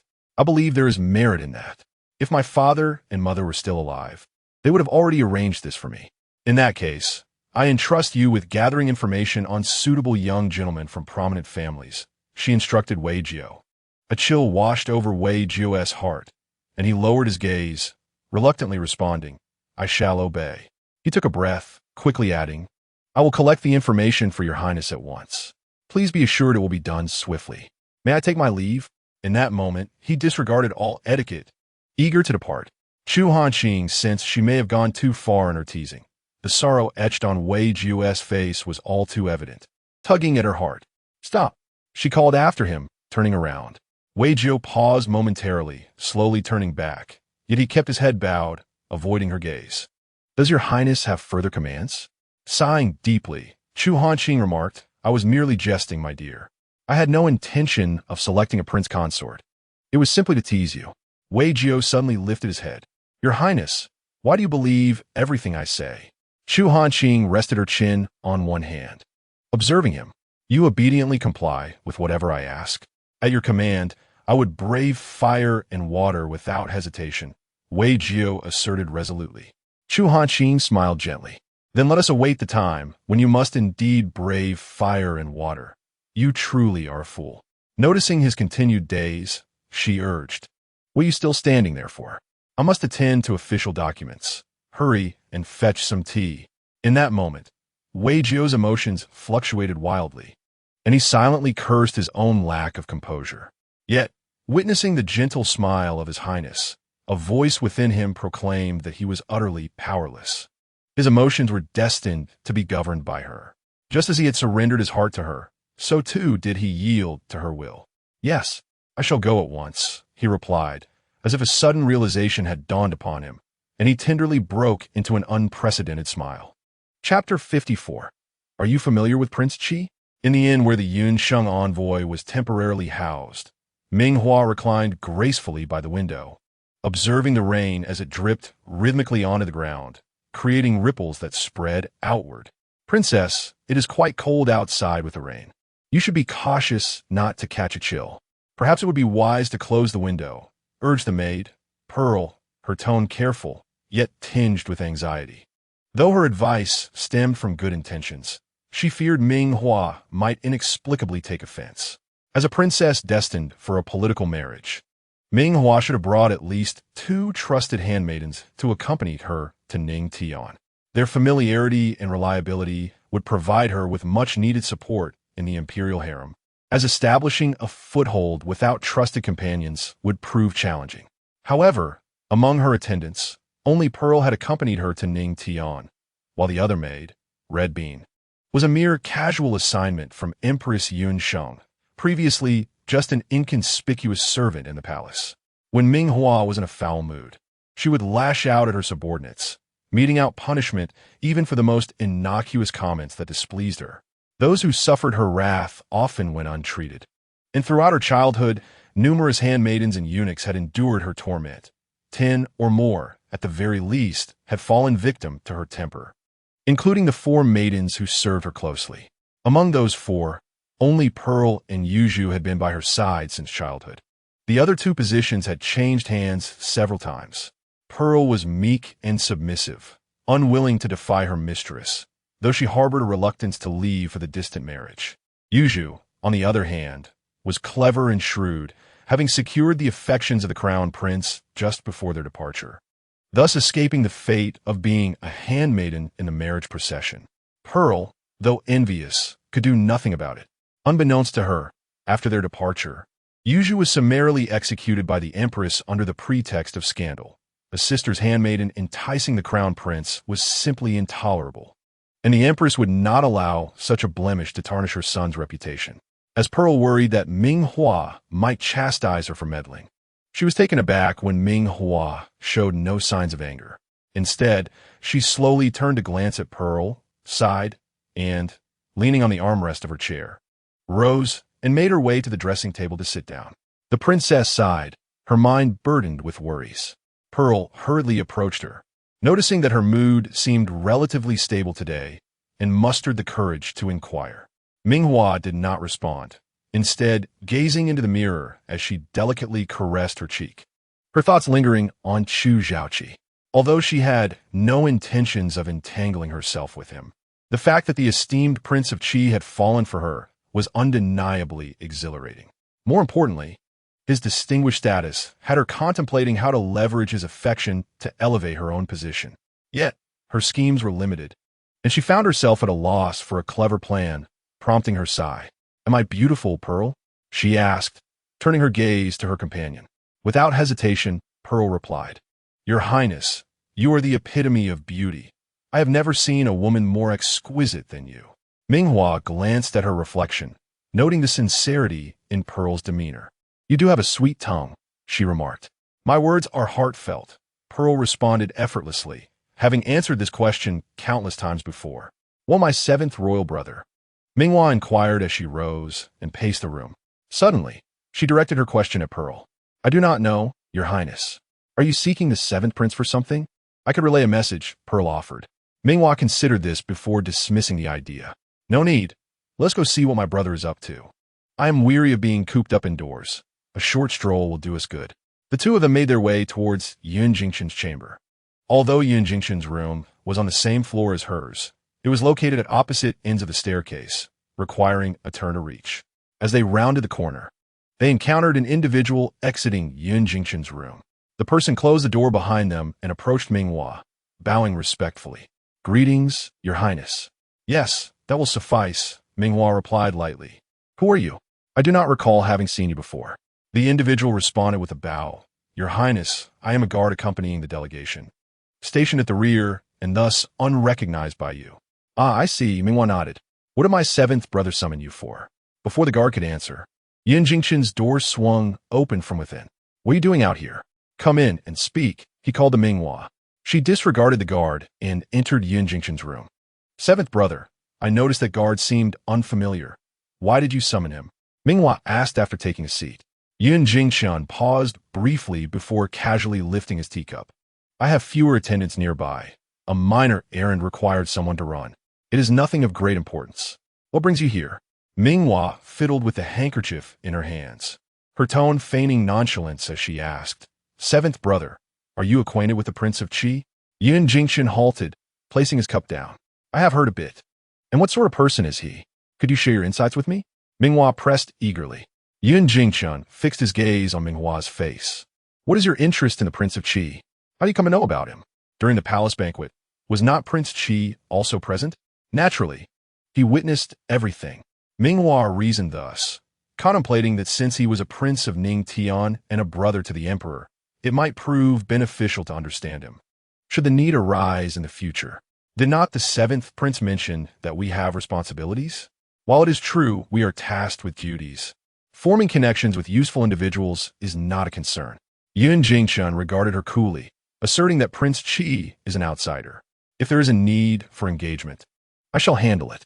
As a woman on the verge of becoming a royal consort, you need not have excessive interactions with him, nor is there a necessity to acquire any knowledge about him." Minghua was momentarily taken aback by his words, and fearing her intent might be discovered, she pondered before continuing. "The seventh prince's words hold merit. However, considering my imminent entry into the palace, and the fact that he is also of royal blood, it is prudent to gather some information rather than remain in ignorance, lest I inadvertently transgress some unwritten taboo." Noticing the coldness in Yun Jingqian's demeanor, her voice softened. "If the seventh prince believes it inappropriate to inquire, then I shall refrain from questioning." Yun Jingqian fixed his gaze upon her for a moment and replied calmly, "I do not possess much knowledge. Prince Qi's reputation in our Yunsheng is far eclipsed by that of Princess Zhaohui, and little of his deeds are known beyond the palace walls. It is known that he is the elder brother of the Ning Tian Emperor, the firstborn son of the late emperor. His mother, the virtuous consort Da, is still alive, and he has taken her from the palace to live in the royal residence. It is said that when the previous emperor of Ning Tian passed away, there were factions secretly advocating for his ascendancy. Yet unexpectedly, the late emperor designated the current sovereign as the crown prince. The faction supporting Prince Qi was ultimately silenced, and the matter faded into obscurity." Minghua gasped. astonished that there had once been individuals who sought to elevate him to the throne. He must have held considerable status back then. Then, Yin Jingxia nodded. The family background a consort is superior to that of other consorts. Among the three princes at that time, Prince Chi indeed held a relatively high standing. Where did you acquire this information, seventh prince? Minghua inquired, puzzled. Surely this is considered a closely guarded secret of a Ning Tian royal family? Naturally. I learned of it from our father, Yun Jingxun replied nonchalantly. It is not an exceedingly secretive matter. Our father harbors great apprehension towards Ning Tian and has long dispatched individuals to secretly gather intelligence. Of course, Ning Tian reciprocates. There are surely spies from Ning Tian within our Yinsheng. That is true. Such matters often find their way into the open, Minghua acknowledged. Prince Chi appears quite low-key now, almost as if he possesses little presence. He must remain low profile. If you were the emperor and had a brother who had once been supported for the throne, even if he did not succeed, would you trust him? Minghua reflected on this, realizing that had she been in his position, she too would be on guard against him. Precisely, Yin Jingxun tapped the table lightly. Since the ascendance of the Ning Tian emperor, Prince Chi has remained secluded, rarely appearing in public, likely fearful of being scrutinized and facing repercussions from the emperor. Unable to find a fault, the emperor would also be reluctant to bear the stigma of harming a brother. Minghua nodded gently, surprised that Prince Chi possessed such a background. Yun Jingxun harbored doubts regarding Minghua's seemingly casual inquiries, suspecting that something had transpired during the Wanshou festival banquet that piqued her interest in Prince Chi. He solemnly cautioned her, I do not care why you are inquiring about Prince Chi, but one thing you must remember, keep your distance from him. Prince Chi is not a simple character. Engaging with him carelessly may lead you into a predicament. Moreover, as the emperor's concubine, your natural position is adversarial to him. Henceforth, do remember not to draw too close to him. Rest assured, seventh brother, I am well aware of this, Minghua replied nonchalantly with a nod. Yin Jincheng did not pursue the matter further, and the siblings engaged in casual conversation about other topics. At this moment, the Prince Chi, mentioned by the two, was seated with his mother, the De Fei, in the royal residence. The De Fei, now referred to as the De Tai Fei, possessed a captivatingly alluring visage.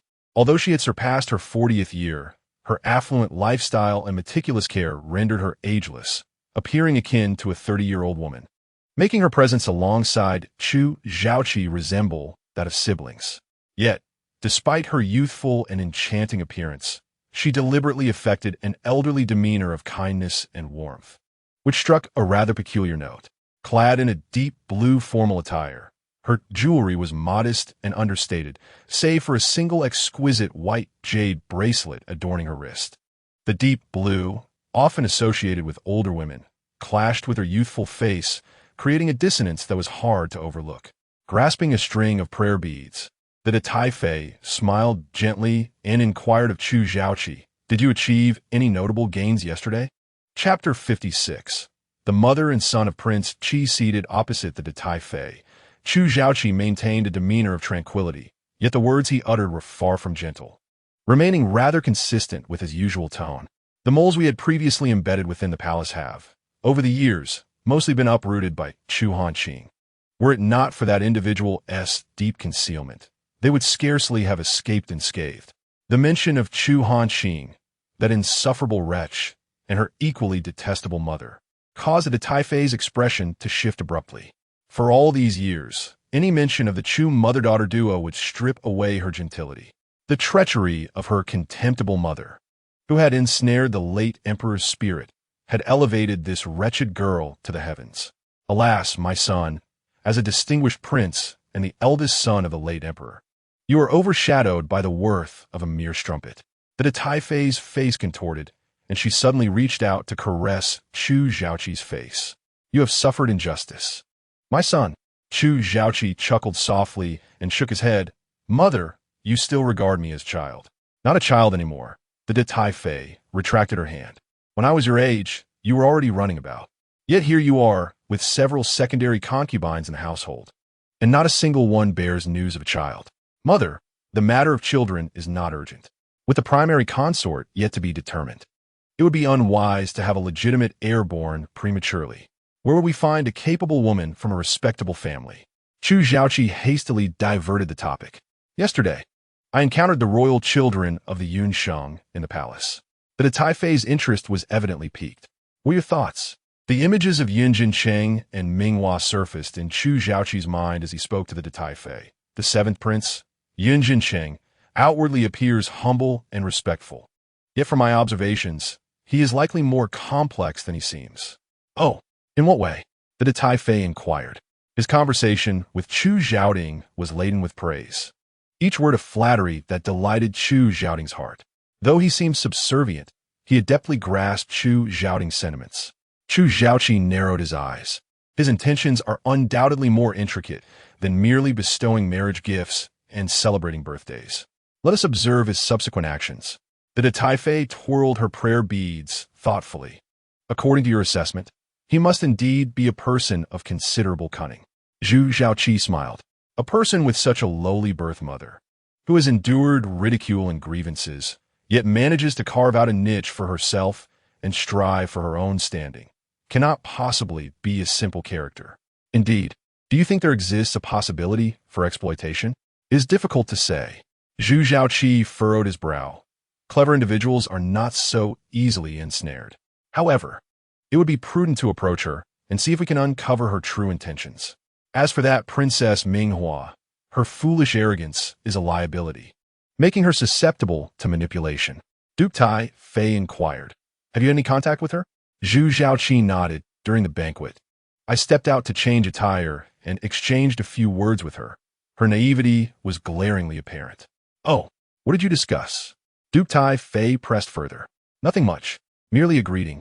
I defended her slightly, and she inadvertently revealed her true thoughts. Her mind is indeed quite shallow, for reasons unknown. Zhu Xiaoqi refrained from mentioning that he had deliberately allowed Ming Hua to misconstrue their encounter as a case of love at first sight. Duke Tai Fei chuckled softly. It is those of shallow intellect that are easier to manipulate. Yet, she is soon to become the consort of Zhu Xiaoting, and her stance will differ from ours. What if, mother, what does differing stance matter? Zhu Xiaoqi interjected, a glint of determination in his eyes. As long as she perceives a potential benefit, she will act in accordance with our desires. After all, we are not overtly collaborating with her. We are merely guiding her from the shadows. With her intellect, she likely cannot see through our schemes. Duke Tai Fei raised an eyebrow. My son is indeed astute. But will that seventh prince not notice? Rest assured, mother. Zhu Xiaoqi chuckled lightly. They're not full-blooded siblings. How deep can their bond truly be?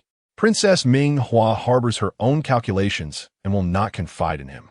Duke Tai Fei nodded in agreement. That is true. However, as you mentioned, Yin Jingchun is no simpleton. He may bypass Princess Ming Hua to investigate on his own. Zhu Xiaoqi responded nonchalantly.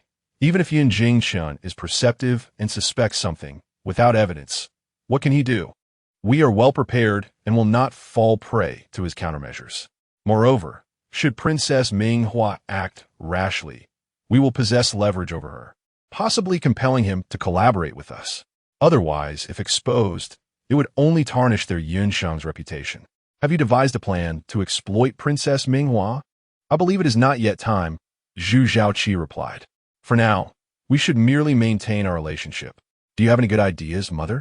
Duke Tai Fei fidgeted with her prayer beads and murmured a few mantras. I am growing old. Perhaps your mind is more agile and clear than mine. You should decide.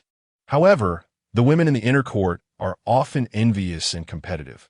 If an opportunity arises, we might push in that direction. Mother is not old. Should outsiders see you, they would likely mistake you for my elder sister, Zhu Xiaoqi remarked.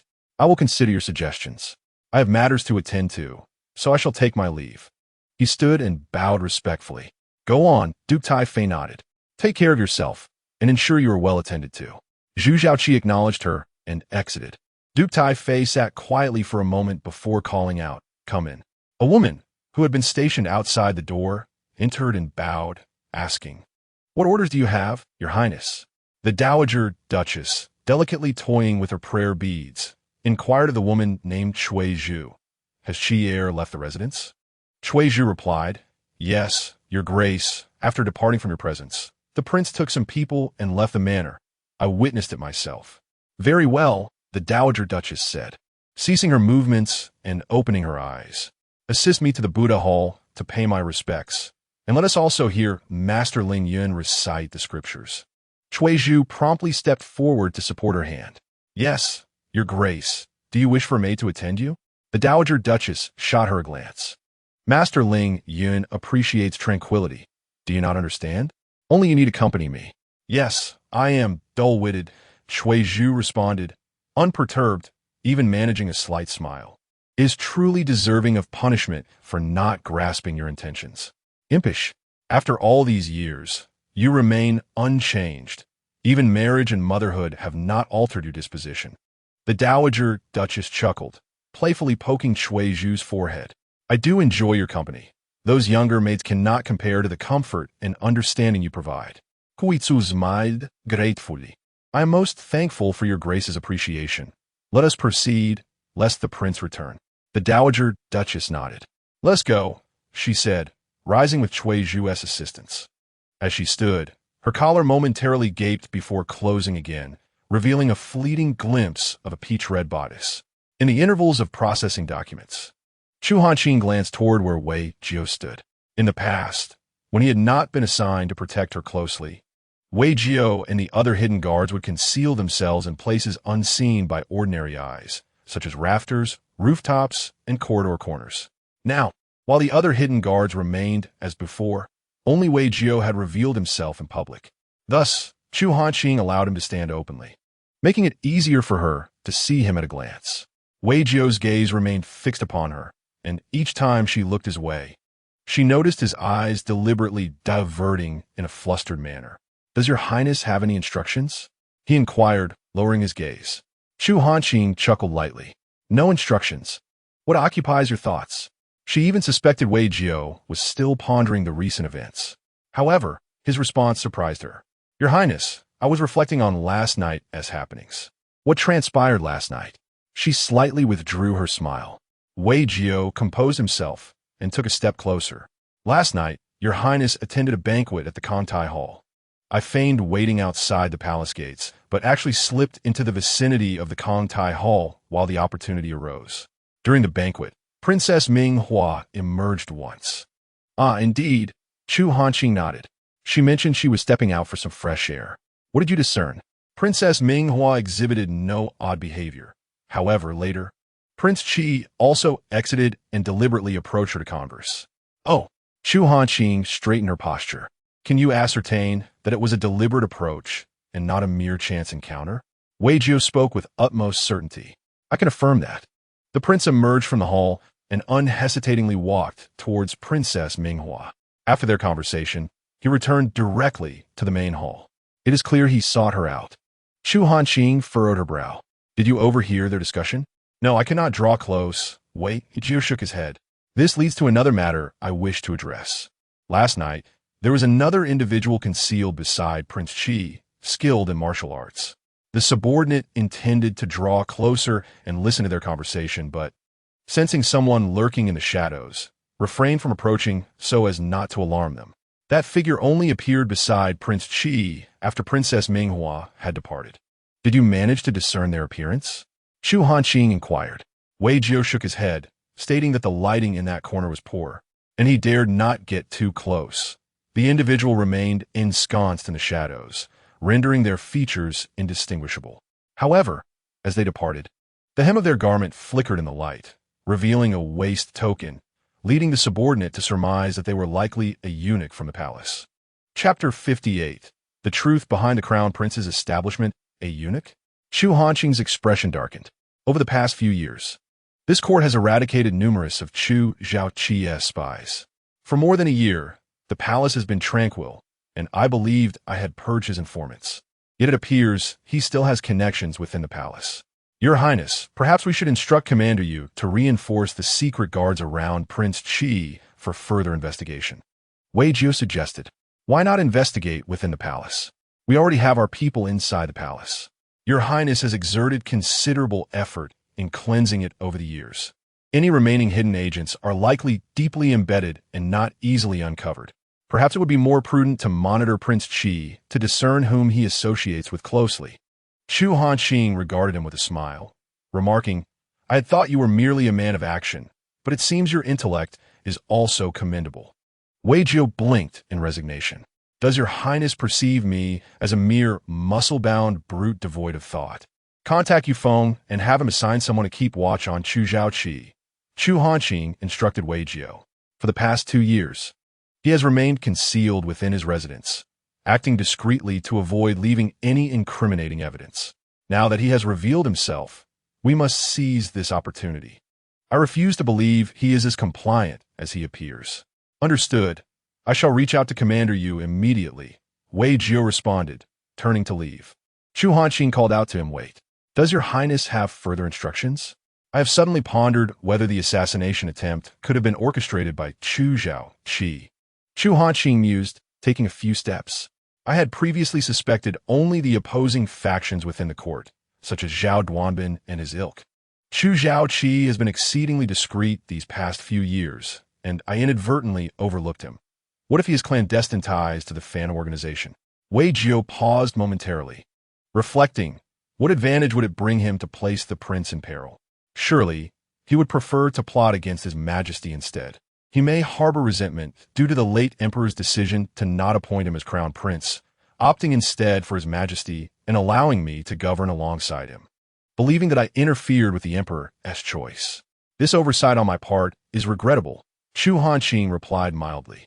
Many of the ministers who once supported his ascension have since been either won over or disposed of by me and his majesty, effectively dismantling his support.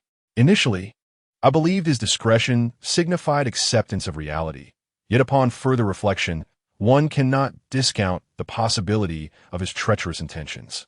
Forgive my boldness, Wei Jiu hesitated before asking. Why did the late emperor choose Chu Zhaoqi, and what prompted him to allow your highness to govern as the eldest princess? Chu Hanqing met his gaze, responding, You wish to know why the late emperor favored Chu Zhaoqi and why he permitted me to assist in governance. Is that correct? Wei Jiu nodded, yes. I find it puzzling.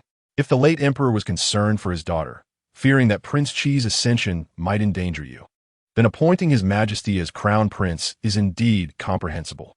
Given the bond between his majesty and your highness, it would ensure your lifelong honor and security. Your highness could be pushed towards the previous dynasty, merely stating the responsibility of assisting in governance without clarifying the duration of such assistance. Is this not clearly positioning you as a target? Moreover, as time progresses, it is inevitable that a rift will develop between you and his majesty, thus defeating the original purpose of your involvement. You managed to articulate so much in one breath. Chu Hanqing inexplicably focused on this peculiar aspect. Wei Jiu choked slightly, appearing quite helpless. Your highness, I am a shadow guard, and shadow guards are not meant to engage in excessive conversation. Chu Hanqing waved her hand dismissively. Enough. I was merely jesting. Having spoken so much at once, you must have harbored questions for some time, correct? Indeed, Wei Jiu conceded, if any secrets are involved, please consider that I have not inquired. There is indeed a secret, Chu Hanqing sighed, yet there is nothing that cannot be disclosed. It is not solely you. Many share this question. She resumed her seat. During that period, the emperor's health was already failing. Chu Zhaoqi, being 6 years older than Chu Zhaoting, had already reached maturity. The influence of the noble family of the late Empress Dowager was significant, and many supported her and her son. As Chu Zhaoqi's power grew, Chu Zhaoting's character was soft and his abilities lacking. In fact, Chu Zhaoqi was more suited for that position. Then why did the late emperor not choose Prince Qi? Wei Jiu inquired, puzzled. Chu Hanqing shook her head. No, my father indeed favored me exceptionally, yet he was still an emperor. The stability of the Chu family's reign was of paramount importance. While my mother was alive, she aimed for Chu Zhaoting to inherit the throne, thus safeguarding me and suppressing the late Empress Dowager and her son, frequently elevating Chu Zhaoting in my father's eyes. However, after my mother passed, as Chu Zhaoting grew, he could not garner my father's special attention, leading my father to gradually favor Chu Zhaoqi. And afterward, as my father neared his end, He dispatched his trusted confidants to thoroughly investigate the circumstances surrounding the two princes, intending to discern their true character and conduct. To his surprise, this inquiry unveiled troubling matters. Chu Hanqing's expression turned peculiar. The confidant reported to the emperor that the late Empress Dowager was suspected of having an affair. Wei Jiao was taken aback by this revelation. Such secrets of the late emperor's harem were not for him to hear. Your Highness, I shall contact Commander Yu. Chapter 59. Weary of heart, Chu Hanqing found his reaction amusing. What? Are you afraid that knowing too much will lead to your demise? Fear not. I would not part with such a capable shadow guard. She pondered for a moment before continuing. Upon receiving this news, my father was infuriated and commanded his confidants to uncover the truth. However, the late Empress Dowager was exceedingly adept at concealing her actions. They could only ascertain that a man had been entering her chambers, yet any further investigation yielded no leads. My father felt troubled, fearing that Chu Zhaoqi might not truly be of royal blood, and thus had no choice but to designate Chu Zhaoting as the crown prince. Wei Jiao questioned. Given the late emperor's temperament, he should have executed the late Empress Dowager in secret. Why would he allow her to live? Because there was no time? Chu Hanqing replied softly. My father's health was already waning, and this incident exacerbated his condition. The late Empress Dowager may have sensed something and subtly allied with her family's influence to exert pressure, to preserve the dignity of the royal family. My father could only let her go. And what about your involvement in governance, Your Highness? Wei Jiao pressed further. The emperor harbors doubts about Chu Zhaoting's capabilities, fearing that the empire would be unstable in his hands. Yet, as a woman, I am unable to inherit the throne. Thus, my father, out of paternal affection, has steadfastly entrusted me with the authority of regency. Chu Hanqing suddenly sighed, recognizing that the emperor did not specify the duration of this regency, suggesting his intention for me to continue until Chu Zhaoting's child ascends the throne. However, is it not a laborious endeavor for your highness, fraught with ungratefulness? Wei Jiao found it hard to believe, as this did not seem like an act of a father cherishing his daughter. Chu Hanqing merely nodded and smiled, her countenance devoid of resentment. Indeed, it was so. Over the years, I have toiled with utmost dedication, yet the emperor has gradually drifted away from me. His actions do not resemble those of a father who dotes on his daughter, do they? She did not await Wei Jiao's response and continued, but I bear no grievances. The affection from my father is genuine, as is his concern for the stability of the realm. At that time, I was the only one he could entrust with such weighty responsibilities. Though I am a woman, I am the daughter of the Chu family, a princess of the realm, who has enjoyed unparalleled glory since childhood, and must now shoulder burdens that others cannot bear. However, I do not intend to fully acquiesce to my father's arrangements. She suddenly turned back with a smile, proclaiming that when the emperor is able to bear the weight of responsibility, I shall become a leisurely princess, wandering the magnificent landscapes with my consort. Enough of this talk. Please notify Yu Feng and ensure that the matters I entrusted are investigated promptly. Wei Jiao departed to contact Yu Feng, leaving Chu Hanqing to ponder alone in the study. The mention of past events had left her with a sudden sense of fatigue, though she understood that this was part of her duty as a princess and a daughter as promised to her father. It felt as though she was sewing garments for others. If only Chu Zhaoting appreciated her hardships, but the reality was one of deepening suspicion. The once profound sibling bond had now grown increasingly tenuous. She longed for her mother, for in her presence, she had been a carefree princess, a happiness she could never return to. Your Highness, the gatekeeper has received a visitation request from Prince Yinshengqi. The sound of Yin Zheng's voice broke through a reverie. Come in, Chu Hanqing replied. Yin Zheng entered, placing the invitation on the table. Your Highness, this was just received by the gatekeeper, conveyed by a young maidservant. I feared it contained something of importance, hence I brought it for your perusal. Chu Hanqing glanced over the invitation. Has the messenger departed? Yes, she has, Yin Zheng responded. Does your highness have any inquiries? Nothing of consequence. Merely thought that had she not left, I could have asked her to return with a reply. Chu Hanqing replied nonchalantly. Since she has gone, you may send someone to deliver my message. Inform him that I am occupied with pressing matters and unable to accompany the seventh prince. But he may feel free to visit the princess's residence should he require anything. Chapter 60.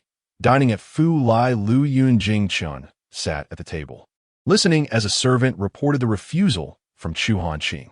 The servant before him was Wang Cheng, the same individual who had encountered Ming Hua outside Yun Jingchen's chambers and had delivered the invitation to the princess. Your Highness, does the princess's abrupt rejection of your invitation not seem somewhat lacking in consideration? After Wang Cheng finished his report, he spoke to Yun Jingchen, revealing that he did not bow as deeply as he appeared to before Ming Hua.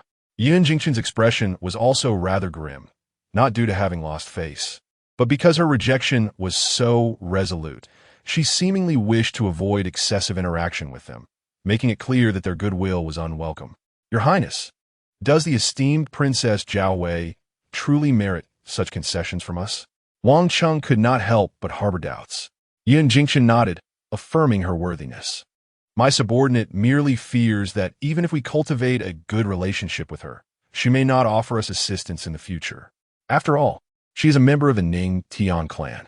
If she witnesses the internal strife within the Yun Sheng, she would undoubtedly find it amusing. Wang Cheng expressed his concerns, feeling that deliberately befriending Chu Hanqing was a futile endeavor. However, we require her assistance now, Yun Jingchun stated with precision. You are well aware of the domestic situation. It is exceedingly challenging to overshadow the crown prince. If we can seek collaboration externally, it will surely prove beneficial in the future. That princess is no ordinary individual. Could we be courting danger? Wang Cheng pondered. Yun Jingchun smiled. Who is to say who is human and who is a tiger? Moreover, she resides in Ning Tian. While my goal is the Yun Sheng, our interests do not conflict. Besides, the matter we are investigating is certainly of interest to her. Your Highness is correct. Wang Cheng agreed. There is a traitor among the Yun Sheng crown prince's inner circle within the Ning Tian court, and the princess is likely unaware of it. That is certain. Otherwise, with her capabilities, she would have eliminated him long ago. Yun Jingchun remarked with a bitter smile. Aren't we also investigating? The crown prince has managed to win over the ministers of Ning Tian, and for so many years, even the emperor was oblivious. His skills are indeed formidable. Wang Cheng hurriedly reassured her. Your Highness need not worry. Success is achieved through effort, and you will surely surpass the crown prince to accomplish great deeds. To curtail the crown prince's influence, if one cannot strike with certainty, one must avoid alerting him to our intentions. Your Highness must not disrupt our own ranks. Rest assured, I am fully aware of this. Yun Jingchun waved her hand. However, without a breakthrough with the princess, relying solely on ourselves may lead to errors. With that, she let out a gentle sigh. Wang Cheng, smiling, suggested, perhaps your Highness could consider marrying the princess? Once united as husband and wife, she would undoubtedly lend her support. Yun Jingchun paused, then shook her head. That is impossible. Do you believe the crown prince's faction would allow me to marry a woman of such profound background? Wang Cheng reflected and conceded that it indeed was improbable. I was merely jesting. Please forgive me, your Highness. No offense taken, Yun Jingchun replied nonchalantly. Let our people exert more effort. If we can gain critical information ahead of time, we will possess greater initiative. Yes, your Highness. You can rest assured that we will do our utmost. Yun Jingchun rose. You may leave now. I will take some people out for a stroll. There are surely many watching us in secret, and we must provide them an opportunity to connect. Outside, a light rain continued to fall, even in the bustling capital. The streets were not particularly crowded. Shops were open, awaiting customers, but the inclement weather meant few ventured out, lending an air of desolation. The street vendors, who typically set up stalls along the roadsides, had also closed up shop to rest at home. Only a few children frolicked in the rain, chased by their parents, whose scoldings and pleas for mercy mingled, adding a touch of liveliness to the scene. Yun Jingchun sat within the carriage, listening to the coachman inquire from outside, Your Highness, where shall I direct the carriage? After a moment of contemplation, he replied, to Fu Lai Tower. It was said to be a renowned establishment in the capital, famous for its exquisite Jiangnan cuisine, and as it was nearly lunchtime it would be an opportune time to indulge in its offerings. "Very well, your highness. Please hold on tight," the coachman proclaimed, cracking the whip as the carriage creaked its way to Fulai Tower. True to its reputation among the capital's elite, the grand restaurant boasted an elegant atmosphere and brilliant lighting, despite its high prices. The attentive service from the waitstaff was both warm and considerate. Even in the midst of a gentle rain, the affluent patrons remained unfazed, relishing their revelries without concern. After all, they were well looked after, sheltered from the downpour. As the lunch hour approached, Fulai Tower was already bustling with patrons. The main hall was filled with several waiters, towels draped over their shoulders, expertly weaving between tables while balancing dishes. "Waiter, bring me a pot of wine," one patron called out. "Coming right up. But where are my dishes?" Another queried. "Please hold on a moment, sir. The kitchen is working diligently. I'll hasten the order for you." The mingling voices of diners and waitstaff created a vibrant atmosphere. Yun Jingshun appeared to have only 2 attendants accompanying him, and the enthusiastic waiter greeted him. "Young master, please follow me inside." One of the guards inquired, "Are there private rooms available?" "Indeed there are. Please follow me upstairs," the waiter replied. Leading the way, they ascended to the 2nd floor. "Please excuse the congestion, noble sir. During mealtimes, we tend to be quite busy, and the larger private rooms are already occupied," the waiter explained, guiding them to a smaller room. Although more modest in size, it offered a view of the bustling street below, which was still quite pleasant. Yun Jingxian smiled at the waiter, saying, "It's just me. This room will suffice." The waiter bowed respectfully, expressing gratitude. "Thank you for your understanding, noble sir. What dishes would you like to order? Our Jiangnan cuisine is quite celebrated. Whether for grand banquets or simple stir-fries, patrons rave about our offerings. Select a few of your specialties, and feel free to arrange as you see fit." "First, please bring me a pot of tea," Yun Jingshun replied nonchalantly. The waiter beamed with delight. "Certainly, noble sir. I shall attend to that right away." Such patrons who left the arrangements to the staff were often those with ample means. Dining at Fulai Tower was not inexpensive, and even a few simple dishes could amount to a substantial sum. A selection of signature dishes could easily reach 100 or more taels. The waiter hurried to the kitchen to place the orders and soon returned, carrying a pot of tea. "Sir, this is our proprietor's prize tea, the exquisite snowy ridge green." He continued, "Please wait a moment. Your dishes will arrive shortly." Yun Jingxian nodded lightly and poured himself a cup of tea. It was quite agreeable, though it could not compare to the imperial offerings, yet possessed a unique flavor of its own. Chapter 61. The thoughts of Zheng Mingwei. The view from this private room was indeed splendid. Fulai Tower was situated on the most bustling street in the capital, and from the window of his room, he could gaze upon the broad and tidy thoroughfare below.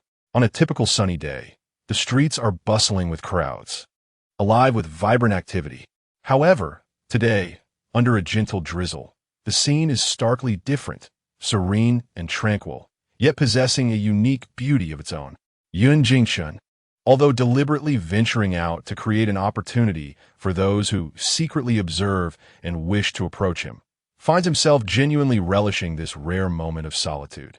His 2 guards, hesitant to disturb him, remain silent as he gazes out at the delicate strands of rain. Across the street from Fu Lai Lu stands the renowned Lu Fong Pavilion, the most famous rouge shop in the capital. It is no surprise, considering this street is the most prosperous thoroughfare in the city, a prime location where only the most prestigious establishments dare to invest. Notable names such as Fu Lai Lu, Lu Fong Pavilion, Jinyu Lu, and Kai Fong are all prominent establishments in this area.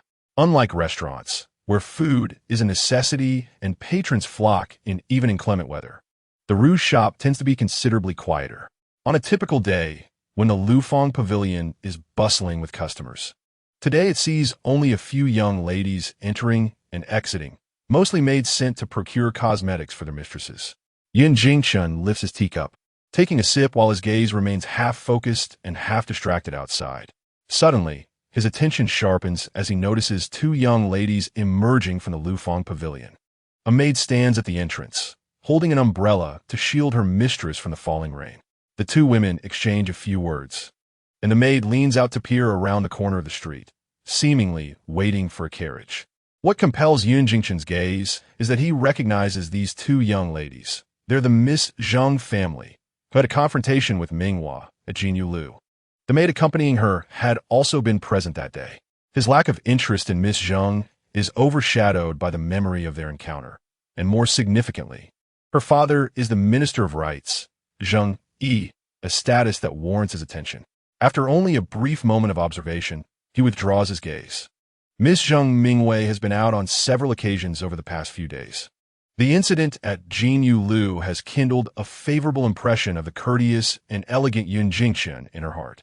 Moreover, his association with the illustrious Princess Chu Hanqing suggests that he belongs to a family of considerable wealth and status, further piquing her interest. Consequently, she has sent her maid, Xiao Qique, to investigate Yun Jingchen's background. Xiao Qique feels uneasy about her mistress's discreet inquiries into a man's identity, fearing reprimand from her parents should they discover it. She knows that the servants often bear the brunt of their master's mistakes. Yet, she dares not defy Miss Zheng's wishes as her personal maid. Incurring her displeasure could lead to dire consequences long before any punishment from her parents befalls her. Thus, she reluctantly sets out to gather information. Fortunately, or perhaps due to Yun Jingchen's notable status, she encounters little difficulty in her quest. Her chance meeting with the princess significantly narrows her search. Since learning that the man is the seventh prince, Yun Sheng, Zheng Mingwei has been inexplicably exhilarated. Over the past few days, she has taken to wandering the shops along this street with Xiao Qique, as if awaiting someone special. Although the little magpie may not be particularly clever, she is certainly not dull, having served her young mistress for many years and gained some understanding of her thoughts. She fears that her mistress has developed feelings for the seventh prince of Yunsheng. Anxious, she senses that trouble may be brewing. "My lady, please wait inside," she said, retracting her gaze and addressing Zheng Mingwei. "There is a chill in the rain, and your attire today is quite thin. You must take care not to catch a cold. I shall wait here." In recent days, her mistress had ventured out too frequently, and the little magpie worried that the lady of the house might notice something amiss. They had even ceased using the family carriage, opting instead to hire one each time they ventured out, daring only to stop at the corner outside the mansion. Zheng Mingwei shook her head dismissively. "It's nothing. Where is the carriage? It is already noon, and if we do not return soon, my mother will surely interrogate me."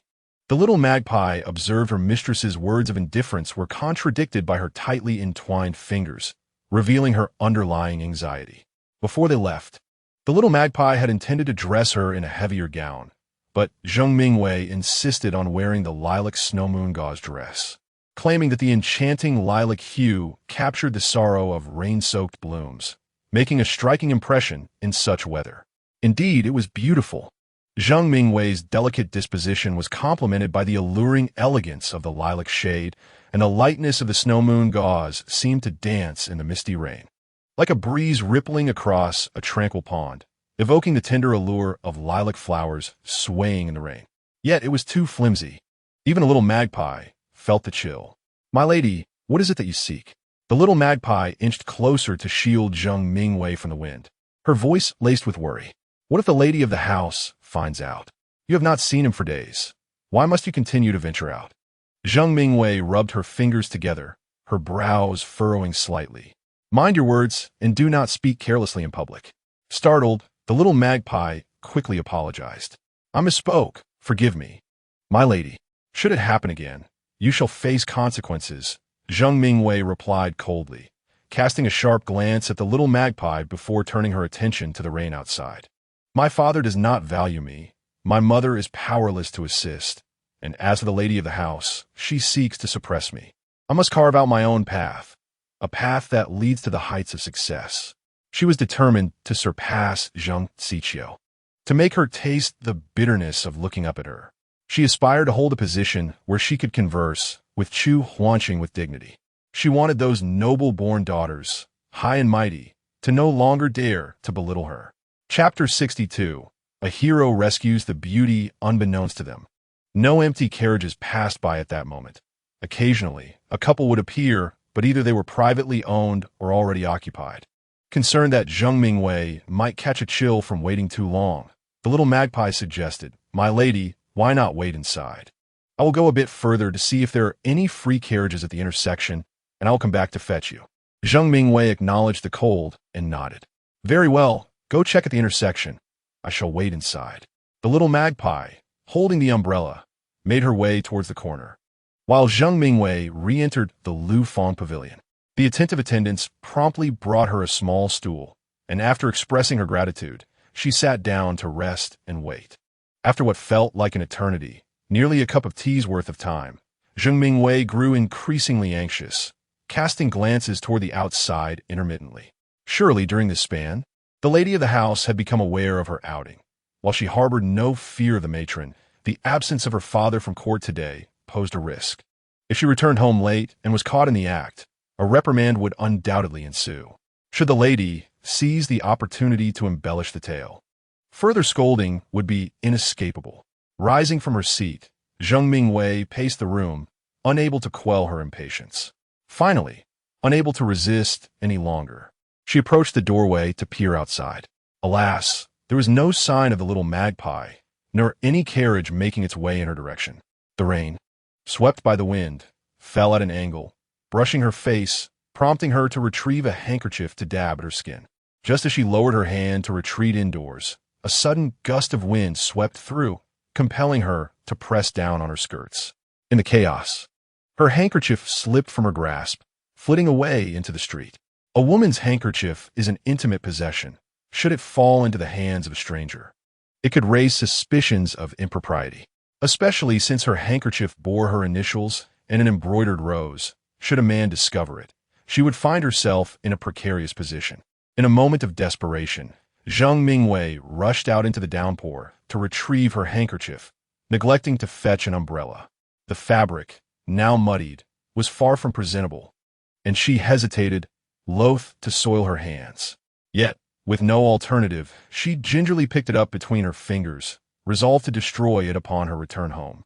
For cleaning it was no longer an option.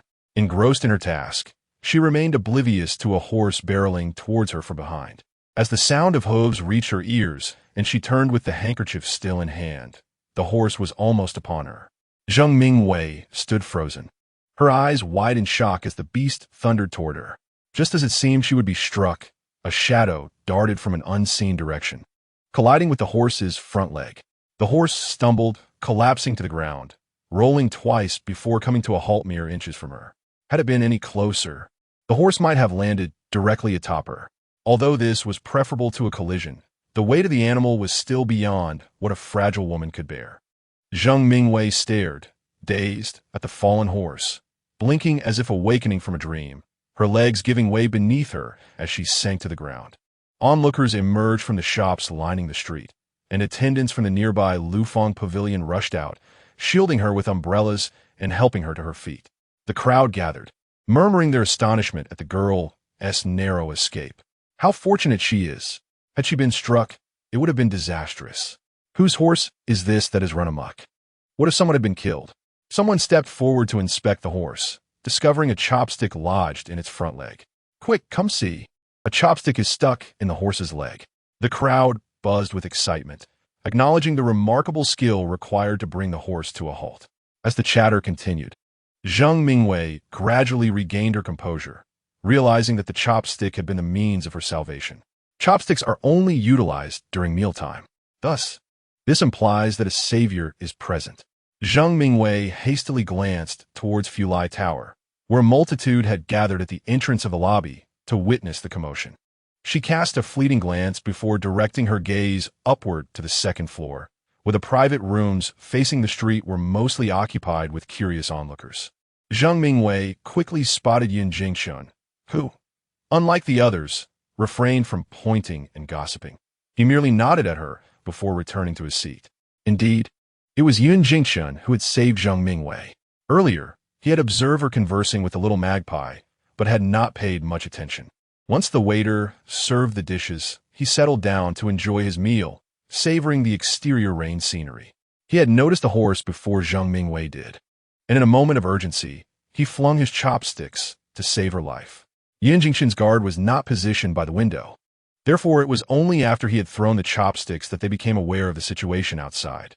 "My lord," It is unwise to reveal your capabilities, the guard remarked, glancing briefly at Zheng Mingwei before turning back to Yin Jingchen. After all, human life is paramount. One cannot stand idly by in the face of danger. Yun Jingchun shook his head, asserting that since no one had witnessed his intervention, they could attribute the act to the guard instead. The guard, resigned, acquiesced to this plan. Zheng Mingwei was astonished to see Yun Jingchen. Could it truly be him? After so many days of searching without encountering him, she found herself rescued by him in her moment of peril. Is this what fate feels like? Gratitude filled her heart, accompanied by a hint of delight. Perhaps she could express her thanks to the seventh prince in person later. Would this not signify a true acquaintance? In the aftermath of her brush with death, she found herself contemplating how to leverage this opportunity to forge a closer bond with Yun Jingchen. My lady, are you all right? Are you injured? The little magpie hurried through the crowd to Zheng Mingwei's side, her face etched with concern and anxiety. Chapter 63. A summons from father having moved a short distance away. The little magpie finally managed to hire an idle carriage. Fearing that her lady might be anxious while waiting, she climbed aboard and rushed towards Lufeng Pavilion. Upon arriving at the entrance, she was met with a throng of people. In a daze, she overheard snippets of conversation regarding a startled horse that nearly caused a fatal incident, with remarks about how fortunate the young lady was. The flash of a dress amidst the crowd caused the little magpie's eyes to widen in recognition. It was her lady. The fleeting garment was Zheng Mingwei's lilac dress. A pang of alarm struck her heart, and she hastily pushed through the crowd. There stood her lady, visibly shaken, drenched from the rain, with a distressed horse lying nearby. My lady, are you all right? Are you injured? Zheng Mingwei, upon seeing the little magpie, could not suppress her mix of anger and fear as she chided. Why'd you take so long? I nearly met my end beneath the horse's hooves. Forgive me, my lady. It is all my fault for causing you distress. The little magpie lamented, embracing Zheng Mingwei. Let us hurry and return home. Your clothes are soaked. Concerned for her lady's health, and feeling the dampness of her attire was unseemly, the little magpie held Zheng Mingwei close while shielding her with an umbrella, intending to assist her towards the carriage. However, she was taken aback when Zheng Mingwei hesitated in her place. My lady? The little magpie looked at her in confusion. Zheng Mingwei shivered in the cold, yet whispered to the little magpie, "It is he who saved me. I ought to express my gratitude in person." The little magpie paused momentarily, asking, "Who do you mean?" Following Zheng Mingwei's gaze to the second floor of Fulai building, she could only glimpse half of a guard's face, but not the master seated within. However, judging by her tone, she surmised it was Prince Yun Xingqi who had come to her aid. Yet, the current circumstances were not conducive for a direct expression of thanks. She gently urged, "Miss, your health is of utmost importance. We should return home swiftly to have a physician examine you.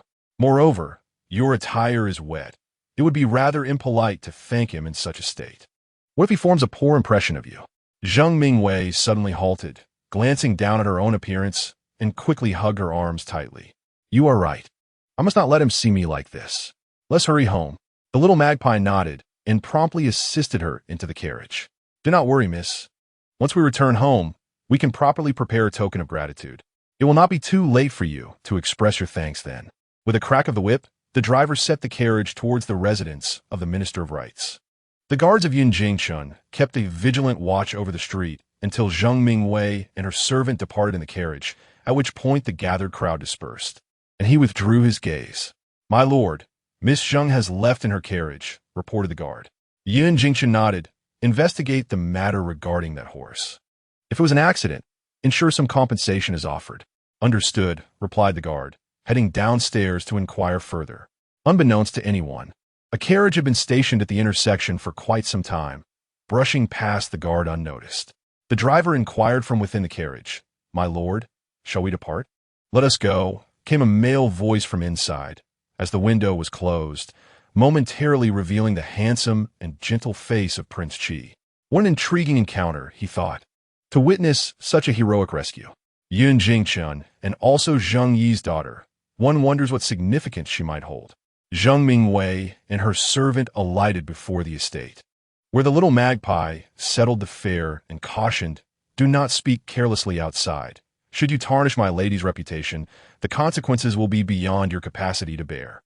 The driver, smiling apologetically, replied, Do not worry, young lady.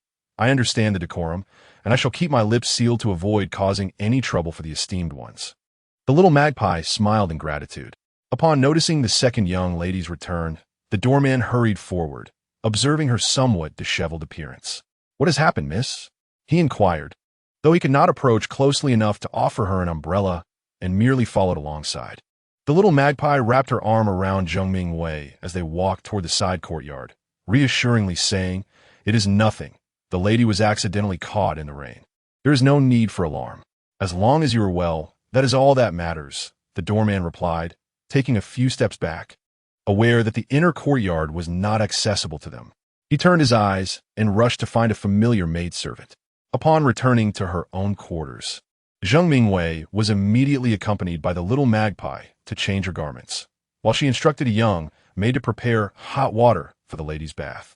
Just as she donned dry clothing and began to dry her hair, Aunt Fong arrived with her entourage. Living next door, Aunt Fong had planned to dine with her daughter at noon, but when she sent someone to summon them, she was informed that the second young lady had yet to return. Where could she have gone? Why has she only just returned? Upon her entrance into the room, she immediately inquired. The little magpie hurriedly bowed in greeting. Annie, good day. Aunt Fong slightly raised her hand to signal her to forego the formalities. Noticing that Zheng Mingwei was solely focused on drying her hair without responding, she could not help but ask again, Your mother is asking you a question. What is the matter? Why is your hair wet? Mother, it's nothing. I simply got caught in the rain, Zheng Mingwei replied with a gentle smile. How could you be so careless in attending to the young lady? Aunt Fong frowned. How could you let her get drenched? The little magpie quickly admitted her fault. It is my oversight. I did not take proper care of the young lady. Please, Auntie, punish me as you see fit. Just as Aunt Fong was about to reprimand her for her inadequate service, Zheng Mingwei interjected, Mother, let it be. What brings you here? She diverted the conversation, not providing Aunt Fong with an explanation of the circumstances at that moment.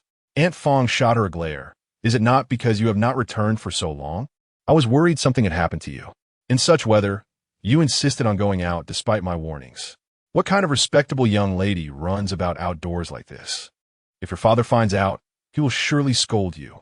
As if summoned by fate, a little maid knocked and entered, reporting, Second miss. The master requests your presence in the main courtyard. Please inform father that I shall be there shortly. Zheng Mingwei instructed the maid.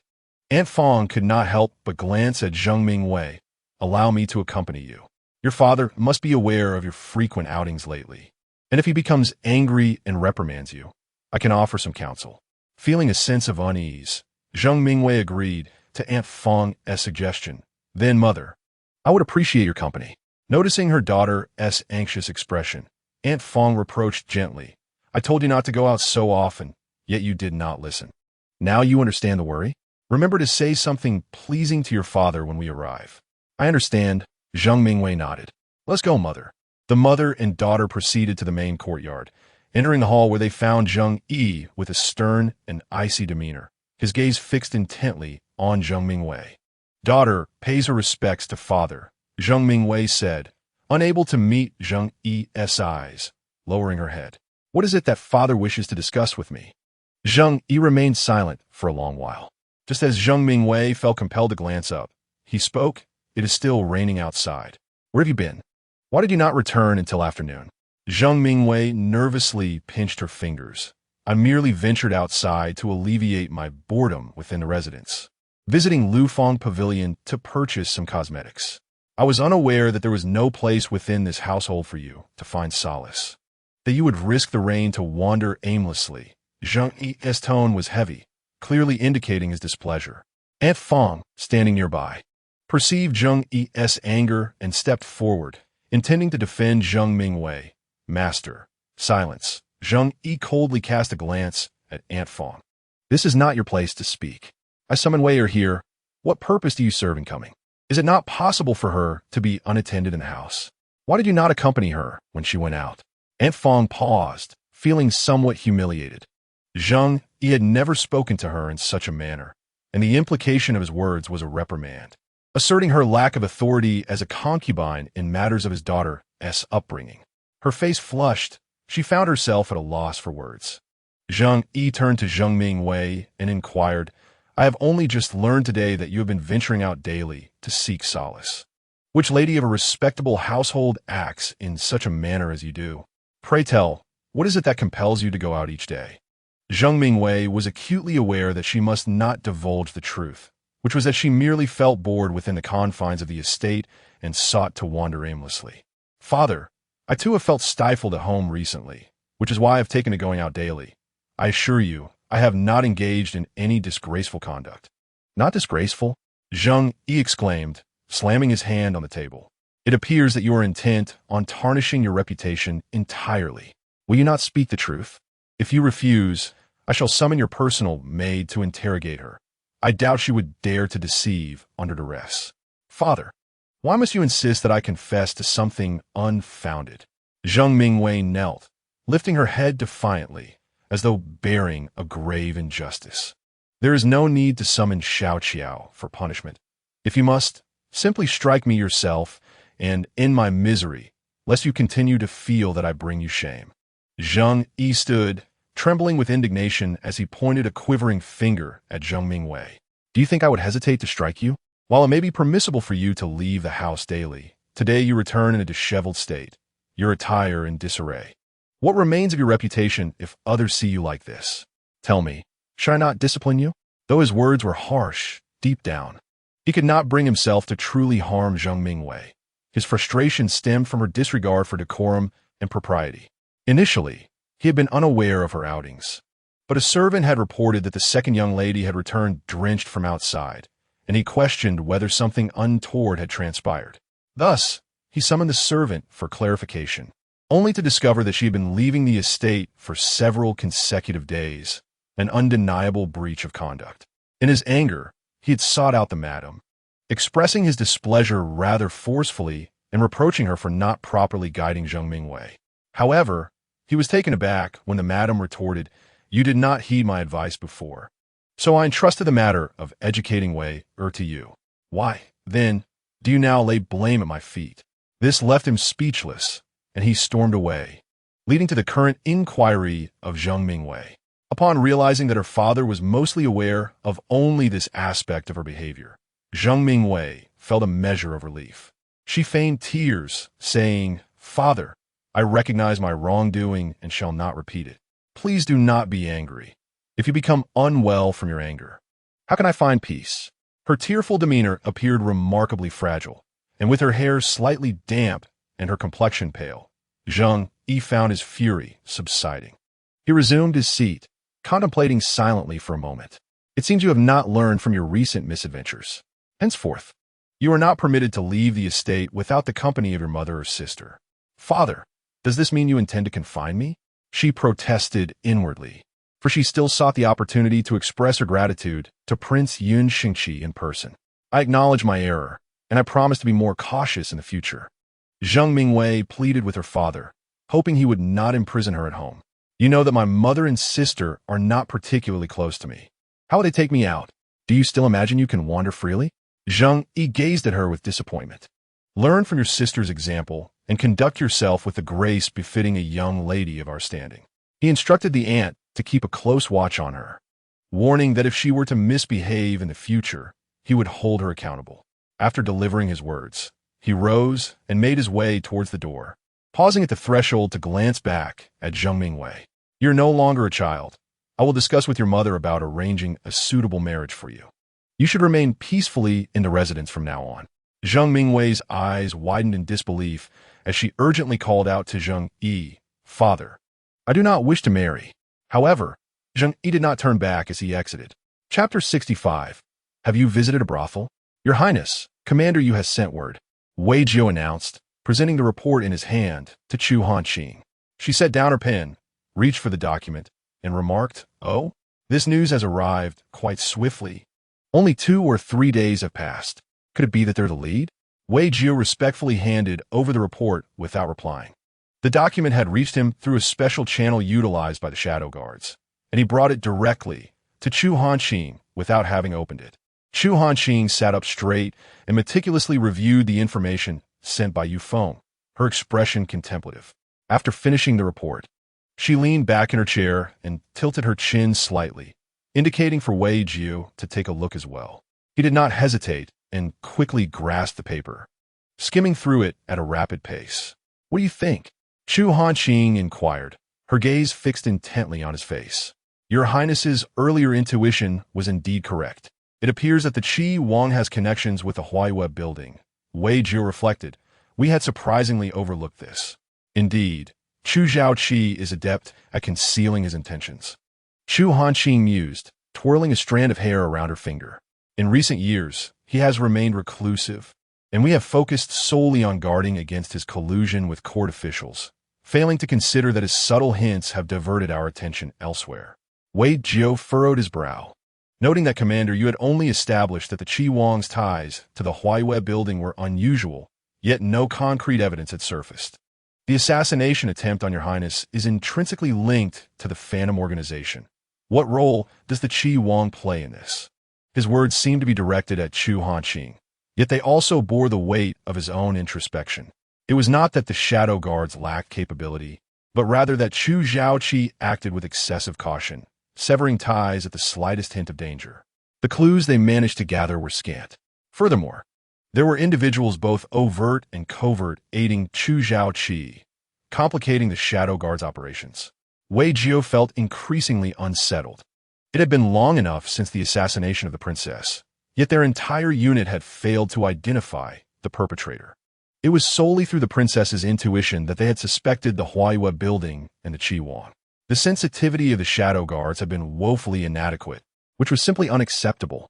Over the past 7 or 8 years, the princess's status had risen significantly, leading to fewer opportunities for the Shadow Guards to intervene. Their effectiveness had become somewhat dulled. Chu Hanqing glanced at Wei Jiu, her fingers still entwined in her hair. "You ask me? Who am I to inquire of? Is it that the Shadow Guards are not performing adequately due to insufficient pressure from me?" Wei Jiu clasped his hands in a bow, expressing contrition. "It is the fault of my subordinates. Please punish us, Your Highness. Punishment is necessary for those who deserve it."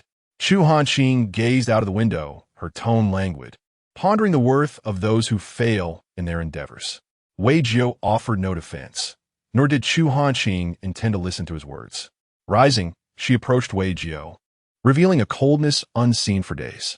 "Yu Feng's current approach was excessively cautious. We cannot afford to be so passive now. We must present something capable of breaking the deadlock. As the foremost Dark Guard, it is a waste to keep you at my side. From this day forth, you need not provide me with personal protection." Wei Jiu's eyes flickered.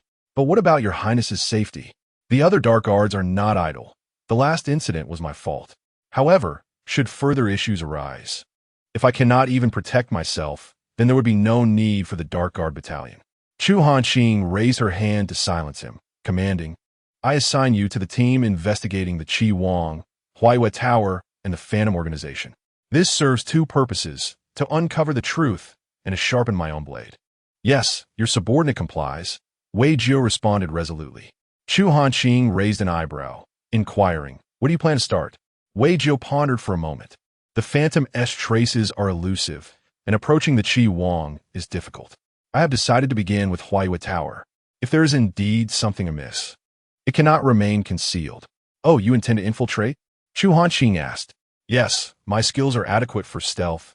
It would be convenient to investigate," Wei Jiu nodded. Chu Hanqing shook her head, expressing her disapproval. "I believe this is unwise. We are monitoring Chu Zhaoqi. He is undoubtedly watching us as well. If Huaiwei Tower is secretly colluding with him, they must be hiding significant secrets. I am aware of your agility, yet the more adept you are, the more you might attract attention." She paused, surveying Wei Jiu with a keen gaze, circling him twice. "Have you ever visited a brothel?" Wei Jiu jolted, responding, "I have not." Chu Hanqing smiled, finding this fortuitous. "You should experience it. Surely, the Dark Guard Battalion has taught you the art of disguise. You can pose as a guest seeking entertainment, entering boldly to investigate. Even if your identity is discovered, they will merely assume it was a tale left behind that drew the Dark Guard's attention. After all, We cannot always appear too serene. Occasionally stirring things up can also lower their vigilance. However, Wei Jiao's expression faltered. Perhaps it would be better to assign someone else? I'm truly not skilled in such tasks. That won't do. I only trust in your capabilities, Chu Hanqing stated, placing a hand on his shoulder, leaning closer as she looked up at him. Just do not let the charming courtesans distract you and take advantage of you. Wei Jiao gazed at Chu Hanqing's playful visage, fully aware that her words were deliberate, yet he silently acquiesced, assuring her, I will not be taken advantage of. Chapter 66. Whose hair is this? The following evening, having finished dinner, Chu Hanqing returned to her courtyard to rest. Your Highness, should a basin of ice be placed in the study? Zhehua inquired. Chu Hanqing hesitated momentarily. No need. I shall not go to the study tonight. I will rest here in the hall for a while. Please bring me the chessboard. Yes. Zhehua went to retrieve the chessboard in pieces, placing them on the small table in the hall. Your Highness, this chessboard has not been used in quite some time. Chu Hanqing smiled faintly, saying nothing further, as she seated herself beside the small table and gently placed a piece on the board. The hall was enveloped in an extraordinary silence, punctuated only by the occasional sound of a chess piece being placed. Zhehua felt puzzled. His Highness was not particularly fond of chess. Typically, after the evening meal, he would retreat to the small study in the backyard to read or write, occasionally strumming the zither. Long ago, he had mentioned that chess was too mentally taxing, and unless invited, he preferred to play alone merely for tranquility. Was His Highness not at ease at this moment? She was at a loss. Perhaps there were troubling matters at court weighing on his mind. Indeed, he bore a heavy burden. As dusk descended, lights flickered on throughout the estate. Yinzheng entered from outside and addressed Chu Hanqing. Your Highness, the bathing essentials are prepared. Shall we proceed now? Chu Hanqing placed a piece on the board, cast a fleeting glance at the chessboard, then stood and made her way towards the bathing chamber. Yinzheng and Zhehua exchanged a quick glance and hurried to follow. They were accustomed to serving, and soon they had assisted Chu Hanqing in completing her bath and returning to her chamber clad in her garments. Chu Hanqing sat before the vanity, quietly observing as Yinzheng dried her hair. Once her hair was dried and neatly arranged, Yinzheng suggested, Your Highness, it would be prudent to rest early. With that, she reached out to assist her in rising. However, Chu Hanqing deftly evaded her hand and said, I am not weary yet. I have yet to resolve the chess problem from earlier. I shall sleep shortly. Saying this, she returned to the hall. What troubles the Highness? Yinzheng inquired of Zhehua, who was tidying the bedding. Zhehua shook her head. I am unsure. It appears the Highness has something weighing on her mind. As she spoke, her hands deftly arranged the sheets. Tonight, it is my turn to watch. I shall attend to the Highness. You may return to rest. Very well. I shall take my leave. Should anything arise, please send a maid to summon me. Yinzheng nodded. Your Highness, what troubles you? Zhehua poured a cup of clear water and gently placed it by Chu Hanqing's side. Noticing the Highness remained oblivious, her delicate fingers hovering over a chess piece, she could not help but inquire further. Chu Hanqing lifted her gaze to her. Why do you ask? You have seemed disinterested since this evening. Is there some matter at court that troubles you? Zhehua asked cautiously. Chu Hanqing chuckled softly. When is there not a concern at court? If I were to frown over every issue, I fear I would wear a perpetual scowl. Seeing Zhehua's quizzical expression, she offered no further explanation, merely stating in a gentle tone, I assure you, I am well. There is no need for concern. Zhehua dared not press further and stood quietly by. Time drifted by, and 2 hours passed, unknowingly ushering in the hour of the pig. Zhehua had gently reminded Chu Hanqing twice to rest, only to be met with refusal each time. Zhehua sensed there was more to it. Although the Highness claimed to be engrossed in the chess problem, even she, lacking knowledge of the game, could see that her mind was elsewhere entirely. The hour for her usual rest had long passed, yet she exhibited no signs of fatigue. Her expression betrayed neither joy nor anger, but those accustomed to her service could perceive her subtly furrowed brow, indicating her growing agitation. Throughout the night, she unconsciously glanced towards the door 3 or 4 times, as if awaiting someone, yet she uttered not a word of inquiry. Zhehua could not suppress a sigh. Oh, dear benefactor, may you return swiftly. Should the Highness continue to resist slumber, I fear I shall not withstand the vigil. Perhaps the heavens have heard Zhahua's silent prayers. For shortly thereafter, a delicate sound of footsteps echoed from outside the hall. In the thick darkness of the night, the bright moon hung high in the sky, and Wei Jiao, enveloped in the silvery glow, approached with measured steps, swiftly arriving before Chu Hanqing.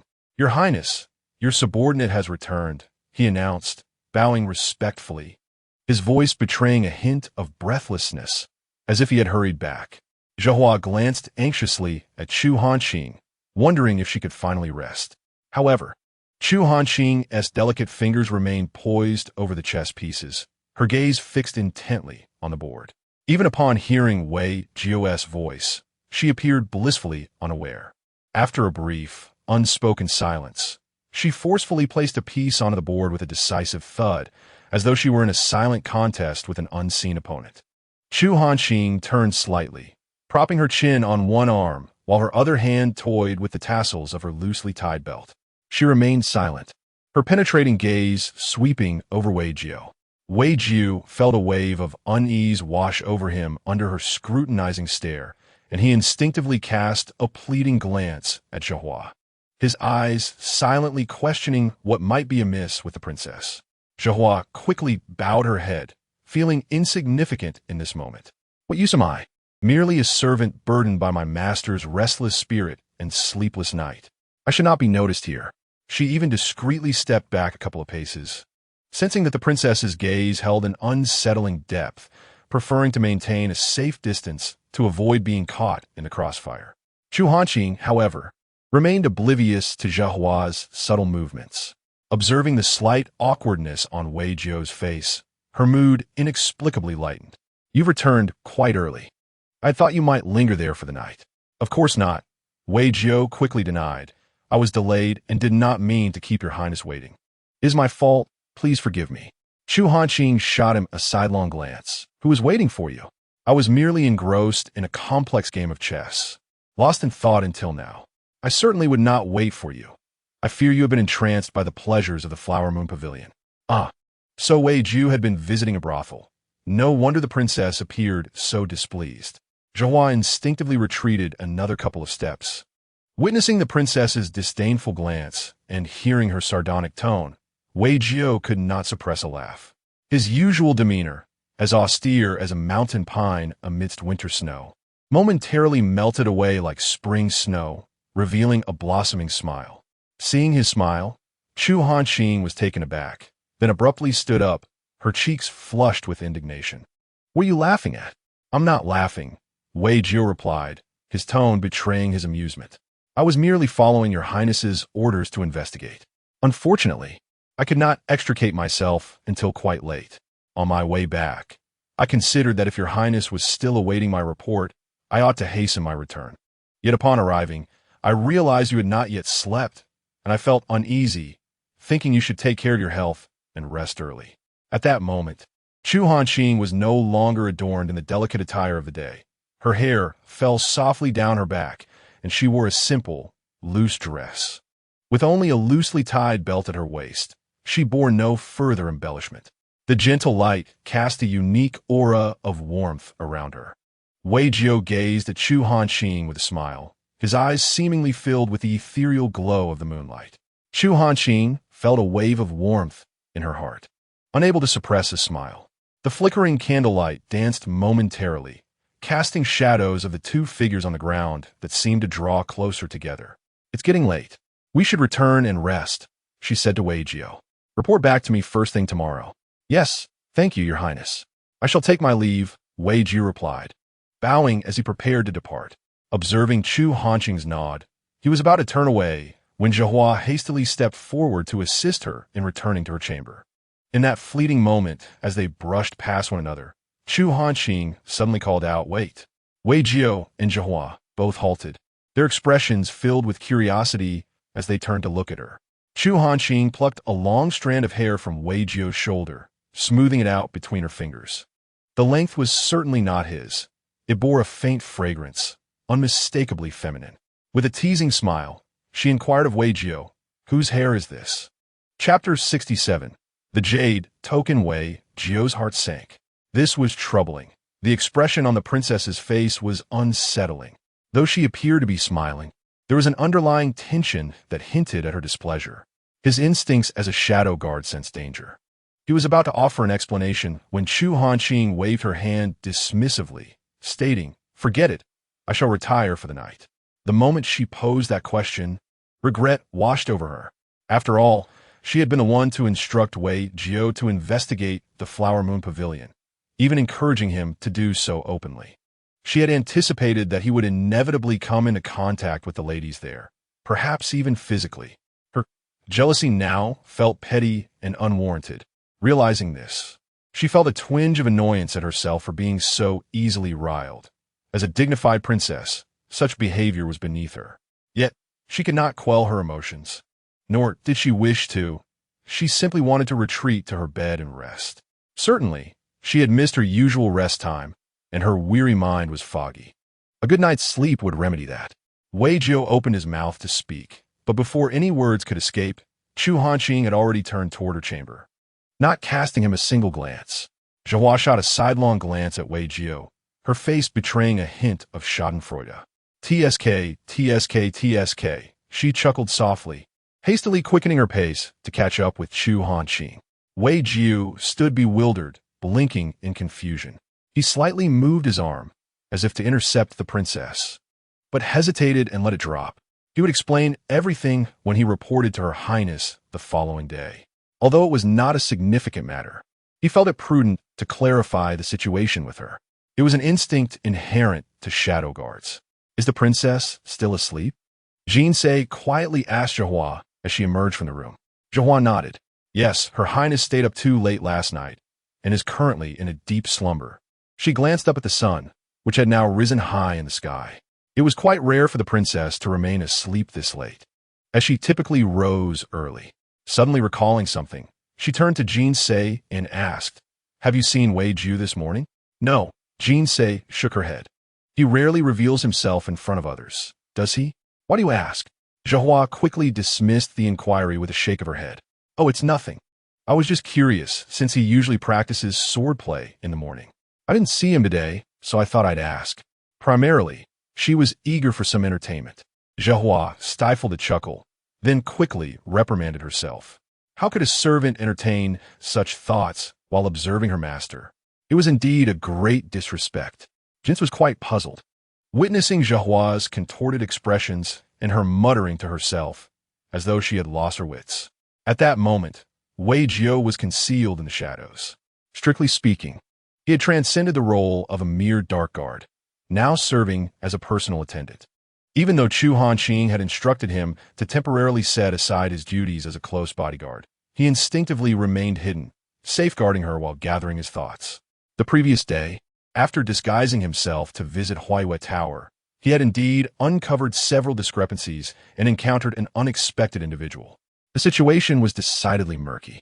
Time slipped by, and soon it was past noon when Chu Hanqing summoned Wei Jio to the small study for a debriefing. After a night's rest and a good part of the morning, Chu Hanqing had regained her composure, embodying the rationality of a calm princess. When Wei Jio entered the room, he found her deep in contemplation, idly toying with a jade pendant. During her morning preparations, Yinzheng had brought a small box containing seldom-worn ornaments. A princess's adornments could not remain static. They required periodic rotation. And it was in this box that the jade pendant was discovered. Chu Hanqing paused at the sight of the pendant, recalling how her mother had casually given it to her when she was around 7 or 8 years old, seemingly a remnant of her mother's dowry. Her maternal grandfather had once held a significant post in the southwestern region, wielding both power and wealth. Though the emperor had no need for the empress to bring an extravagant dowry, her grandparents had still provided her mother with many fine treasures for the palace. This jade pendant was merely an inconspicuous item among them. Had she not chanced upon it, it would likely have been given away by her mother without a second thought. Due to its ordinary shape and pattern, neither she nor her mother particularly cherished it. After wearing it a couple of times, Chu Hanqing had packed it away, never to retrieve it again. She had nearly forgotten of its existence. If her maternal family had still been around, these past years would not have been so arduous. Alas, they were no longer. Chapter 68. Issues at Huaiyue Tower, Your Highness. I have seen you. Wei Jiu stepped forward to pay his respects. Chu Hanqing seemed to notice him for the first time, pausing her movements to survey him with a glance. Her expression was inscrutable, neither joyful nor angry, devoid of any discernible emotion. Wei Jiu felt an inexplicable sense of guilt, though he could not pinpoint its origin. Chu Hanqing calmly gestured for him to share his findings from the previous evening. Indeed, Wei Jiu replied, clasping his fist, preparing to recount his observations. However, Chu Hanqing raised her hand, signaling him to wait, and tilted her chin toward the chair opposite her, indicating he should sit, as it would likely take a while to relay everything. Wei Jiu hesitated for a moment, musing that sitting down was not particularly disrespectful.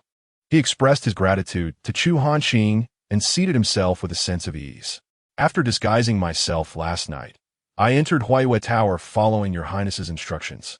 Boldly proceeding within, I sensed that no one paid me much attention, suggesting that I successfully remained under the radar. Chu Hanqing leaned back against the chair, resting her arms on the armrests, fiddling with the jade pendant. Did you discover anything unusual? Yes, Wei Jiu affirmed, nodding decisively. Before Chu Hanqing could inquire further, he continued. The first peculiarity is that the matron of Huaiyue Tower possesses martial skills.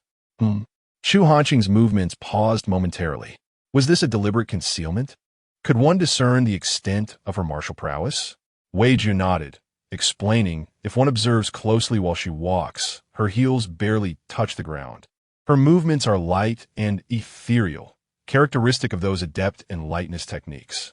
Furthermore, my subordinates noted that her breathing is fine, prolonged, and rhythmic, so subtle that one might not even realize she is breathing, indicative of profound internal strength. Based solely on her performance, she is at least comparable to the top 10 of the Dark Guard camp. Chu Hanqing frowned tightly. Does a brothel matron truly require such advanced martial skills? Naturally not. Brothels have hired muscle, rendering the matron's direct involvement unnecessary.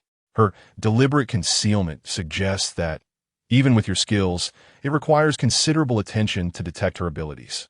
Surely, uncovering her identity is beyond reach? Wei Jiu clenched his fist. Indeed, as your highness mentioned, without engaging her, it is impossible to ascertain her martial path. I also dare not scrutinize her too closely, lest I alarm her. After a moment of contemplation, Chu Hanqing returned to Wei Jiu, saying, please continue. There must be more. Indeed, Wei Jiu confirmed. I specifically inquired and learned that last night was the monthly performance of the headliner. However, only Miss Yuehua was seen, while another named Huayin never made an appearance. Those nearby remarked that this was the first occurrence of such an event. After reflecting briefly, he added, uncertain of how best to investigate, this anomaly piqued my interest. I feigned an invitation to the matron to seek Huayin's company, but she claimed that Huayin had a guest. Chu Hanqing's gaze fixed intently on Wei Jiu. He anticipated her inquiry regarding the identity of the guest, yet she posed an entirely unrelated question. Is the one named Yuehua attractive? Wei Jiu's heart skipped a beat, and he quickly shook his head. Not at all. Quite the opposite. She is exceedingly unattractive. Then you must have scrutinized her closely? Chu Hanqing inquired with a teasing smile. That strand of hair wouldn't happen to belong to her, would it? Ah, I spoke in error. I truly do not know how she appears. I merely glanced at her. Wei Jiu stammered, momentarily forgetting to refer to himself as a subordinate. As for that strand of hair, I genuinely do not know where it came from. Your Highness mustn't misunderstand. He felt the chair beneath him press uncomfortably against him, making it difficult to sit still.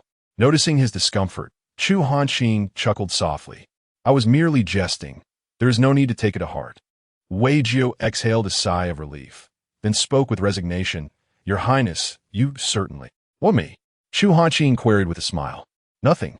Your Highness is wonderful, Wei Jiu replied, casting his gaze downward with a smile. Chu Hanqing had indeed been playful. She sensed Wei Jiu's hesitation upon entering the room and could surmise what he wished to convey. Thus, she lightened the mood to divert attention from the matter at hand. Otherwise, given her status, It was unbecoming to allow such distractions during serious discussions. The atmosphere grew somewhat lighter as Chu Hanqing took a sip of water. Do you know who Huayan's guest is? As the conversation turned serious, Wei Jiu's expression also became grave. Your Highness may find it hard to believe, but it is the seventh prince of Yinsheng, Yin Jingchen. Chu Hanqing paused, her hand holding the teacup momentarily still. She gently set the cup down, incredulous that it was him. Chapter 69. Are there ghosts within? Chu Hanqing initially believed the likelihood of Chu Zhaoqi's involvement was substantial, yet she was surprised to discover otherwise. Yin Jingchen's arrival in Ningtian was already shrouded in mystery. Upon reflection, she found it not so difficult to comprehend his presence at Huaiyue Tower. After all, it was merely a gathering of various sinister figures. His Highness spoke wisely, yet she remained uncertain of the role that Prince Yun Shengqi would play. A slight smile graced Chu Hanqing's lips. Eventually, the truth would reveal itself, so she instructed that they keep a close watch. There was no need for fear of discovery, as they were all aware of the situation, and she would certainly have people monitoring it. It would be better to create an air of uncertainty. His Highness need not worry. I have already instructed someone to keep a vigilant eye. Wei Jiu accepted the task, yet he appeared to hesitate, as if struggling to find the right words, an unusual sight for him. Noticing his troubled expression, Chu Hanqing's curiosity was piqued. What troubles you? Is there something you find difficult to articulate? Your demeanor is quite novel to me. After a moment's hesitation, Wei Jiu finally voiced his thoughts. Your Highness, I uncovered some issues at Huaiyue Tower yesterday. While luck may have played a part, it suggests that the difficulty of investigation is not as daunting as presumed. Given the capabilities of your shadow guards, there should be more than a handful who could have detected the anomalies. However, Chu Hanqing's previously smiling face suddenly froze, her expression slowly turning serious. Had Wei Jiu not mentioned it, she would not have considered this angle. Yet, his words held merit. Why had the shadow guards failed to notice such glaring issues at Huaiyue Tower? And what of Chu Zhaoqi's actions over the past few years? Had there been no signs of unusual behavior? Are you implying that? She was loath to believe there were problems within the shadow guards. Wei Jiu quickly rose, clasping his hands in a formal bow, his tone grave as he spoke. Your Highness, I dare not speak lightly. I merely harbor suspicions. Prior to serving by your side, I was often engaged in external missions, thus had limited involvement in such matters. Only recently have I begun to sense something amiss. He glanced up at Chu Hanqing's darkening countenance, sensing her weighty mood. Your Highness, perhaps I am being overly suspicious. The actions of Prince Qi and his associates are meticulous and cunning, with their own shadow guards of formidable strength. It is possible that they are genuinely undetectable. Chu Hanqing was not a naive girl. She had previously held unwavering trust in her shadow guards, merely feeling their recent actions lacked decisiveness. After all, the tensions that accompanied the emperor's ascension had eased, leading to a sense of complacency. Thus, her dissatisfaction had been slight, never questioning their loyalty or trustworthiness. However, today, you need not soothe me. It is I who have been remiss. Chu Hanqing inhaled deeply. From this day forth, you shall immediately commence a thorough rectification of the shadow guards. Those with any doubts should be reassigned. Those found to be problematic must be dealt with directly. Yes, I will attend to it at once. Yet, Wei Jiu felt a dilemma regarding Commander Yu. Chu Hanqing, however, showed no signs of hesitation, appearing resolutely decisive. You hold the imperial token of this court.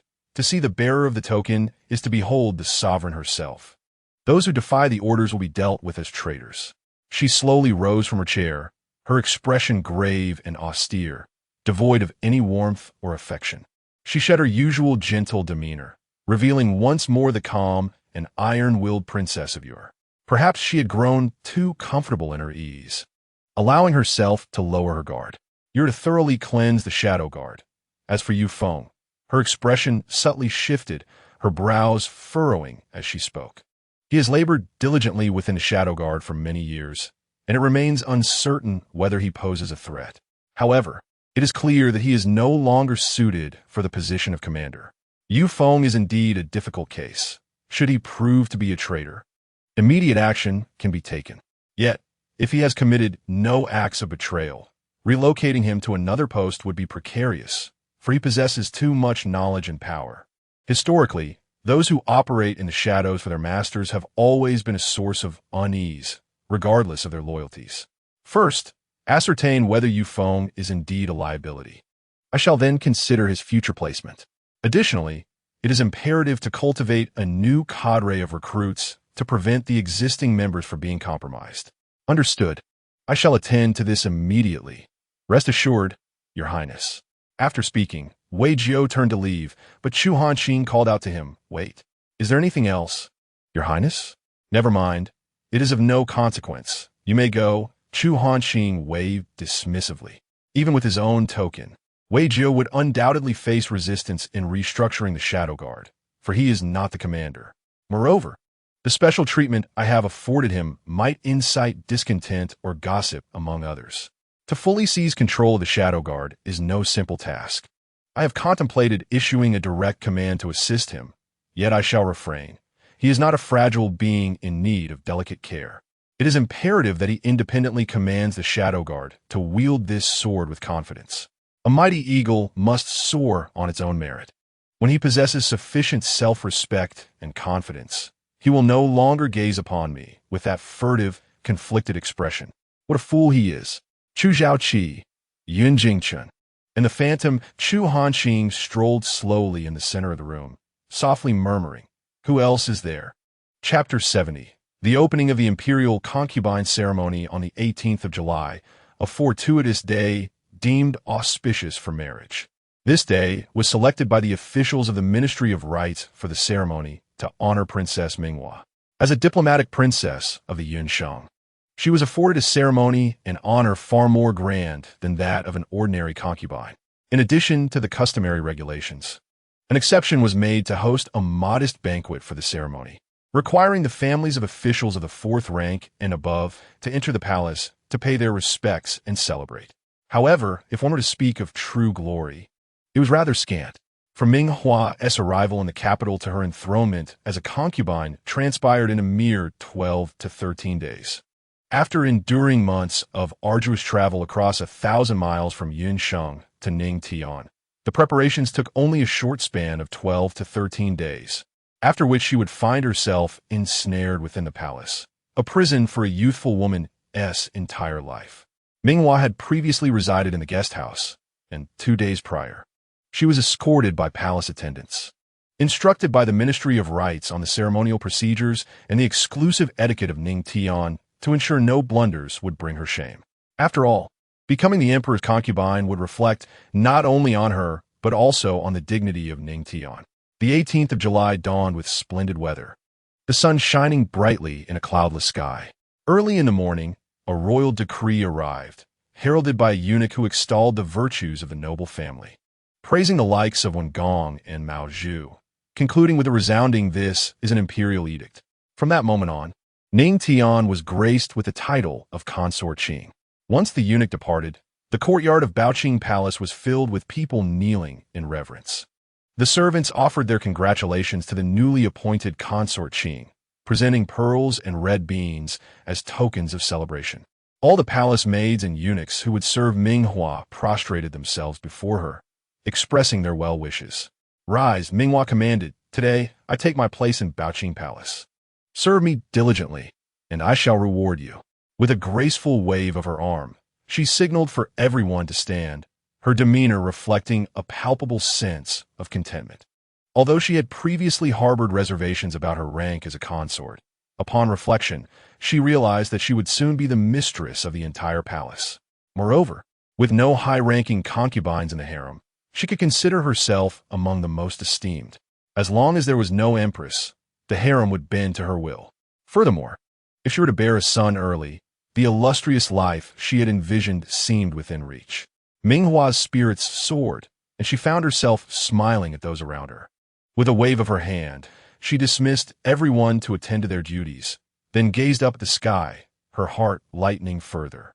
The weather was splendid, clear, and pleasantly warm, suggesting that even the heavens were heralding her promising future. "What a lovely day," she remarked, casting a sidelong glance at her two personal maids. Red Bean, timid and dull-witted, feared Minghua's reputation for being harsh, and thus she rarely spoke, merely nodding in agreement with her mistress's words. Observing Red Bean's vacant expression, Minghua felt a surge of irritation. Was this the best that Empress Yun could provide? Such foolishness would hardly be of any use in the future. She resolved to find a more clever and perceptive replacement. As for Red Bean, who could say if she had been sent by that old crone to cause trouble? A fierce glint flickered in Minghua's eyes as she pondered this. Red Bean, too dull to meet her mistress's gaze, did not notice the intensity of Minghua's expression, but Pearl, standing nearby, caught a glimpse of it. Her heart raced, and she quickly interjected, "Your Highness, indeed, the weather is splendid, a good omen. You shall certainly enjoy enduring favor and abundant blessings." Having served Minghua for some time, Pearl adeptly flattered her with practiced ease. "You possess a way with words. Otherwise, what purpose does your tongue serve?" Minghua shot a glance at the two before turning to enter the inner chambers.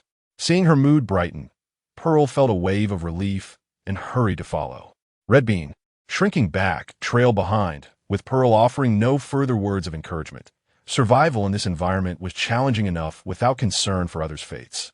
At the residence of the eldest princess, Chu Hanqing delicately placed a chess piece on the board, having recently taken a liking to dismantling chess strategies since the day the board was brought out.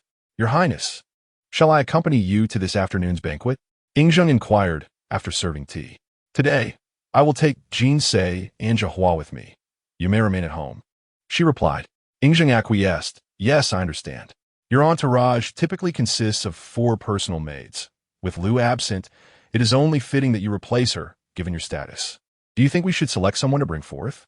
Chu Hanqing sighed, urging the others to be attentive in choosing a person who is both composed and astute, to present to Her Highness for her appraisal.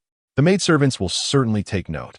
The banquet for Minghua's elevation to consort was set to commence near dusk, held within the splendid confines of Baoqing Palace. Following the midday meal, the palace attendants busily arranged the necessary elements for the feast. Minghua was adorned in her finest attire, attended by Zhenju and Hongdou, as this marked her inaugural appearance before the official ladies of the court. Aside from Chu Hanqing, the other noble women had yet to meet her formally. Inevitably, she would have to interact with these individuals in the future, so it was prudent to familiarize herself with them. Moreover, she harbored a subtle ambition. Should any young lady among them aspire to enter the palace as a consort, she would be a rival. Thus it was wise to gauge the competition in advance. The Empress, with her extraordinary beauty, shone even more radiantly in her finery, leaving no doubt that she surpassed all other women of the realm. Zhenju held a mirror for Minghua, skillfully lavishing her with compliments. Minghua reveled in her reflection, finding Zhenju's words most gratifying. Suddenly, the visage of Chu Hanqing flashed in her mind, eliciting a wave of displeasure. Some individuals simply possess an incompatible aura, a discordant energy that is inexplicable. Minghua felt such a dissonance with Chu Hanqing. Despite having no prior interaction, she had an immediate aversion to her, even a sense of hatred. She reassured herself that it was merely a matter of incompatible temperaments, though she secretly acknowledged it stemmed from a faint tinge of jealousy, envying Chu Hanqing's fortunate fate. Chapter 71, a play of 3 women after the Shen hour. Various ladies began to arrive at Baoqing Palace with their daughters. There existed an unwritten convention regarding their arrival. The higher the rank of the official's wife, the later her entrance would be. Those with close ties to the host family might arrive slightly earlier. Lady Zheng Wushi, the wife of the Minister of Rites, arrived just after the hour, accompanied by her daughters, Zheng Xiqiu and Zheng Mingwei. In truth, Lady Zheng was reluctant to bring Zheng Xiqiu to the palace. Well aware of her daughter's beauty and fearing that should the emperor take notice, it would pose significant complications. Few truly loving parents would willingly send their daughters into the palace to endure a lifetime of uncertainty. Given the Zheng family stature, Zheng Xiqiu could be a respectable matriarch wherever she married, with her beauty and lineage ensuring she commanded respect rather than being subject to others. However, marrying the emperor was an entirely different matter. The concubines all hailed from distinguished backgrounds, making it difficult to stand out, and once one did, Facing covert opposition became even more arduous. Thus, Lady Zheng contemplated feigning her daughter's illness as an excuse to withhold her from the palace, yet was halted by Lord Zheng. He feared that others would perceive such a decision as disrespectful, and secretly harbored a hope that if Chiuer caught the emperor's eye, her beauty might secure her a position as a consort, propelling him to greater heights. As they journeyed, the gazes of palace maids and eunuchs were unmistakable. Upon entering Baoqing Palace, Lady Zheng and her two daughters proceeded to the main hall to pay their respects to Consort Qing, the esteemed Minister of Rights. Lady Zheng of the Wu family, accompanied by her daughter, came to pay their respects to the beloved concubine Qing. The concubine was filled with delight, extending her heartfelt wishes for a long and prosperous fortune. As the trio of Zheng family women entered the main hall, they knelt in the center, bowing deeply in reverence. Lady Minghua, basking in the flattering remarks from the ladies present, felt a swell of pride. She considered herself unmatched in beauty and grace among those noble women, a fact that filled her with joy. However, this pleasant mood was short-lived, as the entrance of Zheng Xiqiu marked a turning point. Following her mother, Zheng Xiqiu crossed the threshold just as the sun dipped low in the sky, casting a warm, golden light that enveloped her, enhancing her striking beauty and ethereal demeanor, reminiscent of a celestial being descending to the mortal realm. Despite her modest attire, Zheng Xiqiu's appearance was so exceptional that it stood out amidst the gathering. The moment Lady Minghua caught sight of Zheng Xiqiu's visage, her breath caught in awe, swiftly followed by an overwhelming tide of jealousy. She had always been unable to tolerate younger women surpassing her beauty, and Zheng Xiqiu's allure left no room for comparison. She had lost. The Zheng family women knelt for an extended period, while Lady Minghua's gaze remained fixed on Zheng Xiqiu, refusing to allow them to rise. Curiosity brewed among the onlookers. What offense had the Zheng family committed against concubine Qing? Only Zheng Mingwei, before kneeling, had noticed the glint of jealousy in Lady Minghua's eyes, for she often regarded her elder sister with the same expression. It seemed concubine Qing held a poor impression of her elder sister, which delighted Zheng Mingwei. She resolved to seek an opportunity to cultivate a relationship with concubine Qing, perhaps to create some obstacles for her elder sister. "Rise," Lady Minghua commanded, her expression taut as she reclined in her chair. "So it is the family of Lord Zheng. I was curious about your identity. Indeed, the young lady of your house possesses a beauty that is unforgettable." A quick-tongued lady from the crowd chimed in. "Indeed, your highness speaks the truth. The eldest daughter of the Zheng family is renowned as the most beautiful in the capital, even earning the moniker of falling jade and flowing vermilion. It is said that even the esteemed princess has spoken highly of her." Lady Minghua shot a cold glance at the woman, who promptly fell silent. The fact that Zheng Xiqiu had caught the eye of the princess was truly remarkable, and Lady Minghua fumed inwardly, for she harbored disdain for both Chu Hanqing and Zheng Xiqiu, and now they were inexplicably linked. "Your highness is too gracious. I am but a humble willow, far inferior to your radiant beauty and noble presence," Zheng Xiqiu's cool voice interjected. "Such modesty, dear Miss Zheng. If you are but a humble willow, then what does that make the rest of us? Mere mud beneath your feet," Lady Minghua retorted, her words laced with barbs. Confusion clouded the minds of Lady Zheng and Zheng Xiqiu as they pondered what they had done to offend concubine Qing, while only Zheng Mingwei stood aside, smirking to herself. As the saying goes, 3 women make a play, and with more than 30 women present in the hall, a grand drama was unfolding. Just as the atmosphere grew awkward and the crowd was uncertain how to alleviate the tension, a voice rang out from outside, announcing, "Her Highness, the Princess, has arrived."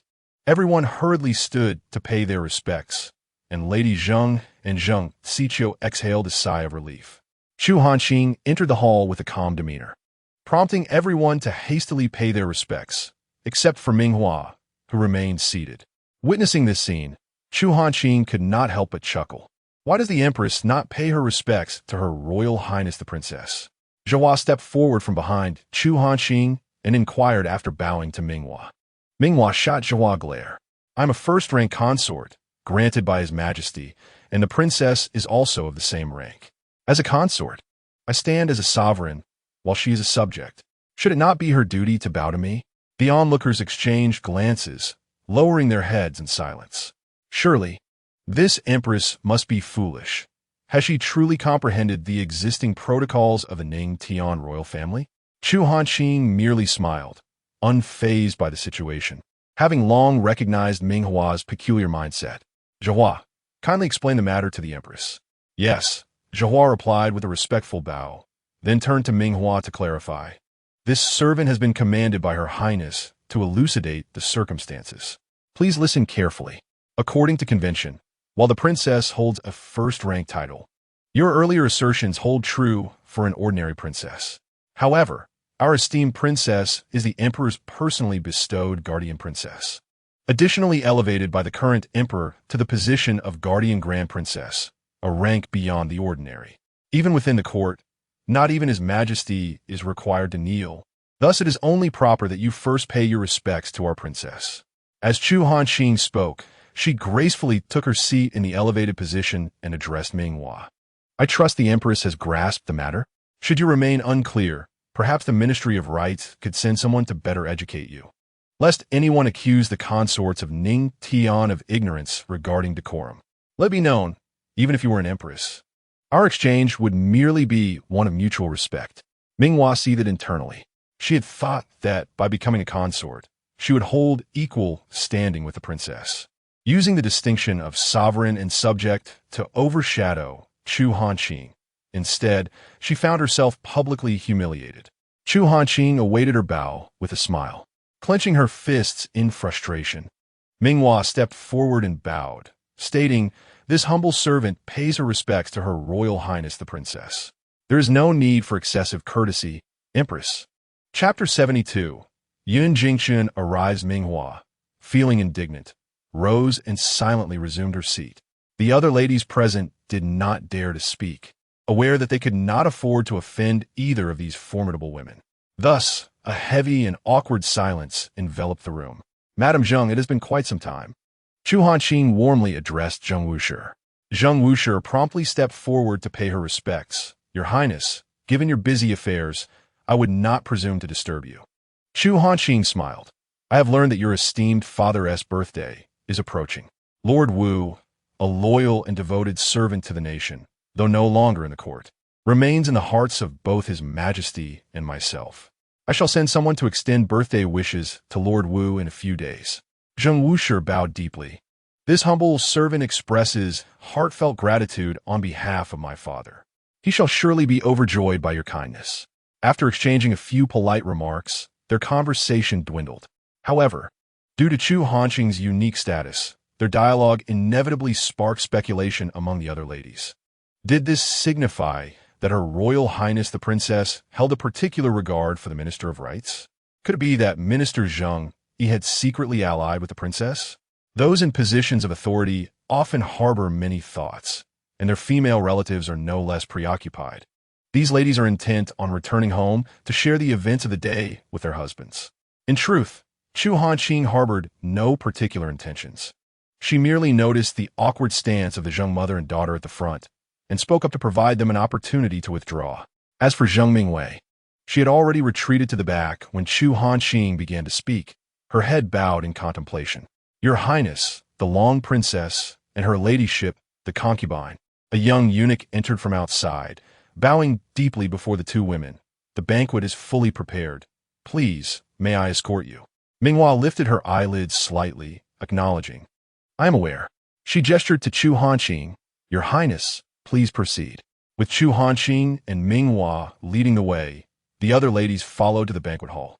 The rear hall of Baoqing Palace had been elegantly arranged, with numerous ice basins set throughout, offering a respite from the heat. Under the guidance of the palace maids and eunuchs, everyone took their seats. As instructed by Minghua, the dishes were presented in a continuous flow. "I'm deeply grateful for His Majesty's favor in bestowing upon me the title of concubine and for this banquet to honor you, esteemed ladies. Let us raise our cups in gratitude for His Majesty's benevolence." "Thank you, Your Majesty." "Thank you, Your Highness." The atmosphere gradually warmed, and the initial stiffness dissolved into light-hearted banter. However, Midway through the feast, a young eunuch entered to announce His Highness, the 7th Prince of Yunsheng, has arrived to offer his congratulations. Quickly, let the 7th Prince in, Minghua exclaimed in haste. Chu Hanqing furrowed her brow, but remained silent, feeling that Yun Jingchen had shown a lack of decorum. The gathering was comprised entirely of women, many of whom were unmarried girls. Although the segregation of genders in Ningtian was not excessively stringent, the daughters of officials tended to be more observant of propriety. Did the 7th Prince not comprehend this? Yet, since he had arrived, it was clear he had obtained the emperor's consent, and Chu Hanqing felt it inappropriate to voice her concerns, even as she struggled to understand his actions. Yun Jingchen had dressed strikingly for the occasion, as it was the banquet celebrating his sister's elevation to concubine. His presence to offer congratulations was not entirely unwarranted. Although he was aware that the event lacked male guests, his intentions extended beyond mere attendance. He sought to present a petition to the emperor, hoping to extend his stay in Ningtian. His objectives remained unfulfilled, and without presenting his petition, he would soon have to return to Yunsheng after the banquet. This was simply unacceptable. Chapter 73. A clash of wills. Yun Jingchen's arrival stirred a ripple of disturbance among the ladies present. Those who adhered to decorum felt displeasure, recognizing that his behavior was indeed inappropriate. Regardless of the presence of unmarried girls, the fact remained that this was the emperor's harem, and the presence of a man was rather unsuitable. Even princes of royal blood were expected to observe proper conduct. How much more so for an outsider such as himself? The earlier conduct of Minghua had been noted by all, and now, with Yun Jingchen's actions, many questioned the etiquette of Yunsheng. However, there were those who felt a thrill of excitement, such as Zheng Mingwei. At the moment Yun Jingchen entered, her hands, hidden beneath the table, clenched tightly together. Her cheeks flushed with exhilaration. Had this been a private gathering, she would have surely approached him to strike up a conversation. Zheng Xiai, Qiu, sat beside her, noticing her slight restlessness, and cast a curious glance in her direction. Zheng Mingwei quickly lowered her head, regaining her composure. I have had the honor of meeting Her Highness the Princess and Her Majesty the Concubine, Yun Jingchen stated as he approached the dais, bowing respectfully to Chu Hanqing and Minghua. Chu Hanqing remained indifferent, while Minghua felt an inexplicable sense of satisfaction. After all, they were siblings, and throughout their journey, they had endured numerous reprimands from the 7th Prince, unable to retaliate due to their status. Now, as a concubine, he was the one bowing to her. With a hint of secret delight, Minghua cheerfully remarked, Your Highness, please do not stand on ceremony. We are siblings and need not be so formal. Chu Hanqing, about to speak, was interrupted by Minghua. She cast a sidelong glance at her sister, a smile gracing her lips as she chose not to engage in a dispute, addressing Yun Jingchen instead. I did not expect the 7th Prince to grace us with his presence at this banquet, which only highlights the bond between you and your sister. Yun Jingchen's fingers twitched slightly before he responded with a generous smile. I apologize for my unceremonious arrival today. I hope I do not cause any inconvenience to your highness and the esteemed ladies present. Surveying the room, the ladies all shook their heads, murmuring that it was of no consequence, as he was a prince and the brother of the concubine, and none would dare offend him. However, today is a momentous occasion for the concubine, and as her brother and the only family member present, I could not bear to miss her joyous celebration. Hence my request for the emperor's grace. I hope your highness does not hold this against me.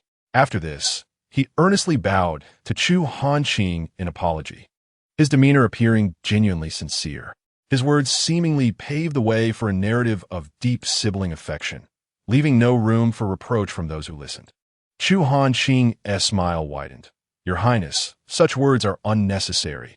It seems as though I am intentionally seeking to provoke you. Your bond with the concubine is admirable, and we can only envy it. There is no question of blame. In that case, I am relieved, Yun Jingchen replied, his gaze earnest, as if he had exhaled a sigh of relief. The noble ladies present were perceptive, and the atmosphere, tinged with awkwardness, did not escape their notice. Thus, they averted their gazes, pretending to be oblivious to the ongoing discourse. Chu Hanqing had no desire to target Yun Jingchen specifically. However, After hearing from Wei Jiao about his previous appearance at the Flower Moon Pavilion, she was aware he likely harbored ulterior motives. She had not expected him to act with integrity. Now, she merely confirmed her suspicions regarding his intentions, which remained to be investigated. The situation felt precarious, and any misstep could lead to tumultuous consequences. With a polite demeanor, she chose to maintain a respectful distance, for time was of the essence. As Yun Chun took his seat, an air of awkwardness enveloped the gathering. Observing the lukewarm interactions among the guests, Ming Hua felt a surge of discontent. Noticing the occasional glances cast towards Yun Chun, the secret satisfaction she had felt earlier dissipated, replaced by a trace of resentment towards him. Yet Yun Chun maintained his composure, seemingly unfazed by the awkwardness, even raising his cup in a toast towards Chu Hanqing. At that moment, an unexpected announcement of the emperor's arrival echoed from outside, as Chu Zhaoting's royal carriage came to a halt before the hall. He entered with an air of vitality, prompting the crowd to hastily pay their respects. Observing the emperor's buoyant demeanor, he gestured for them to rise. Minghua, still adjusting to her newfound status, had spent recent days in the palace learning the intricacies of etiquette and had not yet had an audience with Chu Zhaoting. Thus, upon their sudden meeting, she stood momentarily frozen, unsure of her reaction. Yun Chun gently nudged her, casting a discreet glance towards the emperor. Instantly regaining her composure, Minghua approached, her expression a blend of shyness, tenderness, and surprise. Your Majesty, with the affairs of state keeping you so occupied, how is it that you find time to visit? Chu Zhaoting gently took her hand and replied, Today marks a day of great joy for both myself and my beloved consort. Would I allow you to be alone in your happiness? That would be most unfair to you. Minghua's eyes shimmered with gratitude as she responded. Your Majesty's kindness overwhelms me. I am not aggrieved. I implore you to prioritize the affairs of the nation. You possess a profound understanding of duty, my love. Chu Zhaoting Vima, visibili polit. Minghua, blushing and smiling sweetly, felt uncertain of how to respond to the emperor's praise. The audacious and imperious demeanor she had previously displayed seemed to have transformed into that of a gentle and delicate being. Chu Hanqing observed quietly from the side. Recognizing the women of the harem had mastered the art of facade and transformation, a skill deeply ingrained in their very being. Having witnessed enough of these dynamics since childhood, she found the display utterly tedious and even felt a tinge of pity for them. Yet, upon reflection, she realized her fortune lay in her birth as the daughter of the empress, who had garnered the emperor's affection and respect. The others merely sought a good life, struggling in their own helplessness. Her own perspective was indeed one of privilege. The emperor took his seat at the head of the table, with Minghua beside him. Spotting Yun Chun, the emperor smiled. Seventh Prince, please take a seat. Today is not for state matters. For you, it is a family affair. So let us be at ease. Thank you, Your Majesty. Yun Chun replied with utmost respect. I acted rashly today, my thoughts solely occupied with expressing my congratulations to Consort Qing. I sought your presence without realizing it might be deemed inappropriate, and for this, I humbly accept any reprimand. Chu Zhaoting waved his hand dismissively. You are being too hard on yourself, Seventh Prince. I have already stated that this is a family matter. What fault is there in a brother celebrating his sister? While I, Ning Tian, value propriety, I am not so stringent as to disallow this. Moreover, with my presence, no impropriety can occur, so there is no need for concern. Yun Chun expressed his gratitude and admiration. I thank your Majesty for your graciousness. Noticing Chu Hanqing's seemingly indifferent expression, the emperor asked, Does the princess believe my reasoning lacks merit? In a light tone, Chu Hanqing replied, Although there is no precedent for male officials attending a banquet with consorts, it seems there is no significant issue. Your Majesty certainly has a point. Chu Zhaoting's expression darkened. Perceiving the hidden implication in the princess's words, did she suggest that his presence with Yun Chun was inappropriate? Why must his sister always undermine him? Could she not support him for once? Chapter 74. Divergent thought. Was the princess implying that I do not adhere to propriety? Chu Zhaoting seethed inwardly, though he refrained from displaying his anger in front of the assembled company. I do not dare to imply such a thing. It is merely your majesty who is overthinking. CHHNQing responded with an indifferent expression. I merely found it somewhat inappropriate given the presence of many unmarried young ladies. CHHOTing could not help but glance at the female attendees below, only to find his gaze abruptly arrested by a particular maiden. It was undeniable that she possessed a breathtaking beauty that could not be overlooked. Since the moment the emperor entered the hall, Zieching Si-Chi had quietly lowered her head, even retreating slightly behind her mother, striving to avoid drawing attention. To her surprise, the emperor's gaze quickly settled upon her after a mere cursory glance around the room. Lady Zieching felt a sudden pang of anxiety. The more she worried, the more she feared for her daughter's fate, silently praying that the emperor would harbor no improper thoughts. Fortunately, Fish-Ing maintained his composure, refraining from inquiring about her identity in front of everyone. However, the attendees were all astute individuals, especially Ch-Ing-X, who had served Ch-Ot-Ing for many years and had a keen understanding of his intentions. At that moment, Ch-Ing-X resolved to ascertain the identity of that young lady later on. Ch-Ing also noticed Ch-Ot-Ing's momentary distraction and followed his gaze, realizing it was the jewel-like daughter of the Zh-Ing family. What a pity. YNJ-NGCH-N had hesitated to gaze at the female guest below, but sensing something unusual in the glances exchanged among the emperor and his companions, he could not help but glance in that direction. Upon seeing Zh-Ing Si-Chi, he too was struck by her exquisite beauty. This lady's allure could truly be described as captivating, though he was uncertain of her noble lineage. As he glanced sideways, he caught sight of the second Miss Zh-Ing, and it became clear that they were seated at the same table. So, she was the daughter of the Minister of Rights, presumably the legitimate eldest daughter. YNJ-NGCH, and was typically restrained in matters of attraction. Thus his admiration was merely a natural response, devoid of any ulterior motives. Yet when he turned back, he noticed the emperor's deep admiration and an insatiable ambition that only men could comprehend. Compared to the grace and beauty of the eldest Miss H-Ing, Minghu's appearance paled significantly. If she were to enter the palace, there would be no place for Minghu to shine. Unlike Minghu's naive musings, YNJ-NGCH-N understood clearly that Ning-Tien would never elevate YNSH-NGLI's consort to the position of empress. It was an impossibility.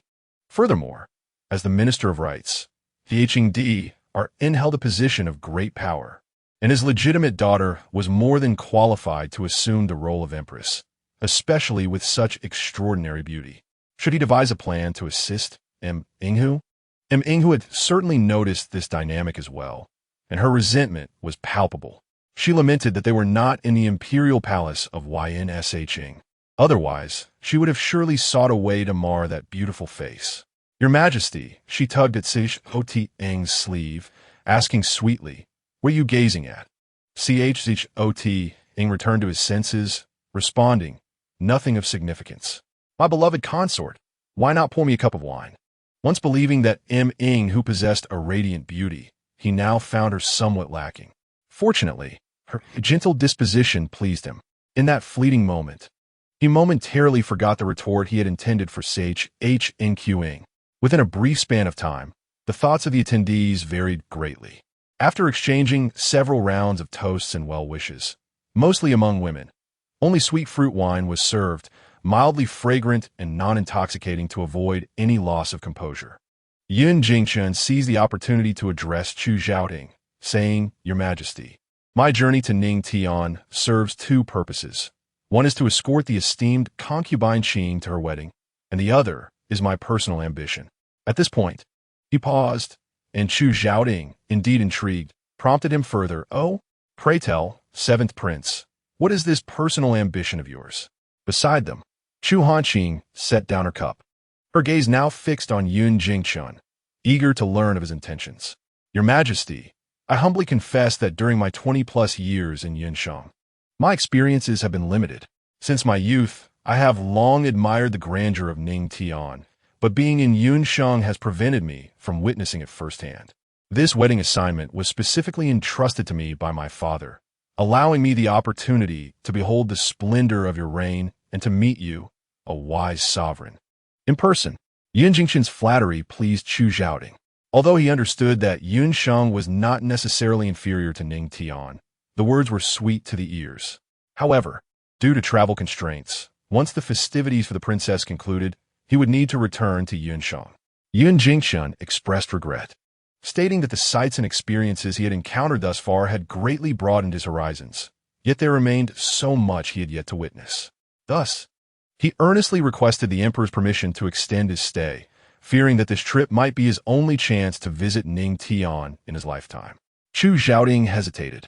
Your Majesty, I believe the seventh prince's words may not be entirely appropriate. Chu Hanqing interjected. This time, Chu Zhaoding did not view her as overstepping, for he too found a request somewhat unsuitable. What does the princess think? He inquired. Chu Hanqing replied leisurely, in public terms, as the head of the delegation. The seventh prince must return once the designated period concludes.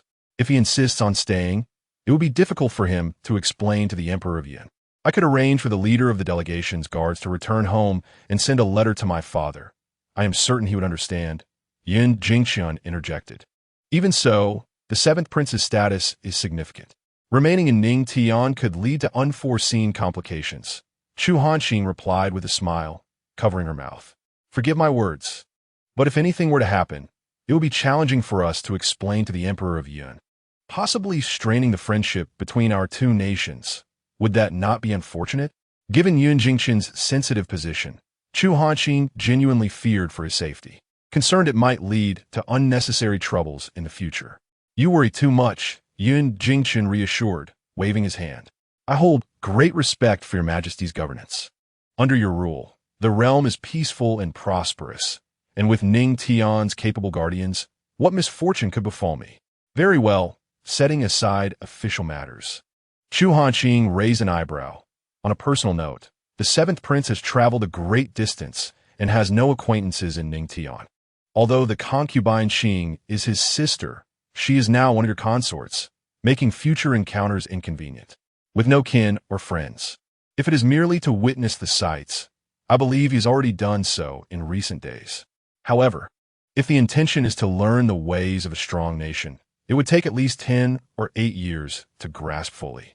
Can the seventh prince remain in Ning Tian for such an extended period? If not, what joy is there in lingering here? Yun Jingqian found himself at a loss for words. To stay for 10 or 8 years would indeed make him a hostage. Meanwhile, while unaware of Yun Jingqian's true intentions for wishing to remain in Ning Tian, recognized that the two were aligned in their interests. Although they were not particularly close, she was still a newlywed young lady with many private matters that required Yun Jingqian's assistance. If he were to depart, she would be left all alone, feeling a twinge of trepidation in her heart. Thus, she resolved to plead with His Majesty. Chapter 75. I was captivated by His Highness at first sight. However, before she could formulate her words, Chu Zhaoding had already reached a decision. The seventh prince has noble intentions. I am pleased, he declared. Yun Jingqian's countenance brightened, as he presumed the emperor had acquiesced to his request. Yet, Chu Zhaoding swiftly altered his tone, stating, the delegation's journey is indeed a matter of significant diplomatic importance between our two nations. While, as the seventh prince articulates, the commander of the guard may be permitted to depart independently should any unforeseen incidents arise without a responsible party present. It will be quite challenging for both myself and the Emperor of Yun to provide an adequate explanation. Yun Jingqian's fingers curled beneath the table, perhaps hoping the situation would unfold in his favor. Chu Zhaoding hesitated, seemingly finding it difficult to outrightly refuse. Chu Hanqing, taken aback by the Emperor's denial of Yun Jingqian's request, couldn't help but nod in agreement. Noticing the Emperor's slight discomfort, she interjected, therefore, we regret to inform you that we cannot grant the seventh prince's request. Surely, His Highness understands that we are not petty individuals. How could Yun Jingqian respond? He was not foolish enough to directly accuse the emperor and the princess of being stingy. Thus, he merely bowed his hands in acknowledgement, expressing regret. I understand. It was my oversight, and I would never dare to trouble His Majesty or the princess. The seventh prince is being overly modest. Come, allow me to toast to you. Chu Zhaoding raised his cup in a gesture of camaraderie. Yun Jingchun hastily lifted his own cup, responding, I am in a state of trepidation. It is I who should be toasting His Majesty.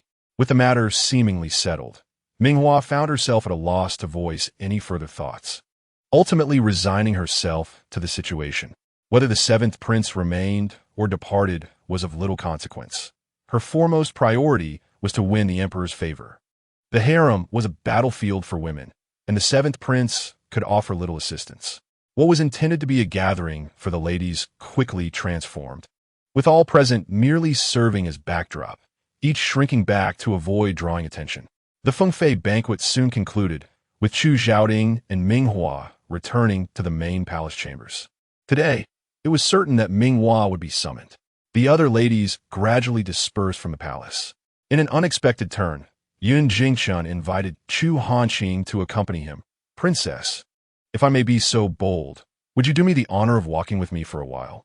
Chu Hanqing, initially poised a step away, halted upon hearing his words, gesturing for her attendants to withdraw. Of course, seventh prince. The two walked side by side, their attendants trailing behind at a respectful distance. Madame Zheng, along with her daughters Zheng Xiqiu and Zheng Mingwei, happened to witness the scene from afar. Madame Zheng felt a pang of worry, her mind preoccupied, while Zheng Xiqiu maintained a cold demeanor. Only Zheng Mingwei's eyes flickered with curiosity. What could the seventh prince wish to discuss with me? After a brief silence, noticing Yun Jingchun's reticence, Chu Hanqing directly inquired. Yun Jingchun turned his gaze toward her, slowing his pace. May I ask, have I inadvertently offended you, princess? Chu Hanqing, questioned, what brings you to such a conclusion? I had previously sent someone to the princess's residence to request a visit, but my overture was declined. Yun Jingchun stood still, awaiting her response. Chu Hanqing chuckled lightly. Indeed, it is so, yet it is merely because I have matters to attend to, leaving me no leisure. Thus there exists no notion of offense. However, today, Your Highness, you have shown no mercy in your refusal to allow me to remain in Ningtian. Before he could finish, Chu Hanqing directly interrupted him, asserting that the seventh prince's words were erroneous. What does it mean to show no mercy? My rejection is grounded in truth, both in public and private. There exists no justification for your presence, seventh prince. I'm not merely an ordinary member of the royal family. I bear the responsibility of governance, and voicing my opinions is not excessive, is it? Do you harbor resentment towards me for this? She maintained her smile, albeit laced with a hint of sarcasm. Yun Jingchun hastily responded, Your Highness has misunderstood. I bear no ill will towards you. However, I indeed have reasons to remain. Oh, aside from what you just articulated to His Majesty, do you possess other unspoken justifications? Chu Hanqing found herself genuinely curious, pondering what else he might concoct. Indeed, she suspected he was merely fabricating reasons. It was evident to any discerning observer that her vehement opposition had led Chu Zhaoding to resolutely deny Yun Jingchun's request.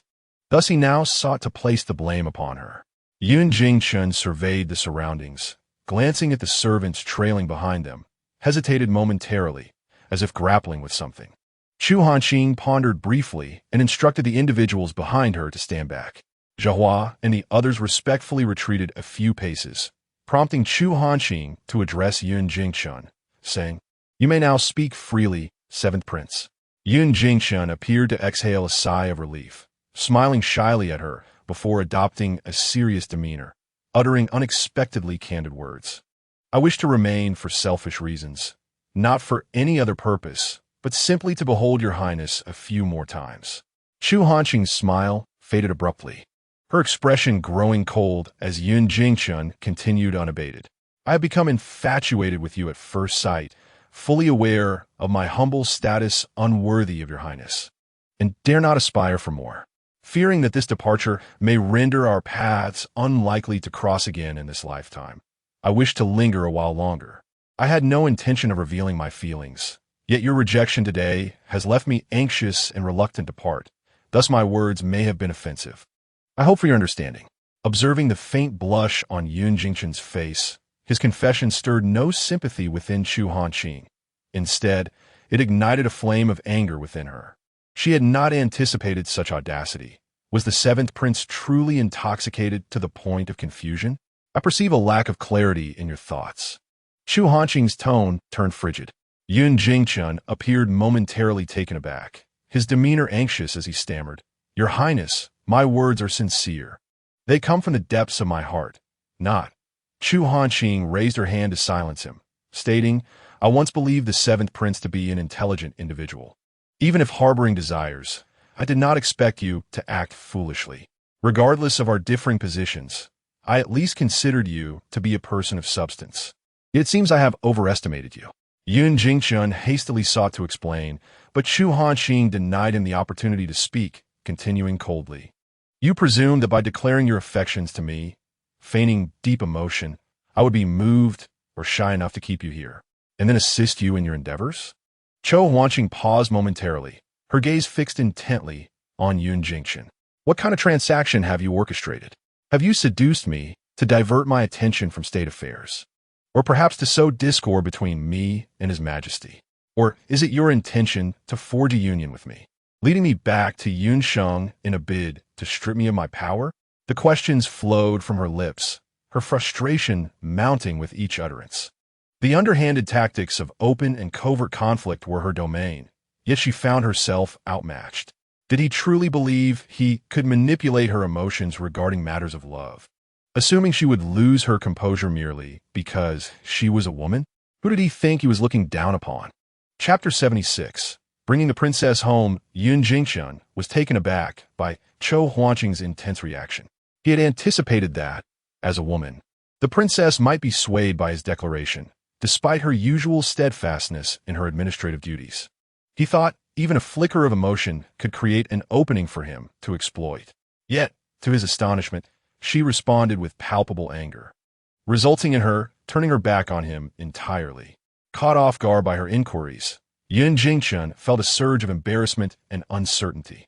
Zhehua and Jintz, standing a few paces away, hastened to shield Chu Hanqing, sensing her ire. Jintz stood firm, while Zhehua quickly grasped Chu Hanqing's arm, asking, "Your Highness, are you unwell?" Chu Hanqing shook her head. "I am fine, do not fret." As Yun Jingchun regained his composure, he noticed the fierce and defiant expressions on the two maidservants, resembling a protective barrier against him. He clenched his fists, feeling both humiliated and vexed. Yet, he maintained his usual demeanor, his countenance betraying no flaw. "Your Highness, I beseech your forgiveness. It was my momentary impulse that caused me to offend you.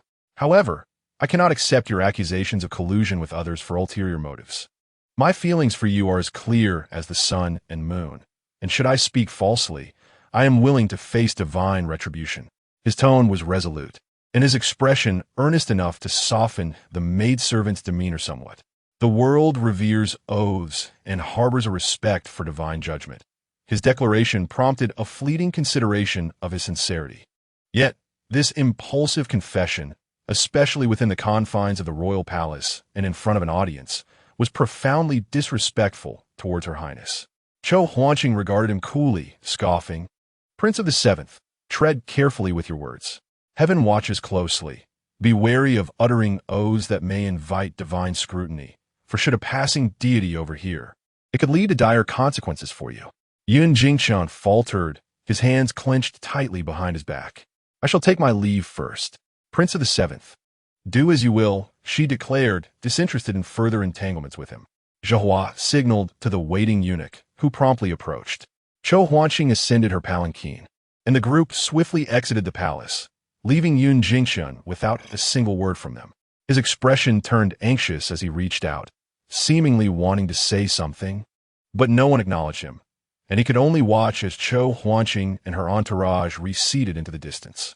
After a considerable time, once the group had vanished from sight, Yun Jingchun's expression returned to a state of tranquility, completely devoid of the urgency, embarrassment, and vexation he had earlier displayed, as if the events that had transpired were but a figment of the imagination.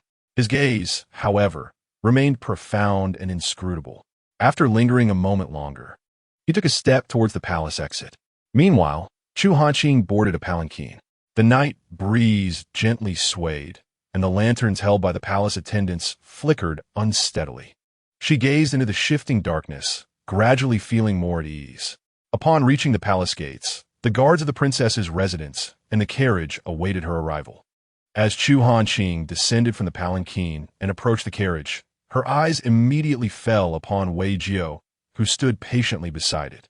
In the night's embrace, under the soft glow of light, Wei Jiao's stern features were softened in a manner unseen during the day, his eyes shimmering like stars. Amongst this celestial display stood the graceful figure of Chu Hanqing. Suddenly, her spirits soared, and the earlier frustrations seemed to vanish from her mind.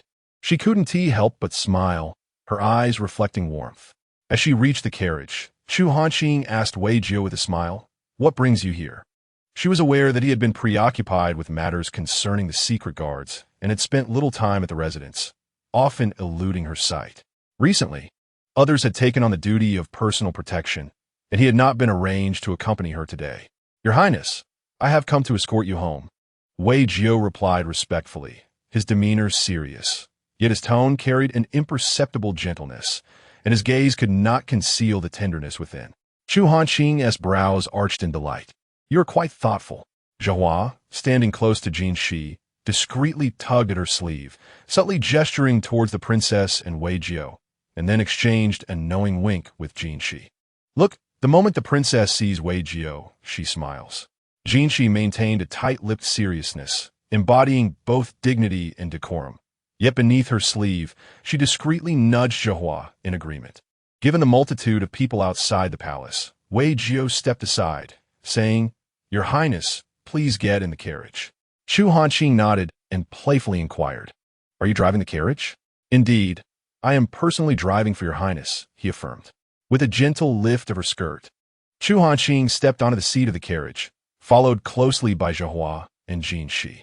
As they passed by Wei Jiao, Zhihua couldn't suppress a chuckle, while Jin Shi remained silent, merely nodding in acknowledgement. Wei Jiao nodded lightly, leaped onto the carriage, and with a flick of the whip, they set off towards the princess's residence. Inside the carriage, Chu Hanqing reclined against the wall, and Zhihua, noticing her serene expression, couldn't help but inquire, "Your Highness, are you no longer angry?" Chu Hanqing raised an eyebrow. "Do I appear to be angry?" Zhihua shook her head. "Not at all. Your Highness seems to be in excellent spirits. However, just a moment ago in the palace, your expression was frightfully cold, almost as if encased in ice." Chu Hanqing chuckled lightly. "Was I really that exaggerated?" "You were," Zhihua nodded fervently. "I simply did not anticipate that the seventh prince of the Yun family harbored such sentiments towards you. I cannot discern whether his intentions are genuine or feigned." "Huh? Where would genuine feelings come from? Do you believe sincerity is so easily obtained?" Chu Hanqing scoffed, her laughter tinged with derision. Jins contemplated for a moment before speaking, "Yet, Your Highness, the seventh prince just swore an oath." I perceived a certain glimmer in his gaze towards me, which may indeed signify sincerity. "After all, Your Highness, your unparalleled elegance and extraordinary grace could naturally stir the hearts of any man." Zhihua nodded vigorously in agreement. Indeed, our esteemed princess is the finest woman in the world." "Unparalleled elegance and extraordinary grace?" She scoffed. "It is more accurate to say that my elevated status and power draw attention." Chu Hanqing harbored skepticism towards such so-called sincerity, especially since those who speak sweetly are often the least reliable. Whether genuine or feigned, it mattered little to her. She was indifferent. However, the current setting was inappropriate, with many present, and she worried about the potential for gossip, how troublesome it could be. "Let's keep a watchful eye, so that no one engages in idle chatter. Lest we invite unwarranted rumors," she instructed. Zhihua's eyes darted around. "Yes, Your Highness. Within our household, no one dares to gossip, but we are unable to oversee matters beyond our gates. It would be prudent for the hidden guards to take charge of such affairs. Perhaps we should consult Wei Jiao." She was genuinely curious about Wei Jiao's reaction to this matter. The dynamics between the princess and Wei Jiao intrigued her greatly, and she felt a sense of urgency. Chu Hanqing shot her a glare. "Do not meddle with such matters. I shall manage them myself. Have I been too indulgent lately? allowing you to speak without restraint? As if she could glimpse the figure of the carriage driver through the door, she lowered her voice. Have I not instructed you to show him respect? Observing that her tone had genuinely irked her, Zhihua hastily confessed, Your Highness, I realize my mistake. I shall refrain from speaking out of turn henceforth. Very well. Chu Hanqing replied. Chapter 77. Court assembly. The carriage rattled along the road, and the master and servants fell into silence. Despite the darkness, it was not yet late in the bustling capital where the affluent and merchants thrived. The most vibrant districts were alive with people illuminated by bright lights. While Chu Hanqing's residence was not located in such a bustling area, returning from the palace to the princess's manor necessitated passing through this vicinity. As the carriage traversed, Chu Hanqing faintly heard the lively clamor of the marketplace, a cacophony that, despite its noise, resonated with vitality, infinitely more genuine than the hollow exchanges and forced smiles within the palace walls. Perhaps it was fatigue from the emotional turmoil or the slight intoxication from the wine, but at that moment, Chu Hanqing felt an inexplicable weariness. She yearned to relinquish her burdens, just like the common folk who thrived amidst their vibrant lives. Leaning against the carriage wall, she closed her eyes. The carriage moved steadily, barely perceptible in its motion. Your Highness, we have arrived. Zhihua gently tapped Chu Hanqing's arm to rouse her from slumber. Awakening, Chu Hanqing experienced a moment of disorientation, realizing she had indeed dozed off. You must be tired, Your Highness. Let us disembark. We shall attend to your needs for washing and resting, Zhihua said, stepping down from the carriage and assisting Chu Hanqing as she alighted. Naturally, a dedicated coachman was on hand to drive the carriage away, while Wei Jio followed Chu Hanqing and her entourage toward the rear courtyard. You may take your rest. I am well guarded here, said Chu Hanqing to Wei Jio as they approached the inner courtyard. These recent days had been taxing for him. Enduring long nights on duty had worn him down. Throughout their journey back, Wei Jio remained taciturn, his countenance betraying none of the joy and ease one might expect at the palace gates, instead reflecting his habitual aloofness and gravity. He had intended to assert that safeguarding the prince was his paramount duty, a mission he held dear, especially within the confines of the estate. Yet, the words that escaped his lips were altered. Yes, I take my leave, Your Highness. Please rest early. With that, he bowed respectfully and exited with a swift, unencumbered grace. After Wei Jio left, the maid, Yin Zheng, who had been awaiting them, observed the exchange with curiosity, glancing at Zhihua and Jin Se. What transpired? She inquired. Is parting usually so abrupt? Zhihua looked skyward and replied, Do not ask me. I am at a loss. Jin Se, still resembling a mute gourd, silently mused to herself, How perplexing. I cannot fathom it. Chu Hanqing paused for a moment, her gaze fixed on Wei Jio's retreating figure, and then a smile broke forth. Go arrange for a bath. I am fatigued. The night passed in silence. The following day heralded the routine grand court assembly, and Chu Hanqing was required to attend. Her maids had prepared her attire and adornments well in advance, and a steaming breakfast was laid upon the table. As she ladled a spoonful of porridge, a thought crossed her mind, prompting her to inquire whether Wei Jio was still in the estate. Call him over. I have matters to discuss. Jin Se was dispatched to seek him out, while Chu Hanqing continued her meal with a casual demeanor. Moments later, Jin Se returned, but without Wei Jio. Your Highness, I searched for him, but he is not present. Those on duty informed me that he did not return last night. Chu Hanqing paused her spoon mid-air, understanding the implication. I have finished my meal. You all should eat quickly and not delay. The Huangji Hall, as the venue for court assemblies, exuded opulence yet bore a solemn air. Yet, each time Chu Hanqing entered, she felt an oppressive weight upon her spirit, her nerves taut. Today, Chu Zhaoding appeared somewhat fatigued, yet his mood seemed favorable, likely due to the revelry of the previous night. It was said that early this morning, he had dispatched numerous exquisite gifts and jewelry to concubine Qing in the Baoqing Palace, inciting envy among the lower-ranking ladies. Chu Hanqing had always found it peculiar that after indulging in the company of concubines, the emperor felt compelled to bestow lavish rewards.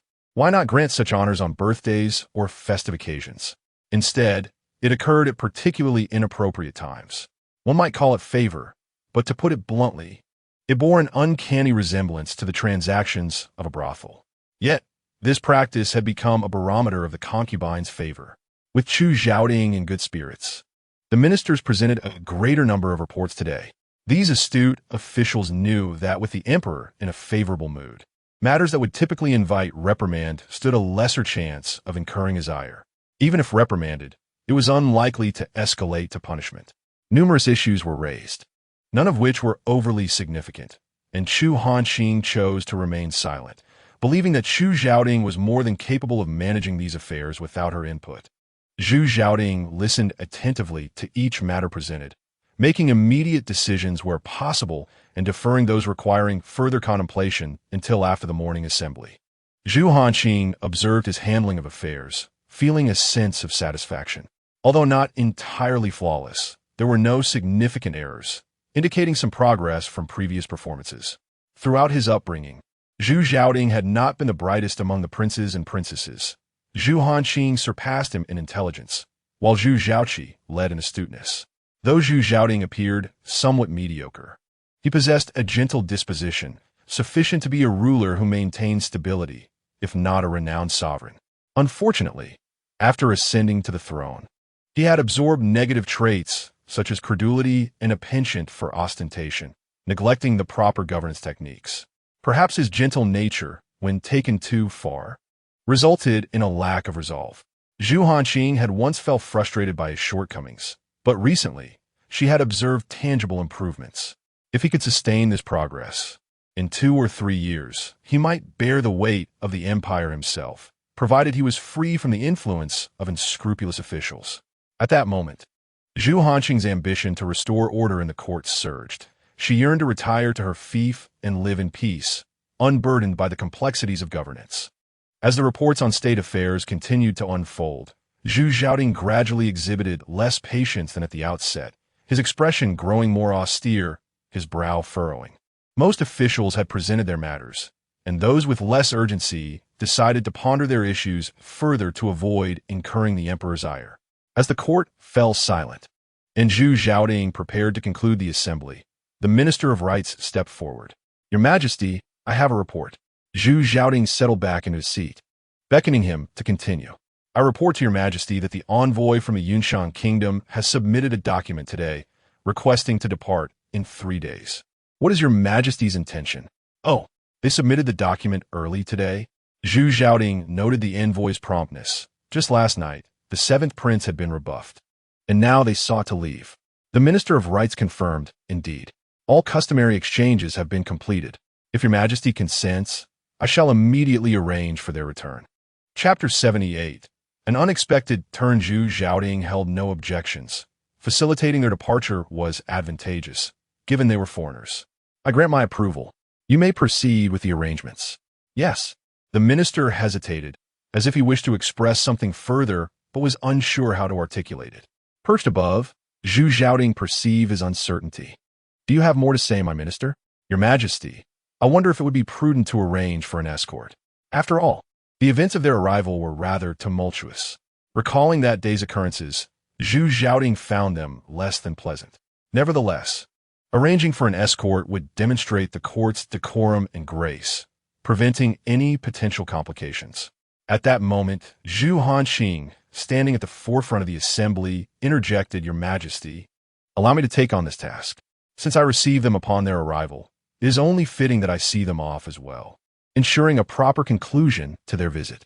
Even if she did not volunteer, the responsibility would ultimately fall upon her, and she wished to witness their departure firsthand. "Excellent." Chu Zhaoqing nodded with satisfaction. "Then I must trouble my royal sister to make another journey." At the inn, since Minghua entered the palace, the only resident was Yun Jingqian. Compared to before, his subordinates moved about with greater freedom. The attendant who had been dispatched to deliver a message to the Grand Princess now stood before Yun Jingqian. "Your Highness, we have some leads regarding the Crown Prince's associates," he announced. Yun Jingqian raised his gaze. The attendant leaned closer, whispering a name into his ear. "Is it him?" "Not entirely unexpected. Can you confirm?"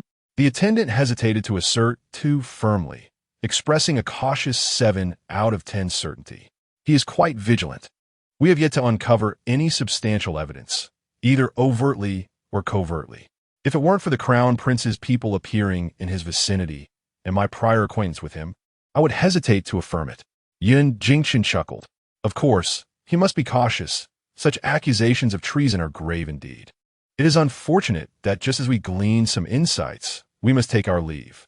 It seems we may not have the opportunity to act. How can that be? Whether sooner or later, we will find use for this information. Besides, even if we do not, it is still advantageous to know the Crown Prince's trump card. The attendant looked at him with admiration. Your Highness possesses a far-reaching vision. I could never aspire to such heights. Yun Jingqian dismissed the flattery with indifference. Spare me the sycophancy. Is there something you wish to inquire about? The attendant hesitated, uncertainty flickering across his face, unsure if he should proceed. If you feel it is inappropriate to ask, then do not. Yun Jingqian shot him a warning glance. The attendant fell silent. Then, Your Highness, have we abandoned our efforts to cultivate goodwill with Princess Jiawei? Upon hearing that name, Yun Jingqian was momentarily lost in thought, recalling both the individual and the sting of rejection. Though his intentions had been feigned, meant for appearances, a sliver of genuine hope lingered within. What if Chu Hanqing truly harbored feelings? Securing such a spouse would be a monumental gain, in terms of beauty, demeanor, and esteemed status. Chu Hanqing represented the pinnacle among women. To win her heart would indeed be a stroke of fortune. Yet, the image of her cold rebuff and her words, "I never imagined I overestimated you," haunted him. What feelings had surged within him at that moment? Embarrassment? Anger? Shame? Perhaps a trace of inconsequential regret. Your Highness, the attendant called, noticing his master lost in reverie. Yun Jingqian snapped back to the present, recalling the earlier question. Let it go. This path is fruitless. The attendant pressed on. And what of King Qi? Shall we pursue an alliance with him? Yun Jingqian rose to his feet. An alliance? That is merely mutual exploitation. He seeks to leverage me to instigate a conflict between the Grand Princess and the Emperor, hoping to reap the benefits himself. He must consider whether I am willing to be a pawn in this game. The internal strife of Ning Tian is of no concern to me. A complete collapse of their forces would be preferable. Moreover, the timing is not right. Our dear Crown Prince's position remains secure. If chaos erupts in Ning Tian, who stands to gain? Surely, it will be the Crown Prince. In the end, I would gain nothing. Why expend such effort? Let us maintain 2 reliable contacts with King Qi and bide our time. Understood, Your Highness. I shall make the necessary arrangements. In the blink of an eye, 3 days had swiftly passed, accompanied by a gentle drizzle on this particular day. The delegation had assembled in formation, and the hour of departure was predetermined. The rain would not serve as a hindrance. Even if they needed to seek shelter from the rain, it would be managed outside the city. As the procession reached Chang'an Gate, it suddenly came to a halt. Yun Jingqian, puzzled, was approached by the captain of the escort, who reported, Your Highness, Princess Jiawei has come to bid farewell at the city gate. Yun Jingqian hastily flung open the carriage door. The princess had arrived. He rushed out, with his attendants hurriedly holding umbrellas to shield him. Today, Chu Hanqing donned a deep purple gown, standing tall beneath the umbrella in the misty drizzle. The world around them was shrouded in a gray haze, yet her deep purple silhouette appeared as the sole vibrant hue amidst the muted backdrop. Yun Jingqian felt a pang of regret for his abrupt actions on that day. Had he not behaved so, he might have left a more favorable impression. Upon meeting the princess, he gazed at Chu Hanqing with delight, expressing surprise that she would come to see him off, and he was profoundly grateful. Chu Hanqing observed his astonished expression with disdain, thinking it absurd that he still pretended to be sincere. In the public eye, she could not directly undermine him. I have come at His Majesty's behest to bid farewell to the Yun sacred delegation. May the 7th Prince take care on his journey. And the Emperor sends his regards to Emperor Yun through you. Yun Jingqian's eyes dimmed slightly, his smile waning. I thank His Majesty. I shall certainly convey his greetings. I am immensely grateful for Your Highness's effort in making this journey. The appointed time has come, and I must not linger. I bid you farewell. Please take care. Chu Hanqing returned the gesture. May the 7th Prince take care. The convoy resumed its journey, gradually disappearing beyond Chang'an Gate. After the departure of the Yun sacred delegation, a palpable sense of relief swept through the capital. The heightened security measures had made the populace feel more constrained than ever, as they were anxious to prevent any incidents. Those who had caused trouble faced harsher penalties than usual. It was akin to hosting an important guest. One held their breath, fearful of any disturbances. Only after bidding farewell could one finally exhale. The officials of the court shared a similar sentiment. Alas, their relief was premature. Since the departure of the Yun sacred delegation, the daytime drizzle intensified into a torrential downpour by evening, which escalated into a deluge by midnight. The following day saw a slight clearing, yet the delegation pressed on. By the third day, the rain fell as if it were boiling. The counties within a 200-mile radius of the capital were inundated, resulting in widespread flooding. As the emperor and his ministers fretted over disaster relief, once the rains ceased, urgent reports arrived. The county where the Yun sacred delegation had taken refuge was struck by flash floods, devastating the entire town and causing extensive damage to homes and farmland, with countless casualties among the populace. The fate of the Yun sacred delegation remained uncertain. A calamity of immense proportions had struck. Chapter 79. I hope you become a good emperor. The news of the Yun sacred delegation's unknown fate caused an uproar in the court. The significance of the delegation was already exceptional, especially with the presence of the seventh prince, Yun Jingxin. Although many were aware of his precarious situation within the Yun sacred delegation, this did not diminish the fact that he was still prince. If indeed the situation in Ningtian were to deteriorate, the Cloud Saint Emperor would undoubtedly seize the opportunity, either demanding the cession of certain interests or directly declaring war. From Emperor Zhu Zhaoding to the various ministers, all were left in a state of disarray by this news. Just days ago, during the Wan Shou festival, some officials extolled Zhu Zhaoding as the true dragon of the heavens, blessed with gentle rains.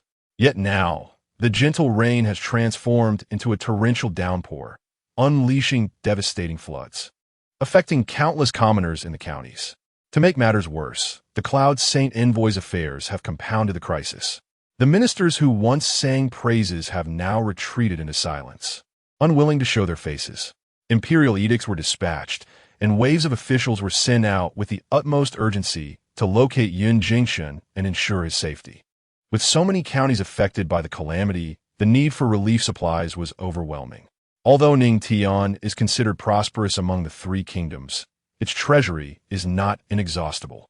The affected regions, being relatively affluent, experienced even greater losses due to the disaster. Zhu Zhaoding, in a state of agitation, shattered a teacup in the imperial study, followed by several memorials. Yet, no amount of anger or haste could change the fact that the rain had yet to cease, hindering the arrival of relief personnel and resources. Chu Hanqing found herself equally powerless. Natural disasters are perpetually unpredictable and exceedingly difficult to combat. Ironically, at this moment, there were still ineffectual ministers submitting petitions, claiming that this was divine wrath and that the emperor should issue a self-reproach edict. The siblings, Chu Hanqing and Zhu Zhaoding, could only laugh in exasperation.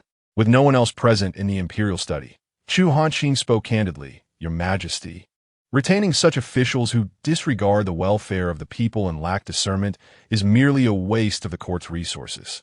It would be better to dismiss them and promote capable individuals to positions of power." Zhu Zhaoding certainly wished to act on this, yet seated upon the throne, he was weighed down by his concerns.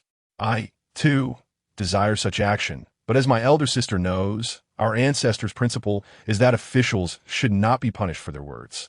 I worried about officials banding together against you?" Chu Hanqing raised an eyebrow. Zhu Zhaoding nodded. "What you say is exactly my concern.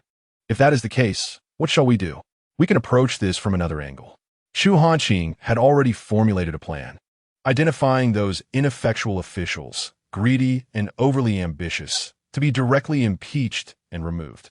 Noticing Zhu Zhaoding's lingering hesitation, she shook her head in resignation and said, "Your Majesty need not intervene. Allow me to handle this. In time, you may appoint those you trust."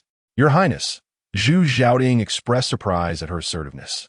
He enjoyed hearing the flattering words of the ministers while simultaneously longing for a clear and just court. He relied on Chu Hanqing as assistance, yet harbored a silent wariness of her influence. He often felt that those ministers who supported him were merely pawns swayed by Chu Hanqing's machinations, and that she truly controlled the court. If he were to eliminate a portion of them, the replacements would likely be her supporters, further bolstering her power. Yet, her direct suggestion to replace them with those he could trust, what did that imply? Your Highness may orchestrate the arrangements. I will naturally place my trust in your judgment. Hanqing quietly met his gaze, sighing inwardly, and calmly yet indifferently stated, I shall only be responsible for ensuring their departure. As for who shall ascend, your Majesty may arrange it as you see fit, so as to avoid deepening the rift between us. Ing felt a jolt in his heart. Sister, you yist, what discord could possibly exist between us? He mused, pondering why the emperor would delude himself.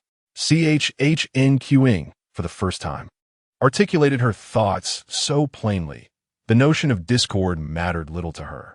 Her primary concern was performing her duties well, lest she disappoint the late emperor.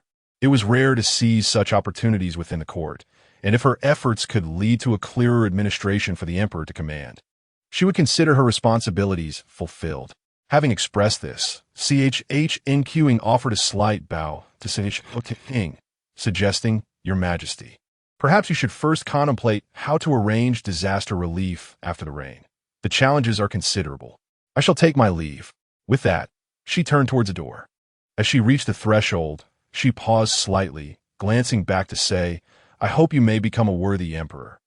Ing watched as Hanqing exited the study in silence, his heart a tumult of indistinguishable emotions. The rain continued to pour heavily, and within the palace, there were sedan chairs prepared for the nobility, their canopies draped in oilcloth for inclement weather. Seated within the chair, Hanqing felt her thoughts swirling as the sedan swayed gently. Why had she suddenly felt compelled to clarify the pretense of their sibling bond? Perhaps it was the dreary weather. The thought of the numerous matters awaiting her attention only served to heighten her agitation. This world was not hers to govern. For years had passed, and she had already done more than enough. Any further effort would only lead to ungrateful toil. She felt weary. Upon returning to the princess's residence, the servants bustled about. After changing clothes, bathing, and enjoying hot soup, Hanqing instructed that Wei Jiao come to the small study upon his return. She had not seen him throughout her journey back and assumed he was absent from the estate. Yet, no sooner had she spoken than Wei Jiao's voice resonated from outside. Your subordinate is here. In both the main study and the small study, Hanqing had never been one to have maidservants attend to her side. At most, they would wait outside. Since Wei Jiao began to serve as her protector, there was hardly any need for attendants outside the door. Whenever she needed him, she could simply call, and he would invariably appear. Rumors circulated within the estate.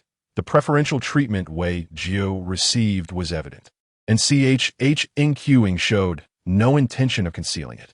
Were he merely a shadowy guardian, it would be one matter, but the situation had evolved. It was likely that some began to suspect that Wei Jiao had become the princess's consort. However, no one dared to speak too openly about it, merely sharing hushed whispers. And none would risk letting the words reach Hanqing or her close attendants. Yet, Wei Jiao was aware. As a top-tier shadow guard, he could not be oblivious to the whispers around the estate, especially since he was responsible for its overall defense. But he remained unfazed. Whether as a shadow guard or a consort, his loyalty to the princess and his commitment to her protection remained unwavering. Moreover, he sometimes pondered, if he were indeed a consort, if the princess harbored such intentions, would he be willing?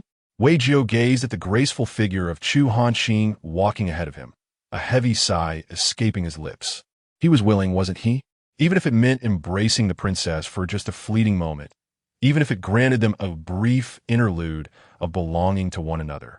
He felt that death would be worth it. Chapter 80.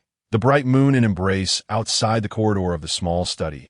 A torrential rain poured down, drumming against the ground with a relentless patter. Wei Jiu's gaze was focused and tender as he observed Chu Hanqing's silhouette, which seemed to emanate a hint of weariness and solitude amidst the tempestuous winds and rain. The princess was formidable, both dignified and astute, adept at navigating challenges, never one to easily suffer losses. Yet, that did not hinder his concern for her. She bore the weight of the Chu family's legacy upon her shoulders. Yet no one could shield her or provide her with a haven. He, too, was powerless in that regard. What could a mere shadow guard, one skilled in combat but devoid of power and influence, truly accomplish? Perhaps only someone of the stature and privilege akin to Prince Yunsheng could even dare to dream of such a reality. As they entered the small study, Wei Jiu gently closed the door behind them, standing in silence. Chu Hanqing did not immediately speak, but instead approached the window, pushing it open. Leaning her arms on the window sill, she gazed outside. Instantly, raindrops, swept by the wind, struck her hands, the earthy scent of dampness enveloping her, accompanied by the distant rumble of thunder. "Your Highness, be careful not to catch a chill," Wei Jiu urged, unable to restrain himself as he noticed the raindrops collecting on her hand. Chu Hanqing turned her head to look at him. How many lives will be lost? How many families will be shattered and displaced this time? It was a rare sight for Wei Jiu to witness such an expression on his princess's face. Aside from the last assassination attempt, where her vulnerability had been laid bare in a life-and-death moment, she typically radiated brilliance and allure or exuded pride and authority. Over the 7 years since he had joined the princess's shadow guard, he had only ever seen her as an unwavering figure, yet now she appeared utterly drained. The subordinates are unaware. We may have to wait until the rain ceases to tally and report the casualties, Wei Jiu contemplated, adding, "Your Highness, do not let such worries trouble you." Chu Hanqing turned back to observe the rain cascading from the eaves. "In all my years, I have never witnessed such a deluge. Today's urgent reports indicate that the surrounding 200 miles of the capital have been ravaged, and there may be even more areas affected that remain unknown. For years, I have battled with ministers and contended with rebellious factions, and now I find myself at odds with the emperor. All I have sought is a stable and peaceful era, where the common folk can live in security and prosperity." Her tone suddenly fell into despondency. "But look, how much of our effort has been obliterated by a single calamity." Wei Jiu stepped closer. "Natural disasters are unpredictable. This is not your fault, Your Highness." "I know," Chu Hanqing replied, shaking her head. "But you do not understand the feeling of reaching what seems to be the end, only to be told that a long journey still lies ahead. The more daunting part is that you must continue, unable to pause, daunted yet resolute." Wei Jiu stood behind Chu Hanqing, his brow furrowed and his heart aching for her. He yearned to lift his hand and touch her shoulder to impart a modicum of comforting strength, yet he could only tighten his fingers into a fist. "Shall I close the window?" He finally managed to utter, countless words caught at the tip of his tongue, leaving him with only this one.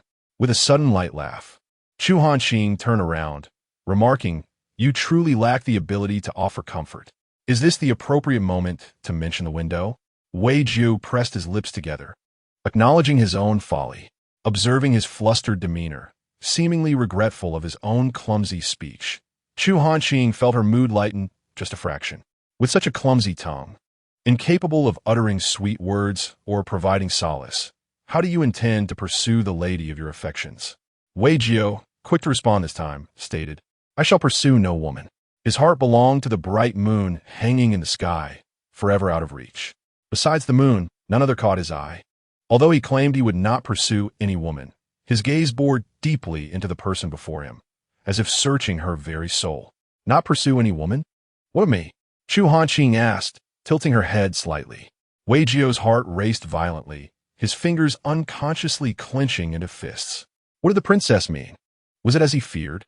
Chu Hanqing leaned in closer, a teasing smile on her lips, pressing him to answer. "Speak. I ask you, does any woman include me?" His heart pounded fiercely, as if it might leap from his chest. This felt different from the shyness of previous encounters. It was imbued with an unspoken tension and anticipation. He opened his mouth, yet no sound emerged. He could distinctly feel his limbs quaking, losing strength to even maintain his clenched fists. As the most elite of shadow guards, He could remain lucid even while losing blood from numerous wounds. Yet now he felt faint. What did the princess's words signify?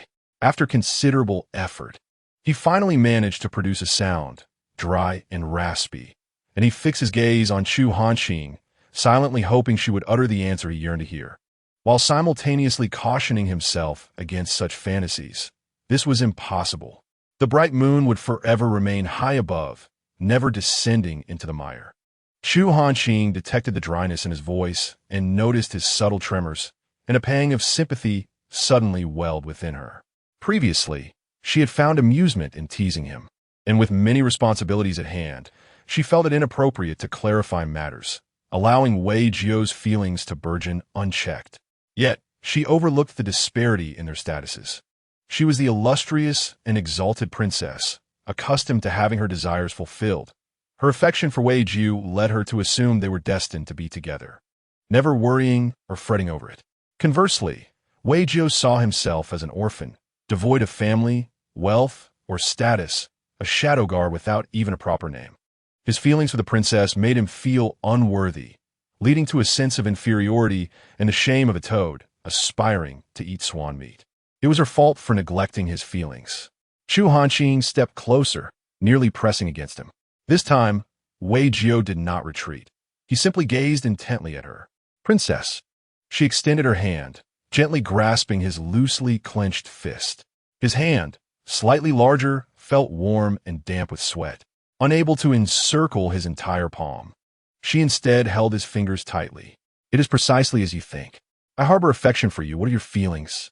Wei Jiu felt as if his racing heart momentarily halted, and the blood rushing to his head caused a dizzying sensation. What followed was an overwhelming joy mingled with a bittersweet fulfillment of a long-held wish. His arms remained stiff, yet he took the initiative to envelop Chu Hanqing's hand within his grasp, while his other arm instinctively wrapped around her shoulder, pulling her tightly into his embrace. His feelings for the princess surpassed even the value of his own life. He had fallen for the moon he dared not pluck. Yet the moon had come to him unbidden. He embraced the radiant moonlight that filled his heart. Chapter 81. This palace allows you to dream after a brief moment of their embrace. It was Wei Jiu who was first to be brought back to reality by the gentle patter of rain that drifted in. Though he was reluctant to release the princess, he knew it would be unseemly to let her catch a chill. He gently withdrew a little, meeting Chu Hanqing's bright gaze, suddenly feeling bashful. "Your Highness, I have overstepped my bounds." "Oh, then why do you not let go of my hand?" Chu Hanqing playfully shook the hand he held, her eyes sparkling with mirth. Wei Jiu felt his ears flush with warmth, yet he did not relinquish her hand, fearing that if he did, he might never have the chance to hold it again. Chu Hanqing had once thought that emperors, who were often foolish and enamored with women, were despicable. Yet now, looking at the man before her, her heart brimmed with tenderness, especially those calm and keen eyes, which now gazed at her with such gentleness and focus. It was likely these very eyes that had captivated her upon their first meeting. "This palace does not involve itself with irresponsible individuals. You need not worry." "Very well." Wei Jiu cautiously tightened his grip on Chu Hanqing's hand. "I trust you, Your Highness." It was the first time he referred to himself as I in her presence. To experience this moment of mutual affection, even if it was fleeting and destined to remain hidden from the world, felt worthwhile to him. Were Chu Hanqing aware of his thoughts, she might consider him far too self-deprecating. Wei Jiu exerted a slight pressure, guiding Chu Hanqing away from the window, ultimately reaching out to close it, which elicited a soft laugh from her. Chu Hanqing returned to her seat behind the desk and, noticing Wei Jiu standing beside her, said, "Sit down. Are you still being polite with me? I can serve while standing." Wei Jiu shook his head in refusal. However, Chu Hanqing was insistent. "In the past, we did not express ourselves clearly. I said nothing regarding the boundaries of our roles. Now that we have declared our feelings, and with no outsiders present, do be at ease, all right?"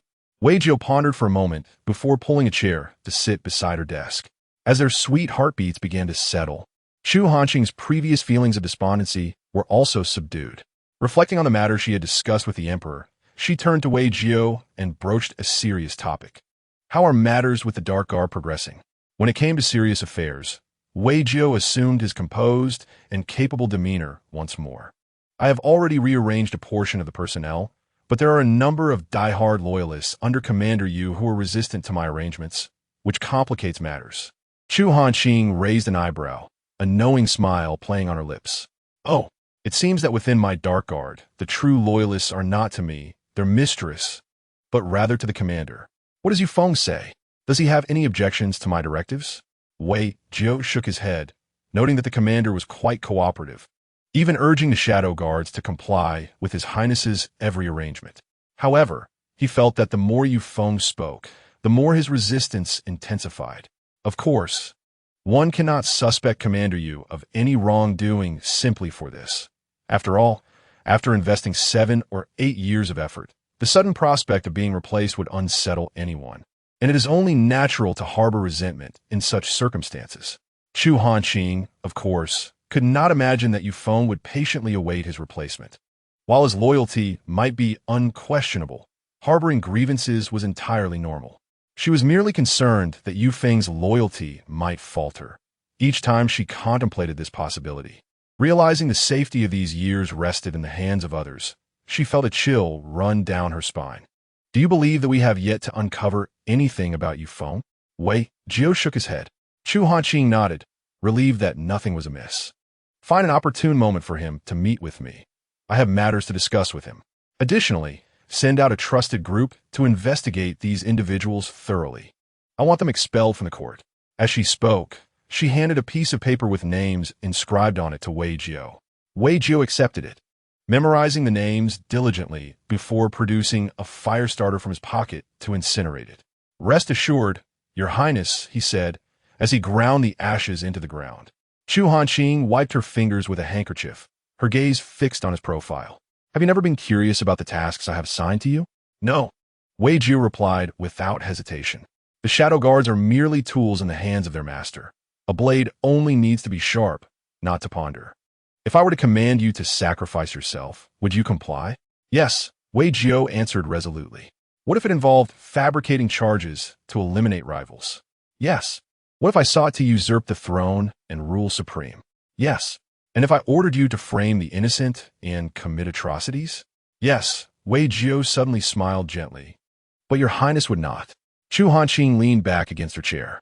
How do you know I would not? Do you think my hands have been clean all these years? They have not. Every step taken has been stained with blood.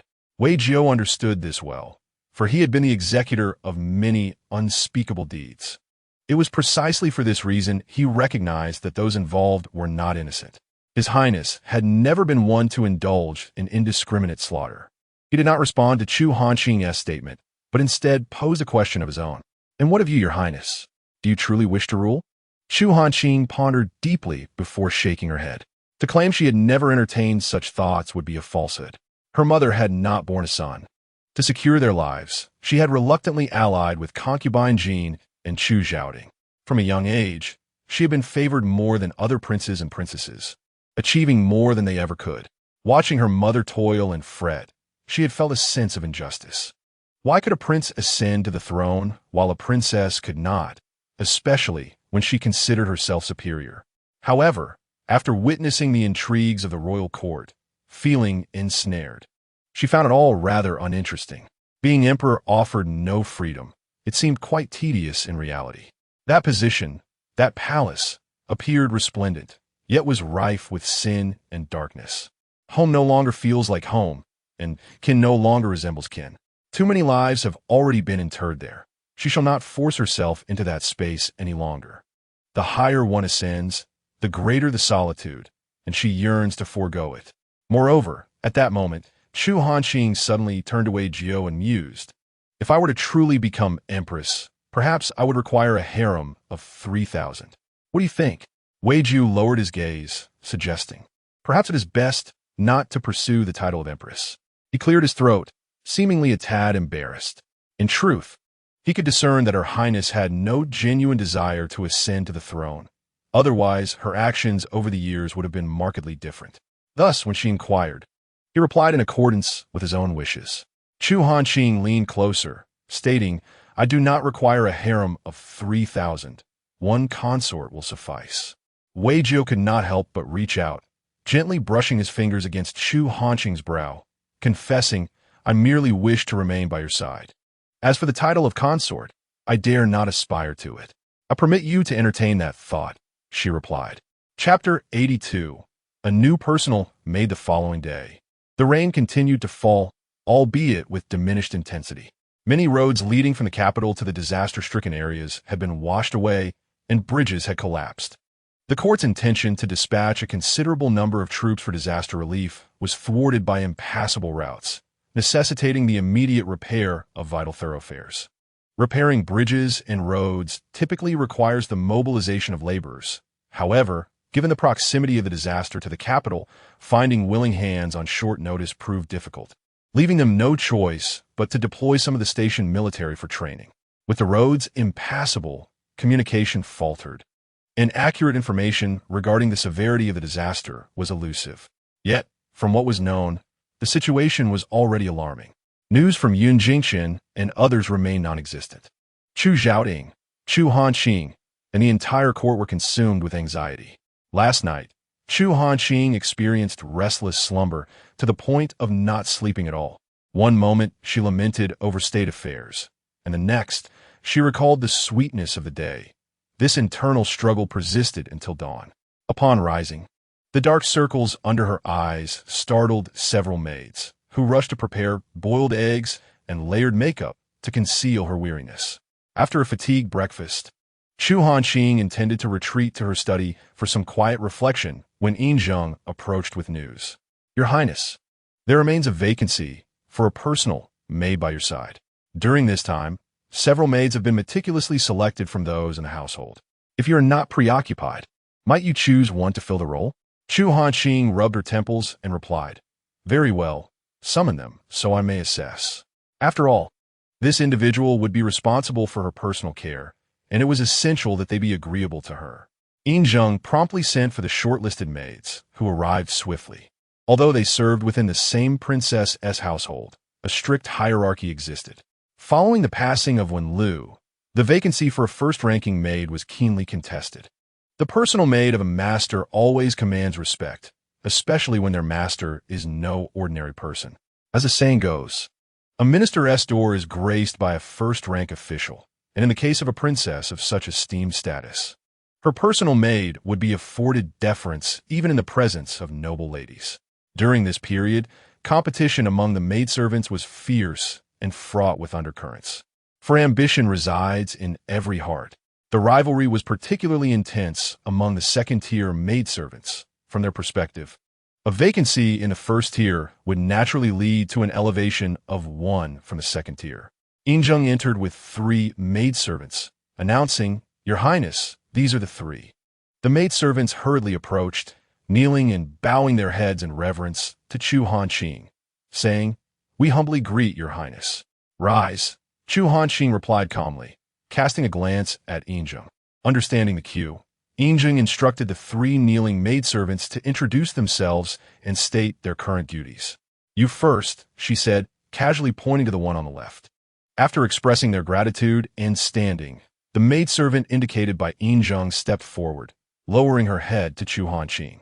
"I am Chun Yan, a third-tier maidservant, currently responsible for watering the flowers in the courtyard."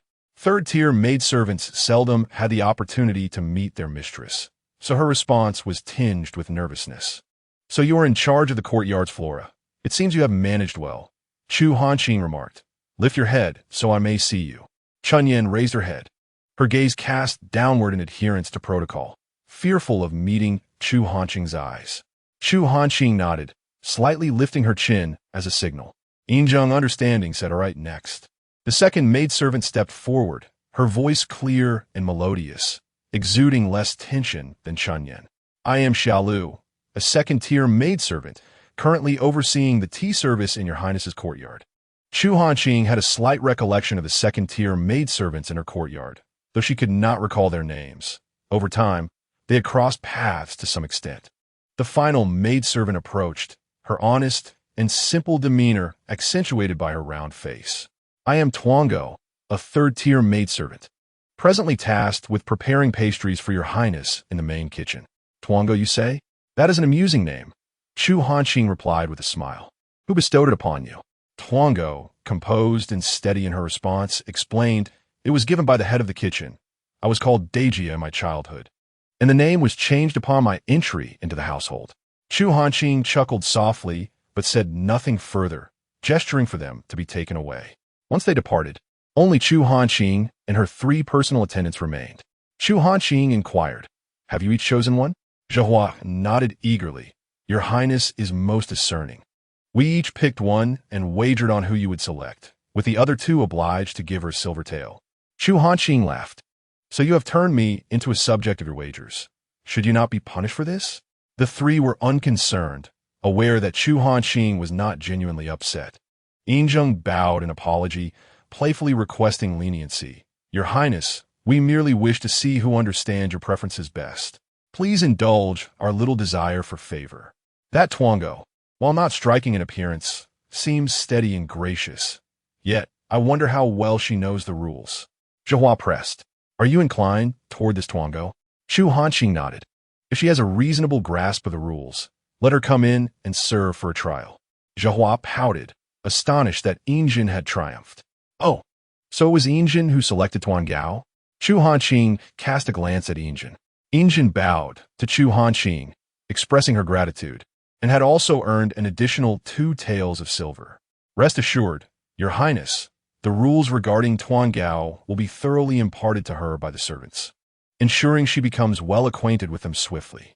Observing her poised demeanor, which was both dignified and unpretentious, it was clear she navigated the bustling kitchen without forming excessive attachments nor allowing herself to be bullied, thereby securing a position to craft delicacies for the prince. She not only excelled in culinary artistry, but also hailed from a family that once operated a sweetwater stall, mastering the preparation of delightful sweetwater. It was rare for her to possess a modest literacy, eschewing gossip and idle chatter about others, and though her appearance was not striking, it was certainly agreeable. Yinzhen eloquently articulated her rationale for choosing Tuangao, and Chu Hanqing nodded in agreement, appreciating her disinclination towards idle gossip. Those around me should be earnest and steady rather than overly clever. As for her, you few assist her in learning the proper decorum, keeping a watchful eye. Should she prove ineffectual, she shall be replaced. Although the name Tuangao is amusing, it lacks elegance. Let it henceforth be renamed Shixiang. The 3 responded in unison, yes. We shall remember it. Zhehua, the most vivacious and mischievous among them, sighed, truly, Yinzhen comprehends your Highness's intentions best. Alas, I lament the 2 taels of silver that could have purchased many fruits. Chu Hanqing gently poked her forehead with a finger, remarking, you are quite the trickster. The 2 taels of silver were indeed bestowed by me, all right? Thank you, your Highness. Zhehua and Jins beamed in gratitude. Chapter 83. A collision while the staff at the Grand Princess's residence engaged in idle chatter. An event of considerable significance transpired within the Qi Wangfu. The Dowager, Tai Fei, devotedly engaged in her pious practices, had been graced with a dedicated courtyard for worship by Chu Zhaoqi. In the time of the late emperor, there had been offerings made to the royal temple, with monks supported by the imperial household reciting scriptures daily for the royal family as blessings. The consorts of the harem were few in number who received favor, particularly as the late emperor cherished the late empress deeply, rarely summoning other consorts. The solitude of the inner palace inevitably led some consorts to seek spiritual solace, and many within the harem embraced Buddhism. At that time, the Dowager Tai Fei was the most devout, not only offering annual donations to the royal temple, but also showing great respect towards the monks supported by the palace. Following the passing of the late emperor and Chu Zhaoting's ascension to the throne, all consorts in the late emperor's harem who had not borne children were relocated to the royal temple for ascetic practices. Among the 7 consorts who had given birth to the late emperor's 3 sons and 4 daughters, only the Dowager Tai Fei and the mother of Princess Shujia, Li Taiping, the Mai Ali, princes, upon establishing their own households, could choose to bring their birth mothers out of the palace for care. However, the mother of Rongjun Wang, Chu Zhaorong, had passed away, leaving only the Dowager Tai Fei to be welcomed to Qi Wangfu by the Qi Wang. while Li Taipin and Princess Chu moved to Shoan Palace. After ascending the throne, Chu Zhaoting sent the monks supported by the palace back to the royal temple, and following a discussion with the Dowager Tai Fei, he arranged for the return of Master Lingyun to Qi Wangfu for continued support. Initially, Chu Zhaoqi harbored reservations, yet the Dowager Tai Fei's compelling reasons persuaded him. Firstly, Master Lingyun was a renowned monk in the capital, with a vast network of followers, potentially serving the interests of the Qi. Secondly, the Empress Dowager, devout in her Buddhist practices, had grown accustomed to listening to the teachings of the monk Lingyun. Frequent visits to the temple, however, proved to be rather inconvenient. Chu Zhaoqi, who was relatively filial, pondered this and ultimately acquiesced. The Empress Dowager often retreated to the Buddhist hall to converse with Master Lingyun. Initially, Chu Zhaoqi accompanied her a few times, but as he found it increasingly difficult to engage with the sermons, he gradually lost interest. Master Lingyun, who rarely left the confines of the courtyard, was slowly forgotten by Chu Zhaoqi to the point that he no longer recalled him at all. The mother and son resided in separate quarters, and aside from their morning and evening salutations, Chu Zhaoqi typically tended to his own affairs without frequenting the Empress Dowager's chambers. Normally, she rose quite late, and thus his visits were usually later in the day. However, today, having awakened early, he decided to visit her sooner, intending to share breakfast together, only to discover that she was absent from her quarters. Where's mother? Chu Zhaoqi inquired darkly of the waiting maidservants. The two maidservants who attended the Empress Dowager knelt before him, bowing their heads. We are unaware, Your Highness. Last night, we assisted the Empress Dowager to bed, and she instructed us not to keep watch. This morning, when we arrived to assist her in rising, she had not yet awakened. We presumed she was still asleep until Your Highness arrived. In a fit of rage, Chu Zhaoqi overturned a nearby stool. What use are you if you cannot even notice your mistress is missing? The two maidservants, trembling on the ground, pleaded for mercy. Your Highness, please spare us. One maidservant, quaking, replied, Your Highness, I have a light sleep. Last night, around the hour of the dog, I seemed to hear the Empress Dowager leave. But I thought I must have misheard, so I beg Your Highness for mercy. With a grim expression, Chu Zhaoqi was about to order a thorough search of the manor when a servant reported that a young maid from the Empress Dowager's courtyard had hurriedly made her way towards the Buddhist hall. Stop that maid.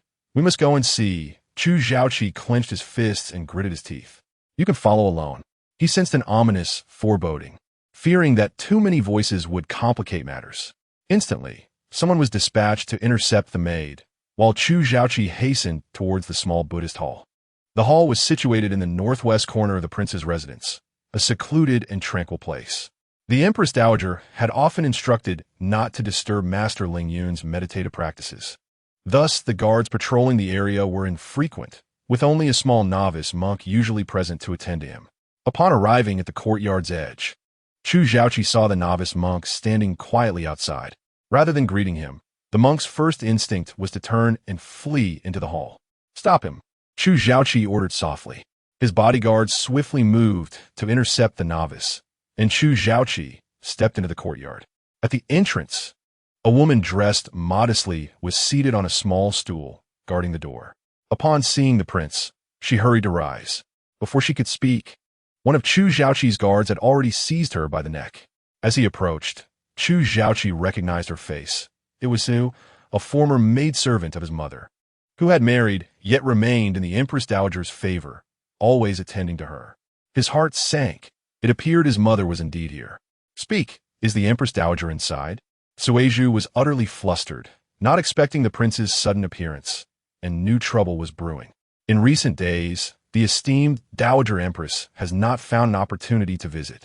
Yesterday afternoon, she instructed her to wait outside the courtyard for companionship in the dead of night. Given the familiarity built over the years, there had been no incidents, and the usual attendants had prepared everything, all loyal to the Empress, leading to a lapse in vigilance. It is uncertain whether the Dowager Empress and Master Lingyun were overtaken by passion last night, as she ended up sleeping here. Early in the morning, Cuizhu intended to wake her to return promptly, but found it inappropriate to enter directly. Just as she was becoming anxious, Prince Zhu arrived. and Cui Zhu felt her life was in jeopardy. "Your Highness, the Empress!" Cui Zhu exclaimed, terrified, and collapsed to the ground in panic. Chu Zhaoqi, suppressing his fury, kicked her aside as he forcefully pushed open the door. The main hall housed a statue of Buddha, the incense in the burner nearly extinguished, and the candles on the altar long since snuffed out. To the side of the hall was a small chamber, typically used by Master Ling Yun for teachings and rest. Perhaps hearing Chu Zhaoqi's footsteps, the Dowager Empress's languid voice called out, "Cui Zhu, what time is it?" Chu Zhaoqi yanked aside the curtain, and the sight that met his eyes caused his mind to flood with blood. There lay the Dowager Empress and Master Ling Yun intertwined under the covers, their exposed arms glistening. Their garments were scattered across the floor and bed, a peach-colored bodice lying on the ground, covering their shoes. Despite having prepared himself mentally for this moment, the scene still struck him like a sharp pain in his eyes. He was rendered speechless with rage, his teeth grinding audibly. Noticing the absence of a response, the Dowager Empress glanced up, and upon making eye contact, she hastily attempted to sit up. Remembering her state of undress, she quickly pulled the covers around herself. In her panic, she asked, "What brings you here?" Master Ling Yun, equally startled, sat up and clutched a corner of the quilt to shield his lower half, cold sweat instantly trickling down his bald head. Chu Zhaoqi, summoning all his strength, forced out a sentence through clenched teeth. "How dare you?" Chapter 84. Silencing witnesses, the Dowager Empress's face flushed crimson, for being caught in such a scandalous situation with her son was utterly shameful. "Chia, it is not as you think." Chu Zhaoqi interrupted her in fury. "What is it then? I witnessed everything with my own eyes. Do you expect me to believe there was no impropriety between you and that scoundrel?" Though the Dowager Empress wished to explain, the undeniable reality left no room for defense. You must leave first. She murmured softly, "Let us get dressed before discussing this." Chu Zhaoqi felt a surge of rage, wanting to confront Master Ling Yun directly. Yet the sight of the two of them in such a state filled him with revulsion. He thought it best to wait until they were clothed before exacting his vengeance on this scoundrel. He ached to dismember him to quell the fury within. With a flick of his sleeve, he turned and exited the room, leaving the curtain to shield the scene inside. Once outside, Chu Zhaoqi made his way to the main hall, his blood-fogged mind gradually clearing. Such disgraceful acts must never be allowed to emerge into the light of day. Otherwise, his reputation would be irreparably tarnished. Forget holding any position of authority. Even being a mere idle prince would render him the subject of scorn and derision. A subtle anxiety gnawed at him, stemming from the fact that Master Ling Yun had been revered within the imperial palace for nearly 2 decades. The esteemed concubine held him in high regard and often engaged in discussions of Buddhist doctrine with him. Although no scandalous rumors had ever circulated within the palace walls, one could not help but wonder, if there were no clandestine relationship, why did concubine insist on bringing Master Ling Yun to the Prince of Qi's residence upon leaving the palace? They had even managed to do so secretly, unbeknownst to the abbot of the royal temple, who had merely been informed that the master had embarked on a pilgrimage. If there had been improprieties between them within the palace, what of his own lineage? Was there a possibility that his bloodline was in question? The memory of his father's sudden coldness towards him in the days leading up to his demise sent a jolt through Chu Zhaoqi's heart, draining the color from his face. He clenched his fists tightly, reassuring himself internally that it could not be true. He was undoubtedly his father's son, and it was impossible for him to be of another man's blood. Meanwhile, the two individuals in the room hurriedly donned their garments, their anxious demeanor evident in their disheveled attire. Concubine's hair fell wildly over her shoulders, and despite the pallor of her frightened visage, traces of a night filled with lingering passion were apparent, as fatigue and allure lingered in her eyes. Master Ling Yun trembled as he followed closely behind her. Upon meeting Chu Zhaoqi's wrathful gaze, the two exchanged a fleeting grasp of hands, as if to offer each other solace and encouragement. Witnessing this exchange only fueled Chu Zhaoqi's ire further. He spoke with a chilling tone, summoning the guard who had been waiting outside. "Bring that scoundrel to the courtyard and behead him," he commanded darkly. Yes, the guard complied without question, well aware of the gravity of the situation. He silently hoped that his past loyalty would spare him from the wrath of his master. Serving as a personal guard could be perilous, especially with knowledge of such dark secrets. It truly was an unwarranted disaster. Upon hearing of the order to execute Master Lingyun, concubine De rushed forward to grasp Chu Zhaoqi's arm, pleading, "Cheer, please do not kill him." Master Lingyun fell to his knees, fervently bowing his head in supplication. "Your Highness, spare me. I was momentarily foolish and erred. I beseech you to show mercy this once." "This once?" Chu Zhaoqi's eyes blazed with fury. "Do you think this is the only time? What a coincidence it is that I have caught you." Master Lingyun faltered, unable to muster a defense, resorting only to frantic kowtowing. The guard seized Master Lingyun's arm, dragging him toward the door. Concubine De, in a state of desperation, implored, "Cheer, please spare him. I beg of you, let's never meet again. For my sake, please let him go." Chu Zhaoqi, witnessing his mother's defense of a seducer, forcefully shook off her grasp, nearly causing her to lose her balance. "Face? How can you speak of face when you have committed such disgraceful acts? Do you think there is any honor left in my eyes?" The Empress Dowager's countenance was marked by embarrassment. "It was not you who should be angry. If you must vent your frustration, a few strikes may suffice. But do not take his life, spare him this once." Upon seeing Chu Zhaoqi's grim expression, she dared not continue speaking and instead moved her feet to intercept the guards. Chu Zhaoqi stepped forward, seizing Master Lingyun and dragging him before the statue of Buddha, throwing him to the ground. The Empress Dowager hurriedly approached to offer her assistance. "Mother, is this what you call pious devotion?" Chu Zhaoqi whispered furiously, gesturing towards the statue. "To conduct such base actions in this hallowed place. Do you not fear the retribution of the Buddha?" The Empress Dowager's face flushed with a blend of crimson and pallor, her embarrassment palpable. She could not reveal to Chu Zhaoqi that they had once indulged in reckless abandon even in the presence of the sacred idol. The thought of that reckless encounter caused a tinge of shyness to flicker across her features, prompting her to lower her gaze to avoid his scrutiny. Her devotion to Buddha had always been a mere facade. She had never truly surrendered her heart to the divine, for this sanctified space had long been defiled by their actions. Master Lingyun, a feckless wretch, had the audacity to engage in an illicit affair with the royal consort, and upon being discovered, he trembled in fear, unable to utter a sound when apprehended, though the Empress Dowager felt a deep sense of shame. Her foremost concern at this moment was to preserve Master Lingyun's life. "Cheer, I kneel before you, begging for your mercy.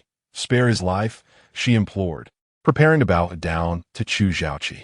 At that moment, his fury peaked. He could scarcely believe his mother would show such obstinacy, even going so far as to kneel before him for the sake of that wretched monk. Her display of affection both angered and disgusted him. Drawing a sword from the guard, its gleaming blade glinted menacingly. "Cheer, no!"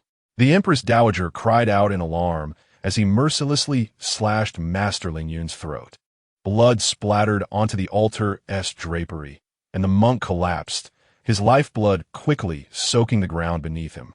The Empress Dowager, her legs giving way, sank to her knees, trembling as she reached out to touch Master Lingyun, yet her hands quaked with fear. Observing her trepidation, Chu Zhaoqi tightened his grip on the sword, droplets of blood falling from its tip. In that moment, a dark impulse surged within him, a desire to slay his mother as well. Slowly raising his arm, he pointed the blade at the Empress Dowager. "My lord." The guards, witnessing the fury in his eyes, quickly interjected, alarmed by his apparent intent to commit matricide. The Empress Dowager's head snapped up, trembling in fright. "Cheer, is killing Lingyun not enough? Do you wish to slay your own mother? Will you become a parricidal wretch?" The sword trembled slightly in his grip as the guards urged, "My lord, do not act impulsively." With a cold expression, Chu Zhaoqi gradually lowered the sword. "Return the Empress Dowager to her quarters. Without my command, she is not to leave." Casting a glance at Master Lingyun's lifeless body, he ordered, "Drag him out and dispose of him. Feed the dogs."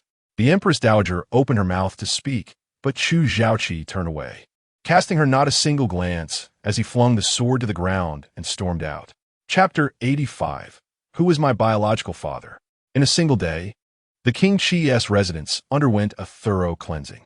Should the scandal of the Empress Dowager's infidelity be revealed, Chu Zhaoqi's reputation would undoubtedly be ruined, a fate he could not tolerate. The Empress Dowager's two personal maids, along with Cui Zhu and the young monk, were executed without mercy. The servants in the residence of the Dowager Princess were all administered a mute poison and sold off at a distance. Officially, it was claimed that they had offended their master due to inadequate service. However, the true intention was to secretly execute them after their sale. Had it not been for the fear that too many deaths would attract attention, these individuals would have been dispatched directly within the confines of the prince's palace. Fortunately, the Dowager Princess had always acted with caution. The small courtyard in the Buddhist hall was accessible only to Cui Zhu and the young monk. The patrolling guards and those delivering meals had never entered the courtyard, knowing only that a master was engaged in spiritual cultivation, yet unaware of his identity. With so many being dealt with, the servants of the prince's palace behaved as meekly as quails. No one dared to speak out or pry into matters, each one tightly sealing their lips, fearful that they might be the next to face such a fate. Upon being returned to her quarters, the Dowager Princess found that all her maids had been replaced. Not a single familiar face remained. A newly assigned maid, trembling with trepidation, reported, "Your Highness, the hot water is ready. You may bathe now." The Dowager Princess, her hair still disheveled, replied calmly, "I understand. You may leave. I require no assistance." In the past, such bathing rituals were attended to by Cui Zhu, but now, fearing for Cui Zhu's life, the Dowager Princess did not wish to reveal any signs of distress, and thus, she tended to herself. As she soaked in the bath, a wave of relaxation enveloped her body, yet thoughts of Master Ling Yun filled her heart with melancholy. It could not be described as love, but after more than 20 years, feelings still lingered. Initially, their clandestine meetings were born from longing due to their prolonged separation, leading them to a fateful tryst under the cover of night. Little did they anticipate that it would cost them their lives. However, she could find no fault in her son, Chu Zhaoqi, for his actions. Rather, she feared that he might grow to despise her. Before her marriage to the late emperor, the Dowager Princess often accompanied her mother to the temple, where she fortuitously met Ling Yun, who was then just an ordinary young monk. Ling Yun had not been shaved as a child. Rather, he was compelled to enter the monastic life at the age of 15 or 16 due to familial misfortunes. His family was once moderately affluent, and he was tall and handsome.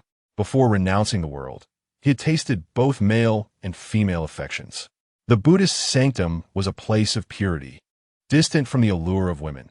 He was not a sincerely devoted monk, and thus found himself distressed. At that time, the Dowager Princess was a blossoming beauty at the age of 17 or 18, captivatingly vibrant, which drew Ling Yun's attention. Seizing the opportunity, he approached her. The Dowager Princess, enchanted by the admiration of a handsome man, reciprocated his glances, and their affections blossomed. However, the Dowager Princess, with her lofty aspirations, was acutely aware that she would eventually marry into a prestigious family, possibly even become a consort or empress, and thus she was determined to maintain her purity. Their relationship, therefore, remained within the bounds of innocent flirtation, never crossing the final threshold. Later, she married the late emperor and enjoyed a period of favor, giving birth to Chu Zhaoqi, effectively erasing Ling Yun from her memory. Unbeknownst to her, as the late emperor took more consorts, eventually marrying the empress, he neglected all his concubines, leaving the Dowager Princess resentful and increasingly lonely. It was only when Ling Yun re-entered the palace as a monk serving the royal temple that they fortuitously met again, reigniting their affair with an intensity that spiraled beyond control. The death of Ling Yun weighed heavily on her heart. It was not as profound a sorrow as Chu Zhaoqi had assumed. Over the years, she had grown weary. Ling Yun had neither practiced martial arts nor maintained his physique, and after crossing the threshold of 40, his stamina waned. Had it not been for the constraints of this household, she would have undoubtedly replaced him long ago. After her bath and donning her undergarments, the dowager consort summoned a young maid to assist her in dressing and arranging her hair. Upon returning to her chamber, she found Chu Zhaoqi waiting for her with a grim expression. He waved his hand dismissively, instructing everyone to leave the room, and then fixed a fierce gaze upon the dowager consort. Feeling somewhat less awkward after her preparations, she settled into a chair and looked at him with a nurturing gaze. "Cheer, do you have something you wish to discuss with your mother?" "Yes, I have a question for you, mother," he replied. The dowager consort smoothed her sleeves and spoke gently. "Ask away, and I shall answer you truthfully." Suppressing his anxiety, Chu Zhaoqi enunciated each word carefully. "Who is my biological father?" The dowager consort smiled. "Silly child, your true father is naturally your imperial father." A small sigh of relief escaped Chu Zhaoqi, his tightly clenched fists relaxing slightly. Yet he remained skeptical, wondering if his mother might be deceiving him. "Is what you say the truth? You truly have not lied to me? You must understand the gravity of this matter." The dowager consort replied earnestly, "I swear, what I have said is the absolute truth. You are indeed the biological son of your father. As for Ling Yun, it seems there is a bit of awkwardness surrounding him. This matter occurred after your birth." With the weight lifted from his heart, he slowly moved to a chair and sat down heavily. "Cheer, this was a mistake on your mother's part," she began, but was interrupted by Chu Zhaoqi. "There is no need for you to elaborate, mother. This matter is settled and shall not be mentioned again. From now on, focus on your well-being and refrain from actions that might bring me shame." "Kia, I'm sorry. I did not intend for this to happen. I was simply confused in a moment of weakness. Can you forgive me this once?" Chu Zhaoqi scoffed. "Mother, do not treat me as a child. Nearly 20 years have passed. Can this truly be attributed to mere confusion? When I brought you out of the palace, you went to great lengths to bring that scoundrel into our home. Where do you truly place me, mother? This is not a moment of confusion. It is I who have been utterly foolish for sustaining my mother-s lover within our household. I cannot bear to face my father." The dowager consort fell silent, unable to respond, and turned her head away in resignation. Chu Zhaoqi rose and addressed her. "Mother, please take care of yourself in the courtyard. If there are no urgent matters, do not venture outside. Are you confining me to this place?" The dowager consort asked incredulously. "This is for your own good." He replied coldly, "If you dislike resting quietly in the manor, I can petition the emperor to send you to the royal tomb to pray for your husband." "You."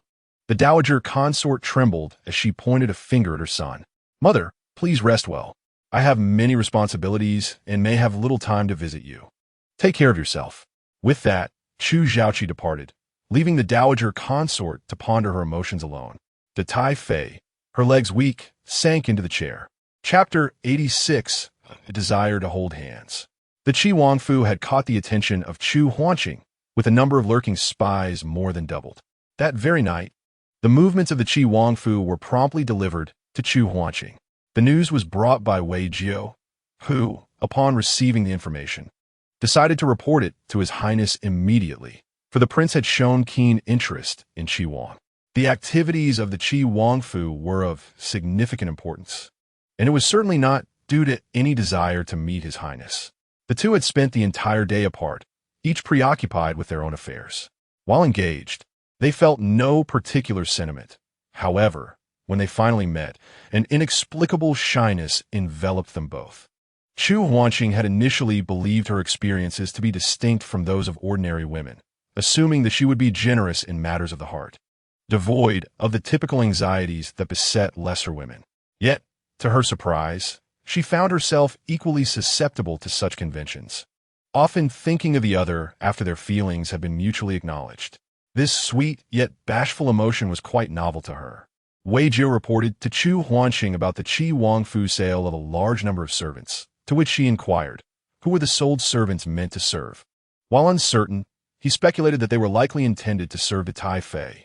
Chu Hanqing looked at him quizzically. "Oh, how so?"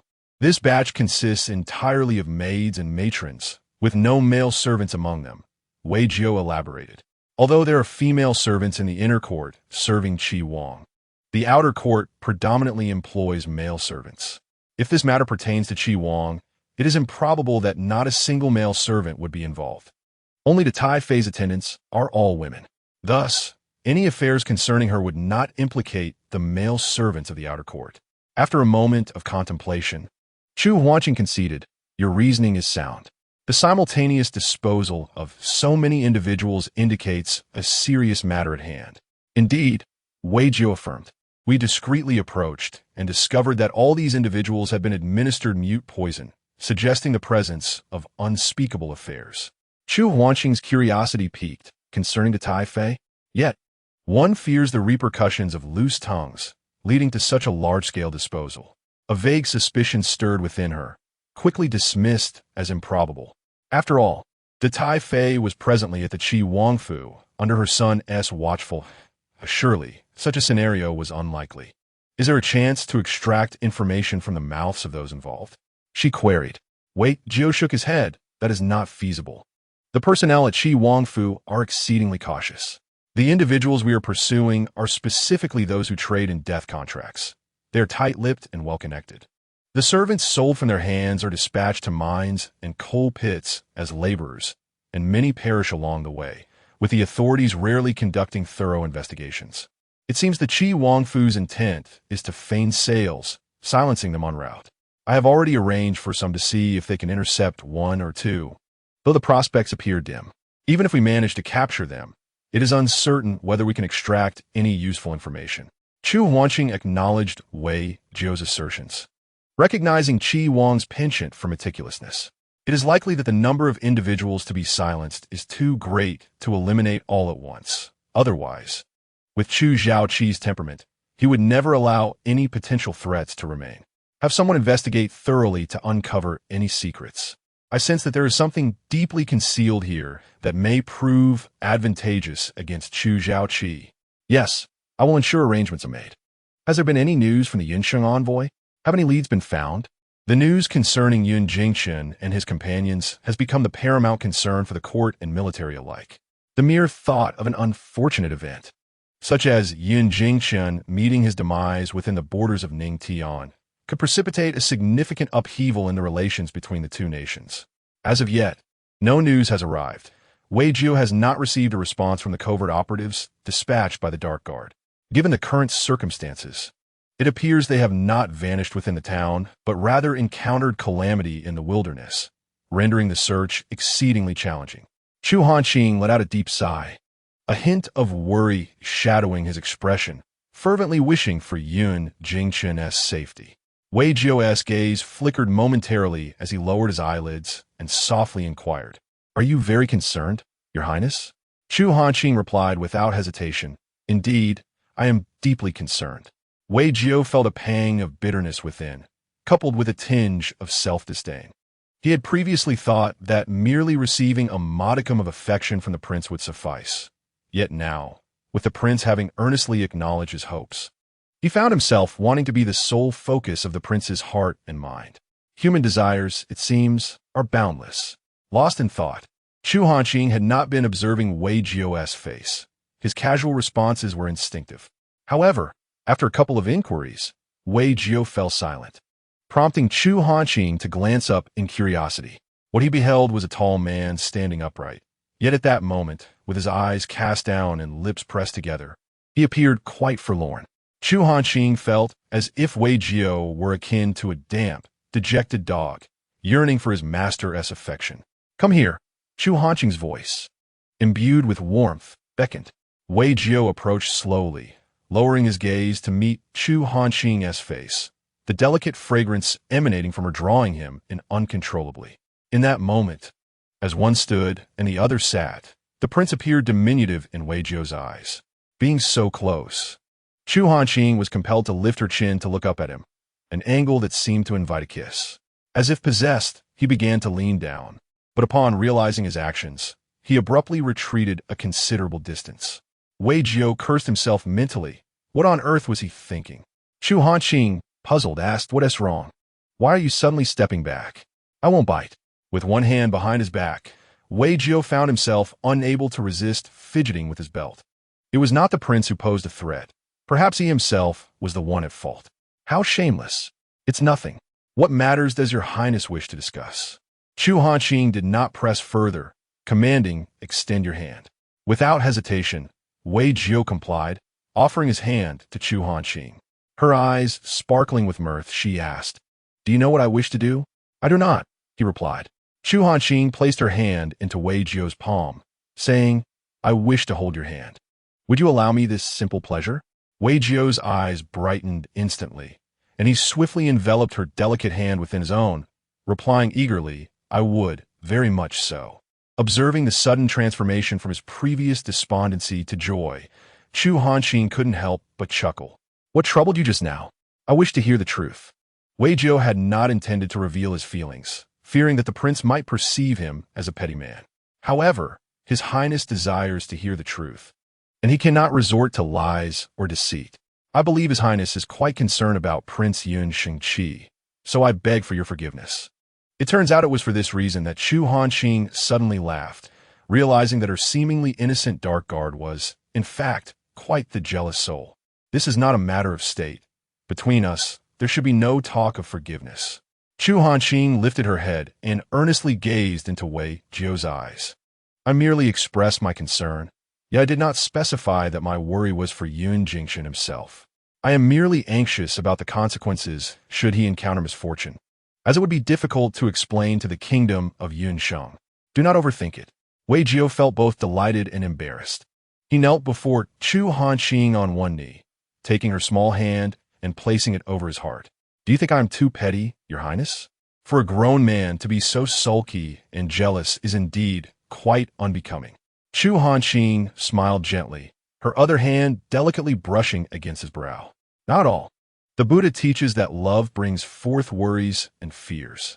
Both men and women are prone to such feelings, and I would never deem you petty. Then you must not grow too close to other women. Otherwise, I shall be displeased." Perhaps it was Chu Hanqing's excessively tender smile that stirred ripples in Wei Jiao's heart, making it difficult for him to contain himself. He raised the hand of the princess, which rested on his heart, to his lips and softly kissed the back of her hand. "I assure you, my eyes behold only you, Your Highness, and there shall forever be none but you by my side. Therefore, I implore you to cast more glances my way." Chapter 87. The most suitable long princess at last. The rain ceased. With the ongoing repairs of bridges and roads, traffic was no longer entirely obstructed, and reports of the disaster conditions from various regions gradually reached the court. The outcome was, of course, quite overwhelming. Though it was not a day for the Grand Court Assembly, the severity of this disaster rendered relief efforts paramount. And early in the morning, someone from the palace came to escort Chu Hanqing for discussions. In the imperial study, only Chu Zhaoding, Chu Hanqing, Prime Minister Xie Baoyang, and Minister of the Ministry of Revenue, Li, were present. Chu Zhaoding wore a troubled expression. He had never encountered such a serious disaster since his birth. Especially after his ascension to the throne, the past few years had been bountiful, and he had secretly reveled in the belief that even heaven favored him, the destined ruler. However, this time, heaven showed no mercy, delivering a significant blow. "Imperial sister, esteemed ministers, do you have any thoughts on the relief efforts?" Chu Hanqing sat at the lower end, idly adjusting the lid of her cup without initially responding. Instead, directing her gaze towards Xie Baoyang and Minister Li, as Chu Zhaoding's words fell silent. The old fox, Xie Baoyang, naturally refrained from taking the lead. "Your Majesty, the relief efforts have traditionally been spearheaded by the Ministry of Revenue. It would be prudent to hear Minister Li's opinion." Chu Zhaoding readily concurred. Xie's suggestion was reasonable. "Minister Li, what are your thoughts? Please share them with us." "Your Majesty, I believe the utmost priority now is to ensure the survival of the affected populace. A substantial supply of food and medicine is required, and we must also prevent chaos among the disaster victims." "What you say is indeed true." Chu Zhaoding nodded slightly. "Has the Ministry of Revenue managed to gather sufficient food and medicine in these past few days?" Minister Li hesitated, explaining to Chu Zhaoding that there were no considerable reserves of food available for allocation within the capital. And due to the inability to communicate with other locations in recent days, it was truly challenging to procure a significant amount of food and medicine. "I beg for your Majesty's understanding." Zhu Zhaoting sighed, attributing the situation to his minister. "I permit the Ministry of Revenue to allocate resources from other provinces, and it must be expedited." "Yes, your servant shall obey," came the reply. At that moment, Xie Baoyang stepped forward. "Your Majesty, I have another word to speak. May I implore your gracious ear on the matter's reasonableness?" Zhu Zhaoting held a favorable impression of Xie Baoyang. "What insights do you possess, my esteemed minister? Speak freely." Xie Baoyang hastily clasped his hands in a gesture of respect. I'm unworthy of being called insightful. But I believe the matter mentioned by Lord Li regarding the prevention of chaos among the disaster-stricken populace is equally significant. It is crucial to understand that when the destitute find themselves without recourse, they are most susceptible to the temptation of insurrection. Should chaos arise, the local officials and their troops may be unable to quell it. I propose that Your Majesty dispatch the garrison stationed in the capital to various regions to collaborate with local forces, and the garrison may also partake in the reconstruction efforts. What are your thoughts on this? Your suggestion is most commendable, Zhu Zhaoting responded, clapping his hands in delight. I shall immediately draft an edict for the garrison to proceed to the afflicted counties and assist the Ministry of Revenue with relief efforts. Xie Baoyang bowed again, exclaiming, Your Majesty is indeed wise. However, he continued, the garrison is a vital force in safeguarding the capital, and to assign them at will to a particular individual raises concerns about loyalty and competence. Who could be entrusted with such power without apprehension? His words plunged Zhu Zhaoting into contemplation. Indeed, as he articulated, the deployment of the capital's garrison necessitated a figure capable of commanding respect and authority. Chu Hanqing remained silent, pondering the implications of Xie Baoyang's statement. She was well aware of the garrison commander, who had held the post since the previous emperor's reign and was quite capable. Yet, he was known for his stubbornness and volatile temperament, having few allies within the court. Initially, consolidating military power to support Zhu Zhaoting's ascendancy had been paramount, and Chu Hanqing had attempted to cultivate a rapport with the garrison commander. Not only she, but the faction of Chu Zhaoqi had also made attempts, all with little success. He had shown no genuine inclination towards any faction. What then? Was Xie Baoyang's true intent? Was he aiming to recommend someone in order to seize control over the garrison's might? This cunning fox could belong to any faction, and one could never predict his ulterior motives. Your Majesty, I have a candidate to recommend whom you should trust, Xie Baoyang remarked, casting a fleeting glance towards Chu Hanqing, his lowered eyelids concealing a momentary glint of cunning. I believe Her Royal Highness, the Long Princess, is the most suitable choice. Her esteemed status would command respect in mobilizing the troops, and her deep bond with Your Majesty would ensure your peace of mind. Having the Long Princess take the lead would not only reassure you, but also demonstrate your concern for the populace. Chu Hanqing was genuinely taken aback. She had not anticipated that Xie Baoyang would recommend her. Given his usual demeanor, this seemed uncharacteristic of him. Where there is deviation from the norm, there is often an ulterior motive. What scheme was this old fox concocting behind the scenes? The royal sister? Zhu Zhaoting was somewhat intrigued. Despite his constant vigilance against Chu Hanqing and his annoyance at her frequent dismissal of his opinions, if he were to select the most trustworthy person within the court, it would undoubtedly be her. This complex psychology of both trust and wariness was beyond the comprehension of most. If the royal sister were to command the garrison, he would feel utterly at ease. Yet, as a woman, her delicate constitution was not comparable to that of a man, and given the harsh conditions in the disaster-stricken areas, it would be a considerable burden to place upon her. As the conversation reached this point, it was impossible for Chu Hanqing to remain silent. Your Majesty, since Lord Xie has nominated me, he must have given it considerable thought and deemed it appropriate. Lord Xie is sincerely concerned for Your Majesty's welfare.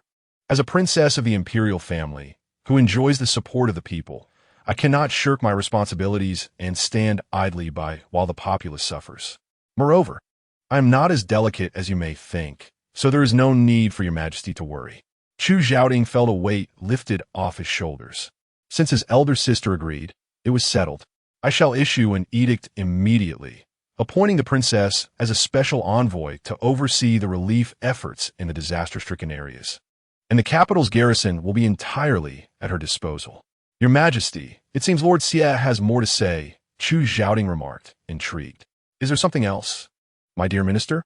With a facade of loyalty and patriotism, Xie Baoyang replied, Your Majesty, I believe that since Her Royal Highness has been appointed as the special envoy, to avoid any potential disagreements with the Ministry of Revenue, it would be prudent for Her Highness to directly oversee all relief efforts. Wouldn't this approach be more advantageous? Chu Hanqing's gaze flickered. This old fox was up to something. After contemplating the matter, Chu Zhaoting conceded, "Very well, let my sister take full responsibility for the relief efforts. I shall await her good news." Thus, the matter was settled. Chu Hanqing did not attempt to evade the responsibility. She had intended to participate in the relief efforts. Although she had not originally planned to take direct charge, preferring to supervise to prevent any potential corruption or mismanagement. Now that the task was entrusted to her, it spared her from such concerns. However, the areas affected by the disaster were numerous, and if she were to visit each one personally, she would be stretched too thin. After consulting with Minister Li, she decided to delegate some officials from the Ministry of Revenue to oversee operations in various counties. Chu Hanqing herself would head to Yongping County, the most severely affected area, which also housed Ningtian's largest iron mine. The iron ore smelted here supplied nearly 30% of the iron tools for the entire region. Additionally, according to reports from scouts, Yin Jingchen and the Yunsheng envoy had vanished after passing through Yongping County. Given these circumstances, it was imperative for Chu Hanqing to go there. Yet before her departure, she needed to make a stop at the garrison located in the outskirts of the capital. Early the next morning, Chu Hanqing set off from the princess's residence to the garrison. After confirming her journey to Yongping County the previous day, she had already instructed her aides to prepare her belongings. Today, she would meet the garrison directly and coordinate with its commander on the deployment of personnel. Since this was a relief mission, everything was prioritized for efficiency and expedience. The formalities of the princess's retinue were to be omitted. Instead, she prepared 2 spacious, sturdy carts, packed easily portable clothing, bedding, and some essential medicinal supplies, such as healing ointments and detoxifying pills, in addition to dispatching a contingent of covert guards for protection. Wei Jiu selected over 20 men from the palace guards to serve as visible protectors, personally leading them. "Your Highness, must you truly go without the maids?" Zhihua could not help but ask. Chu Hanqing shook her head. "Jin's is skilled enough. Taking her alone will suffice. This time, I do not venture forth to enjoy the picturesque landscapes. Rather, the presence of numerous attendants risks igniting gossip among the common folk. Therefore, you few shall remain here to oversee the estate." The reluctant servants could only respond with, "Yes, Your Highness, please take care, prioritizing your safety." "Yes, you. I am quite capable of looking after myself." Without further delay, Chu Hanqing promptly prepared and set off, heading straight towards the outskirts of the city. The garrison stationed in the suburbs serves as a protective force for the capital, operating under the direct command of the emperor rather than the Ministry of War. And it works in tandem with the city defense forces. Given that the capital lies at the very heart of Ningtian, akin to a central star surrounded by its planets, should any enemy manage to encroach upon its borders, it would likely signal the impending doom of the nation. Fortunately, Ningtian has enjoyed a long period of peace, and even though there may be skirmishes along the borders, they seldom reach the capital itself. Consequently, the garrison's significance has diminished over time, becoming a mere stepping stone for those seeking glory through military service. Here, one could spend a few years mingling, and those with connections would quickly depart, showing little interest in military training.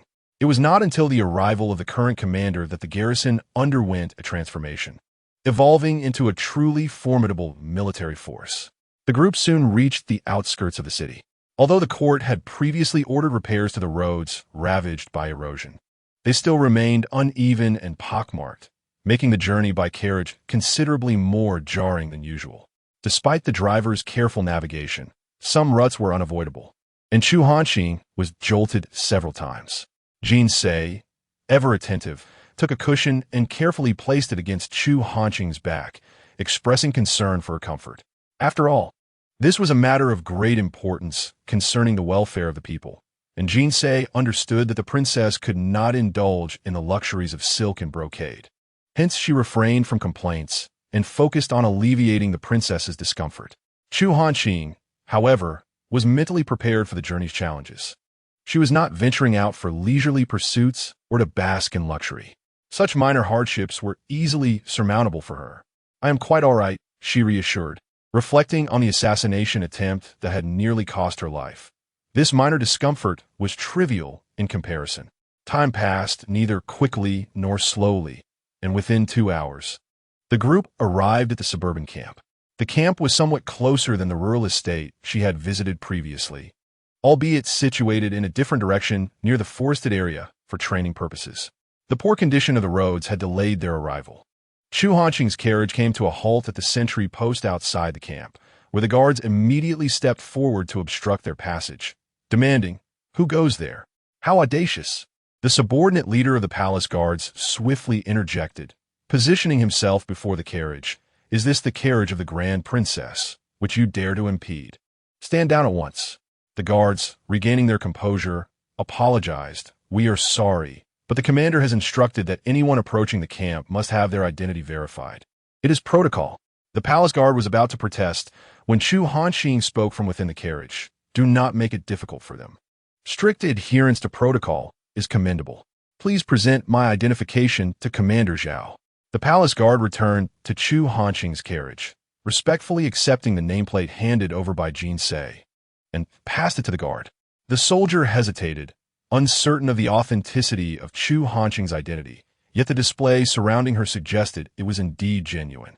Moreover, it is unlikely that anyone would dare to impersonate the crown princess, risking severe consequences, and brazenly come to the military camp to deceive. He accepted the name card and, with a cordial demeanor, stated, "Please wait here for a moment. I shall promptly report to the commander." Shortly thereafter, several individuals hurriedly emerged from the depths of the camp, striding swiftly towards the entrance. The middle-aged man at the forefront approached Chu Hanqing's carriage. "Your Highness, I humbly greet you. I apologize for the lack of a proper welcome. I hope you shall forgive me."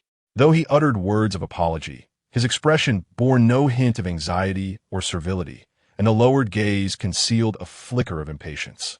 Chu Hanqing descended from her carriage, raising her hand to signal him to rise. "Commander Zhao, there is no need for excessive formalities. My urgent departure to Yongping County has necessitated this hasty visit." This middle-aged man was none other than Zhao Chuanyi, the commander of the garrison forces. In his 40s, he belonged to a robust cohort of martial officers. At first glance, his physique did not conform to the typical image of a mighty warrior. Rather, he appeared quite ordinary, not much more robust than a frail scholar. His complexion remained notably fair, untouched by the sun and wind, despite years of exposure. However, his serious demeanor and stern expression, coupled with his upright posture, exuded an air of authority that commanded respect. "Your Highness cares deeply for the people. I hold you in high regard. Please, after you." Zhao Chuanyi stepped aside, gesturing for Chu Hanqing to enter the main tent for discussion. Chapter 89. Arrival at Yongping County. Chu Hanqing led the way, with Zhao Chuanyi slightly lagging behind, following closely. The group entered the main tent directly. "Has the commander made any arrangements?" Chu Hanqing inquired without preamble, steering straight to the matter at hand. Zhao Chuanyi was momentarily taken aback. He had not anticipated the crown princess to be so forthright, expecting her to engage in idle chatter before addressing serious matters, as was customary among royal siblings. Though he did not possess the imposing physique of a warrior, his character was undeniably stern and resolute. Since assuming command of the garrison, he had managed both the privileged offspring of nobility and the idle common soldiers with unwavering discipline. He held a particular disdain for the meandering speech often favored by literary types, preferring directness in communication. His momentary surprise quickly dissipated, and he replied, "Your Highness, I have made the following arrangements." Upon receiving the emperor's decree, Zhao Chuanyi promptly organized the available garrison troops, awaiting Chu Hanqing's arrival for the handover. He had even meticulously planned the route and various logistical considerations, ready for immediate departure. Listening to this, Chu Hanqing nodded in approval. Indeed, Zhao Chuanyi's decisiveness and attention to detail were commendable. It was no wonder he had earned the emperor's trust despite his difficult temperament and lack of social connections. Chu Hanqing smiled and nodded, expressing her admiration for Commander Zhao's exceptional abilities. "Since everything is arranged, may we set forth at once?" "Patience, Your Highness. I have matters to confirm," Zhao Chuanyi stated, not agreeing to depart immediately. "Oh, what is it that you find unclear, Commander Zhao?" Chu Hanqing inquired, perplexed by his demeanor. Zhao Chuan's tone turned solemn. "The edict bestowed upon me by the Emperor instructs the garrison to assist your Highness in disaster relief. Yet it does not specify whether your Highness is to command unilaterally. May I ask, should a divergence arise, will we heed your Highness's counsel or mine?" Chu Hanqing let out a derisive laugh. "Commander Zhao, are you implying that you wish to accompany us?" "Naturally.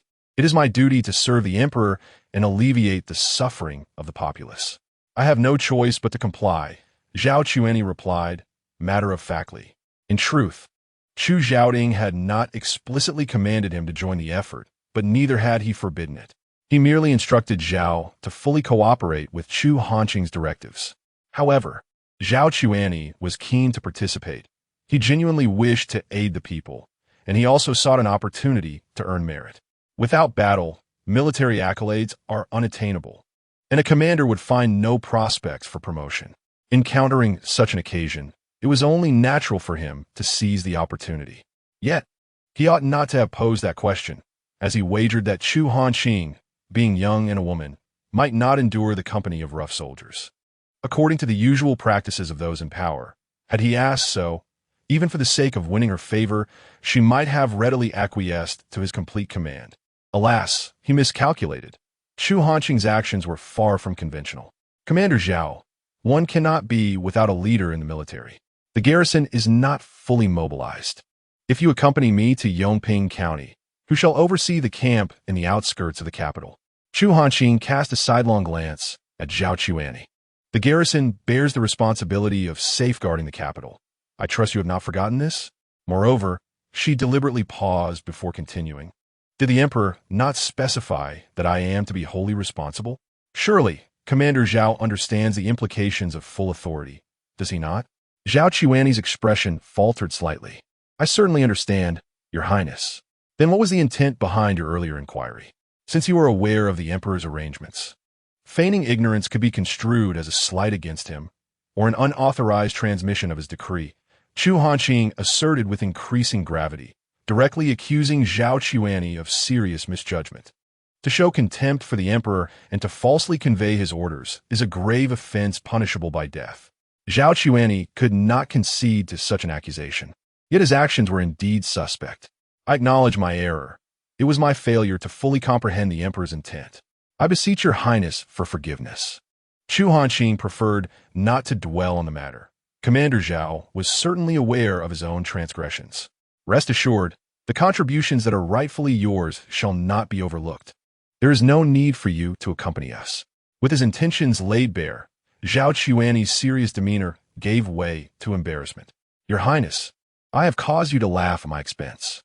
Seeing him acknowledge his faults so candidly, Chu Hanqing softened her tone. "I know that you, Commander Zhao, are diligent and earnest in your pursuits. It is only natural to strive for progress. However, attempting to test my resolve is ultimately futile. You are forthright by nature. It will be better to speak plainly next time." Zhao Chuani bowed deeply, clasping his fists. "Your Highness is magnanimous. I am truly ashamed. Commander Zhao, promptly prepare your troops. I shall depart at once." Zhao Chuani, without further delay, promptly handed over the assembled personnel to Chu Hanqing, and the main force swiftly proceeded towards Yongping County. The journey was fraught with difficulties.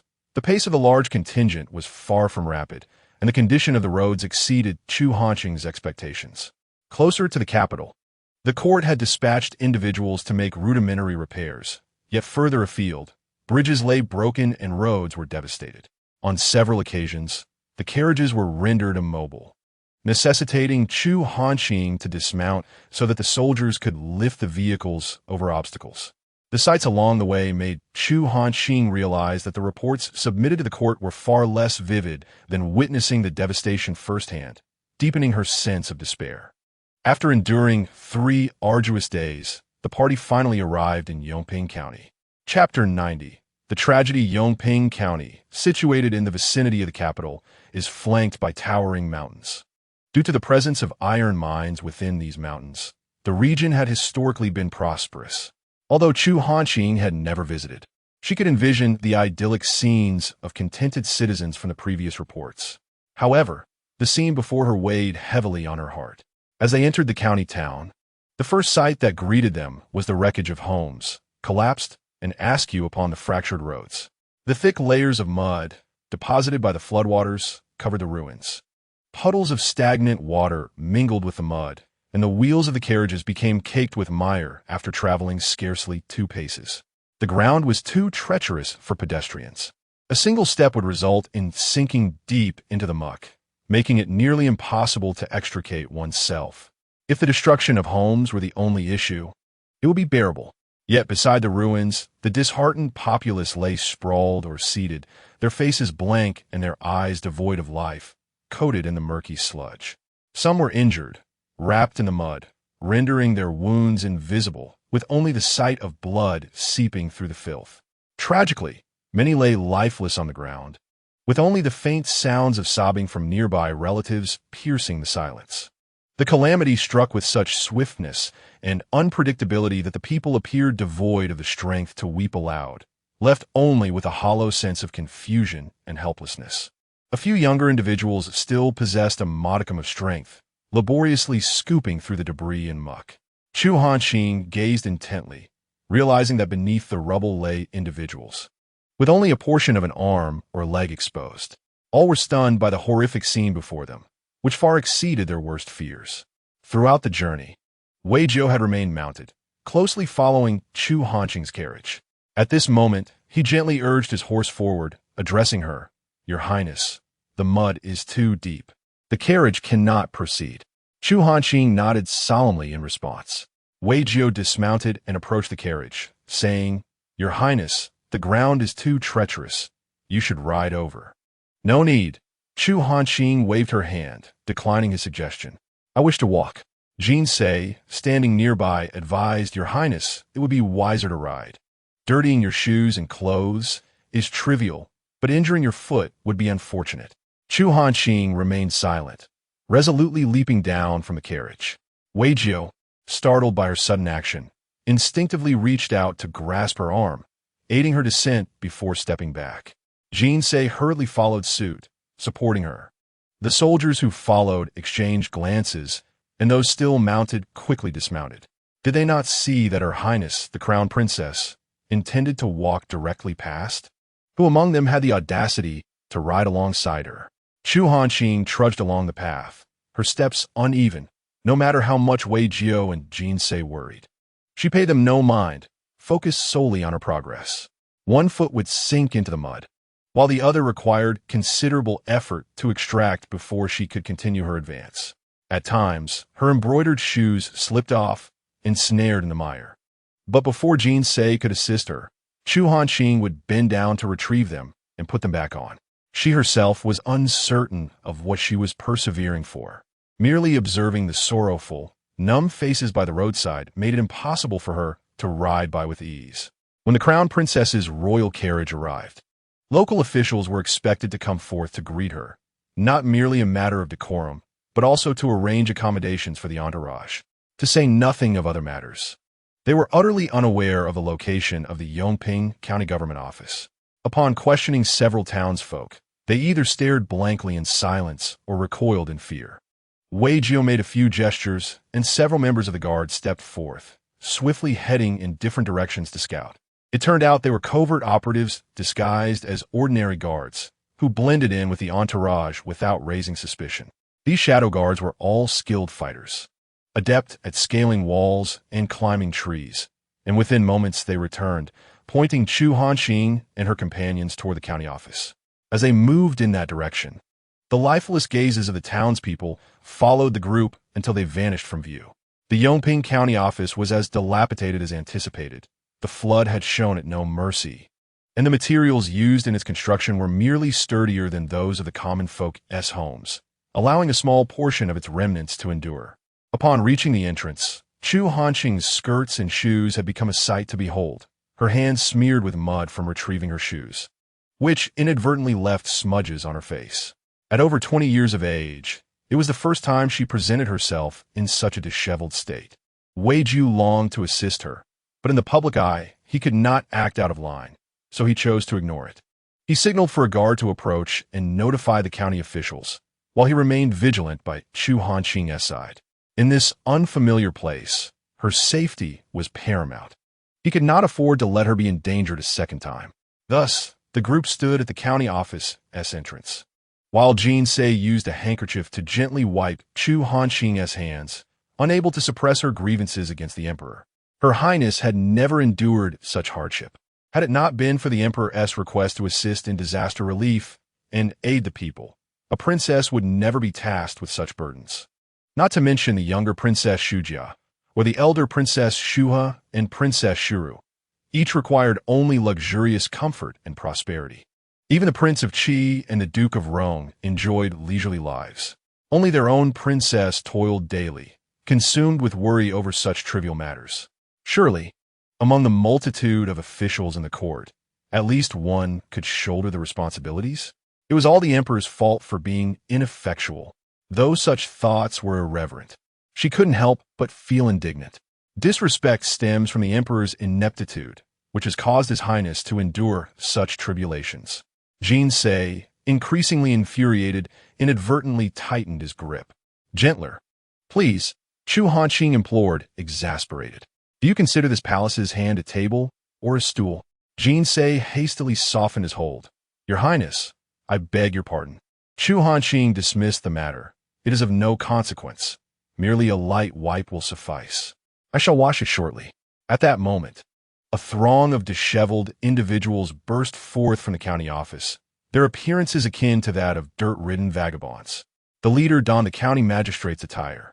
Though it appeared he had not groomed himself for days, with his scruffy beard and his official garments wrinkled like dried pickles. He ambled slowly, limping, while a subordinate assisted him with evident effort. Upon reaching Chu Hanqing, the group unevenly knelt and bowed their heads. The magistrate, with a hoarse voice, addressed, I, Lu Qingshan, magistrate of Yongping County, pay my respects to your Highness. May your Highness be blessed. I apologize for failing to welcome you in a timely manner and beseech your forgiveness. Do not bow. Chu Hanqing gestured for Wei Jiu to assist him in rising. My schedule is uncertain, and it is not Lu Magistrate's fault. Furthermore, given the current shortage of personnel, I hold no grievances. Your leg is injured. Please rise quickly. Thank you, your Highness. Lu Qingshan bowed his head once more before laboriously standing. Wei Jiu helped him slightly, and he quickly clasped his fists in gratitude. Many thanks, esteemed sir. Not all. Wei Jiu stepped back, returning the gesture. I am merely your Highness's protector and unworthy of the title esteemed sir. Lu Qingshan managed a strained smile. You are indeed deserving. The guards of a princess must be exceptional. Even the ministers of state regard them highly.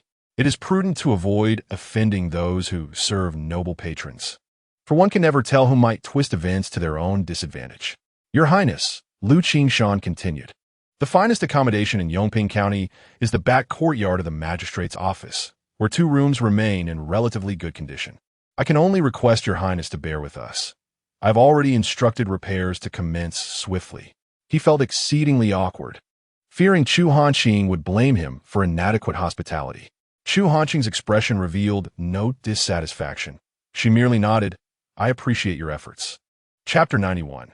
The endearing fool Lu Qingshan limped ahead, leading the way, while Chu Hanqing's accompanying guards divided into shifts, taking turns to rest. As for washing and changing, given the current conditions, it seemed unlikely they would have such luxuries. Having a shelter from sun and rain was already a significant improvement. Following Lu Qingshan's guidance, Chu Hanqing and her companions arrived at the back courtyard of Yongping County's magistrate's office, which appeared quite dilapidated. Fortunately, the structure of the magistrate's office was sturdier than that of the common folks' homes, and a few rooms remained barely habitable. This was indeed the best accommodation available in Yongping County, yet fell drastically short of befitting a precious princess. Considering the present circumstances, even at the magistrate's office's prime, Yongping County could scarcely have imagined hosting her Highness. Lu Qingshan felt a deep unease. Since the disaster had befallen Yongping County, he had constantly yearned for assistance from a court.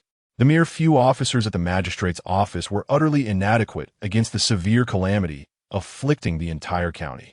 Within the county town and its subordinate villages, countless citizens have suffered from the calamity, with losses in fields, homes, and livestock reaching a devastating extent. His leg was injured when he was struck while retrieving documents from the county office, and fortunately, though the bone was not broken, he found himself limping as he busied himself with various tasks. Almost all the structures and roads in the county now require reconstruction, and there is a significant shortage of food and medicine, compounded by a severe lack of manpower. He felt utterly powerless, fervently hoping that the emperor would send assistance soon. To his astonishment, it was none other than Her Royal Highness, the Grand Princess, who arrived in Yongping County personally. Among all the officials in Ningtian, from the prime ministers to the local magistrates, who does not recognize the esteemed reputation of Princess Chu Hanqing, such an individual, it would not be an exaggeration to say, wields immense power. In fact, many officials have privately speculated that her influence may surpass even that of the current sovereign, for it was she who steadfastly supported the emperor's ascension to the throne. Such irreverence, however, must not be openly spoken of, given the current rudimentary state of Yongping. A careless oversight towards such a prominent figure could very well cost Lu Qingshan his life. Thus, when he received the imperial edict, he was momentarily stunned, followed by deep anxiety. It was only upon the reminder of his assistant that he hastily moved his family from the 2 habitable rooms and made a modest effort to prepare accommodations for the Grand Princess. Upon seeing her covered in mud outside the county office, he was taken aback, fearing that she might begin with words of reproach. "The conditions are humble, and I am deeply ashamed, Your Highness," Lu Qingshan nervously began, noticing the silence among those present. Chu Hanqing remained non-committal, assuring him, "There is no need for such formality. Lu County Magistrate, I have come on His Majesty's orders to provide disaster relief, not for leisure. I am well aware of the current situation in Yongping and shall not hold you accountable." Lu Qingshan bowed in gratitude, thanking her for her understanding. Chu Hanqing raised her delicate hand, signaling him to rise. A few hidden guards entered the room to inspect it, as they had to be vigilant against potential threats to the Grand Princess and ensure the building's stability. Once the inspection was complete, Chu Hanqing and her entourage finally entered. Lu Qingshan, being perceptive, remarked, "Your Highness has endured a long journey. Allow me to prepare some warm water and food for you to refresh yourself." Chu Hanqing nodded slightly, replying, "I appreciate your thoughtfulness, Lu County Magistrate. I do indeed require a moment to cleanse myself. There is no need for rest. After I tidy myself, we shall discuss the disaster relief efforts. You may proceed with your preparations." Lu Qingshan, momentarily taken aback, quickly regained his composure, responding, "Yes, I take my leave." Chu Hanqing casually surveyed the room before seating herself in the main chair. The discomfort from her earlier ordeal lingered, and now that she was seated, it was even more pronounced. "Gents, please check if there is enough warm water for my bath. I wish to change my garments. If it is insufficient, a simple wipe down will suffice. I understand that resources are scarce, so do not trouble them unnecessarily." "Yes, Your Highness, I shall attend to it immediately," the maid replied. "Please bear with me. I will return shortly." Gents hurriedly set about arranging hot water while also instructing someone to bring in His Highness's luggage and belongings. The modesty of the room was bearable, given the circumstances, yet personal items such as toiletries and bedding were necessities that could not be compromised. Although His Highness did not concern himself with comfort, cleanliness was undoubtedly paramount. Only Chu Hanqing and Wei Jiu remained in the room. "You must be weary from your journey. Please, take a seat," Chu Hanqing gently suggested, noticing Wei Jiu standing rigidly beside her. Upon hearing her voice, Wei Jiu softened his typically stern expression, his eyes betraying a subtle warmth. Though his lips remained straight, as if devoid of emotion, a glimmer of light sparkled in his gaze. Focused on the slightly fatigued yet majestically composed figure before him, "His Highness, I am not fatigued. I am accustomed to long travels," he replied. "It is you, Your Highness, who has never endured such a journey, and I can only imagine the toll it has taken on you." He stepped forward, kneeling before Chu Hanqing. After a moment of hesitation, he extended his hand to gently grasp her delicate one resting upon his leg. He tightened his grip slightly, then eased it, fearful of causing her discomfort, merely holding her hand lightly while tenderly caressing the back of it with his thumb. Chu Hanqing felt a flutter in her eyelids, a wave of sweetness washing over her in response to his affection and warmth, momentarily alleviating the weariness from their travels. This foolish boy, so rarely proactive in such gestures. Despite Wei Jiao's towering stature, even while kneeling, he appeared hardly shorter than her seated form. She reached out with her other hand to tuck a few stray strands of his hair behind his ear, eliciting a tingling sensation that startled him. A soft laugh escaped Chu Hanqing's lips. Wei Jiao's ears flushed a delicate crimson, and she found amusement in the contrast between his solemn demeanor and the telltale blush. She had noticed since the day of the assassination attempt that he struggled to conceal his shyness. While he could mask his expression, his ears betrayed him completely, turning red whenever she drew near. It was utterly endearing. To be honest, I do feel a bit fatigued. This is the first time in over 20 years that I have ventured so far from home. The journey has been arduous, and I feel as though I might come apart at the seams. Chu Hanqing softly lamented, her tone resembling a complaint, yet her eyes sparkled with barely contained laughter. Unnoticed by Wei Jiao, who kept his head bowed. Chapter 92. Your Highness, do not hesitate. Follow your heart. Wei Jiao felt a pang of sympathy. Indeed, His Highness appeared exhausted. He had suspected as much. She had always been delicately nurtured, and this journey, filled with hardships, poor meals, and restless nights, was a stark contrast to her usual comforts.